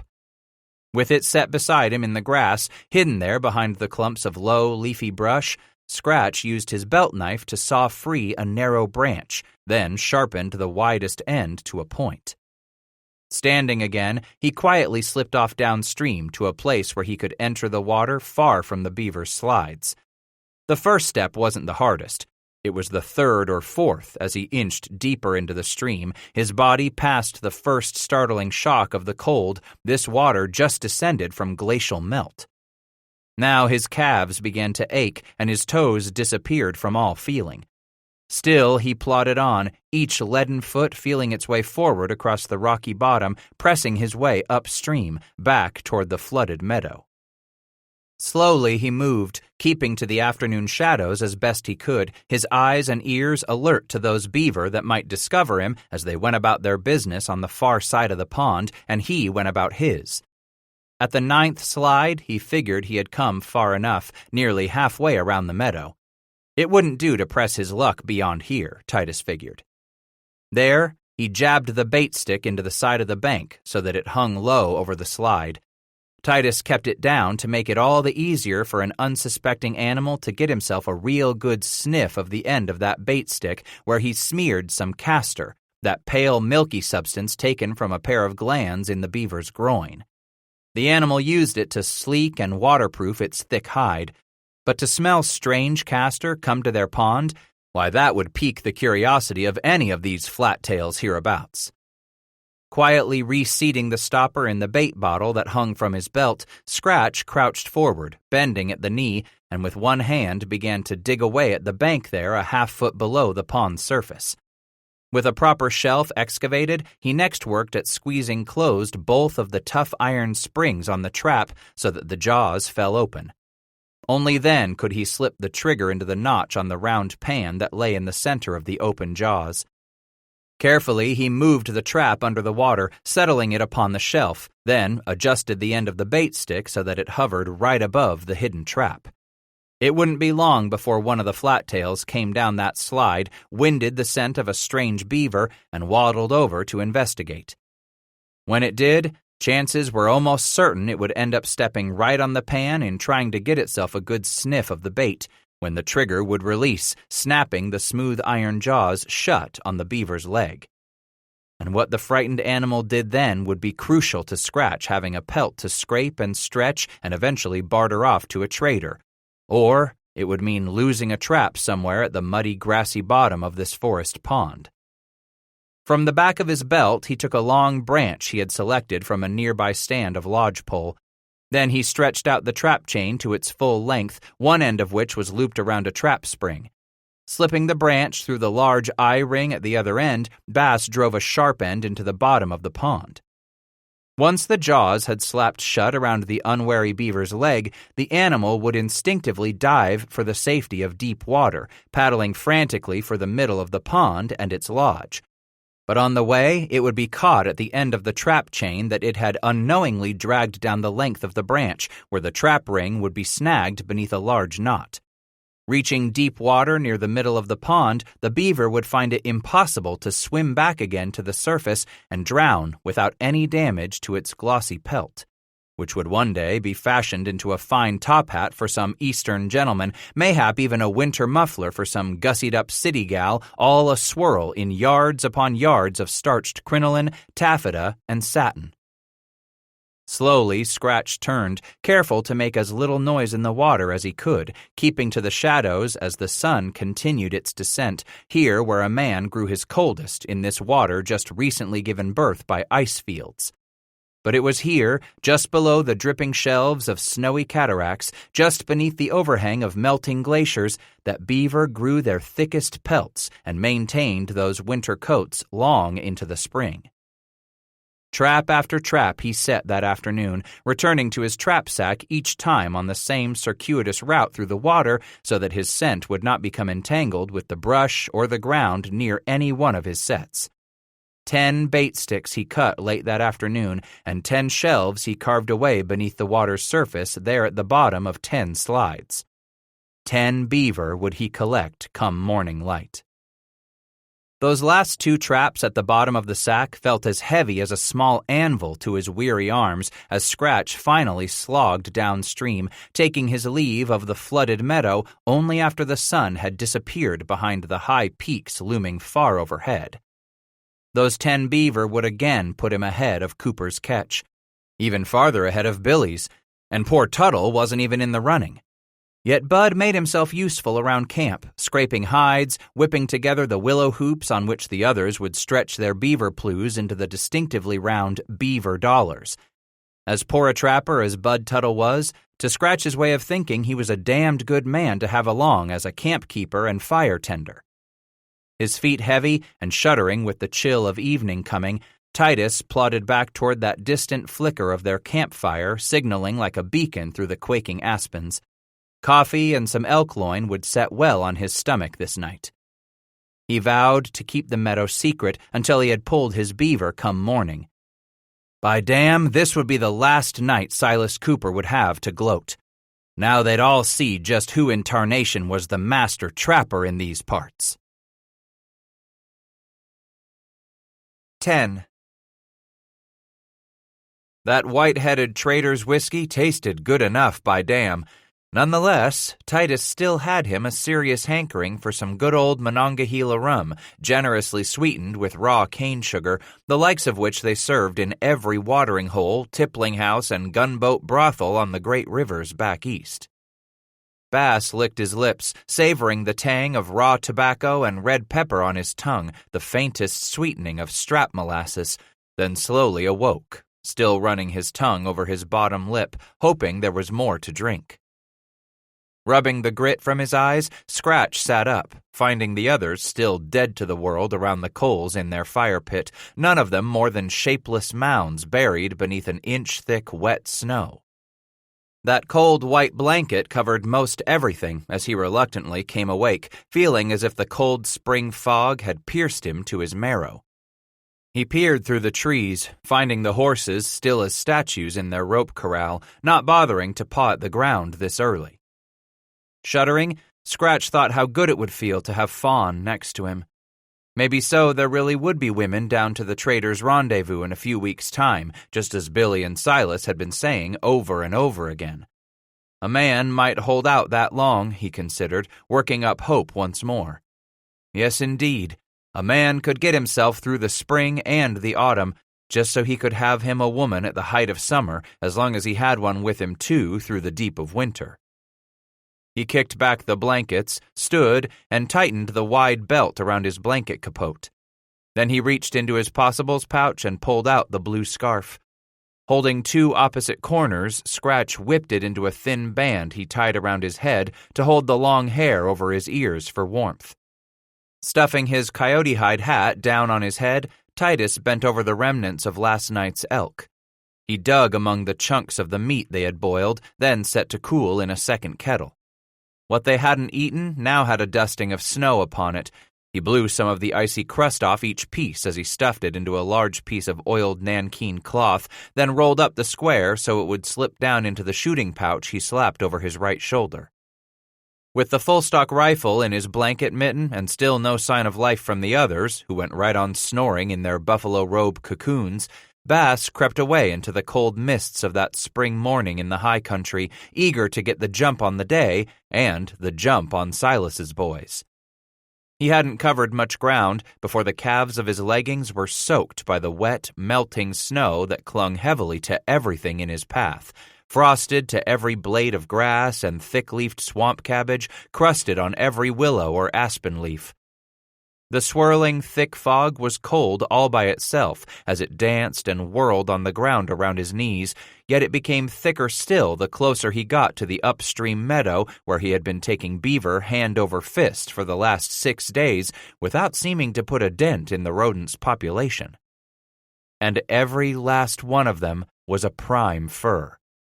Seal fat and sleek was how Billy Hooks had described the first of the pelts Titus had brought back to their camp. "Damn near the finest I ever seed," Tuttle had commented as he began to help Titus scrape the excess flesh and fat off the back of each hide before they stretched it upon a willow hoop. Damn pretty things they were, too. Near as satiny as any fur Titus had laid eyes on were those plues of his, and dark, much darker than their lowland cousins he had trapped before. By Jehoshaphat, spring trapping was the prime doin's in a mountain nigger's life, he recalled Silas exclaiming more than once since leaving the Ute winter camp. Sure and certain, he thought again now, there were no two ways about it. Spring trapping up this high was where a man was sure to make himself a small fortune in beaver. No better time of the year for a man to bust his ass, knowing he'd soon be swapping those furs in on one hell of a spree come the time to meet the trader at rendezvous.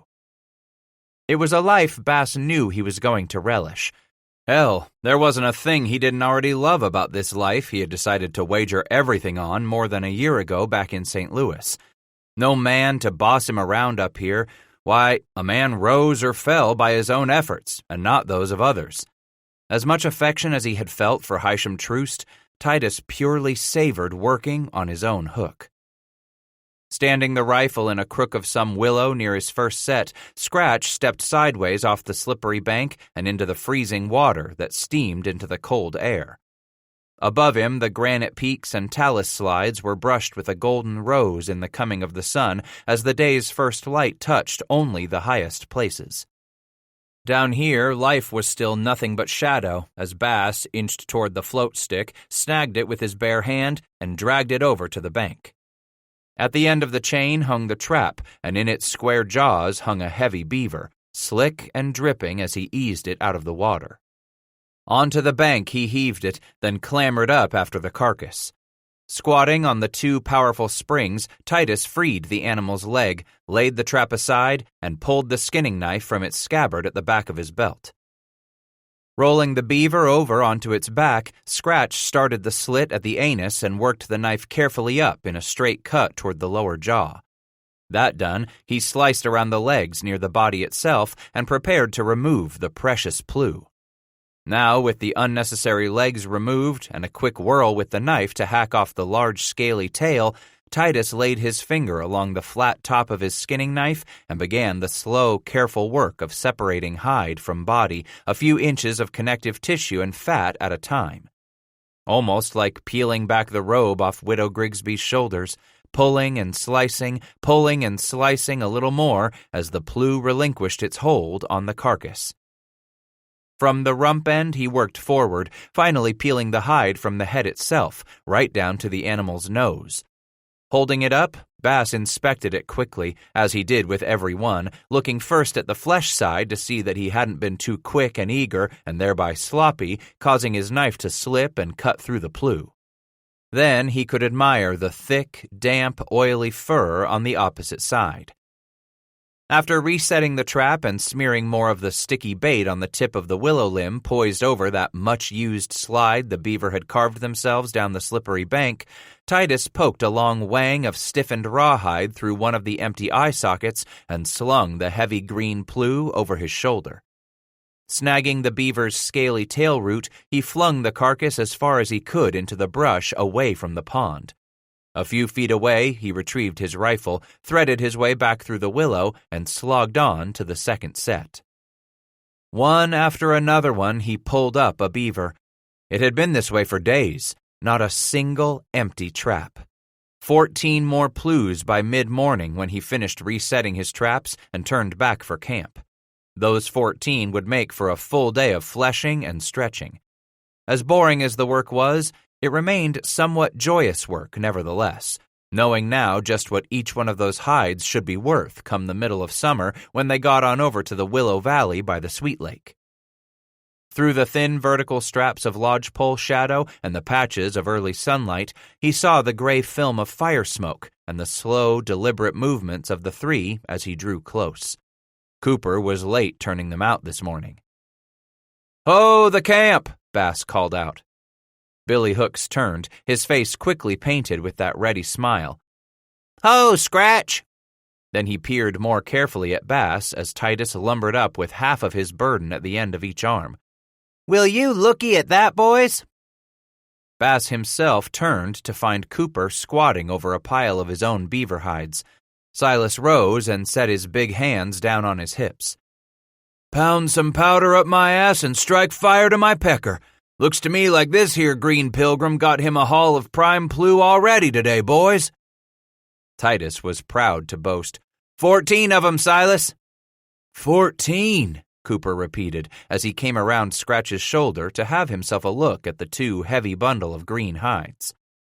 All these since yesterday? Skinned 'em this morning. And don't they look like big uns, too? Cooper went on admiringly. Bass glowed with the praise, fairly crowing. Nearly every one, bigger'n any I ever ketched. Slapping his hand down on Bass's shoulder, Silas nodded once and said, Fellas, this here greenhorn nigger gonna have him the finest pack of plew come time to talk to the trader, don't you think? For balls' sake if he won't, Bud agreed, and Billy bobbed his head eagerly.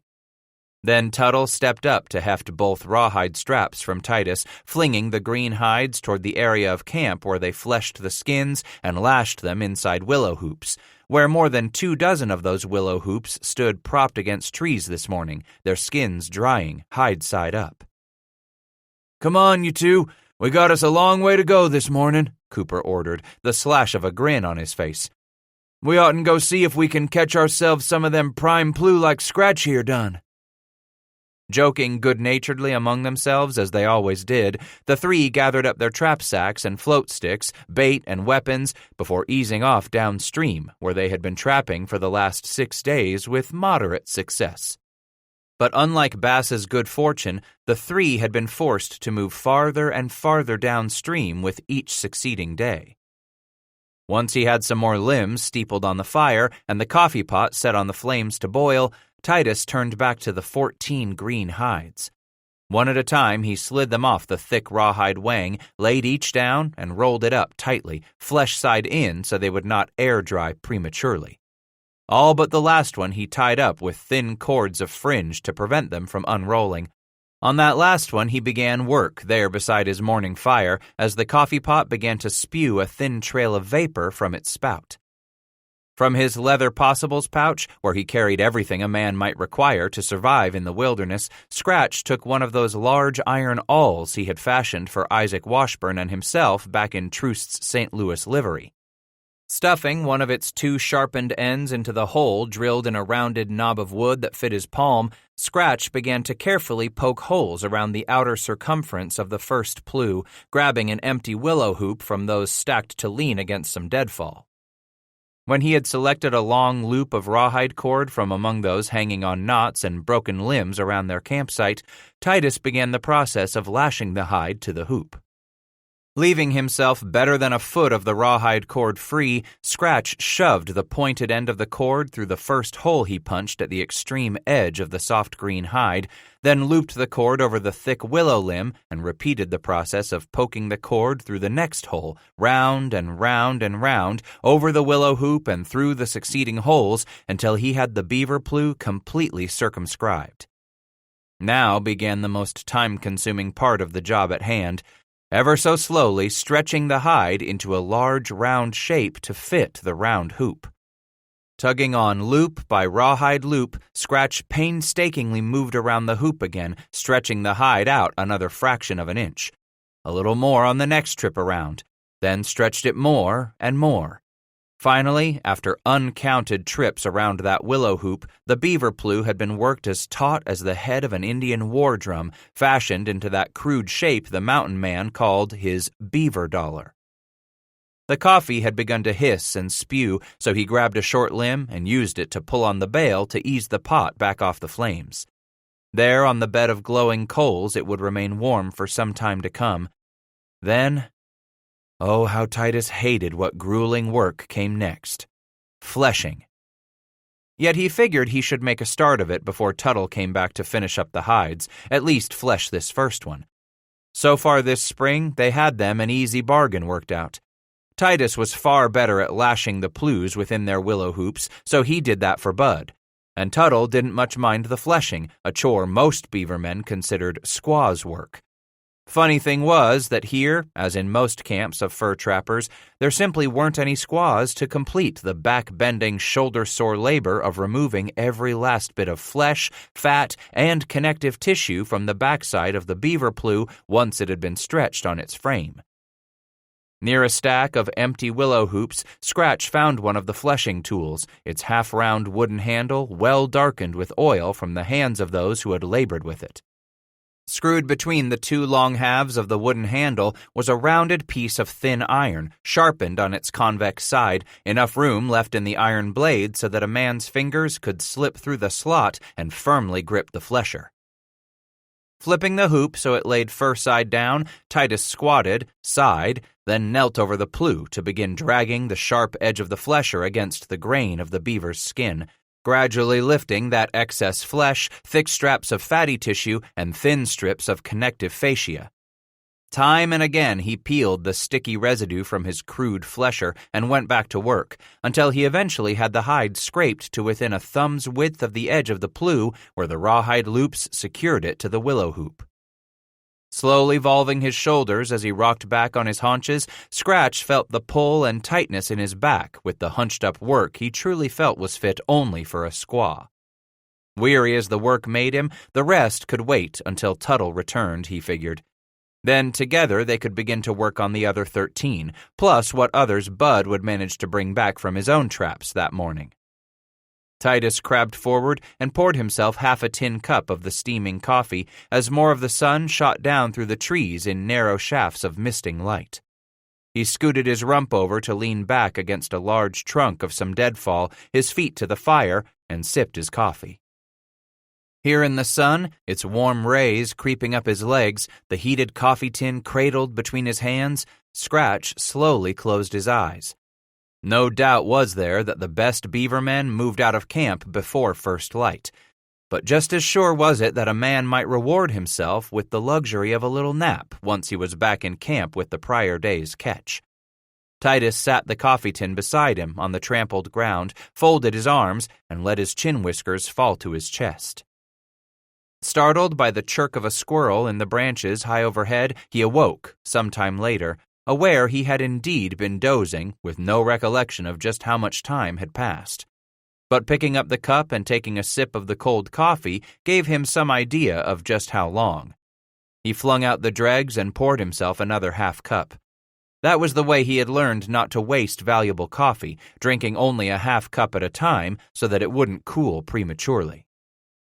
After a few sips on the hot brew that invigorated him, Scratch got to his feet and moved off toward his side of the small camp to roll up his bedding he had abandoned before first light. There, among his pack goods, he stopped of a sudden, staring down at the 4 packs of beaver hides he had trapped in valley and high country streams since first reaching the mountains last autumn. 3. Damn if 3 of the packs didn't look smaller than he remembered. Bass rubbed his smoke-reddened eyes, thinking perhaps it was only because he was still groggy from napping that the packs somehow appeared smaller. Then he tilted his head to one side, appraising them, and tilted his head to the other. None of it made things appear any better. Dropping quickly to his knees on the thick turf of fallen pine needles, Scratch worked to loosen the knots at the first of those 3 short packs. As his fingers clawed feverishly, he realized his heart was hammering a little faster with apprehension, confusion, pure bewilderment, and a sickening lump was starting to rise in the back of his throat, making it hard to swallow. As he flung back the 4 long strands of thick rawhide, Titus became all the more despairing, thinking back to that very morning at the meadow pond where he had labored to skin those 14 beaver, when he had realized those 14 plews would be enough to finish out his 4th pack and provide a good start on a 5th. But now, as his hands quickly parted the hides, counting them silently as his lips moved, trembling and fearful, Bass knew with growing certainty that he no longer had 4 full packs. He quickly tore at the rawhide lashes on a second stack and began counting. Suddenly, Bass was confronting the fact that what he had now was far from enough to make even 3 full packs, much less the 4. And as quickly, he was afraid of just what that meant. His hands froze at the knots securing the rawhide lash on the third short pack. Instead of releasing the knot, he turned slowly, staring across camp to where the others cached their plunder, possibles, and plews. Titus was choking on the sour taste of it as he rose shakily, his knees wobbly as the realization sank in, slowly stumbling around the fire pit toward the far side where the trio's packs sat beneath drapes of dirty canvas. There he stopped and stared down, seeking to weigh things before committing the unpardonable transgression of prowling through another man's belongings. From the way things appeared, Bud Tuttle didn't have near enough packs among his things for Bass to be concerned. Maybe Billy. By damn, maybe so it was him. That handy smile and happy-go-lucky nabobbin way of his might well be just the proper cover-up that would allow a jealous Hooks to get away with the theft of another man's furs. Thievery. There it was, a word yet unspoken, but big and bold all the same. Kneeling beside Billy's possessions, Bass hurled back the end of the canvas, pulled the first stack toward him, and tore at the knots. But as he was beginning to count that first stack of furs, his eyes eventually, reluctantly, crawled to Cooper's hides bundled nearby. Lord, how he didn't want it to be so. Rising from Billy's uncounted furs, Bass trudged over to Silas's belongings with the air of a man forced to walk those last 13 steps up to a hangman's noose. Sinking to his knees, he drew back the canvas drape. There sat better than 5 whole packs. Titus looked once more at Tuttle's piddling catch, at Billy's best efforts, then back again to regard how Silas's catch outstripped the other 2. It was plain to see that Cooper had a sizable lead on Titus. His hands were shaking as he began to pull at the knots on that first pack, trembling so bad that Scratch finally pulled his knife and slashed at the rawhide ties. Setting the skinning knife aside, Titus pulled the first hide off the top. He swallowed hard as he turned it over, eyes skipping quickly over the flesh side. It bore Cooper's mark. As did the second and the third, and even the fourth. He swept the knife up and cut free the rawhide bands on the second pack, beginning to inspect the hides in that pack. The first half dozen or so were clearly branded with Cooper's mark. Likewise, he slashed at the rawhide thongs on the third pack. Growing more desperate as he went along, Titus tore into the fourth stack of beaver pelts, wondering what was worse, thinking Cooper was the thief or finding out that Cooper was not, which meant Titus still had a great, unsettling mystery to solve. Then, 8 plews down in that fourth pack, he saw it. His mark on the back side of a large, shiny, glossy beaver pelt. His mark, sure enough, except that Cooper had attempted to scratch his own mark right over Bass's. Bass yanked it out of the stack, then pulled the 7th and studied it.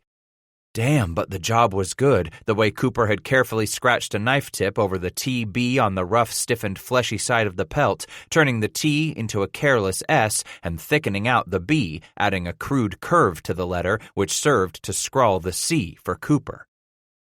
Lunging for one of the stacks he had just inspected, Titus found the same to be true farther down in each pack.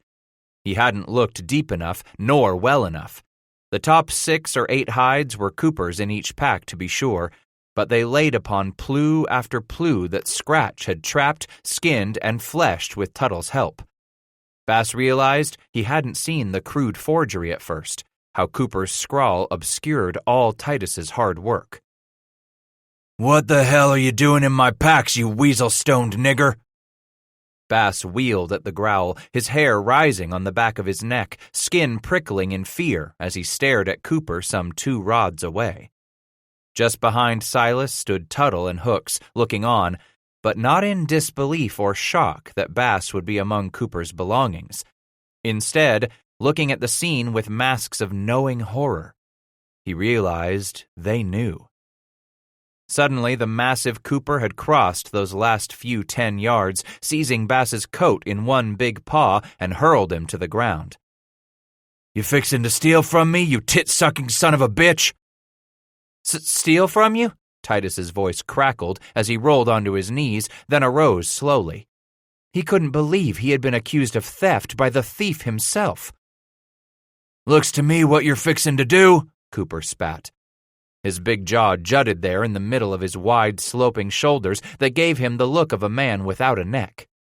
Silas flung out his arm, pointing across the fire to Bass's packs, torn apart and in disarray. Titus wagged his head in disbelief and stammered, You're the one what's been—" "Looky there, boys," Cooper interrupted, his long black beard waving on the breeze as he whirled on the other two. "I caught this greenhorn sumbitch fixin' to line his packs with my furs." Beginning to shake in utter disbelief, Bass glanced quickly at Tuttle. Bud dropped his eyes just as quickly. Then Titus took a deep breath and dared the words, "Silas, you're the thievin' son of a bitch." Cooper had him again in an instant, flinging the smaller man backward before Bass even realized Silas had snagged the front of his coat again. This time, Titus collided with a tree, knocking the wind out of him as he slid down its trunk, the shooting pain in his back so immense that he could taste it. The next time he inhaled, it hurt so much he gasped, fighting to catch his breath. Scratch swallowed down his galloping heart and tried to speak as he struggled back to his feet. Bass's arm was shaking as he pointed. "Found my furs in your goddamned packs, Cooper." Silas brought the rifle into his right hand, his monstrous thumb drawing back the hammer. "Silas, no!" Tuttle screeched, lunging toward Cooper, then suddenly remembering that he must not interfere. The other three watched the rifle shudder in Cooper's grasp, as if he were tormented to keep from pulling the trigger. Bass stared down at the muzzle. Never before had he looked at a weapon's yawning black hole, so damned close. There, beneath the gray-black wolf hide he had sewn into a cap so the pelt spilled over his shoulders and the wolf's face was pulled down to his brow to shade his black eyes, suddenly came an ugly, taunting, vicious look to the giant's face as he asked, "What? What'd you say about me, Titus Bass?" "You got my hides in your packs." Hooks took a step closer, saying, "Silas ain't stealing your beaver, Titus. He only—" "Shut up, Billy," Cooper snapped, hulking there in that lumbering side-to-side shuffle of his. Bass watched how Hooks immediately clamped his mouth closed, eyes every bit as wide as Tuttle's, and both pairs of eyes filled with fear, the two men's faces blanched as they studied Cooper, then Bass, then back to Cooper.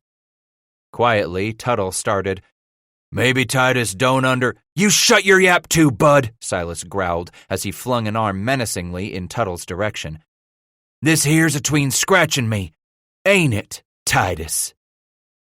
For an instant, Bass let his eyes flick to Tuttle, then to Hooks, and finally back to Cooper with the full realization. "That's right, Silas, atween only you and me." Cooper grinned, that crooked, one-sided smile, big and broad. He looked down at the rifle in his hand, then slowly squeezed on the trigger, lowering the hammer. "Billy?" Hooks came up as Cooper held the rifle back at the end of his arm. Billy took it from him. "Bud?" "Yeah, Silas?" Tuttle stepped forward obediently too, receiving the shooting pouch Cooper pulled over his head without taking his eyes off Titus. "Now, Scratch," Silas began, his voice gotten strangely quiet, his eyes narrowing as his iron-strap jaw set firmly in that black beard that reached the middle of his chest. "What you gotta say to me face to face, man to man?" "Found some of my furs in your packs," Titus repeated, watching Cooper take a step closer. God, how the man seemed to tower over him. Cooper possessed shoulders wide enough to carry the span of a hickory axe handle with room to spare. "Them's my furs, Titus," he said, all but in a harsh whisper, taking another yard-long step closer to Bass. Scratch wanted to back up that same distance, maintain that much room between him and the big chisel-faced man. "Had my mark on all of them." All of 'em got my letters on 'em, Titus. Or ain't you ever learnt to read, son? "I can read good as most any man," he said, his throat gone parched as Cooper came another long step closer. easing in like a cat ready to pounce on a mouse, toying, playing. This time, Cooper's voice had less of a mocking tone, more of an edge. "So, what did you read, Greenhorn?" "Saw where you scratched over my letters. Put your own letters on my hides." Suddenly, Silas snapped his shoulders back, enjoying how that made Bass flinch. He grinned again. "But them ain't your hides, nigger." "I catched 'em, Silas." Titus wanted one of the others to say something, sure they knew, certain they realized the theft. "They're mine, Scratch." Bass shook his head slowly, daring that brave gesture as he watched the black cloud cross the big man's face. His stomach growled with dread as he coughed loose the words, "Them's my clues, Cooper." Although his eyes remained narrowed, his smile now became a wolf slash of a grin on Silas's lips while he said, "You 'member when you grabbed holt of my arm last fall, Scratch?" His head bobbed once, not sure what meaning Cooper's question had. "Yeah, I 'member, when you was fixin' to kill yourself a mule." The grin widened in the black beard as Silas licked his lower lip. "Do you recollect what I told you back then, about ever laying a hand on me?"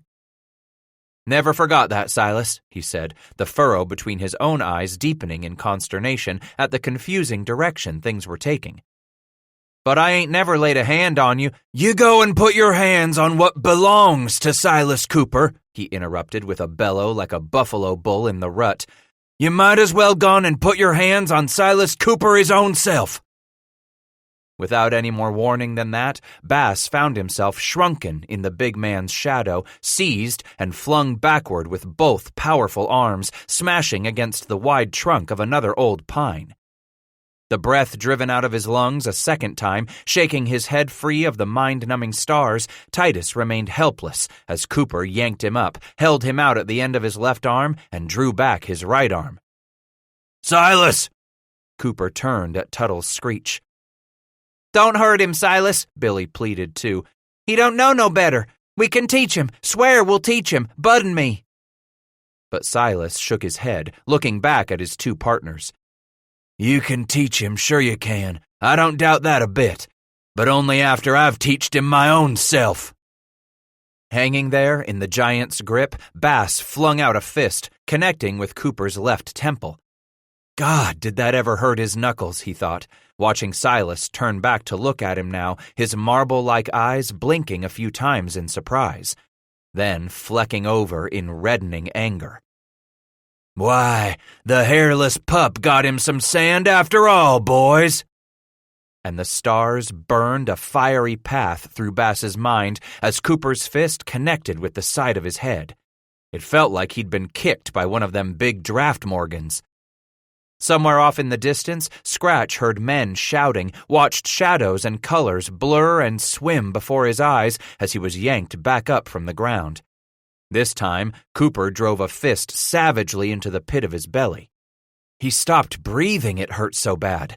Then, a second time, the fist collided with his belly, and a third before Silas let Bass collapse onto his knees. Titus huddled there, heaving slightly, waiting for his coffee to come up. But there wasn't enough of that in his stomach. Only angry yellow bile spewed fiery torment at the back of his throat as he fought for breath. Struggling to breathe against the pain in his ribs, slowly he raised his face to look up at the fuzzy apparition stepping over him. "Don't kill him, Silas!" "Shit, Billy," Cooper cried back with genuine joy as he snagged hold of Titus again, started dragging him to his feet once more. "I ain't got no druthers to kill the man." Then he brought a wide left jab rocketing in to crash against Bass's jaw. Like the head on a stuffed doll, Scratch's skull flopped to the side, then back loosely.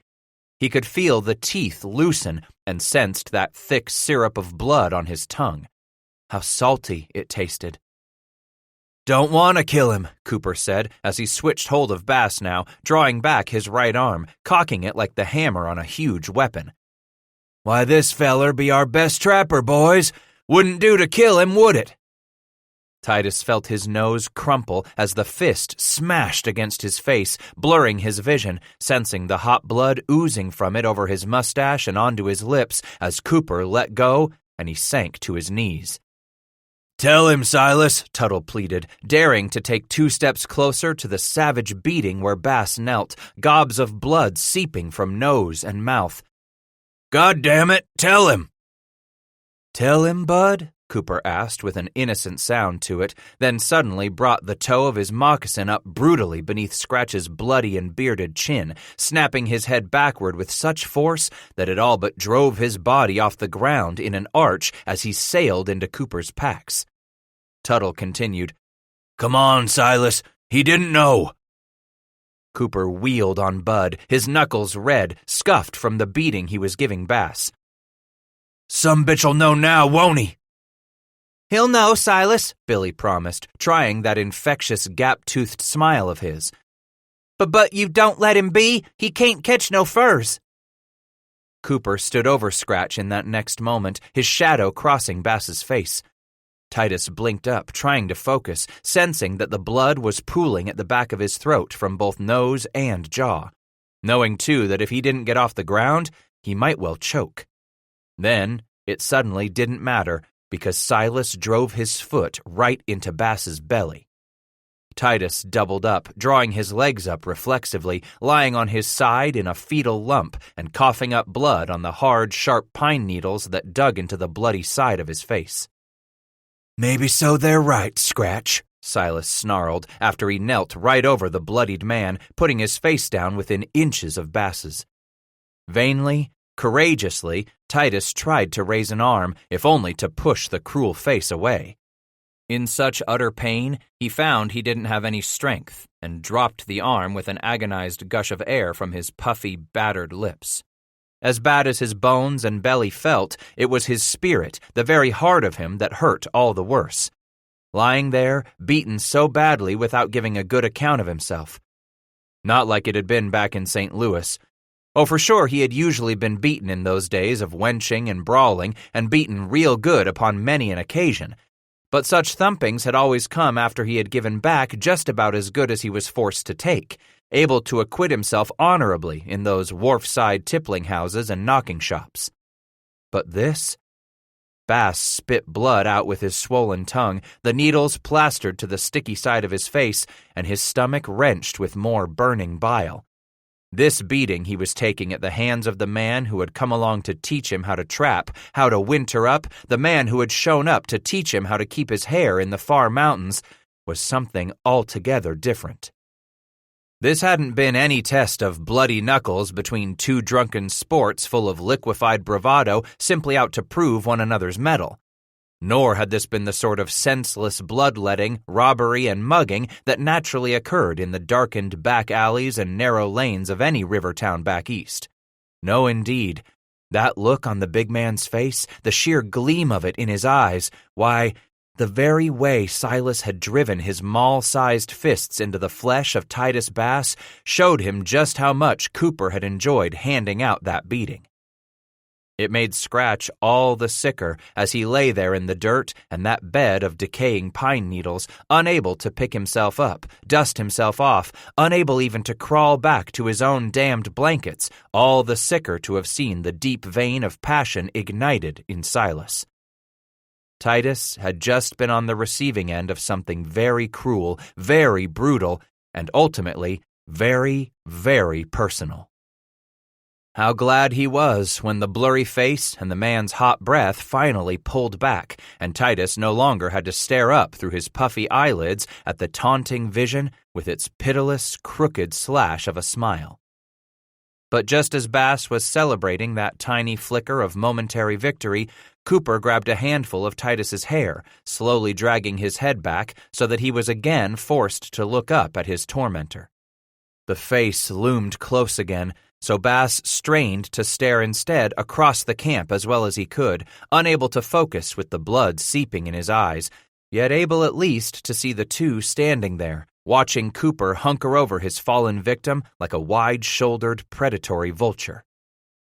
Even Billy Hooks, the man for whom life was one episode of fun after another, even he who found humor in most every event in his day, even he stood there, white-faced and stock-still, his jaw dropped in utter shock. Behind Bud's dirty blonde, tobacco-stained beard, his face was ashen, the baggy eyes standing out all the more in the homely hound dog of a face. Perhaps it wasn't often enough that Cooper's fury exploded for them to grow accustomed to it. Rare enough, perhaps, that such eruptions shocked them. But furious and extreme enough was his rage that both had somehow learned to stay back out of the way when Silas flailed and pummeled and punished with such bloody effectiveness. "Look at me, damn it!" Cooper spat into Bass's face. Painfully, slowly, Titus brought his eyes around, then twisted his head slightly beneath the claw-like grip on his hair, just enough so he could do as Cooper ordered him, look into the son of a bitch's face. Bass felt more blood at the back of his throat, tried to spit it out past his swollen bottom lip with his tongue, sensed it dribble down his chin into his whiskers instead.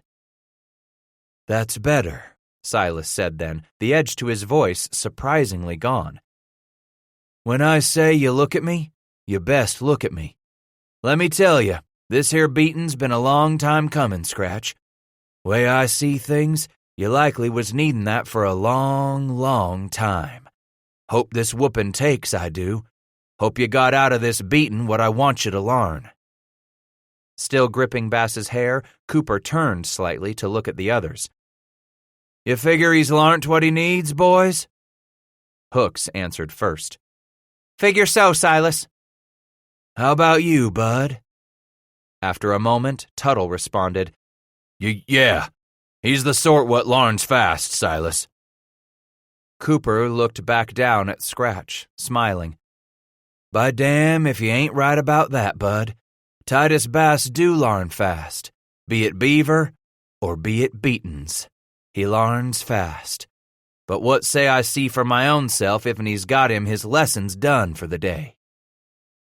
You ain't gonna hit him no more, are you, Silas?" Hooks pleaded suddenly as Cooper shifted over Bass. "No, Billy.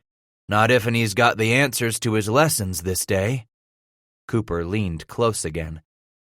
Titus tried to turn away, but Silas brutally yanked his head back, just like a man would grab a dog by the scruff of the neck and shake him. Cooper shook Bass's head so much there, once, twice, that Titus saw those stars again, felt the teeth rattle in his busted jaw. "Don't turn away from me, son. I'm telling you now," Cooper warned, then waited while Bass finally fought to focus, to bring his eyes back to bear on his tormentor. "That's better. Now then, suppose you tell me just who them pelts belong to what are over yonder in my packs. Whose pelts is they?" Scratch blinked slowly, how it hurt the bruised eyelids swelling with blood, seeping with tears and coagulate. He swallowed a little more of the hot, thick crimson coating his tongue. Yours," Titus whispered, able to speak no louder. God, how it hurt to say those words, to speak anything less than the truth. But it hurt a damned sight less than did the beating he knew would come if he didn't say just that right then and there. "That's right, Scratch," Cooper declared, victory clearly in his voice. Then he flung his words over his shoulder, louder still. "You hear that, boys? Bass knows his lessons for the day. Say it again, Scratch. All them pelts in my packs, every last one of the sumbitches. Who they belong to?" "You." "Say it for me again, Scratch, a little louder, so the other boys sure to hear. Tell me the name of the man what owns them pelts." Silas Cooper." Heartsick, he wanted to throw up, spewing it then and there. "And you know why, Scratch?" You beat me and took 'em." Bass didn't get any more out as the huge fist was driven into the side of his jaw again. How he struggled to hold the warm, wet blackness at bay. He felt the crown of his head hurt where Cooper shook his scalp, his hand tangled in Titus's long hair. "They're mine because you owe me, Scratch. So say it." I owe you." You owe me them pelts." "Yes, owe you." "Very good, son. I damn well could have killed you that first day and took everything you owned, Titus Bass. You know that?" "Kilt me, yeah." "But instead, my good nature told me to take you on, like I took on these here others. Was my own good heart told me to show you the ways of the mountains. If'n I hadn't, likely some red nigger been wearing your hair on his belt by now, Titus Bass. If'n I hadn't come along, likely your bones be bleachin' white under the sun long time ago, like all stupid niggers what come to the mountains and get theyselves kilt by grizz or winter snows. You owe me, Bass." I owe you, Silas." Maybe he did, his hobbled head thought. Maybe it made good sense. Perhaps it would make even more perfect sense once he quit hurting, once he stopped wanting to lay his head down and die right there in the bloody pine needles. "Yes," Silas hissed with that smile. "You owe me for saving your worthless hide, for not killing you my own self, for turning you into the master trapper you become, Scratch. So them pelts you been pulling from your traps, why, 1 in every 3 is mine." "1, "That's right, in every 3, Cooper continued. "And you be damned glad it ain't more. Like I might well take me half. Right, Tuttle?" "Yeah, Silas, half." "But the older I get, Bud, the kinder grows my nature. Scratch here only owes me 1 in 3, Cooper explained. You understand all this, Titus Bass?" With a growing fog clouding his brain, Scratch replied, "I owe you." "You owe me your goddamned life, Scratch. Every day now you live, when a red nigger or a grizz likely kilt you, you owe me your life every day from now on." "Yeah, I owe." Eventually, Cooper took his fingers out of Bass's hair, watching Titus slowly keel to the side in exhaustion, his eyes blinking up in the bright sun to try gazing at Silas as some feral animal, trapped, treed, and cornered, would watch the predator closing in. "You aren't good, Scratch, so I expect you to be at your traps in the morning. You're good, son. Likely you already got beaver out there on your line, and if you got beaver, means I got beaver." And then Cooper sighed. "Best you bring 'em all in for us both. I got my share, don't you see? You owe me my share for helping you survive out here in all these mountains, Titus Bass." "Owe you. Yes." Then Silas stood, his great bulk throwing a shadow over Scratch's face at last. He turned to Tuttle. "From the looks of things, Bud, seems to be that Titus here brought in a passel of furs this morning early on. Best you be to getting 'em stretched and grained." "I'll do that straight away, Silas." "Good man, Tuttle." Then Cooper looked down at the fallen form at his feet. "Bud's a damned good man to help you out, Scratch. He ain't never been all that good a trapper, but I keep him alive, and he keeps care of things round camp, don't he?" Titus didn't answer. "Billy, how about you putting coffee on to boil, then having yourself a start in on them pelts we brung in for ourselves?" When the other two had turned away and moved off to busy themselves with their tasks, Cooper knelt over the bloodied man again. He laid a hand on Scratch's arm. "I don't want to kill you, Titus Bass, but if you ain't larnt today, then you're bound to larn soon enough. Out here in this land, each man is a law to hisself. And what that means to me is that you do and take for only yourself, and the others get what tit's left over when you're done. If there's another man big enough, good enough to kill you for what you have, then so be it. But for now, I'm big bull in this lick. You remember that, and I'll teach you to keep your hair. You don't larn, and you'll be dead as a 3-week-old plew." As weak as that newborn buffalo calf, Bass whispered, "Teach me, Silas." "That's a good lad now, Titus Bass," Cooper said, patting the arm again and rising once more. "I'll wager you'll go far in these here high and terrible places. You just remember who it is teaching you to stay alive, and you'll go far in these here mountains." 11. Spring was done for by the time they had trapped themselves out of the last of the high country and slowly worked their way down through the foothills. From time to time, they set traps along any promising stretch of creek or stream cutting its course through the high benchland that stretched north away to the far mountains where the three first ran across Titus last autumn. This broken, rugged, parched, and high benchland appeared to extend all the way west to the distant hazy horizon where the roll of the earth still hid the lure of Willow Valley. There, in the yonder land of Sweet Lake, lay Rendezvous. It was the hive that, in these lengthening days of slow warming of the land, would draw the drones from all points on the compass, just as surely as the queen bee compelled her loyal subjects back with the fruits of their own far-flung labors.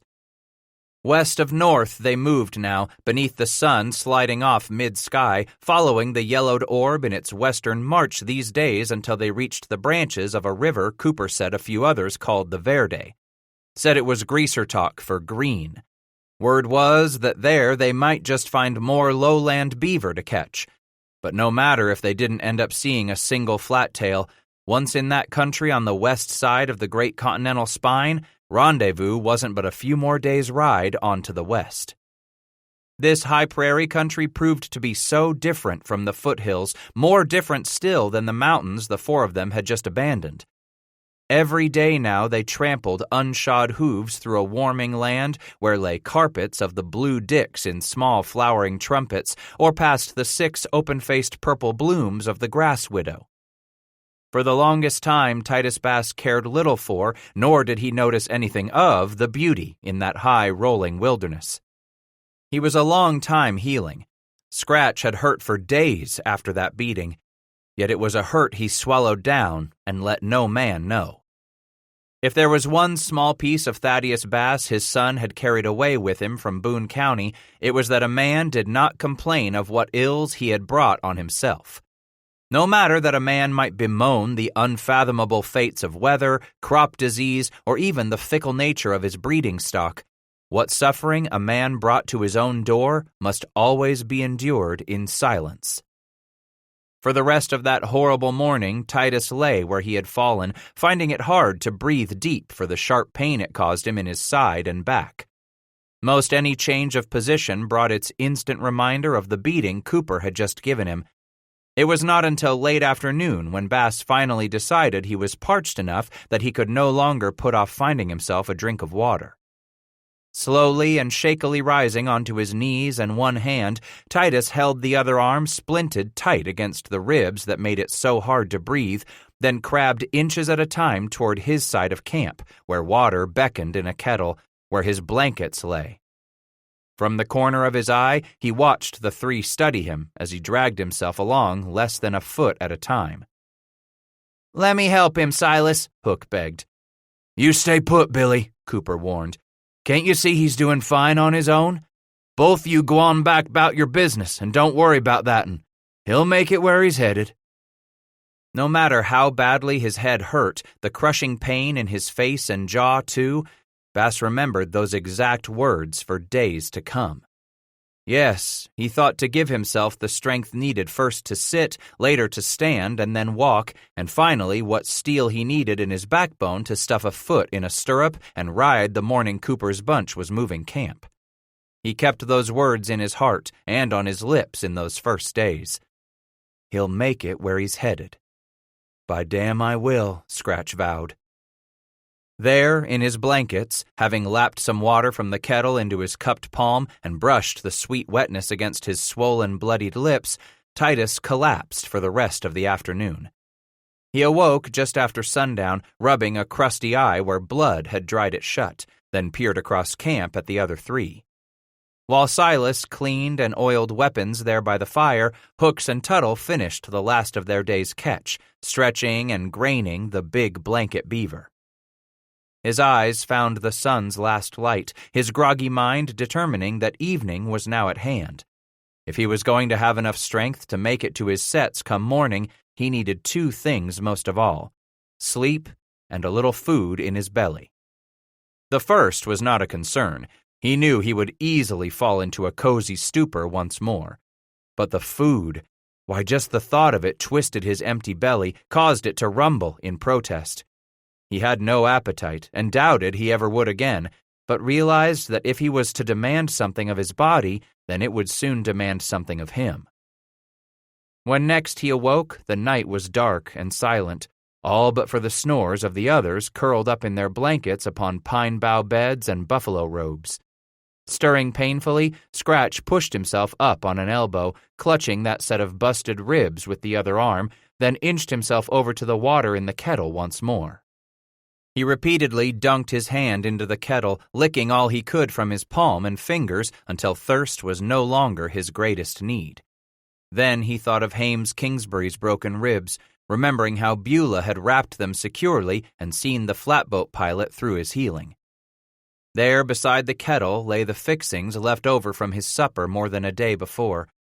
Bass pulled the chunk of meat from the pot, blew the dust off it, and brought it to his mouth. Slowly parting his swollen, crusted lips, opening his jaw to slivers of icy pain below each ear, he tore at small threads of the cooked meat, swallowing a little at a time, not sure just how his stomach would accept it.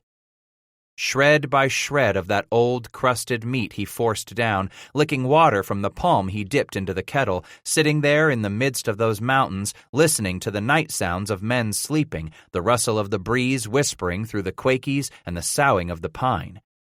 When the wind died, he could hear the faint murmur of the nearby creek trickling along its bed. Above him stood the dark, jagged outline of the high peaks thrust up against the paler, starlit sky, huge, ragged hunks of that sky obliterated by the mountain tops punching holes in the nighttime canopy. "Nowhere else you gonna see anything like that, Titus Bass," he told himself as he chewed slowly against the pain in his jaw and neck. Then remembered a song long ago sung to the tune of Yankee Doodle, not come to his recollection in many, many a year. "We are a hardy, freeborn race, each man to fear a stranger. Whate'er the game, we join the chase, despising toil and danger. And if a hardy foe annoys, no matter what his force is, we'll show him that Kentucky boys are alligator horses." Him, a Kentucky boy, just like Ebenezer Zane and Hames Kingsbury. Such as them was alligator horses. No, not Titus Bass, for he hurt too damn much. His thoughts pulled his eyes to the rifle standing against a nearby tree, within easy enough reach. And yonder lay the pistol with his shooting bag and possibles pouch. Then he looked at the sleeping forms. There in the middle lay the biggest, clearly the one who had pummeled and kicked him like no better than a bad dog. And then he looked back at the rifle, studied the pistol again. 2 bullets. If he did it, then and there, which one of those 3 should get the second lead ball? When he pulled the trigger on Cooper, the rifle's blast would bring the other 2 out of their blankets like the rising of the dead come Judgment Day. So which would it be? One would live, to be freed along with Bass from Cooper's grip. And then the choice became clear. His mouth went dry just thinking about it. Murder is what they called it back there, down out of these here mountains and back east. Murder was to take another man's life while that man lay sleeping in his blankets. Licking his cracked lips, Titus began to drag himself over toward the tree, wincing with the sharp pain in his ribs. It was good, he thought, biting his bottom lip to keep from groaning as he inched toward his weapons. Such pain reminded him why he would take the life of a sleeping man. His fingers locked around the rifle at its wrist, there behind the hammer, then climbed to that part of the forestock repaired with rawhide after the battle with the Arapaho raiding party. Bringing it down to his lap, Titus thumbed back the hammer, finding the pan filled. No man would want to chance a misfire when he set out to murder someone the likes of Silas Cooper. Snagging hold of the pistol, Scratch moved his other hand as far up the rifle barrel as he could. Arm outstretched, he planted the rifle at his side, then slowly began to rise on shaky legs, pulling himself up an inch at a time on the makeshift crutch that in moments would take another man's life. A wave of nausea swept over him as he stood, rocking against the long barrel. He was so light-headed that his temples throbbed. Yet Scratch swallowed down that faint misgiving and stuffed the pistol in his belt. The second would be Billy Hooks. Of the two, only Tuttle might have enough misgivings about shooting Bass. Hooks would have to die. He pursed his lips together forcefully, hoping to muffle his grunts of pain as he began to hobble toward the fire pit. Scattered on the far side lay the three of them. In a few moments, there would be only one left, and he prayed Tuttle would realize that now he was free. "Don't do it, Scratch." That sharp whisper made him freeze, rocking there atop his rifle like a peg-legged crutch. Titus wasn't sure in those seconds when he didn't breathe, his eyes peering over the three forms, just which one had called out to him. Then Tuttle slowly sat up. "I figure I know what you're about to do, Scratch, but killing him ain't right." "You saw? He almost killed me." For a long time, Tuttle just stared at Bass in that crimson-tinged darkness, his face grave in the low flames and shimmering coals of their fire, his eyes deadly serious. Then he finally spoke. "Them was his furs, his fair share, Scratch. The man could have killed you long time back. 'Stead, he took you on. You learned to trap, to live up here, and you kept your hair. You owe him." "The way you see it, I owe him." "That's right," Tuttle emphasized. "Bet you owe him too." "I do, and that's the devil's gospel. For ball's sake, Cooper saved my hash more'n I care to count.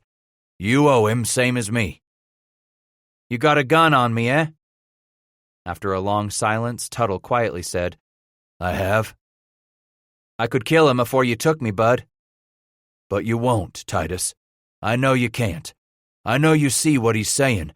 You owe him your goddamned life. You won't kill him 'cause you can't take the life what give you back your own." Titus sighed long and deep, and oh, how it hurt to fill his lungs like that. He tore his eyes off Tuttle and stared at the other sleeping form beneath its blankets. "He right about me going under, Tuttle?" "He saw to it you made yourself a trapper, Titus. Don't figure you was a nigger what was going to keep hisself alive out here when we found you." It was like lancing a festering, fevered boil, sensing that poison ooze out of him. Suddenly he felt as weak as a wobbly-legged newborn calf.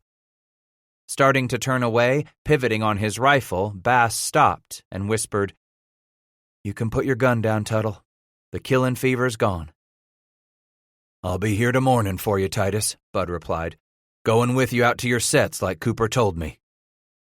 He choked hard on the pain. "Don't know if I can." "I'll be with you every step of the way."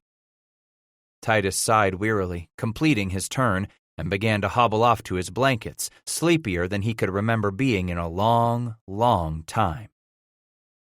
"Get your rest, Titus Bass."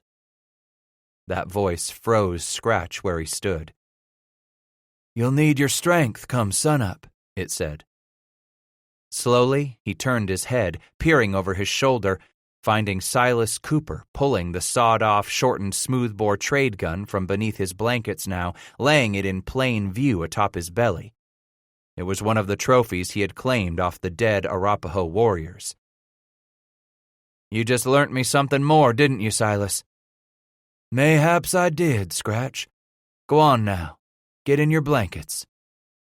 He did just that, painfully settling back atop that single buffalo robe Fawn had given him, a robe he had laid over some pine boughs in making his bed at this campsite. After pulling the blankets up to his chin, he stared across the fire at the chert-like eyes gleaming back at him in the glow of the red coals. Then Cooper closed them. And all that glimmered was the dull brown sheen of the barrel on that stubby trade gun filled with lead shot that likely would have cut him in half had things come down to it. "That's twice now he could have damn well killed me," Titus thought, as he rolled painfully to attempt finding a position comfortable enough to sleep. He's seen me coming for him, thinking him asleep. Could have had me dead to rights. Mayhaps I do owe him. Yet that hurt most of all, owing your life not once, but twice to the bastard you've wanted to kill more than any other man alive. From the Sierra Madre Range rising west of the Medicine Bows, they continued north over the western rim of the Great Divide Basin, north still until they dropped into the southern tableland of the Red Desert Basin, where they struck out due west with the setting sun as their guiding lodestone. Picking their way day by day between the jutting escarpments and low, solitary peaks of that parched, striated desert, the four always kept in view those mountains far to the north, where the Wind River was given its birth.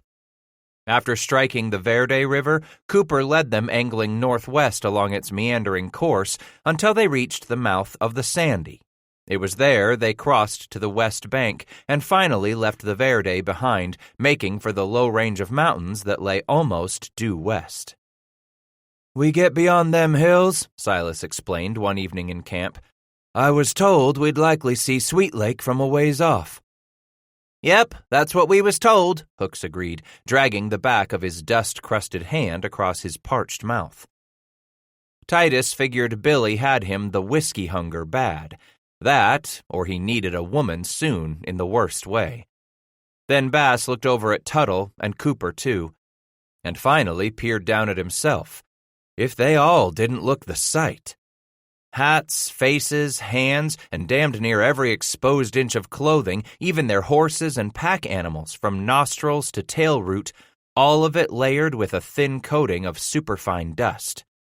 Beneath the high summer sun, the pale talc seemed to cling tenaciously to the horses and the men because of the sweat that poured out of them from sunup to well past sundown every one of those lengthening days. At what those early trappers called Sweet Lake, to distinguish it from the bitter-tasting and immense inland lake they called the Salt Sea, lying not all that far to the southwest, Silas Cooper had been told by Ashley's trappers that a man would have to decide upon one or the other of two courses from there on in to the rendezvous site. The southern route would lead them around the lakeshore until they were able to strike out due west toward the last range of mountains they would have to cross before dropping into the Willow Valley. Cooper chose to take them on the longer route, but one that was bound to be much easier on man and horse alike. At the north end of Sweet Lake, they picked up the Bear River, named years before by a brigade of British Hudson's Bay men, which they followed even farther north before it angled west, then quickly swept back again to the south, looping itself through some austere country dominated by lava beds, eventually flowing on around the far end of that tall range of mountains they might otherwise have had to cross. "Damn easier going on these here animals," Titus declared, as they made camp that first evening after they had pointed their noses south along the course of the Bear River. Nearby was a soda spring from which bubbled bitter water. "Don't mind taking our time at it my own self," Tuttle said as they unloaded the weighty packs, dropped them to the ground. Next came the task of picketing the animals out to graze in the tall blue grama, where most of the horses chose to plop down and give themselves a good roll and dusting before beginning to fill their bellies on the plentiful salt-rich grasses.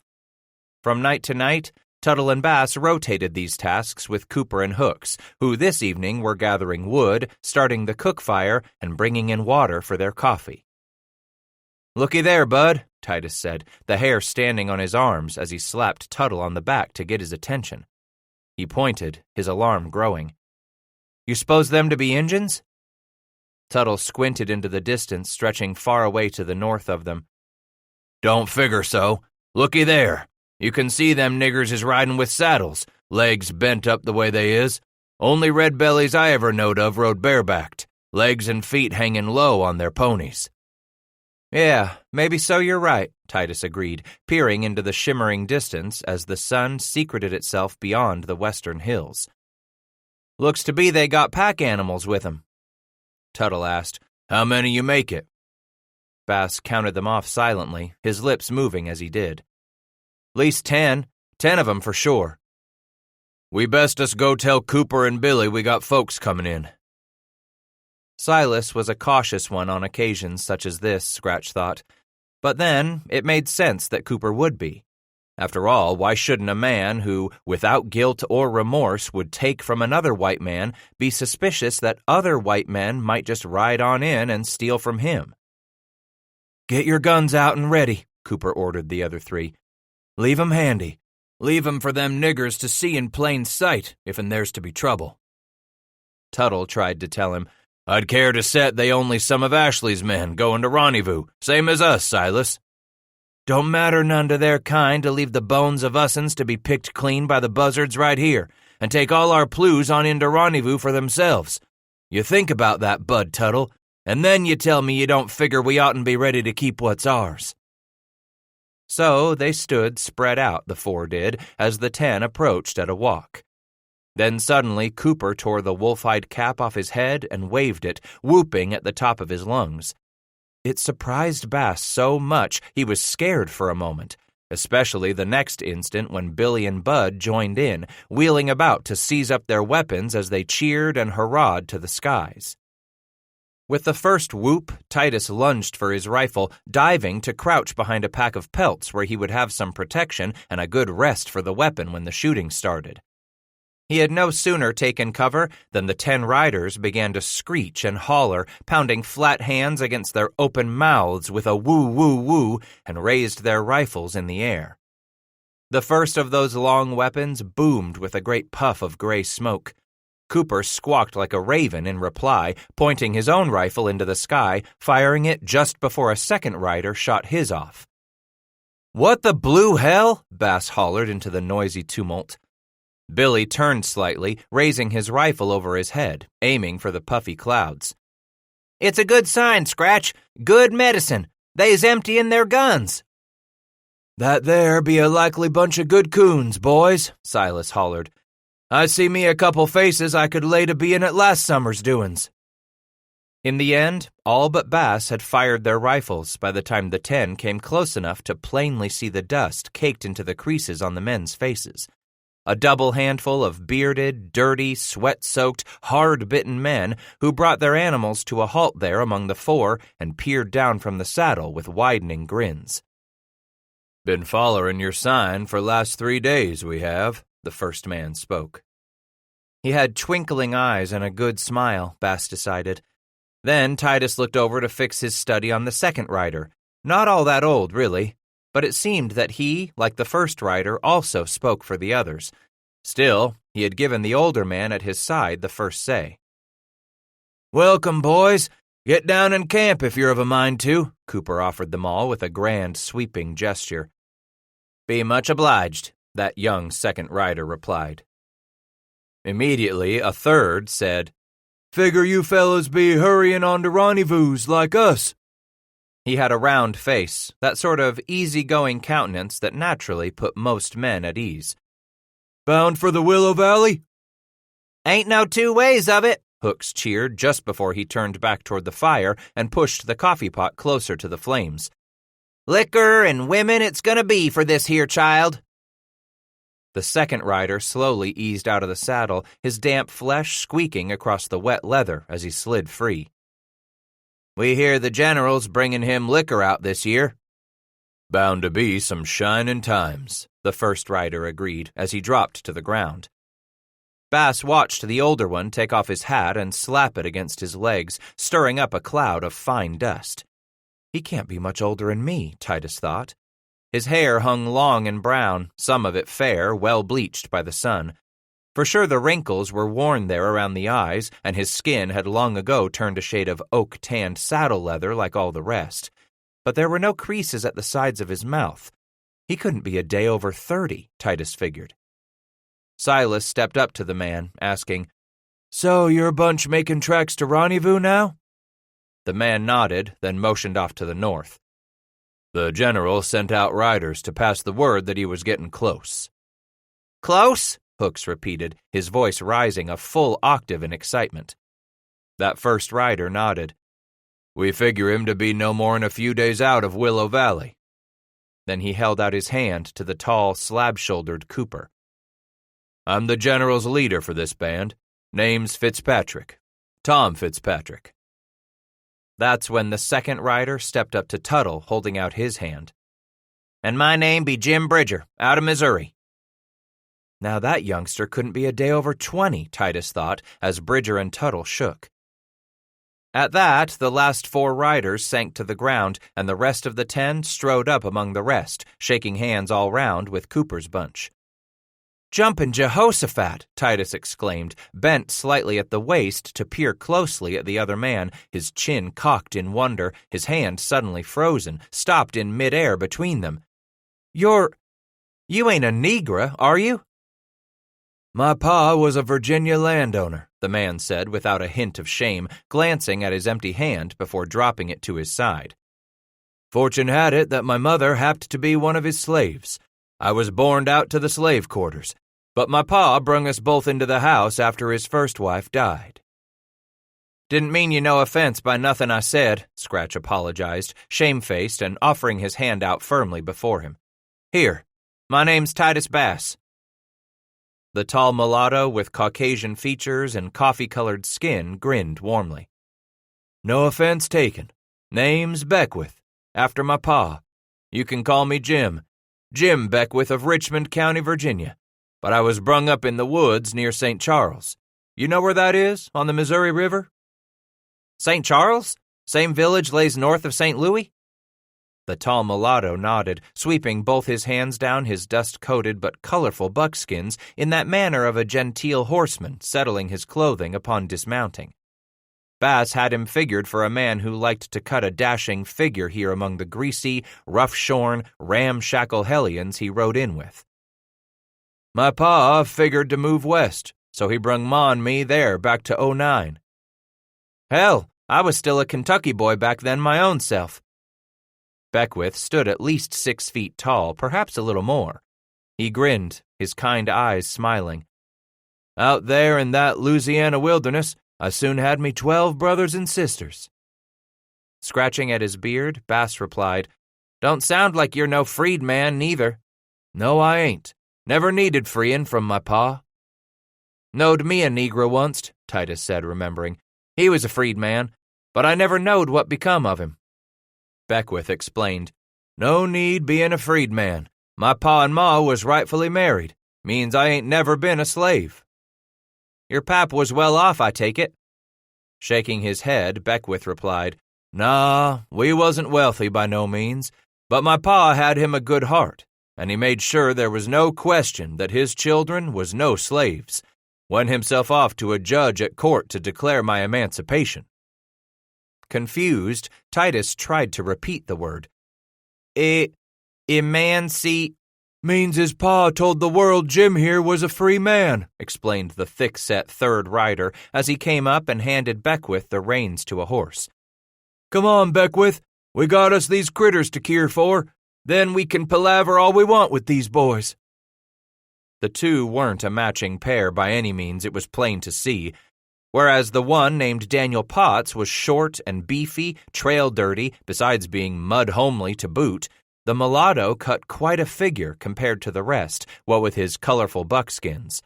He was tall, too, the tallest there, with the exception of Cooper himself, standing an inch or two over Bass and most of the others there on the prairie floor among Fitzpatrick's brigade. And Beckwith affected a bit of the dandy, wearing his long black hair in a profusion of tight, well-kept braids that hung past his shoulders.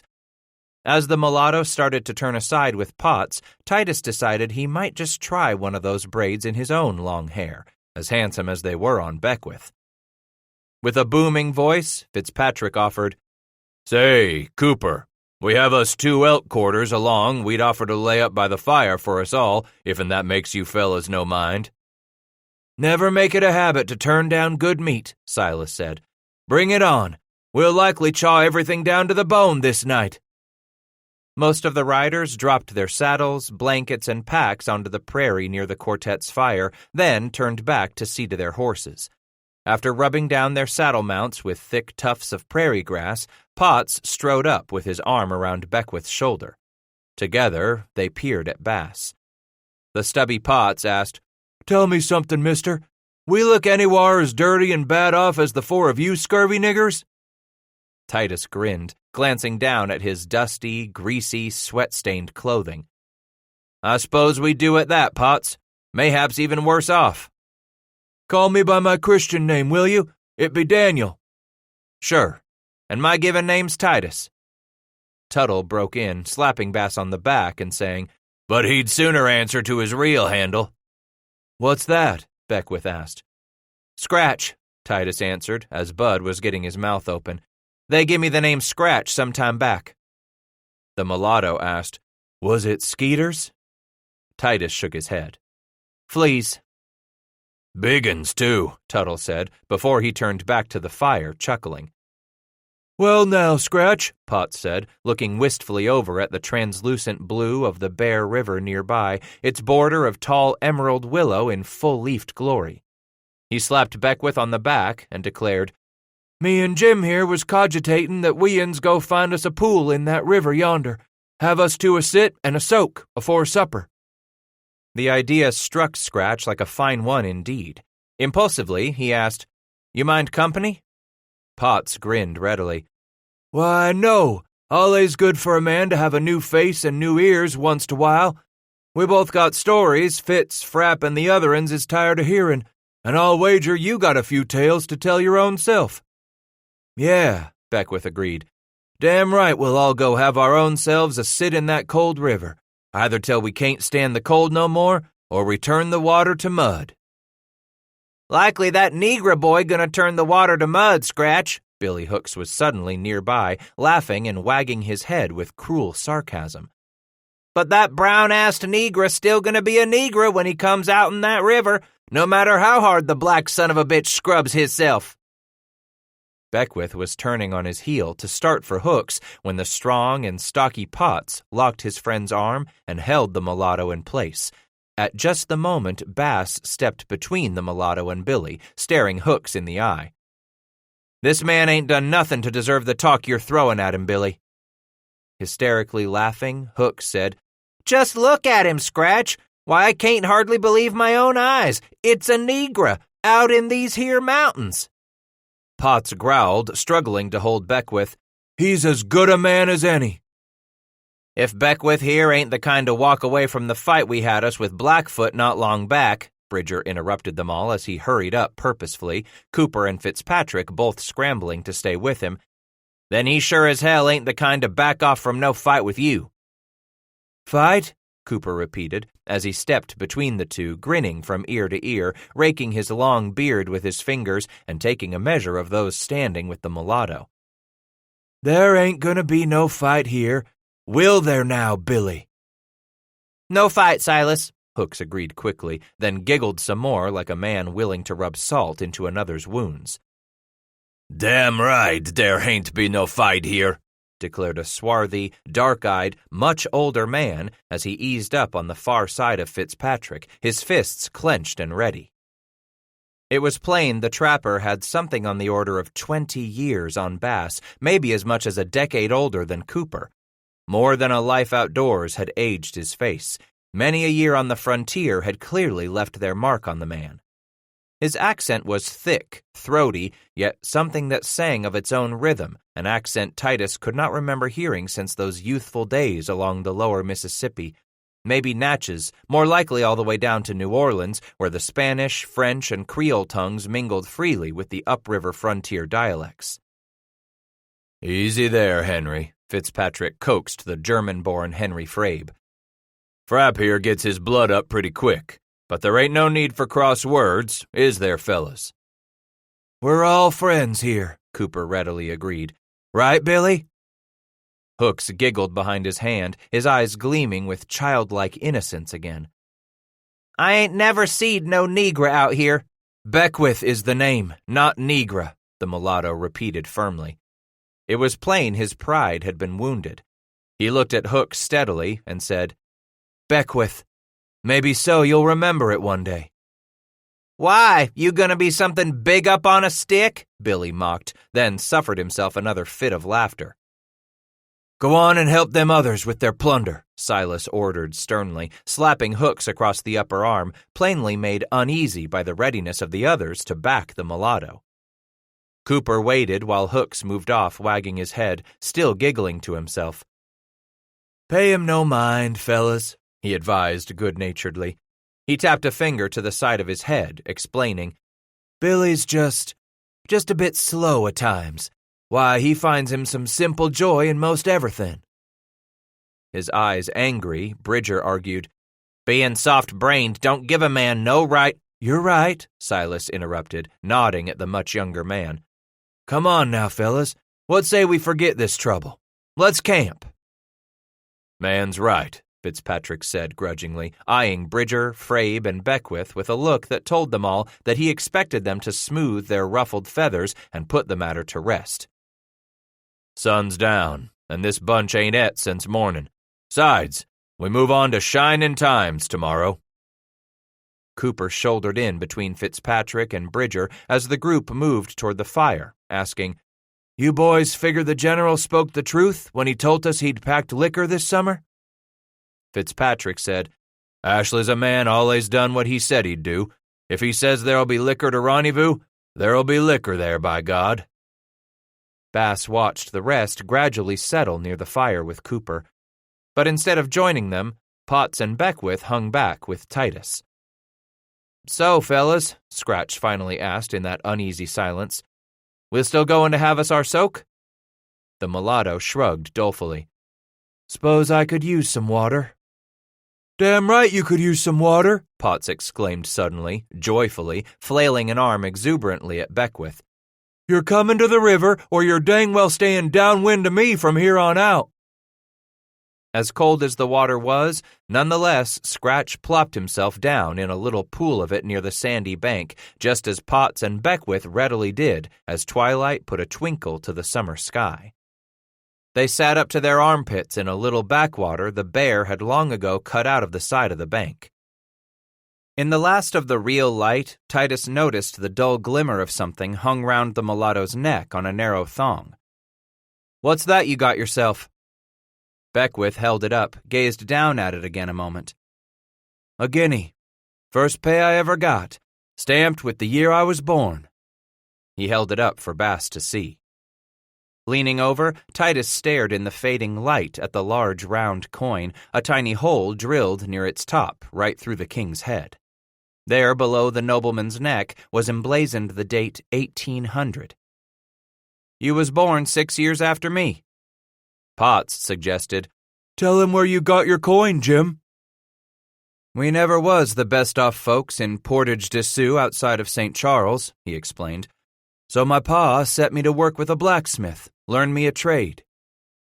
"You don't say," Titus replied with happy recognition. "I worked for many a year in Hysham Trust's place." "There in St. Louis? I heard of it often," the mulatto replied.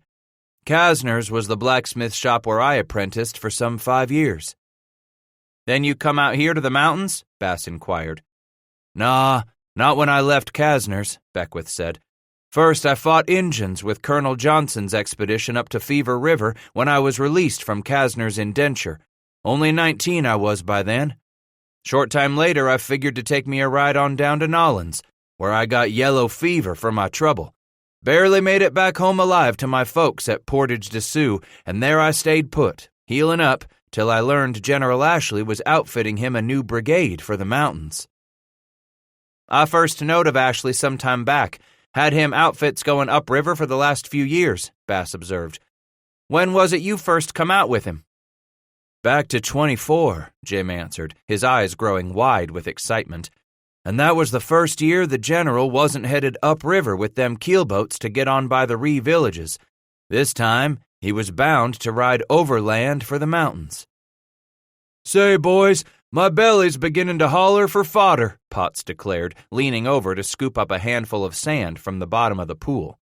"Telling me it's time to eat my fill of that elk we shot this morning."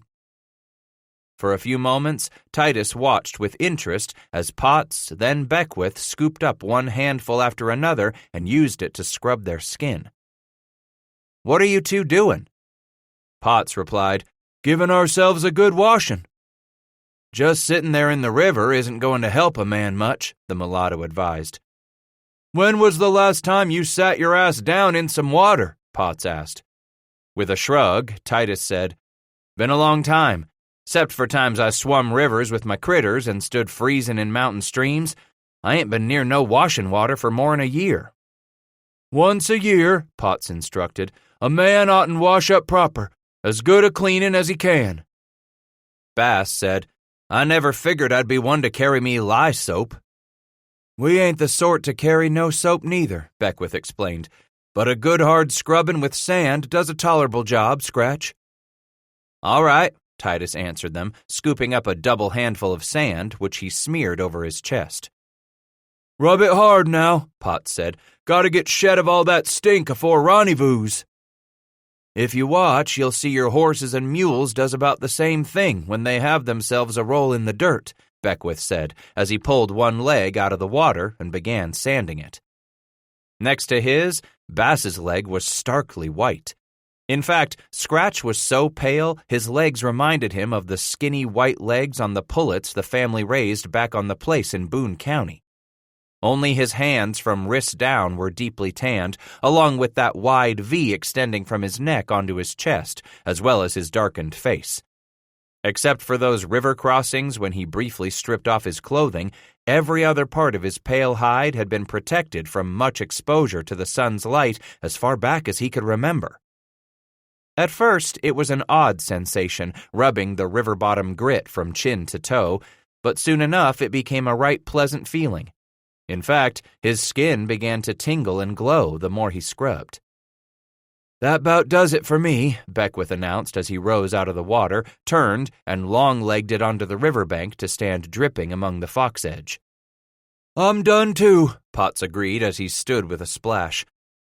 Bass watched in amusement as the two trembled and quaked, shaking what they could of the water from their flesh just like a hound. Then, as the evening breezes cooled, they quickly stepped into their clothing, despite still being a little damp. Potts pulled on leather breeches and a ragged, dirty calico shirt. Beneath his linen shirt, Beckwith wore a pair of leggings and a breechclout, same as Bass. As Titus emerged from the water, shivering in the gentle movement of a cool wind, the other two plopped to the ground and began pulling on their moccasins. "Dang if it ain't time to fill up my meat bag," Potts declared. "Been a long stretch since breakfast." "Come on now, don't dally," Beckwith urged Bass. "Unless you hurry, there won't be a thing left for us to eat." "He's right," Potts smacked with relish. "Them others can eat a horse by themselves, and all we got us is half a elk." Titus leaped into his clothes, suddenly discovering he was himself immensely hungry after the long day's ride, followed by that invigorating bath. As the trio neared the fire, lighting the ring of deeply tanned faces, Fitzpatrick stood, wiping his greasy fingers in his hair as he called out, "That you, Potts?" They strode into the corona of firelight as Daniel announced, "It's me." "You got Beckwith?" "I'm here," the mulatto replied, coming into the light. All three stopped near the fire ring. Potts was the first to yank his knife from his belt and bend down over one of the two roasting elk quarters. He sliced himself a long, narrow slab of the pink meat still dripping juice and blood into the flames below, each drop landing with a merry hiss. "Just wanted to tell you what I reminded the rest here," Fitzpatrick declared. "When you roll out in the morning, see to it you trim off that beard of your'n." Potts eyed the brigade leader. "All of it?" Fitzpatrick nodded. "You too, Beckwith." Scratching at the side of his face, the mulatto said, "A shame, Fitz. I've been growing real particular to it since winter." Sporting his own brown beard, Fitzpatrick replied, "If you don't want to stay working for Ashley long, then a man can keep his beard, boys. Otherwise, you know the general's rule. He don't allow no beards on his men." Titus asked, "Why's Ashley so all fired against beards?" "He's a trader, mind you," Fitzpatrick explained, stepping close. "And traders always deal with them Injuns, don't they?" "Yep," Billy Hooks answered, leaping into the conversation. With a cursory glance at the mat of facial hair on Hooks, Fitzpatrick went on. "Generals come to know Injuns don't like beards. They don't much favor any kind of hair on a man's face." "That's why they pluck every damn hair out," Bridger added with a mock shudder. "Even the eyebrows, too." Fitzpatrick continued. "Few years back, Ashley learned him that some Injun bands won't have nothing to do with a man wearing a beard. They say it hides a feller's face. And the Injuns is big on reading a man's face to see that he's talking straight." "Man can grow him a beard," Potts declared. but he darest not let the general ever see it." "All that fuss over a man's beard?" Tuttle inquired. "You free trappers don't have to worry none over that," Fitzpatrick explained. Potts stepped back with a second slice of elk hanging from his knife.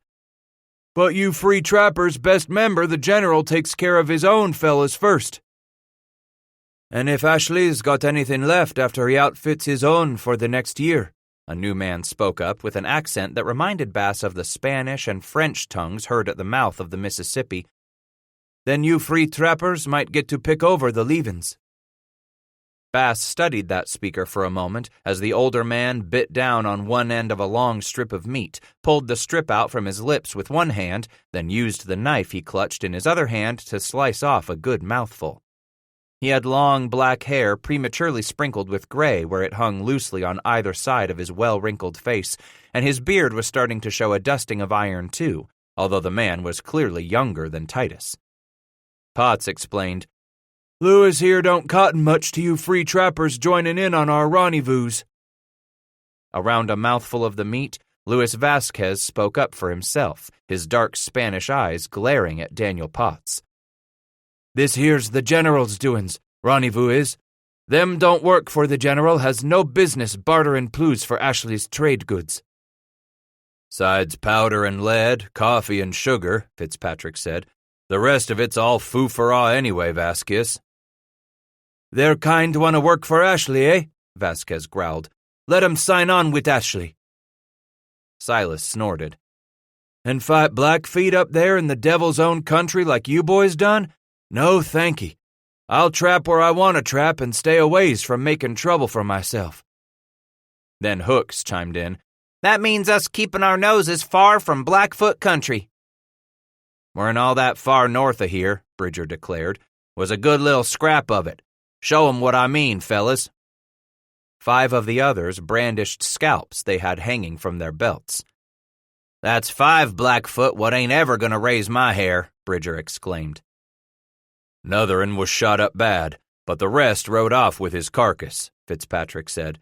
"Couldn't raise his scalp." "Make 6 Blackfeet what won't devil none of us no more," Frabe emphasized.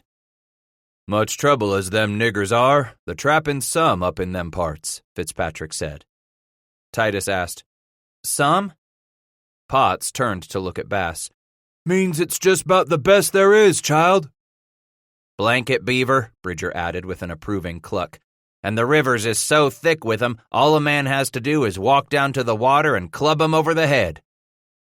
"Sounds like some crock of bald-face to me," Cooper spouted, a disbelieving grin creasing his dark beard.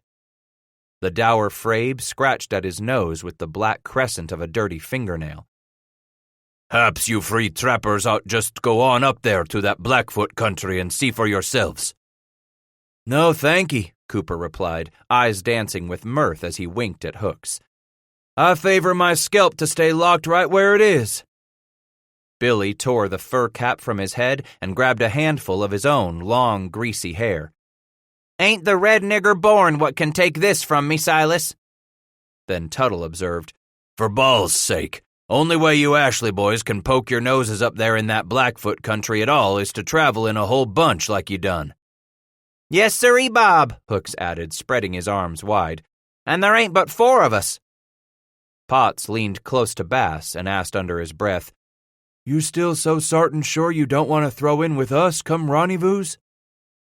For a few moments, Titus looked over Fitzpatrick's bunch, then eyed what the 10 had themselves in the way of fur. As much as there was, man for man, the Ashley trappers didn't have a thing on Cooper's bunch, despite having trapped that spring in the beaver-rich country haunted by the bloodthirsty Blackfoot. Then Bass glanced at Tuttle, Hooks, and even the bruising hulk of Silas Cooper himself before he turned aside to Potts and said, "Thank ye anyway, Daniel. You offer a handsome prospect, mind you, but the way I see it, I'd rather work for my friends than be working for some trader what brings his goods out to the mountains come once a year." "Fitzpatrick's a good man to foller," Potts explained, "and Bridger's gonna make him a fine bushway one day his own self." "Bushway?" "Man what leads a brigade hisself." "Yeah," Scratch replied.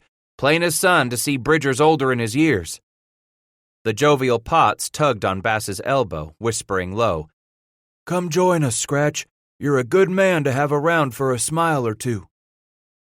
As much as he might take pleasure in the honor of those words, Titus weighed matters a mite different from most, perhaps. Here, he was offered the chance to cut the losses in beaver he'd already suffered and get out from under the ominous shadow of Silas Cooper, or he could stay on with the men who had come along to give him the companionship of an open hand, no matter that the same hand had closed itself into a brutal fist of a time. No, Titus saw himself as a loyal, steadfast man, the sort of man another could easily put his faith and trust in without question. He wasn't the sort to let down those who had very likely saved his hide. Bass slapped a hand on Daniel's shoulder, saying, "Thanks anyway, Potts. You're a good man, and this appears to be a likely bunch, but I got my own place where I already been took in." 12. "Ever you see anything like this before?" Tuttle asked. All Bass could do was shake his head. In his youth, he had floated down two of America's greatest rivers, shoulder to shoulder with a crew of hard-bitten, double-dyed Kentucky boatmen. He had even reveled in the rum-sodden fleshpots of Natchez under the Hill and the swamp farther down in the port of New Orleans.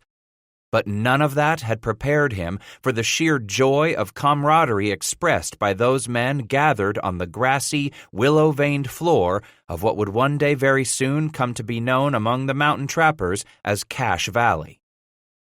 True enough, he had seen the hustle and bustle of those Ohio river port cities, Cincinnati and Louisville, and he had soaked in the heady, noisy air of raucous New Orleans, where more than a dozen languages were spoken around him.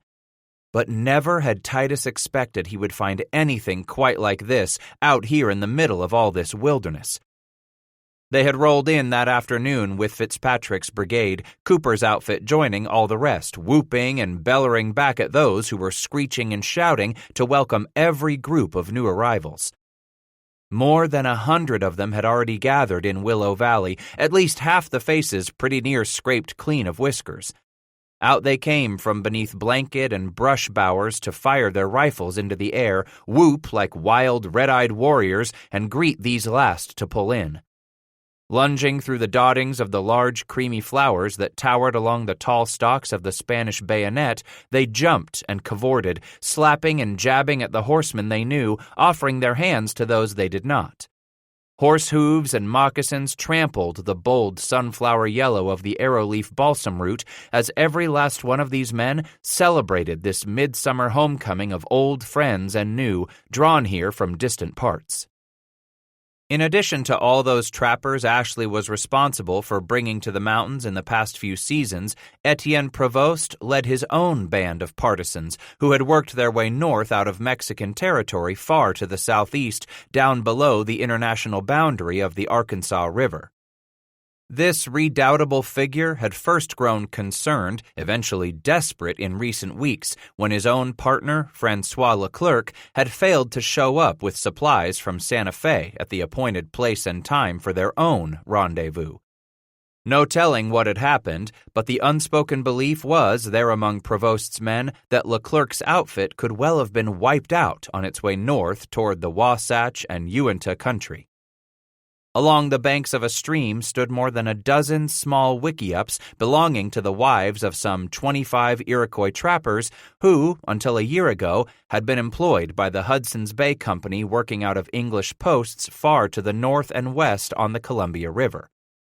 But in the summer of 1825, the Iroquois had encountered the shrewd William Ashley, who sweet-talked them into turning their backs on the English and trading their furs to him instead. That Ashley-instigated betrayal would be the beginning of some bad blood between the HBC's Snake Country outfits operating under the hard-bitten Scotsman John Work and those upstart and most undisciplined Americans probing ever deeper into the beaver country of the Inner Basin, a land the English had had all to themselves until now.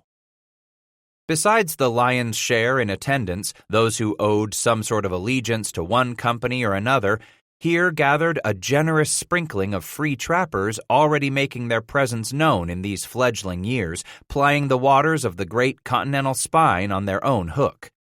Men who, like Prevost, had originally plunged into the mountains from the north along the upper Missouri River drainage, besides those many and more who had first come overland to the tiny villages of Taos and Santa Fe at the far northern reaches of Mexican territory. This summer, at least 24 such men were in attendance, men who, like Silas Cooper's bunch, owed allegiance to no man.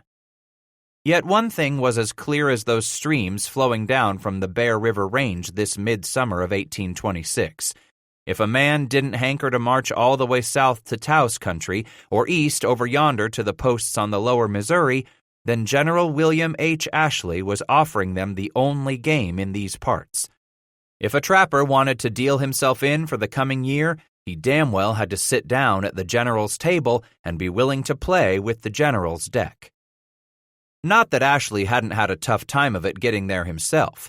The overland journey, hauling his supplies and 26 men up the Platte to the Sweetwater, then down to Ham's Fork, had turned out to be such a test of endurance that nearly half of his men had eventually deserted the general. But there on Ham's Fork that warm day back in late May, Ashley had been greeted with nearly 65 of his own trappers brought in by his partner, Jedediah Strong Smith, and the iron-legged Moses Harris. Their reunion was not to last long, for Ashley pushed the whole brigade on west to the Bear River, where they followed its meandering bend to the south, ultimately reaching the site he had designated last summer for this rendezvous, Willow Valley.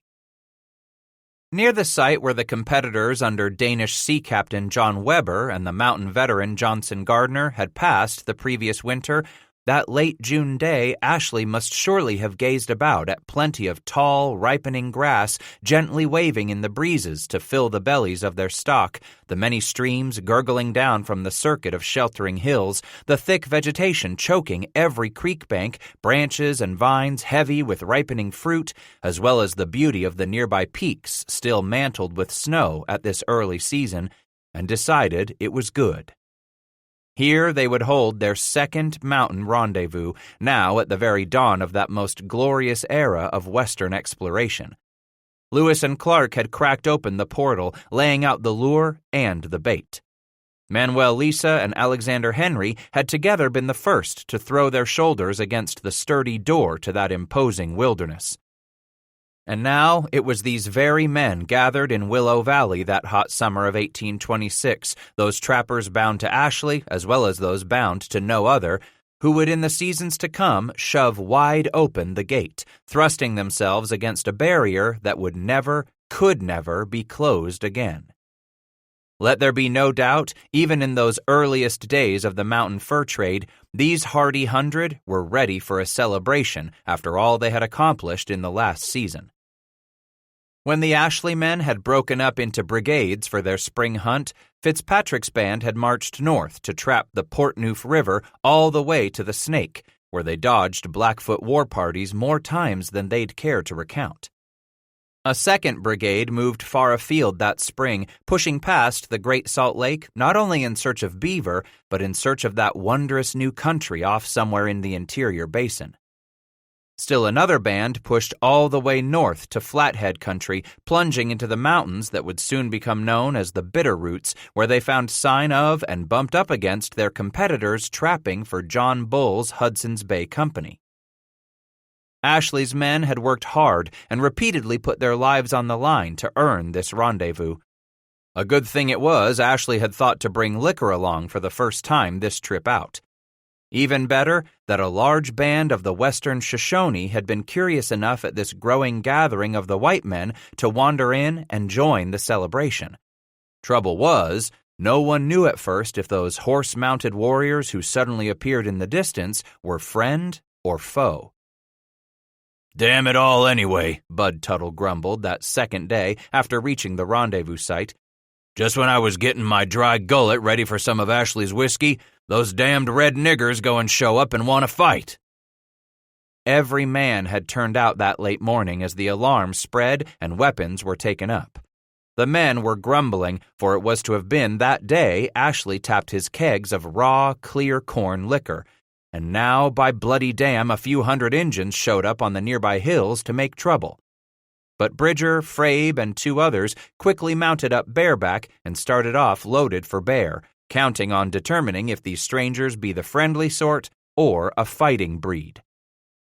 "Where the blue blazes you think you're bound?" Cooper demanded the moment he realized Bass was pulling his horse free of its picket pin. "Going with them yonder to have a look-see at the Injuns." Silas snorted, wagging his head with a grin. "If'n that don't take the circle, boys. We got us a greenhorn what goes riding off to make hisself trouble with red niggers, like them red bellies ain't trouble enough all by themselves." "This hain't none of your fare," the old German-born Frabe grumbled as Bass joined the quartet loping toward the low hills. "My scalp, too, so I figured to see for my own self," Titus replied as he reined his horse in alongside the others strung out in a broad front, their smooth faces bright in the summer sunshine of that morning, their long hair fluttering like battle flags behind these rough-edged knights-errant. Bridger's eyes quickly dashed over the newcomer's outfit, spotting the pair of pistols stuffed down in his belt and the long, heavy, and serviceable mountain rifle clutched atop Bass's thighs. "Mightn't be some of the same goddamned Blackfoots we fit not far north of here," he declared by way of warning to the older man riding on his left. "Maybe so they follered our sign, figuring to have themselves another go at us." Frabe asked, "Ever you fit Injuns?" "Last spring it were," Titus answered as they watched the horsemen on the crest of the hill begin to spread themselves out in a wide front. "Rapahoes they was." "That ain't a good bunch neither, Rapahoes ain't," Bridger said to Frabe with no small measure of approval. "Wah! Rapaho hain't never be no Blackfoot," the old German howled disparagingly. Then his eyes mocked Bass as he said, "And one fight don't make you no fighter." "Leave him be, old man," Bridger scolded. "Sounds to me like this feller's got him a few wrinkles on his horns already." As Frabe glared at Bass a moment longer, but ventured not one word more, it became immediately apparent to Titus how Fitzpatrick's men had come to respect that youngster from Missouri, no matter his age or theirs. "Looky thar!" hollered the man on the off side of Frabe. Scalp locks and feathers fluttered in the breeze as the warriors arrayed themselves on the crest of the hill in a battlefront. "How many you make it, Frap?" Bridger demanded as they slowed their lope to a walk. Just then, a half-dozen of the brown-skinned horsemen punched ahead of the others from the center of that phalanx arrayed on the hill. "Could be more'n 100, the old man roared.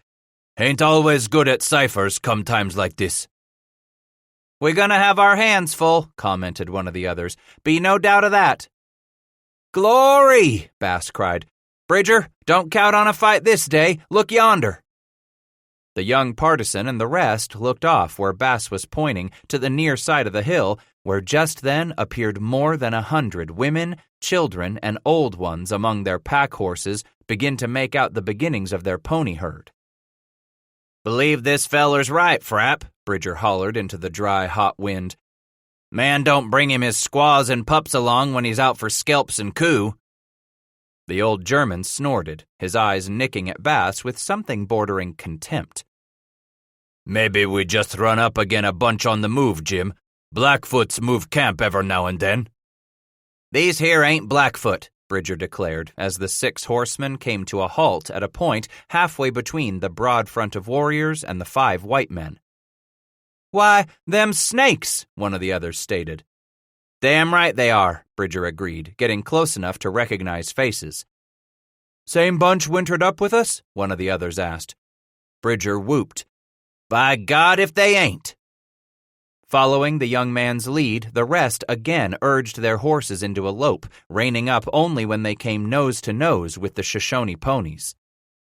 "By damn, these are a handsome people, ain't they?" Bridger asked, turning aside to Bass. Then his hands grew busy, dropping rein and resting the rifle across his thighs as he commenced talking sign.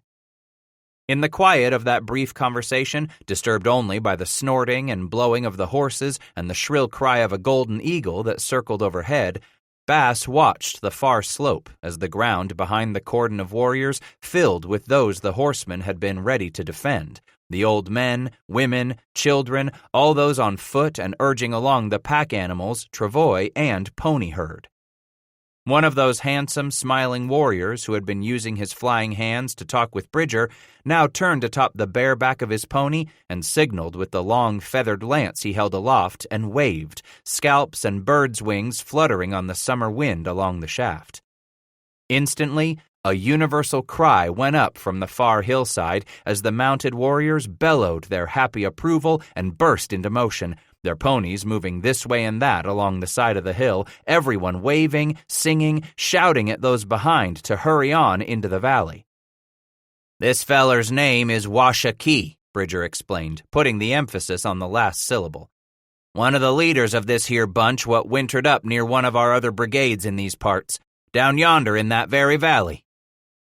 "You don't say," Frabe grumbled with disgust. Bridger would not let the old German's sourness nettle him a bit. With a wry grin, Jim said, "Washakie says he remembers him a feller named Sobet." "Don't he mean sublet?" one of the others interrupted. "One and the same," Bridger replied, his eyes twinkling.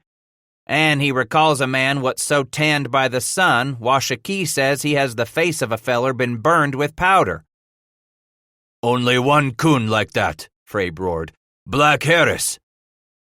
By that time, the front of the Shoshone procession had all but enveloped them. Titus reached out and grabbed young Bridger's arm. "This feller, Harris, he a negra like Beckwith?" Flopping his head back and laughing, Bridger ended up slapping a knee as he answered, "Not near as none of us know. Oh, he might have him some negra blood back on one side of his family or t'other, but his skin ain't brown like no negra's skin.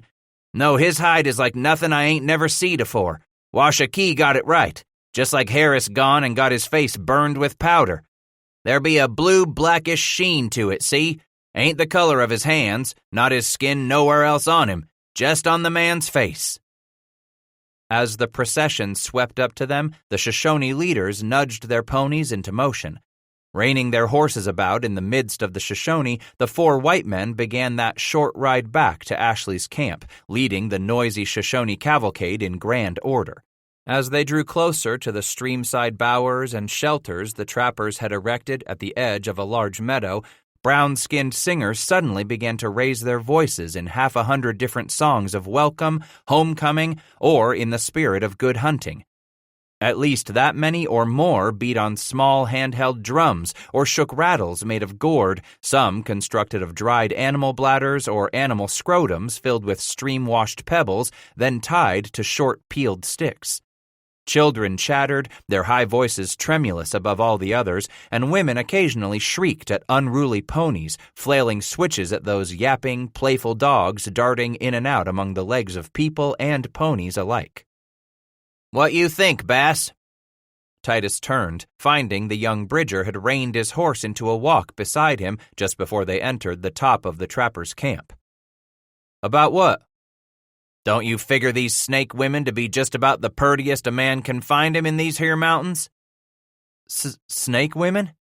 "Snake, Shoshone," Bridger repeated. "I suppose they's called snakes on account for the way they signed their tribe." Shifting his rifle to his rein hand, Jim raised the other and made a wriggling motion in the manner a reptile would slither along the ground. "Snake." Bass nodded, turning now to steal himself a look at some of the black-eyed women who were threading their way in among the warriors as the men of Ashley and Prevost formed a long corridor for the Shoshone to pass through on their way to selecting a campsite farther south in Willow Valley. While he figured he would wait until he had himself a chance at a right close inspection to offer his judgment on the pouting-lipped beauty of the squaws, he nonetheless could readily see that they were, by and large, a lighter-skinned people than the Ute he had come to know over the past winter. Down, down through a wide gauntlet of grinning, gaping, brown-toothed white men, the Shoshone paraded like royalty come to visit. While the trappers occasionally fired off a rifle into the air, perhaps a smoothbore musket or their belt pistols, the snakes waved and sang, shouted and shrieked, pounding their drums and shaking their rattles even louder. A few warriors held 8-inch lengths of wing bone in their lips, small and delicate fluffs tied at the end of these whistles to dance on the wind, while the men blew that eerie, high-pitched screech of a golden or bald-headed eagle. How easily its call rose above the noisy clamor of all the rest. Bridger slapped Titus on the arm and motioned Bass to follow him away from the hubbub grown so noisy it was useless trying to talk. They joined Frabe and the other 2 trappers angling off to the side of the procession, where they reined up to watch the parade pass them on by. The Shoshone streamed right on through the trappers' camp, down the valley a good half-mile, where their pony herd would not have a chance to mingle with the white man's horses and mules grazing across the creek on the benches farther up the valley. More than a dozen men jogged up to stop among the 5 horsemen. "Them's your snakes, ain't they, Bridger?" "They are that, Jedediah," Jim replied with a filial pride. "Prettiest people in these mountains, to my way of thinking." "Appears Bridger's gone and got himself partial already," Harrison Rogers commented. As brigade clerk, Rogers was never far from the side of the taller, square-jawed man who stood as erect as a hickory ramrod at the center of that group of men on foot. A devoutly Christian man, a New Englander who had carried his Bible into what many back east considered to be a godless heathen's wilderness, one of the handful who refrained from the burn of whiskey on his tongue or the heat of a naked squaw wrapped up with him in a blanket, this fire-eyed partisan was no less than Jedediah Strong Smith himself. "If any of you men are going to partake in the sins of the flesh before we set off," Smith began, hurling his booming, fire-and-brimstone voice over those who had followed in his wake, "the next few days might well be your last for a long, long time to come." One of the 11 called out, "You mean you're 'lowing us to have a spree with them Injun women's, Jed?" Smith turned to John Rubasco. "Until I tell you it's time to pack up and move out, what sinning you do will be between you and your God." "But I don't have me no God, Jed," cried Abraham LaPlante, another of Jed's brigade and one of Smith's closest friends, a man who could get away with joshing their devout leader. Smith wagged his head, his grin widening. "Then all I can do is to warn you and your kind, Abe. Best see that none of you go swilling down Ashley's liquor like it was baptismal water." They all laughed heartily at that. Then Rogers inquired, "How long you figure till we're packing off to the southwest, Jed?" In turn, Smith looked up at Bridger. "You got any news on the general's plans, Jim?" Bridger shrugged. "I figure rendezvous over when he gets him all the fur bought up." Smith added, "Sure to snatch up what furs Provost and the others brung in, too." "Likely the general will light out for St. Louis soon, as he has all of his packs filled with them gewgaw goods traded out," Bridger continued. "Then there ain't no more reason for area man to hang out here at rendezvous, and Ashley will pack up to move out." "Talk is he's give up on the mountains," Frabe announced, dour as ever, looking at Smith, Ashley's partner. His words appeared to stun all the rest into silence. "That's likely just talk," Rogers declared testily as he turned to Jedediah for confirmation. With a wag of his head, Smith announced, "Maybe not, Harrison." Bridger replied, "The general's made him his fortune already in just more'n 4 years, ain't he?" "And I hear tell he's got a purty gal back in St. Lou ready to marry him," Jed explained. "No man could blame Ashley for cashing in his plews and kicking up his boots now." "What I heard this morning is that we're due to be working for new bushways right soon," John Gaither, one of the horsemen beside Frabe, suddenly disclosed. "Who you figure's gonna bushway this new outfit?" Bridger demanded, eyes widening with interest. "Could be that I'll stay on when the general quits the trade," Smith answered calmly. Close to 20 sets of eyes immediately turned on him in surprise at the revelation. "You ain't the only one to run these here mountains," Frabe declared, making it sound as if he weren't sure it wasn't a joke. But as surprising as was the news that Ashley was giving up the fur trade, it really came as no shock that Jedediah Strong Smith would be staying on. He was as driven, directed, and no-nonsense as they came out here in the far west.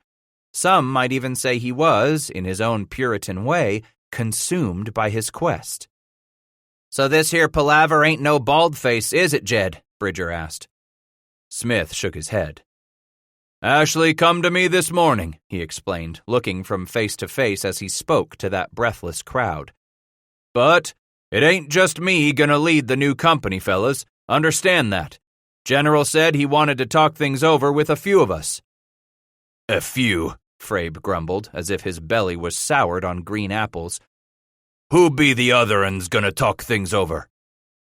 Two of 'em, Smith answered. Billy Sublet? Bridger interrupted, youthfully assertive. Billy's a good man. And the third be Davy Jackson, Jed concluded. Jackson, Frabe sputtered. Why, that no-account sprout ain't got the right— Davy's a damned workhorse, Frap, Bridger interrupted before Smith got his mouth open. He's always worked harder'n any man I knows of out here. Now Jed spoke up. And that's why I'll partner with the man any season, Frap. Ain't a trapper here what don't already know that Davy's brigades always brings in their furs. From only God knows where, but Jackson brings in the plues for to make the general a handsome profit. Humph, Frabe snorted. So it's to be Sublet, Smith, und Jackson, is it now? With a shrug, Jedediah Smith replied, Don't know for sure till we talk with the general, hear what he's got to offer about selling out. Don't know any of the rest, fellas, but I've already told my outfit that no matter me being bushway of a new company or not, we're setting out for a long ride to explore us that country to the southwest. Daniel Potts came up to stop beside Bass, asking of Bridger, Jim, if Smith's outfit heads off south, where you figure we'll be bound? With a smile, young Bridger replied, Fitz told me we're going back north. To Blackfeet country? Hollered a man from the crowd. Where the furs are sleek and the plues are prime, boys, Bridger replied. Potts slapped an arm on Bass's shoulder. You sure you don't want to come north with Fitzpatrick's bunch? What? Titus responded in mock horror. And leave my scalp to hang in some red nigger's lodge up there in Blackfeet country? So, better that you leave it off to some mangy, flea-bit Rapaho buck, eh? Beckwith prodded with a wide, toothy grin, coming up to the group as Smith and Bridger were dispersing the gathering. I sure as hell know my hair ain't near as purty as yours be, Jim Beckwith, Titus replied with a grin. But I figure if I stay out of Blackfeet country, I'll stand a damn good chance of keeping my hair locked on right where it is. Back and forth for the better part of an hour, a pair of Etienne Provost's free trappers gambled with the two older Shoshone warriors, all four of them squatting on the dusty buffalo robe so well used it had places where the hair had been rubbed off right down to the smooth hide. Titus had watched men gamble with painted pasteboards before, sometimes throwing down their wagers on the strength of a particular hand or no more than the fate held in a single card. From up the Ohio clear on down the Mississippi, he himself had watched the fever take hold of those who put their lives and fortunes into their varied games of chance. At times he had witnessed the sly work of those who dared not leave things to chance, but instead preferred offering sham games of skill and sleight of hand. As much as he had tried, not once in all those years had Bass been able to guess which shell the pea was hiding under. And those games of bones proved no better attempt of Dame Fortune for Titus. He had no earthly clue to the mysteries of how those dice rolled this combination or that, and why some men came out winners while most walked away with pockets much, much emptier than when they had stepped forward to take their chance at bucking the tiger. But this here game was like nothing he had ever seen before. The white men sat across from their brown-skinned counterparts, about 2 feet of bare buffalo fur between them where they tossed the short pieces of carved bone. Each one of the half-dozen bones was different in shape, marked with altogether different drawings, slashes, lightning bolts, and the like, each of the symbols first carved into the bone's surface, then filled with some dark, inky substance so that the scratchings stood out in bold relief against the yellowed surface of the old bone. Over the years of use, each of the half-dozen had taken on a rich patina from much handling. First one side, then the other was awarded possession of the bones. When the two Shoshone held 3 bones apiece, it was up to the trappers to place their wager on the blanket between them. It might be as little as a few glass beads or a single flint big enough for a man to clamp in the huge lock on his trade gun or even in starting a fire with a good steel. But as the hour wore on, the betting grew richer, as it ofttimes does when the gambler no longer plays with his head but begins to wager what lays dear to his heart. Down came the skinning knife, its wood handle well oiled to a deeply burnished glow by the hand of the trapper now offering it. All around Bass, white men and Shoshone alike muttered their comments that no longer was this to be a game of beads and powder, vermilion and shiny gurloos. Now, with the wager of that knife, it had become a game of some worth. The two Shoshone looked at one another a long moment. Then one shrugged and removed a strand of buffalo bones from around his neck. He laid it atop the knife and gazed at the white men to await their approval.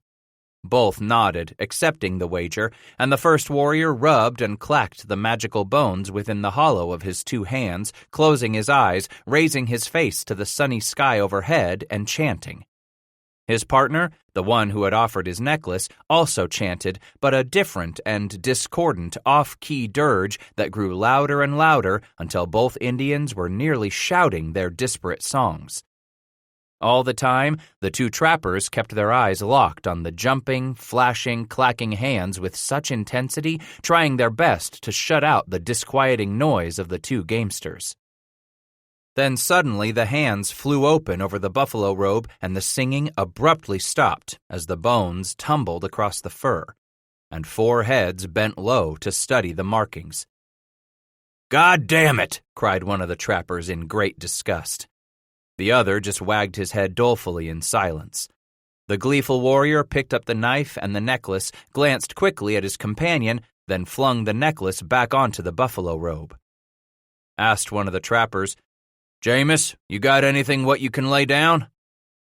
Into his shooting pouch, Jameis stuffed his hand and came out with a long strip of blood-red trade ribbon, a woven cotton strip about an inch wide used to selvage the edge of garments to keep them from unraveling. This much-favored item of trade in the Indian country brought approving nods from the warriors, grunts from others gathered behind the players, and a squeal from at least one of the older women gathered nearby.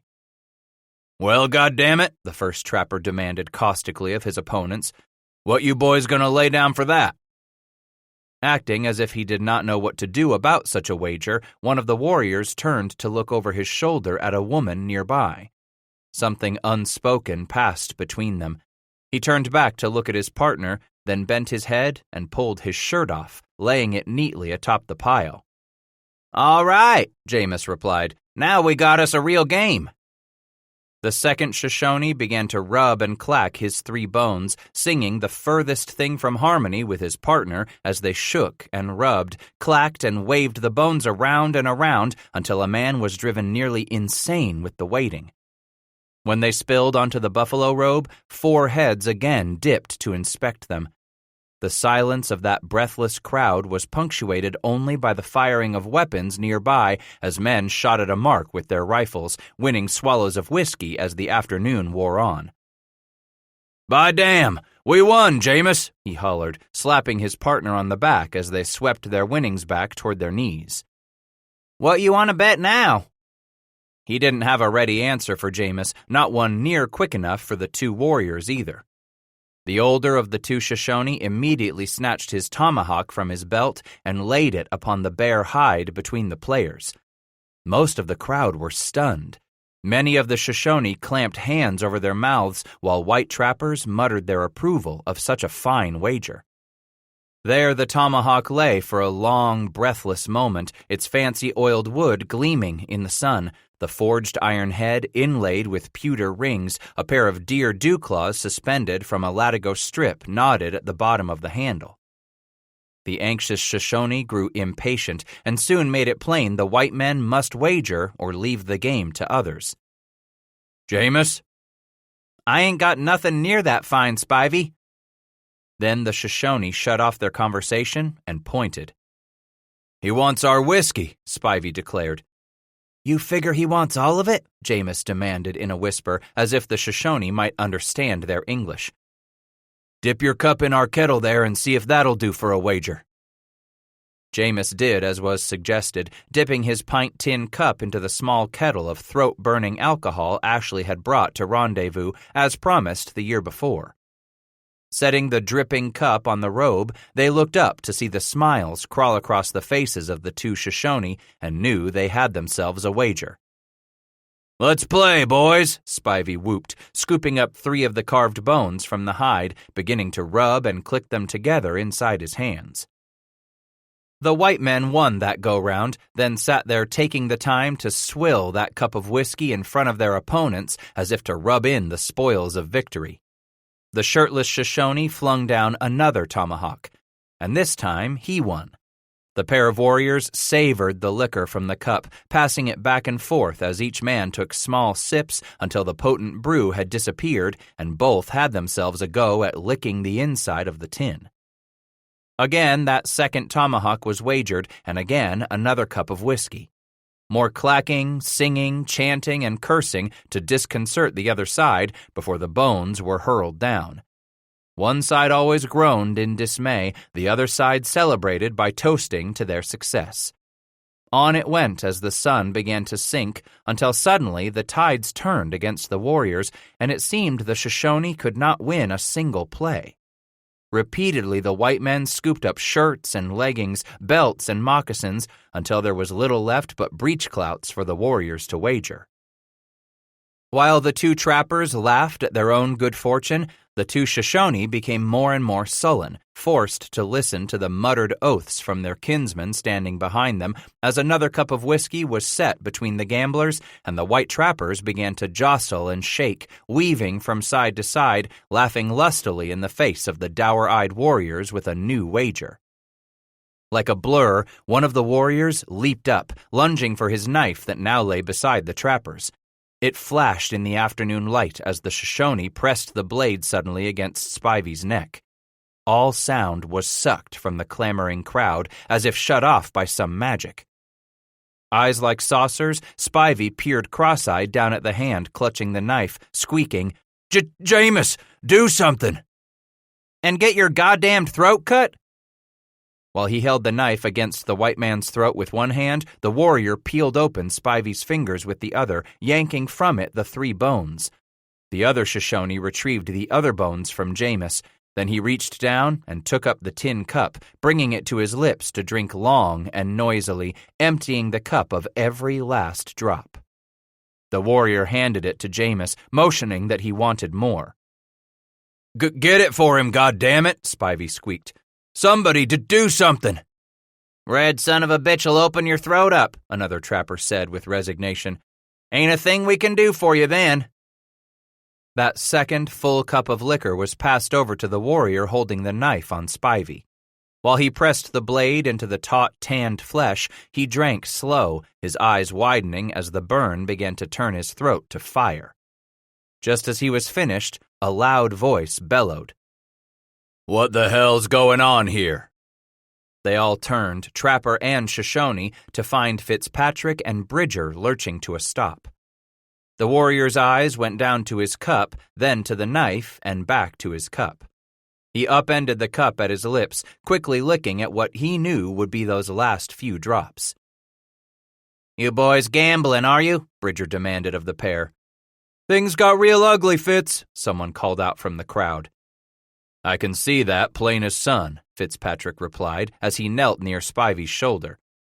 Jim, how about you telling these here bucks to pull in their horns? I'll give it a push, Fitz, Bridger replied, then went on to speak what he could of the Shoshone tongue.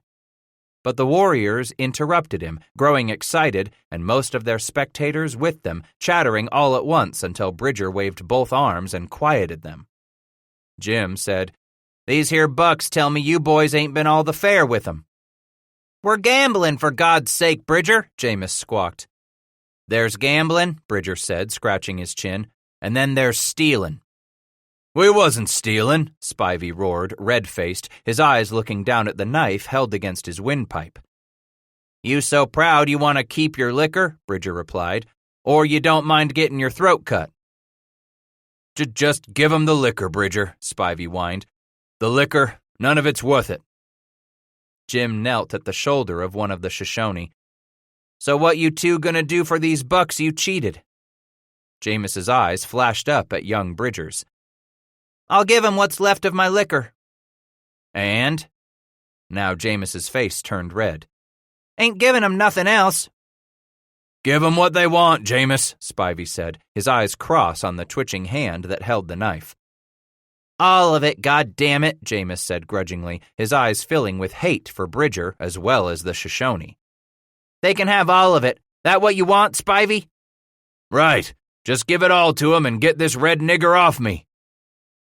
Rocking up on his knees slowly, Jameis shoved the Shoshone shirts and leggings, moccasins and tomahawks, knives and necklaces back across the buffalo hide to the warriors. As he did, Bridger said something understood only by the Shoshone gathered in a hush at the buffalo robe. With a sigh, the warrior with the knife leaned back, taking his weapon from the trapper's neck. After stuffing his tomahawk back into his belt and rising, the warrior suddenly held out the knife, handle first, to Spivey, who continued to rub his throat, then check his fingers for sign of blood. What the hell's this for? The trapper asked, his eyes going to Bridger's face. Says he's given you his knife, Jim replied. He figures at least you won that fair and square. Spivey wrenched it from the warrior before the two Shoshone gathered up their clothing from the buffalo robe and looked longingly at the small kettle of amber liquor, then turned away into the crowd of their own people. Maybe next time you fellas won't be so all-fired ready to get no Injuns drunk, Bridger snorted as he stood, then with Fitzpatrick started away from the crowd. Come on, Potts said to Bass. Where'd you come from? Titus asked of the man coming up to his elbow out of the milling group. Been looking high and low for you, Daniel explained. Want you have dinner over at our fire since we'll be pulling away day after tomorrow. Rendezvous over? They started away through the grove of cottonwood. Ashley's got him all the fur from his brigades, along with what he traded from Provost's bunch. He's got near all ours, too, Titus replied. Best you get your outfit to be trading off any furs what you got left by tomorrow morning, or the general likely won't have no more goods for you. Then what will them plues be worth? Bass nodded. Not much, when there ain't no one else out here what wants beaver fur in trade. Ever you at Painter, Scratch? Put Painter? Titus asked as they neared the fire where Fitzpatrick and Bridger's brigade had been bedding down. Sure, Painter, Potts repeated. Mountain cat. Some calls it a lion, but most of the fellas I know calls that mountain cat a painter. And you eat that lion? Potts smacked his lips. Some fine eatin'. Come on, we'll get some on the fire. One of the boys shot a pair this morning up torst the hills yonder. That mountain lion was a treat to the palate and a tongue grown used to elk and venison. Bass eagerly went back for more, eventually slicing himself a third helping of the roast and loin steaks. Later on, Bud Tuttle showed up in time to squeeze himself down by Bass and Potts as one of Fitzpatrick's men brought out his small concertina to the cheers and claps of all those Ashley men gathered at the fire. Pulling two short leather latches from the tiny pegs that held the instrument closed, the player was then able to slip his hands into leather straps on either side and began to wheeze some air in and out of the squeeze box until he suddenly began to stomp one leg lustily, his foot pounding the ground as he whirled round and round, wailing out the words to the rollicking song accompanied by his concertina's wild strains. Many of the others noisily clapped in rhythm as a few leaped to their feet, bowed low to one another, then began to circle round this way and round that, arms locked and head thrown back, wailing and caterwauling worse than any wharfside alley filled with tomcats. Man could grow used to this every night, couldn't he, Scratch? Tuttle asked, jabbing an elbow into Bass's ribs. Music, liquor, and the women's. Scratch had almost forgotten about such seductive lures, doing his best to stay as far away as he could from the temptations of those young women and their flint-eyed menfolk downstream in the Shoshone village. Titus looked off in the direction of the quartet's camp. Cooper and Hooks didn't come with you? Tuttle grinned as he clapped along with the wheezing squeezebox. They daubing their stingers again. Hell, I should 'a' knowed, Titus replied. Likely them two'll be daubing their stingers when Gabriel blows his goddamned horn. Maybe that, or Gabriel can find 'em laid out under a trader's liquor kegs. A cloud quickly passed over Scratch's face as the firelight flickered on the dancers all. Silas didn't go and drink up all our earnin's, did he? Tuttle bravely tried to maintain the smile, then admitted, "Aw, shit, Scratch. Him and Hook's been having themselves such a spree, they ain't give a damn thought one to seeing that we're outfitted for the comin' winter." "Where's the Plews?" Tuttle hemmed and hawed a moment, then answered. Bass demanded, "How many packs you figure we got left?" "Not near enough." "All gone in liquor?" he squeaked in disbelief. Dropping his head to look at his hands suddenly stilled, even though the music, laughter, and merriment continued around them, Tuttle replied, "And foo-for-ah for the squaws." "Damn him," Bass muttered between clenched teeth. "Son of a bitch beat me near to death and said I owed him my hides, so now he don't even use them hides he stole from me to trade for what it is we really need." "Trouble?" Jim Beckwith asked, curious when Bass's voice grew louder in the midst of the revelry. Finally shaking his head, Titus answered, No trouble, Jim." As Beckwith turned back to clapping and stomping with the music, Titus grabbed Tuttle by his shirt. "Listen, bud, we gotta be sure no more of them hides go to pay for geegaws and gurloos so them two sons of bitches can stick some Injun gals with their peckers." Tuttle's head bobbed, almost in time with his Adam's apple. "You figure we can hide them Plews somewheres till mornin'?" Titus inquired. "When we can get 'em traded off to Ashley?" "I s'pose." "Ain't no s'posin' about it, bud," Titus interrupted. "We gotta do it first thing come mornin', or Ashley ain't gonna have him no more powder and lead, no coffee and blankets left to trade." "And we need flints bad." "See? Just like I told you. Now, I want you get back to camp while them two is off knocking the dew off their lilies and drag the last of them packs off into the bushes somewhere out of camp where they can't find 'em, drunk or sober." "Me? Ain't you—" "All right, I'll damn well come and help you." Tuttle seemed much relieved to have an accomplice in their crime. "Hell, don't worry none, bud," Titus explained. "If them two ever come back to camp tonight, I don't figure they'll be thinking none about Plews till long after sunup anyways." Bud chuckled. "I do believe you're likely right, Scratch. They'll have daubin' on their minds." "Come on." By the time they had dragged what they had left in the way of those heavy packs out of their camp, away from their blanket and canvas bowers and into the nearby bushes, the half-moon was on its rise. It, along with the glittery stars overhead, was enough to cast some faint shadows as Bass and Tuttle made their way back through the raucous camp toward Fitzpatrick's fire, where the concertina player was taking himself a rest and many of the others were settling back, their cups filled with Ashley's liquor, jawing and swapping exaggerated tales of their experiences and exploits. "How about them two, Bridger?" someone called out as Tuttle and Bass came into the fire's light. "They hear your tale of the salt sea?" As some of the bunch chuckled and jabbed elbows into one another's ribs, the young Bridger turned to gaze over his shoulder at the two free trappers. "Don't believe they have." "Then tell 'em." Nonplussed, Jim turned around on his stump and asked the returning pair, "Since we run onto your outfit north of here, I ever tell you fellows about the time I floated down to the Great Salt Sea?" You been all the way out there to the west?" Tuttle asked, turning slowly in disbelief to look at Bass. Bud's question brought howls of laughter from a few of that bunch gathered round the fire. "Don't pay these dunderheads no mind," Bridger confided. "What they laughing at us for?" Titus asked, feeling sheepish, as if some joke were about to be played on them. Bridger offered up a cup of liquor, handing it to Bass as he said, "Don't fret none now. Some of these here coons ain't got the brains God give a buffler gnat." One of the scoffers cried out, "Just 'cause we don't believe you floated where you said you floated don't mean we got us gnat brains." "Sit yourselves down, fellas," young Bridger said, "and I'll tell you about that leetle trip I had me through Hell's Canyon in a bull boat." "All the way to the salt sea," bellowed one of the doubters, accompanied by roars of laughter from the rest. Wagging his head as if he was used to the good-natured ribbing, Jim exclaimed with mock seriousness, "I'll swear. There be times a mountain man is a most consarned critter, boys. Now you go take a look at them niggers laughing their bellies sore over there on their logs, and you'll see just what I mean. Some of these here beaver trappers are the most uncertainest fellers ever, 'cause they'll agree-fi about near anything. And that even includes agreeing about agreeing."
"13.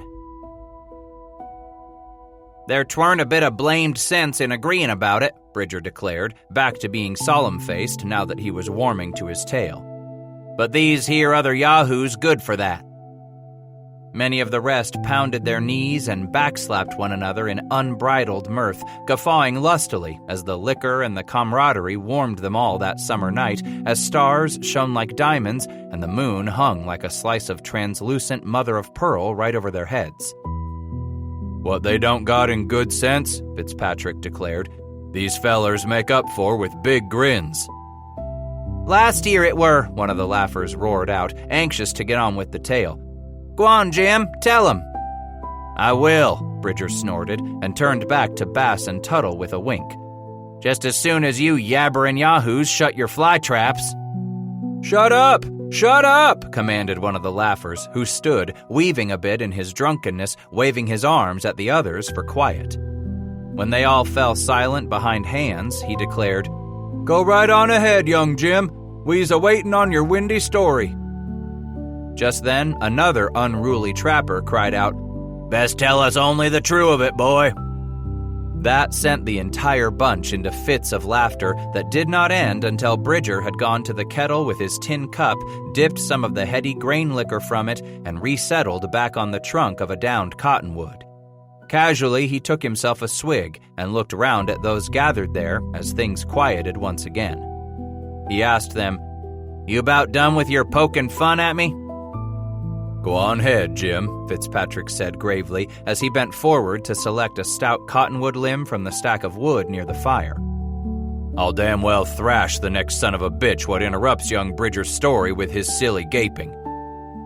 "Thank you, Fitz," Bridger replied, and took himself another sip of the liquor before he set the cup on the ground between his worn moccasins.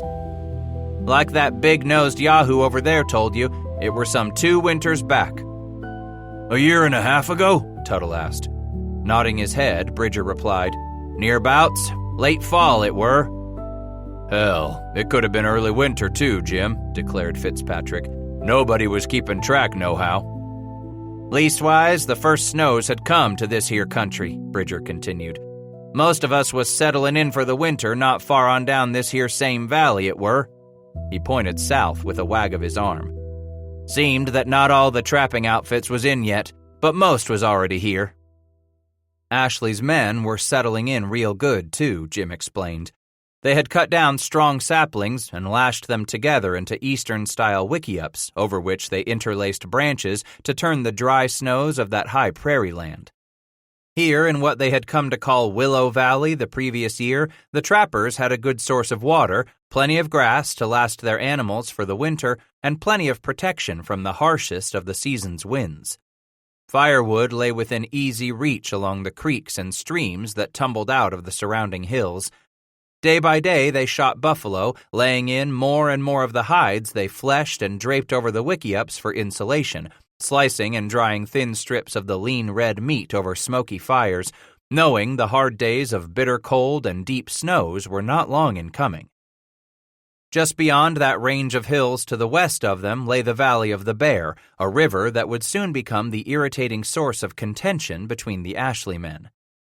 Earlier that July of 1824, more than 50 of them had followed Jedediah Smith and John Weber across the deceivingly low South Pass and on to the country of the Green River. By late August that year, they had reached the crest of an unexplored mountain range and peered off to the west, down into the valley of a new river they would soon find had already been visited and named by the John Bull trappers for the Hudson's Bay Company. From the heights, Smith's men could see how the Bear flowed north out of a lake they would come to name for the sweet taste of its water. But upon following this new river, the trappers discovered the river precipitously reversed itself in some forbidding lava beds. Steadfastly following the Bear upstream, the trappers continued their march south. Eventually that autumn they reached the Willow Valley, and there they decided to winter. Just to the southwest of their encampment, the trappers could climb to high bluffs and stare down at the Bear River as it appeared to twist back to the north in the distance once more, but this time it flowed through a narrow canyon filled with thunderous white water. Just as it is the way with any men who find too much time on their hands, the trappers turned their discussions of that unpredictable Bear River into an argument, with nearly every soul taking a side. And then that argument boiled into a matter of wagers. Did that river continue north or curl itself back south still another time? Hell, just what did happen to that fitful, fickle river after it disappeared in that high-walled gorge? Until Fitz here reminded every last nigger of us there weren't no way to know who'd win them wagers, Jim continued his story in the hush of that starry night, because no man knowed for sure where that river went. Fitzpatrick said, "Hell, I didn't figure there'd be a man among 'em what'd go to find out for his own self." "Didn't count on young Jim here," Daniel Potts cried out. "He's a strutting cock if ever there was one," another man shouted, as others added their admiration. "Wasn't like I jumped at the chance," Bridger admitted, "but some of these here yahoos come to me with such straight, no-account faces and told me I was the coon they could trust to take on that there canyon, which had put their agreement to rest once and for all." One of the group crowed, "We figured you was the only one we could talk into it." "See what I mean, fellers?" Bridger asked Tuttle and Bass. "Well now, I didn't know no better than to be proud they asked me." "Shit, it made sense," someone called out. "You was the youngest, boy." "So we figured you was the best un to try that hellhole river run," another added. A new voice bellowed, If and you didn't come back, weren't no sad loss, you being the sprout of the brigade. With a shrug at all the abuse he was taking, Bridger continued, Don't make me no never mind now that I didn't know they figured it to be a damn lark they was putting me up to. That trip sounded like it'd be just the chance to pull the tiger's tail. One of the older, grizzle-bearded trappers declared, Young'uns like Bridger always want to be first to pull on a tiger's tail. Better'n sitting in winter camp all day every day, Jim continued. So I told 'em I'd settle their little argument. Not one of these here gaping fools figured Jim were serious, Fitzpatrick added, till next morning when they rolled out of their bed shucks and found Bridger building hisself a boat. A boat? Tuttle asked in surprise. 'Tweren't no big shakes, nothing more'n some stout willow branches I chopped down just the way I'd watched the Injun squaws do it. An apt and eager student, Bridger had relished this opportunity to try his own hand at building a bullboat. Driving the butt ends of the willow into the ground around a 4 to 5 foot circle, he bent the limbs over and tied all their narrow ends together to form something on the order of an upside-down basket. I tried to talk the fool out of it, Fitzpatrick explained. And some of the rest of us, too, another claimed, when we saw he'd got hisself serious about going into that Devil's Canyon. You get that, boys? That morning, whilst I was working on my boat, a handful of the ones what talked me into going come up to try talking me into not going, Bridger explained. What, you're crazy as a March hare, young'un, said one of 'em to me. Why, you don't even know if you can find your way back here to us, said another. How about waterfalls? Likely you'll drown like a rat. Then another of 'em warned me, how about the Injuns? By God, you don't know a damned thing about what Injuns is in that country. Fitzpatrick added, and I told Jim it didn't matter a twit about which way the river goes anyhow. Didn't make me no never mind, Bridger said. I kept my hands busy. Far better, I figured, to be going somewhere. Not like the rest of them what were having their fun with me. All they was doing was sitting on their arses in camp. As the others laughed in agreement, Jim continued his story, telling how he had woven smaller willow limbs among the thicker ones, lashing each loop to make the framework as strong as he possibly could before he took a green buffalo hide and laid it over his small dome, hide to the inside. Then the detailed work began, sewing the buffalo skin to that willow framework, binding it all around the edge of that circular opening. By that next night, I was ready to make her seaworthy, Jim boasted proudly. At a cook fire, he heated up a large kettle of tallow rendered from a bear recently shot while he built himself a small fire over which he set the upside-down boat. When the hide grew hot to the touch, Bridger took a small wooden spoon and began to smear the melted tallow over every seam and stitch and hole in that buffalo hide. That done, it was time to let his craftsmanship cool and harden. At sunup the following morning, I cut me as long a pole as I could find, Jim told the group. Something to push along again the bottom with, or shove me away from the rocks in the canyon if that need be. I give him one last chance to stay back, Fitzpatrick stated with a shrug, but he was bound to go no matter what. I figured I'd seen the last of the lad. Bridger continued. Got my rifle and pouch, strapped on tomahawk and knife, then throwed in a big sack of some dried buffalo meat, and I pulled that boat on over to the river. Potts shook his head, saying, We all thought we were seeing the last of Jim Bridger. Finally, in the river, he slipped away slowly at first. Jim waved to the men on the bank and settled into his boat, gripping his pole, pushing his way into the main current. The men on the bank waved and shouted their farewells, many taking off their hats and raising them into the air in salute to his courage. Then all too soon, Bridger couldn't see them any longer, and beyond the second bend in the narrowing canyon, the river seemed to crash in upon itself, the current picking up speed. Breathlessly, Bridger told the silent group, It were like nothing I ever done afore. The bear picked up that tiny bullboat with its lone passenger and hurtled them along faster and faster between the rising walls of the river's canyon as the serene water transformed into a frothing, crashing, boiling cauldron that whirled Bridger round and round, bouncing the boat first against one wall, then against the rocks on the other side of the narrow chute. Eventually, the sound of water crashing against rock began to thunder about him, pounding on his ears so brutally that it drowned out his own thoughts. "I've been drunk and wild-headed afore," Jim explained, "but my head ain't never been that twisted round and round." It was a cold ride, too. He had begun to shake, not just out of fear, but there in the early winter, the river spray soaked him, the canyon wind chilled him, and before long he was shaking uncontrollably, frozen to the marrow. Yet somehow he maintained his death grip on that long pole, struggling to push his boat this way, then that, doing his best to pitch through the center of the narrow gorge.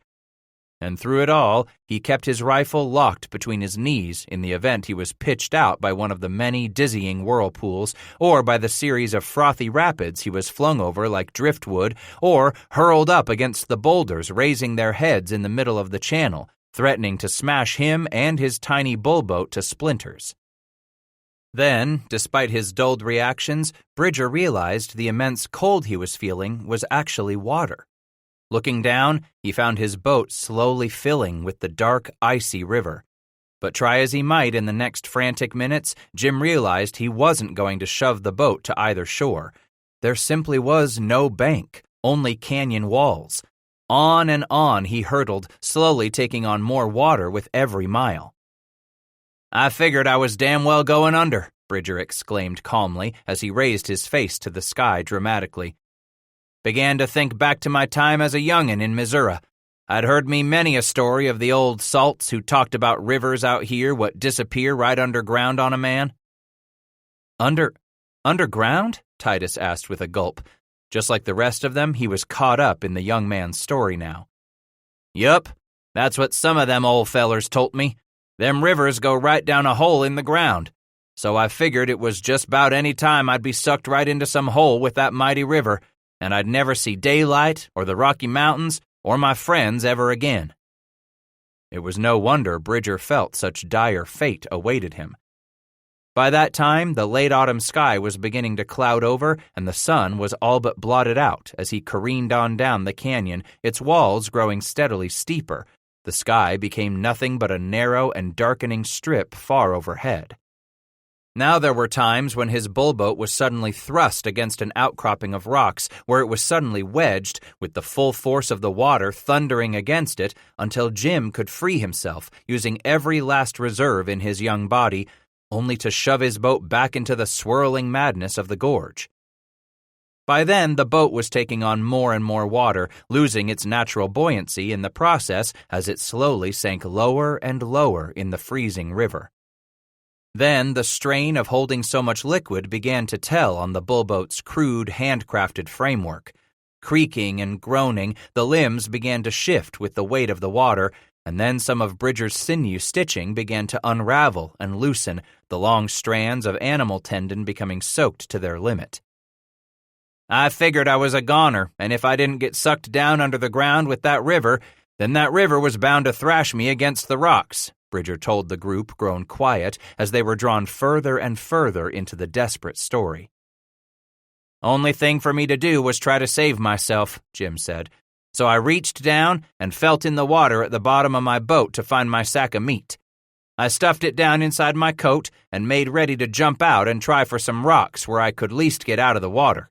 Maybe so I could get my strength back and climb up the side, get back to the prairie, anything before that river sucked me right under the ground with it." But by some miraculous hand, right as he was preparing to cast his fate upon the water, the bullboat twisted around ungainly, and Bridger caught a glimpse of what lay downriver. "I'll be damned if it didn't look like smooth water," Jim told the hushed crowd, many of whom had heard his story time and again, but found themselves caught up in its drama nonetheless. Something told him to hang on, told him not to jump, giving him faint hope of riding it out a few moments longer. But he was sinking all the faster now, the river's surface inching closer and closer to the top of his unwieldy craft. Then, as he listened and shook uncontrollably with cold, Bridger realized the thundering roar of the rapids had begun to fade behind him. After so many terrifying minutes that had seemed more like endless days, Jim finally thought he could hear the pounding of his own blood at his temples. "I don't know how I done it, but I got that boat full of water pulled over to the first stretch of sandy bank I come across. Just in time, too, for my boat was about ready to go under for good." Slogging out of the widening river, Bridger set his rifle and pouch in the limbs of a nearby tree, then returned to the bank, where he struggled to tip the bullboat over, completely filled with water as it was. Finally, he was able to drag the heavy boat with its green, waterlogged buffalo hide a few feet up the bank, where he turned it upside down to drain. Then he shivered as the cold wind came up and decided he'd best build himself a fire. Later that afternoon, when my buckskins was dried and I had pulled the wet load in my rifle, I figured it was time to climb on up the rocks and see for myself just where that devil of a river did go off to. High in those rocks, as the late autumn light started to fade, Bridger finally discovered just how the wagers would be won or lost. He could see that the river continued south. Meandering though it was, it seemed to continue angling off to a little west of due south. But that wasn't the pure marvel of it, he admitted now, just as he had told the tale many times before. As he stared off into the distance, his eyes following the river toward the far horizon, of a sudden, way out yonder, I happed to see more water 'n I ever seed since the day I was born. For a moment, he turned and gazed back to the north, thinking about his original plans to return overland once he had determined just where the river flowed. But now, as he stared off into the distance, he felt again that unmistakable itch to search and discover, an itch that he knew he could not deny. Come sunup the next morning, I put that bullboat back in the water, and I was on my way. It weren't long afore the world around me went so quiet, it was like everything was dead. By the time I come to where the river opened up into a peaceful stretch of water, I dipped my hand over the side and brung it to my lips. Salt! Sweat of the Almighty, that's what I tasted, fellas. Salt. Good Lord, I thought. Had that river floated me all the way to the far salt ocean? In actuality, Bridger had drifted on out of the mouth of the Bear into a great bay some 20 miles wide, where he could barely see land far off to the right and left of him, but where the bay opened up to the south, there was nothing but water for as far as he could see. I ain't ashamed to tell you I was scairt, Bridger confided. Figuring I'd made the ocean, I wasn't a stupid pilgrim about to go floating off to the other side of the world in that leaky old bullboat. So this child pulled hisself over to the shore quick as he could. Stepped my moccasins out on a layer of salt that crunched under my feet, and I pulled that boat out behind me. With the sun rising toward mid-sky, young Jim set out on foot instead, moving south along the shoreline. He had put miles behind him before he finally made out the first sign of distant land. The farther south he walked, the more it became clear what he was seeing was a huge island rising far out in that lifeless, salty expanse of endless water. Far, far to the southeast, it appeared the shore he was walking went on forever. And I never did see the other side of it neither, Jim exclaimed, handing his cup to one of his compatriots for refilling. Still scairt pretty bad, I took off on the backtrack. Made it back to my bullboat just afore dark. Gathered in some wood, started me a fire, and rocked that boat up on its side to hold off the cold winter wind. Next morning, I started walking north, back the way I come. As he came up to those gathered around the fire and stopped, Jedediah Smith asked, "You know what Jim told us when he showed back up a few days later?" Potts called out, "Bridger said, 'Hell, boys, I've been clear to the Pacific Sea.'" "Would have been nice, fellas," Smith said, gazing wistfully down at the fire, "if what Bridger did find 2 winters back was in fact a big bay of the Pacific Ocean." "You figure some way Jim run onto the Buenaventura, Jed?" Harrison Rogers asked. "It would be by the hand of God if it were," Smith answered reverently, gazing off toward the west, where the legend of that fabled river dictated its waters would carry a man all the way from the spine of the Rockies clear down to the Pacific. Fitzpatrick said, "Why, if it were the Buenaventura, Jed, we'd have only to pack our plues down to the shore where the big ships would tie up and take on our beaver." Rogers added, "Then and there they'd offload our supplies and liquor, fellas." Smith grinned in the yellow sheen of that fire. Just think of it, men.